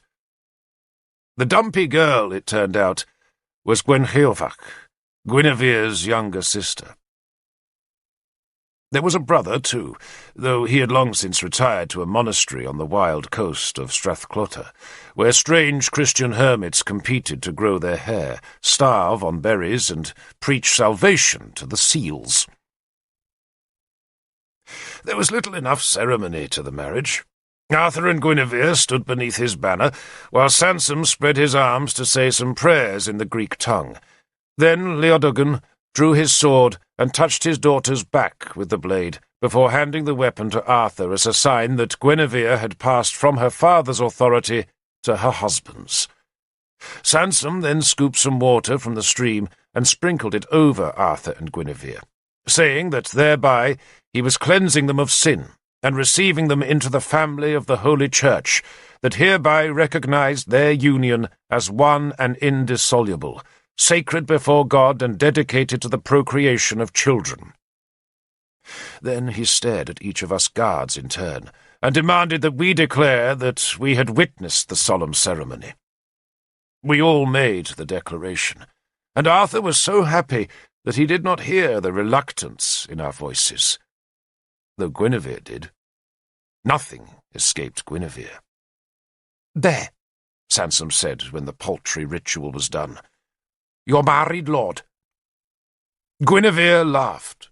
Arthur kissed her. She was as tall as he was, maybe a finger's breadth taller, and I confess, as I watched them, that they looked a splendid pair. More than splendid, for Guinevere was truly striking. Cynwyn was beautiful, but Guinevere dulled the sun with her presence.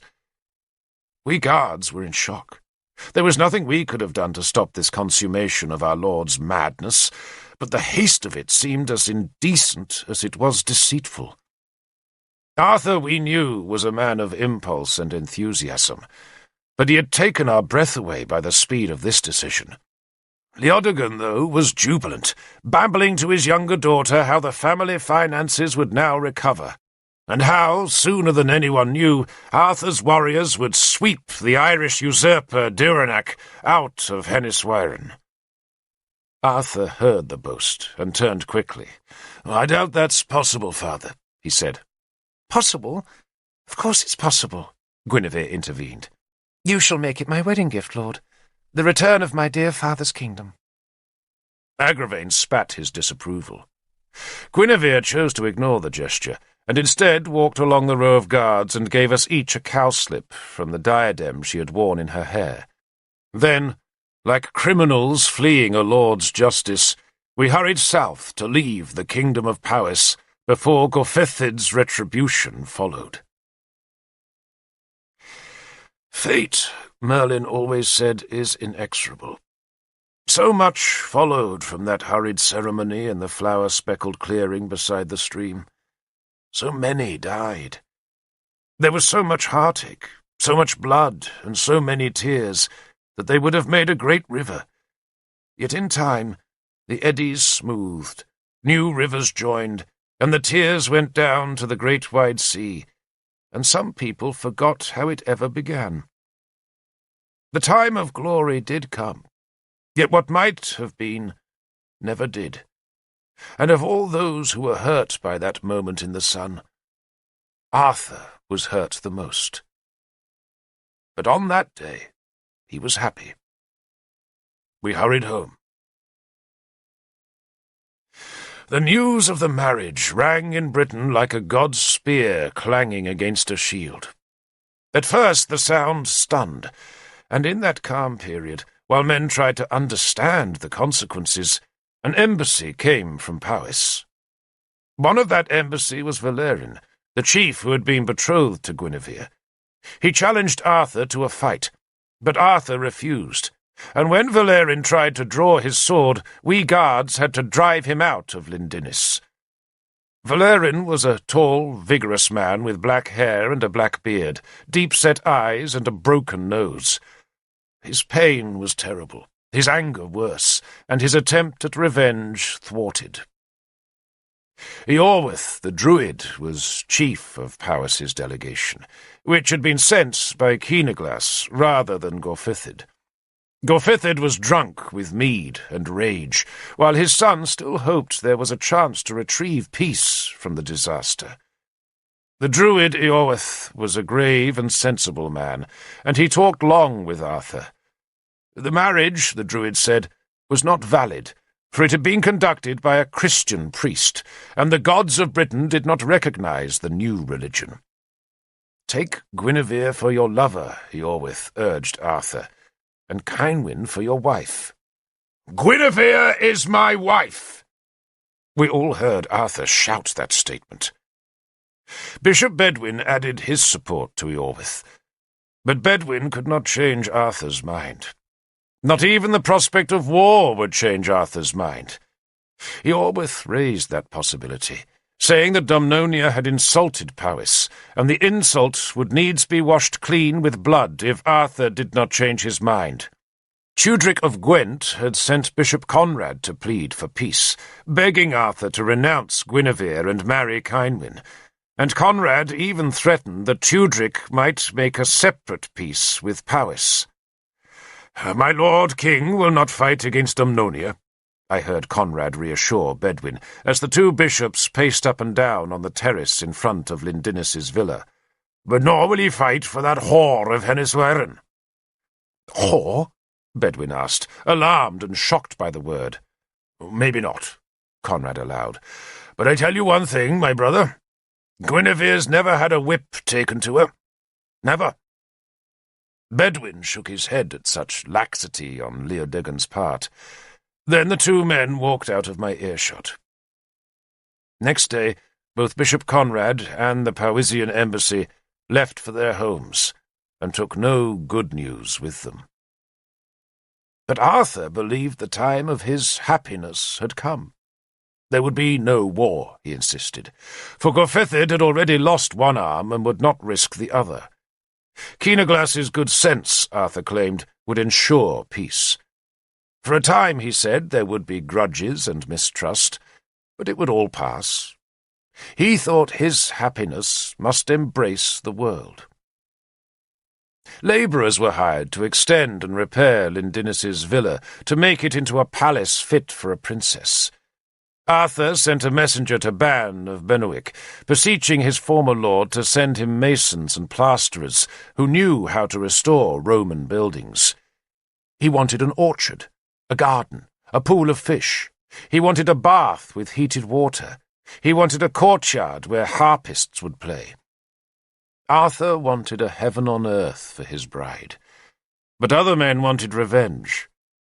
And that summer we heard that Tudric of Gwent had met with Keenaglass and made a treaty of peace, and part of that treaty was an agreement that Powys's armies could march freely across the Roman roads that crossed Gwent. Those roads led only to Dumnonia. Yet as that summer passed, no attack came. Sagramore held Ael's Saxons at bay, while Arthur spent a summer in love. I was a member of his guard, so I was with him day in and day out. I should have carried a sword, shield, and spear, but as often as not I was burdened with flasks of wine and hampers of food, for Guinevere liked to take her meals in hidden glades and by secret streams, and we spearmen were required to carry silver plate, horn cups, food, and wine to the designated spot. She gathered a company of ladies to be her court, and, so help me, my Lunette was one of them. Lunette had grumbled bitterly at having to abandon her brick house in Corinium, but it took her only a few days to decide that a better future lay with Guinevere. Lunette was beautiful, and Guinevere declared that she would only be surrounded by people and objects that were pretty. And so she and her ladies, dressed in the finest linens, decorated with gold, silver, jet, and amber, and she paid harpists, singers, dancers, and poets to amuse her court. They played games in the woods where they chased each other, hid and paid forfeits if they broke one of the elaborate rules that Guinevere devised. The money for these games, like the money being spent on Lindinis's villa, was provided by Leodegan, who had been appointed the treasurer of Arthur's household.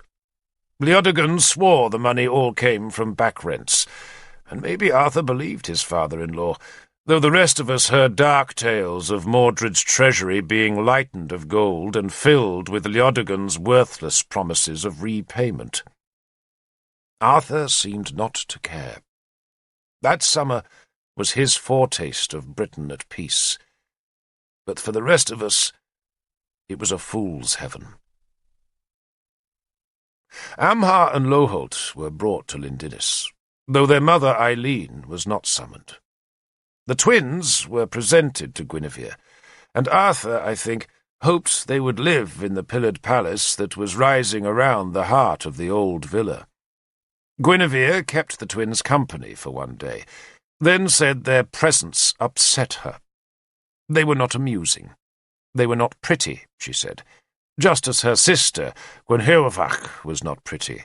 And if they were not pretty, nor amusing, they had no place in Guinevere's life. Besides, she said, the twins belonged to Arthur's old life, and that was dead. She did not want them, nor did she care that she made that announcement publicly. She touched Arthur's cheek. "If we want children, my prince, we shall make our own." Guinevere always called Arthur a prince. At first Arthur claimed he was no prince, but Guinevere insisted he was Uther's son, and therefore royal. Arthur, to humour her, allowed her to call him by the title, but soon the rest of us were ordered to use it too. Guinevere ordered it, and we obeyed. No one had ever challenged Arthur about Amhar and Loholt and won the argument, but Guinevere did, and so the twins were sent back to their mother in Corinium. The harvest was poor that year, for the crops were blighted by late rain that left them blackened and wilting. Rumour claimed that the Saxon harvest had been better, for the rains had spared their lands, and so Arthur led a warband east beyond Duracobrivis to find and capture their stores of grain. He was happy, I think, to escape the songs and dances of Caer Cadarn, and we were happy that he was at our head again, and that we were carrying spears instead of feasting cloths. It was a successful raid, filling Dumnonia with captured grain, plundered gold, and Saxon slaves. Leodegan, now a member of Dumnonia's council, was given the task of distributing the free grain to every part of the kingdom. But there were horrid rumours that much of it was being sold instead, and that the resultant gold found its way to the new house Leodegan was building across the stream from Guinevere's damp-plastered palace. Madness ends sometimes. The gods decree it, not man. Arthur had been mad for love all summer, and it was a good summer, despite our menial occupations, for a happy Arthur was a beguiling and generous lord. But as autumn swept the land with wind, rain, and golden leaves, he seemed to wake from his summer dream. He was still in love. Indeed, I do not think he was ever out of love with Guinevere. But that autumn he saw the damage he had done to Britain. Instead of peace, there was a sullen truce, and he knew it could not last. We cut ash pollards for spears, and the blacksmiths' huts rang with the sound of hammer on anvil. Sagramore was called back from the Saxon frontier to be nearer to the kingdom's heart.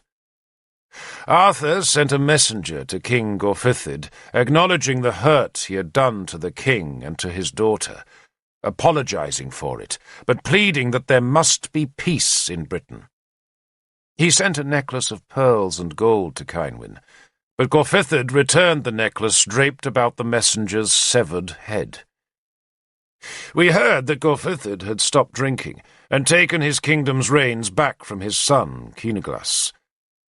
That news confirmed that there would never be peace until the insult done to Cynwyn had been avenged by Powys's long spears. Travellers brought tales of doom from everywhere. The lords across the sea were bringing new Irish warriors into their coastal kingdoms. The Franks were massing war bands on the edge of Brittany. Powys's harvest was stored, and its levies were being trained to fight with spears instead of cutting corn with sickles. Kyneglas had married Heleth of Elmet, and men of that northern country were now coming to swell the ranks of Powys's army. Gundlius, restored in Siluria, was forging swords and spears in the deep valleys of his kingdom, while to the east more Saxon boats were grounding on their captured shores. Arthur donned his scale armour, only the third time I had seen it since his arrival in Britain, and then, with 20 of his armoured horsemen, he rode in progress around Dumnonia. He wanted to show the kingdom his power, and he wanted the travellers who carried their goods across the kingdom's frontiers to carry a tale of his prowess. Then he came back to Lindinis, where Higwith, his servant, scoured the new rust from the armour's scales. The first defeat came that autumn. There had been a plague in Venter, weakening King Melwas's men, and Cerdic, the new Saxon leader, defeated the Belgic warband and captured a great swathe of good river land. King Melwas pleaded for reinforcements, but Arthur knew Cerdic to be the least of his problems. The war drums were beating throughout the Saxon-held Llagir, and throughout the northern British kingdoms, and no spears could be spared for Melwas. Besides, Cerdic seemed fully occupied with his new holdings, and did not threaten Dumnonia further, so Arthur would let the Saxons stay for the time being. "We'll give peace a chance," Arthur told the council. But there was no peace. In late autumn, when most armies are thinking of greasing their weapons and storing them through the cold months, the might of Powys marched. Britain was at war. Part 3. The Return of Merlin. Igraine talks to me of love. It is spring here in Dinarac, and the sun infuses the monastery with a feeble warmth.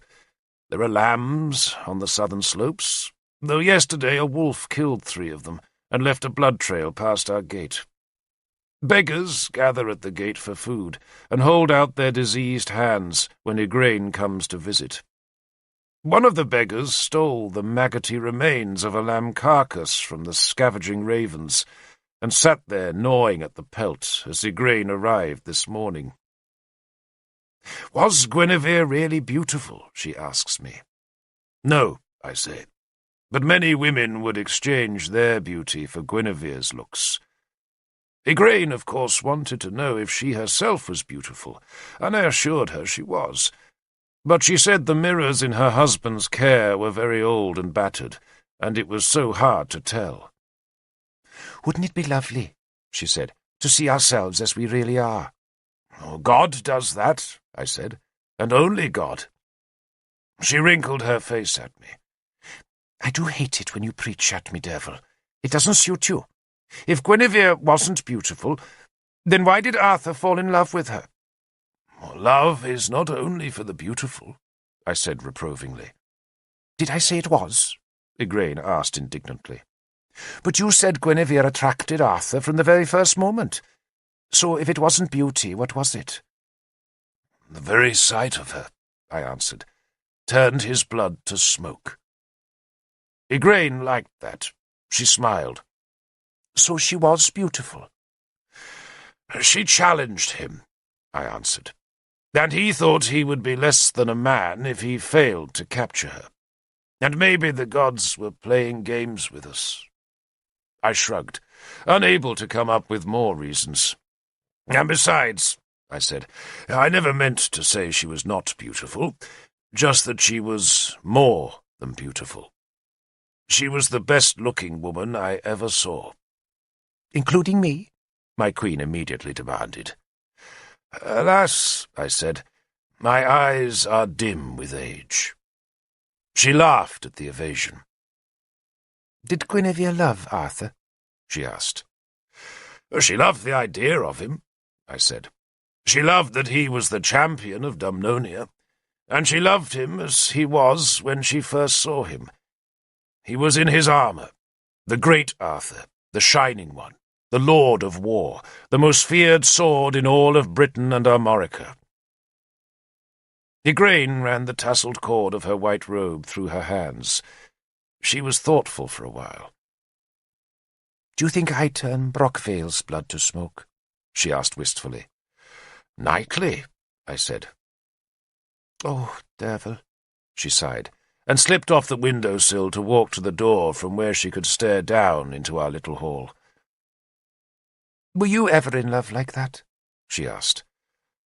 "Yes," I admitted. "Who was it?" she demanded instantly. "Never mind," I said. "I do mind. I insist. Was it Nimue?" she asked. "It wasn't Nimue," I said firmly. "Nimue was different. I loved her, but I wasn't mad with desire for her. I just thought she was infinitely—" I paused, looking for the word and failing to find it. "Wonderful," I offered lamely, not looking at Igraine so she would not see my tears. She waited for a while. "So, who were you in love with? Lunette?" No. "Who then?" she persisted. "The story will come in time," I said, "if I live." "Of course you'll live. We shall send you special foods from the care." "Which my Lord Sansom," I told her, not wanting her to waste the effort, "will take from me as unworthy fare for a mere brother." "Then come and live in the care," she said eagerly. "Please." I smiled. "I would do that most willingly, lady, but alas, I took an oath to stay here." Poor Derfel. She went back to the window and watched Brother Maelgwyn digging. He had our surviving novice, Brother Tudwell, with him. The second novice died of a fever in the late winter, but Tudwell still lives and shares the saint's cell. The saint wants the boy taught his letters, mainly, I think, so he can discover whether I really am translating the gospel into Saxon. But the lad is not bright, and seems better suited to digging than to reading.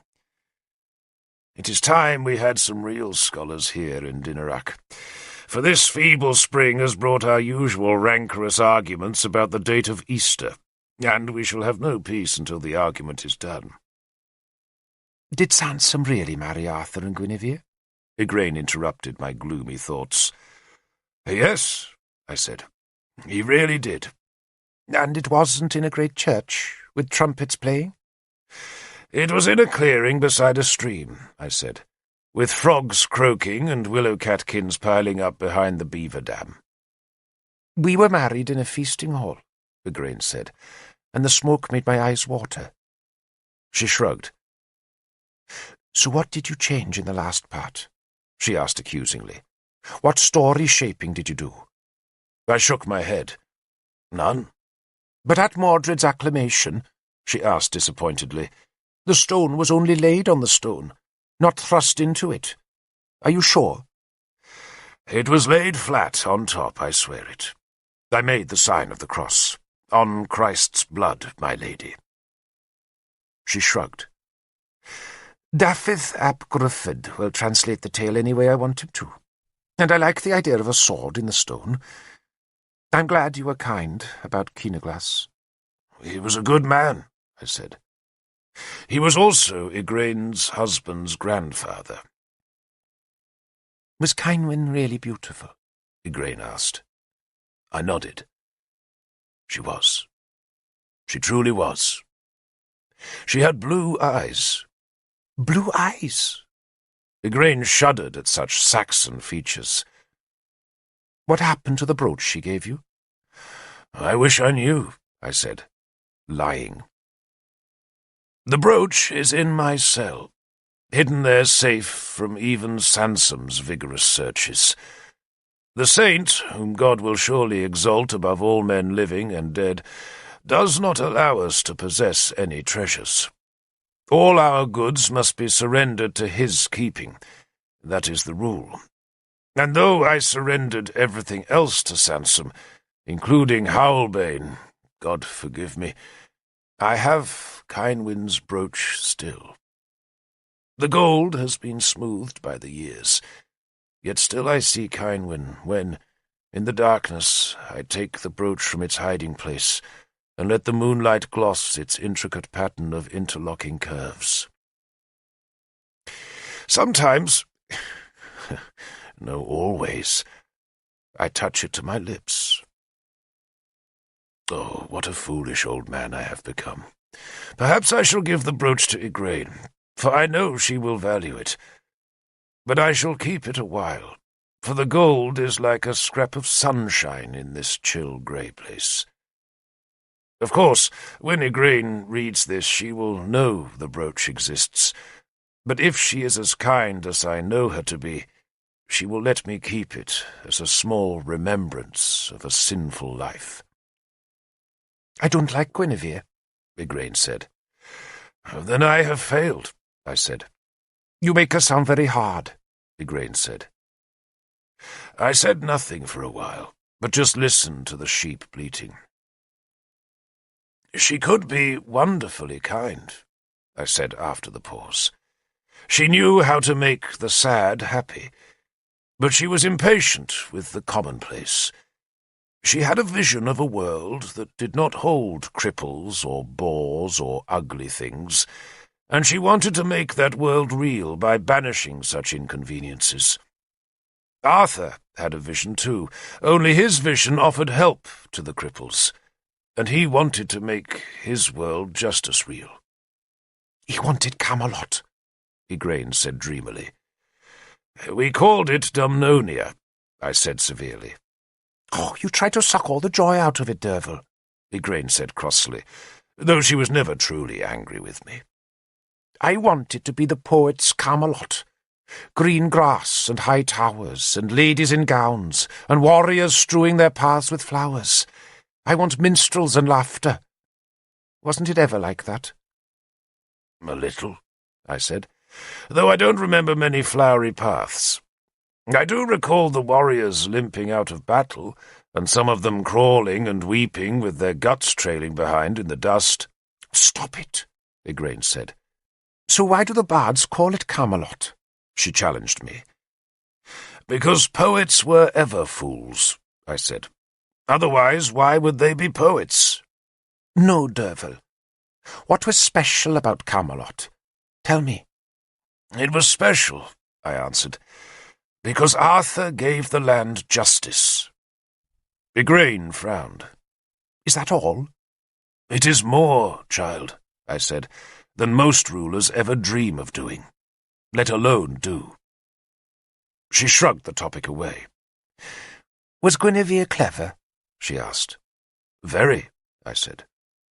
Igraine played with the cross she wore about her neck. Tell me about Lancelot. Wait. When does Merlin come? Soon. Is Saint Sansom being horrid to you? The saint has the fate of our immortal souls on his conscience. He does what he must do. But did he really fall on his knees and scream for martyrdom before he married Arthur to Guinevere? Yes, I said, and could not help smiling at the memory. Igraine laughed. I shall ask Brockvale to make the Mouse Lord into a real martyr, she said. Then you can be in charge of Dinorak. Would you like that, Brother Derfel? I would like some peace to carry on with my tale, I chided her. So what happens next? Igraine asked eagerly. Armorica is next. The land across the sea, beautiful Innis Treves, King Ban, Lancelot, Galahad, and Merlin. Dear Lord, what men they were, what days we had, what fights we gave, and dreams we broke in Armorica. Later, much later, when we looked back on those times, we simply called them the bad years. But we rarely discussed them. Arthur hated to be reminded of those early days in Dumnonia, when his passion for Guinevere tore the land into chaos. His betrothal to Cynwyn had been like an elaborate brooch that held together a fragile gown of gossamer, and when the brooch went, the garment fell into shreds. Arthur blamed himself, and did not like to talk about the bad years. Tudric, for a time, refused to fight on either side. He blamed Arthur for the broken peace, and in retribution he allowed Gorfithid and Gundlius to lead their war bands through Gwent into Dumnonia. The Saxons pressed from the east, the Irish raided out of the western sea, and, as if those enemies were not enough, Prince Cadui of Isca rebelled against Arthur's rule. Tudric tried to stay aloof from it all, but when Eäl's Saxons savaged Tudric's frontier, the only friends he could call on for help were Dumnonians, and so, in the end, he was forced into the war on Arthur's side. But by then the spearmen of Powys and Siluria had used his roads to capture the hills north of Inniswydrin, and when Tudric declared for Dumnonia, they occupied Glevum as well. I grew up in those years. I lost count of the men I killed and the warrior rings I forged. I received a nickname, Cadarn, which means the mighty. Derfel Cadarn, sober in battle and with a dreadful quick sword. At one time, Arthur invited me to become one of his horsemen, but I preferred to stay on firm ground, and so remained a spearman. I watched Arthur during that time, and began to appreciate just why he was such a great soldier.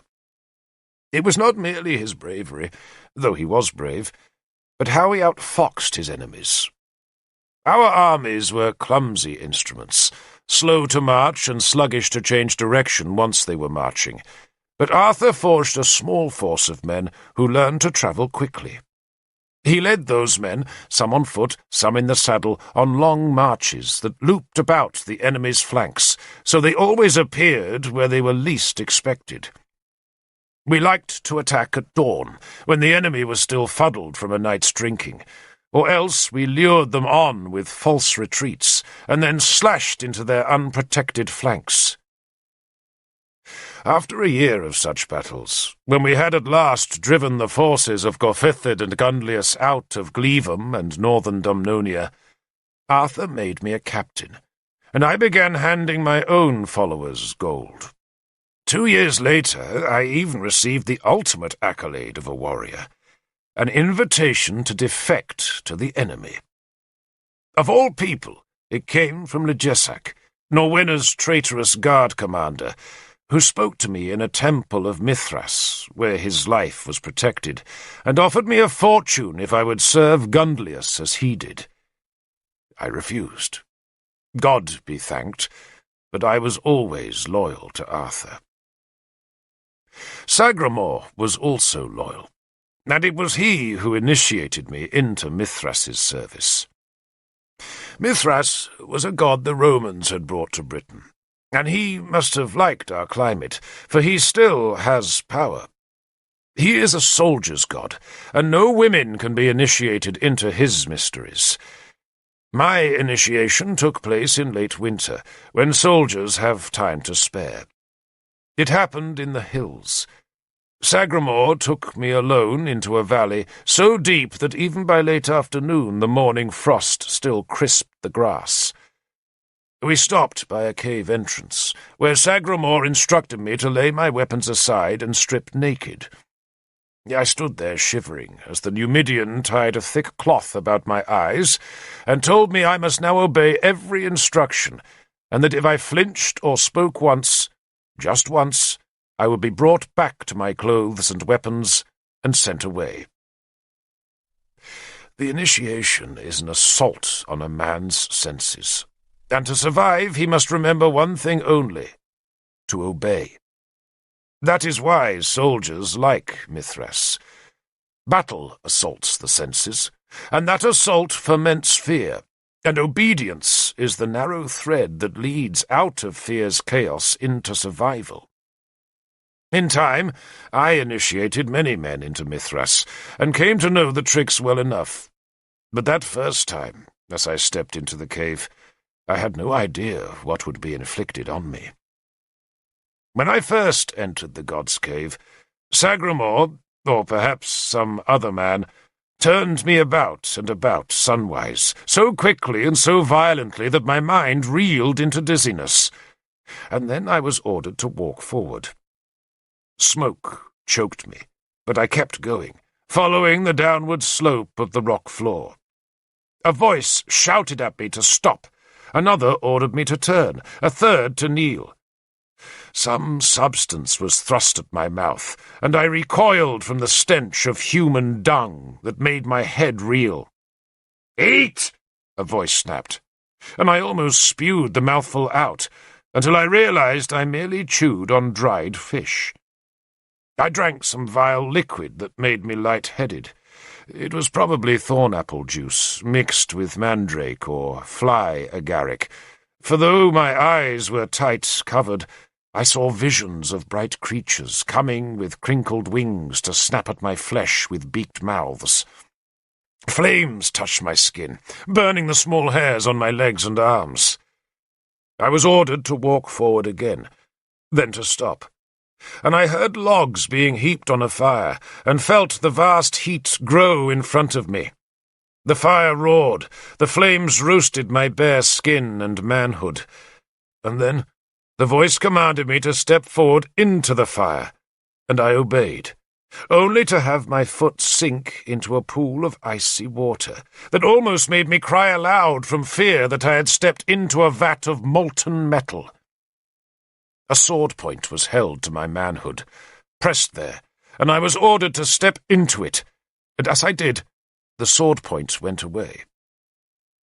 All tricks, of course, but the herbs and fungi put into the drink were enough to magnify the tricks into miracles, and by the time I had followed the tortuous course down to the hot, smoky, and echoing chamber at the heart of the ceremony, I was already in a trance of terror and exultation. I was taken to a stone, the height of a table, and a knife was put into my right hand, while my left was placed palm downwards on a naked belly.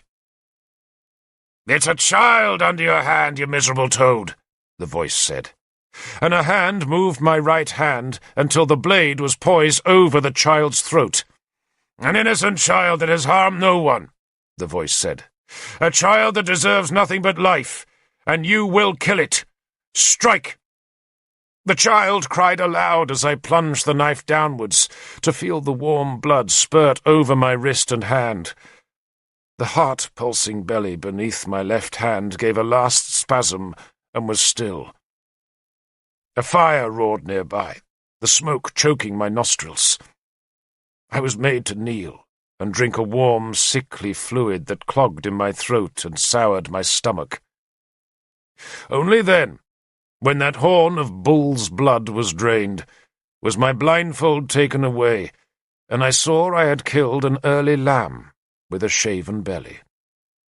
Friends and enemies clustered about me, full of congratulations, for I had now entered the service of the soldier's god.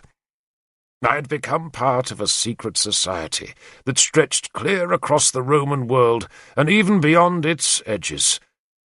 A society of men who had proved themselves in battle, not as mere soldiers, but as true warriors. To become a Mithraist was a real honor, for any member of the cult could forbid another man's initiation. Some men led armies and were never selected. Others never rose above the ranks and were honored members. Now, one of that elect, my clothes and weapons were brought to me. I dressed and then was given the secret words of the cult that would allow me to identify my comrades in battle. If I found I was fighting a fellow Mithraist, I was enjoined to kill him swiftly, with mercy, and if such a man became my prisoner, I was to do him honor. Then, the formalities over, we went into a second huge cave, lit by smoking torches, and by a great fire where a bull's carcass was being roasted. I was done high honor by the rank of the men who attended that feast. Most initiates must be content with their own comrades, but for Derfel Cadarn, the mighty of both sides had come to the winter cave. Agricola of Gwent was there, and with him were two of his enemies from Siluria, Ligesac and a spearman called Nacians, who was Gundlius's champion. A dozen of Arthur's warriors were present, some of my own men, and even Bishop Bedwin, Arthur's counsellor, who looked unfamiliar in a rusty breastplate, sword belt, and warrior's cloak. "I was a warrior once," he explained his presence, "and was initiated, when 30 years ago? That was long before I became a Christian, of course.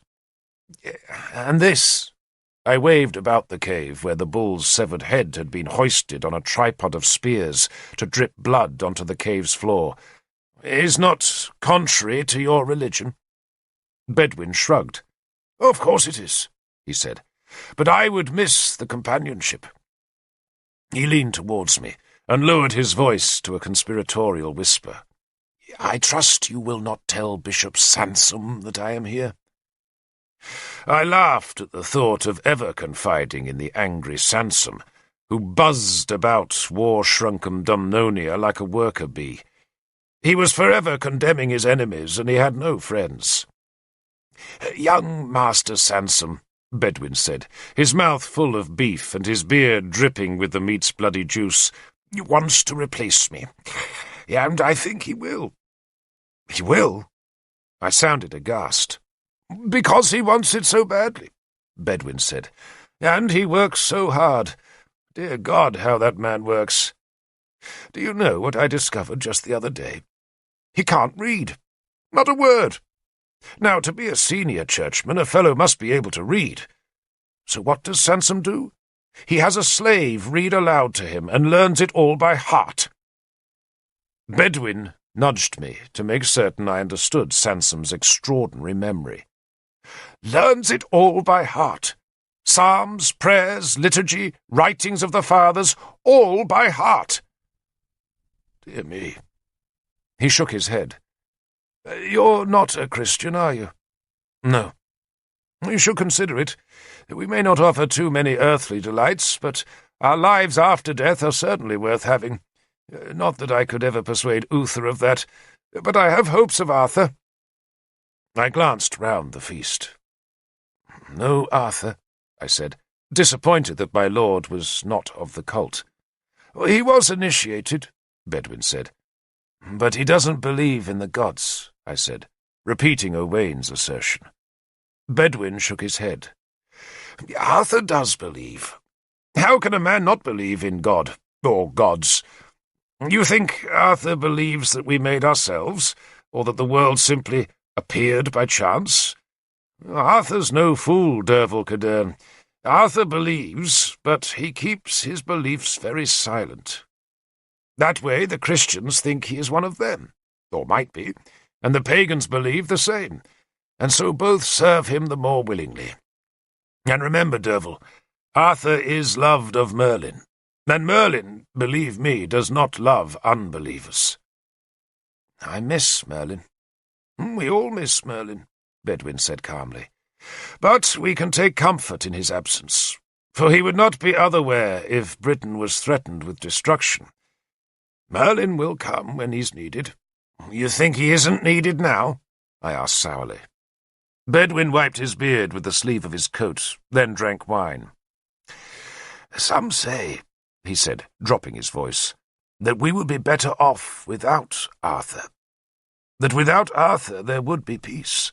But if there's no Arthur, who protects Mordred? Me?" He smiled at the thought. "Geraint? He's a good man, few better, but he's not clever, and he can't make up his mind, and he doesn't want to rule Dumnonia either. It's Arthur or no one, Derfel. Or rather, it's Arthur or Gofithid. And this war is not lost. Our enemies fear Arthur, and so long as he lives, Dumnonia is safe. No, I don't think Merlin is needed yet." The traitor, Lugesac, who was another Christian, who saw no conflict between his avowed faith and Mithras's secret rituals, spoke with me at the feast's end. I was cold towards him, even though he was a fellow Mithraist, but he ignored my hostility and plucked me by the elbow into a dark corner of the cave. "Arthur's going to lose, you know that, don't you?" he said. "No." Lugesac pulled a shred of meat from between the remains of his teeth. "More men from Elmet will come into the war," he said, Powys, Elmet, and Siluria. He ticked the names off on his fingers. United against Gwent and Dumnonia. Gorfethid will be the next Pendragon. First we drive the Saxons out of the land east of Rattay. Then we come south and finish off Dumnonia. 2 years. The feast has gone to your head, Legesak, I told him. And my lord will pay for the services of a man like you. Legesak was delivering a message. My lord King Gundlius is generous, Derfel. Very generous. Tell your lord king, I said, that Nimue of Inniswydran shall have his skull for her drinking vessel, and that I will provide it for her. I walked away. That spring the war fled again, though less destructively at first. Arthur had paid gold to Oengus mac Eirim, the Irish king of Demetia, to attack the western reaches of Powys and Siluria, and those attacks drained enemies from our northern frontiers. Arthur himself led a warband to pacify western Dumnonia, where Cadui had declared his tribal lands an independent kingdom. But while he was there, Ael's Saxons launched a mighty attack on Geraint's lands. Gorfethid, we later learned, had paid the Saxons as we had paid the Irish, and Powys's cash was probably better spent, for the Saxons came in a flood that brought Arthur hurrying back from the west, where he left Kai, his childhood companion, in charge of the fight against Cadui's tattooed tribesmen. It was then, with Ael's Saxon army threatening to capture Durocabrivis, and with Gwent's forces occupied against both Powys and the northern Saxons, and with Cadui's undefeated rebellion being encouraged by King Mark of Cornwell, that Ban of Benwick sent his summons. We all knew that King Ban had only ever permitted Arthur to come to Dumnonia on condition that he returned to Armorica if Benwick was ever in jeopardy. Now, Ban's messenger claimed, Benwick was in dire danger, and King Ban, insisting that Arthur fulfill his oath, was demanding Arthur's return. The news came to us in Durocabrivis. The town had once been a prosperous Roman settlement, with lavish baths, a marble justice hall, and a fine marketplace. But now it was an impoverished frontier fort, forever watching east towards the Saxons. The buildings beyond the town's earth wall had all been burnt by Ael's raiders, and were never rebuilt, while inside the wall the great Roman structures crumbled to ruin. Ban's messenger came to us in what remained of the arched hall of the Roman baths. It was night, and a fire burned in the pit of the old plunge bath, its smoke churning about the arched ceiling, where the wind caught and sucked the smoke out of a small window. We had been eating our evening meal, seated in a circle on the cold floor, and Arthur led Ban's messenger into the circle's centre, where he scratched a crude map of Dumnonia in the dirt, then scattered red and white mosaic scraps to show where our enemies and friends were placed. Everywhere, the red tiles of Dumnonia were being squeezed by the white stone scraps. We had fought that day, and Arthur had taken a spear cut on his right cheekbone. Not a dangerous wound, but deep enough to crust his cheek with blood. He had been fighting without his helmet, claiming he saw better without the enclosing metal. But if the Saxon had thrust an inch higher and to one side, he would have rammed his steel through Arthur's brain. He had fought on foot, as he usually did, because he was saving his heavy horses for the more desperate battles. A half-dozen of his horsemen were mounted each day, but most of the expensive, rare war horses were kept deep in Dumnonia, where they were safe from enemy raids. This day, after Arthur had been wounded, a handful of heavy cavalrymen had scattered the Saxon line, killing their chief and sending the survivors back east. But Arthur's narrow escape had left us all uneasy. King Ban's messenger, a chief called Blethig, only deepened that gloom. You see, Arthur said to Blethig, why I cannot leave. He gestured at the red and white scraps. An oath is an oath, Blethig answered bluntly. If the prince leaves Dumnonia, Prince Geraint intervened, Dumnonia falls. Geraint was a heavy, dull-witted man, but loyal and honest. As Uther's nephew, he had a claim on Dumnonia's throne, but he never made the claim, and was always true to Arthur, his bastard cousin. Better that Dumnonia fall than Benwick, Blethig said, and ignored the angry murmur that followed his words. I took an oath to defend Mordred, Arthur pointed out. You took an oath to defend Benwick, Blethig answered, shrugging away Arthur's objection. Bring the child with you. I must give Mordred his kingdom, Arthur insisted. If he leaves, the kingdom loses its king and its heart. Mordred stays here. And who threatens to take the kingdom from him? Blethig demanded angrily. The Benwick chieftain was a big man, not unlike Owain, and with much of Owain's brute force. You? He pointed scornfully at Arthur. If you had married Cynwen, there would be no war. If you had married Cynwen, then not only Dumnonia, but Gwent and Powys would be sending troops to aid my king. Men were shouting, and swords were drawn, but Arthur bellowed for silence. A trickle of blood escaped from beneath his wound scab, and ran down his long, hollow cheek. How long, he asked Blethig, before Benwick falls? Blethig frowned. It was clear he could not guess the answer, but he suggested 6 months or maybe a year. The Franks, he said, had brought new armies into the east of his country, and Ban could not fight them all. Ban's own army, led by his champion Bors, was holding the northern border, while the men Arthur had left behind, led by his cousin Ceolwch, held the southern frontier. Arthur was staring at his map of red and white tiles. 3 months, he said, and I will come, if I can. 3 months. But in the meanwhile, Blethig, I shall send you a war band of good men. Blethig argued, protesting that Arthur's oath demanded Arthur's immediate presence in Armorica, but Arthur would not be budged. 3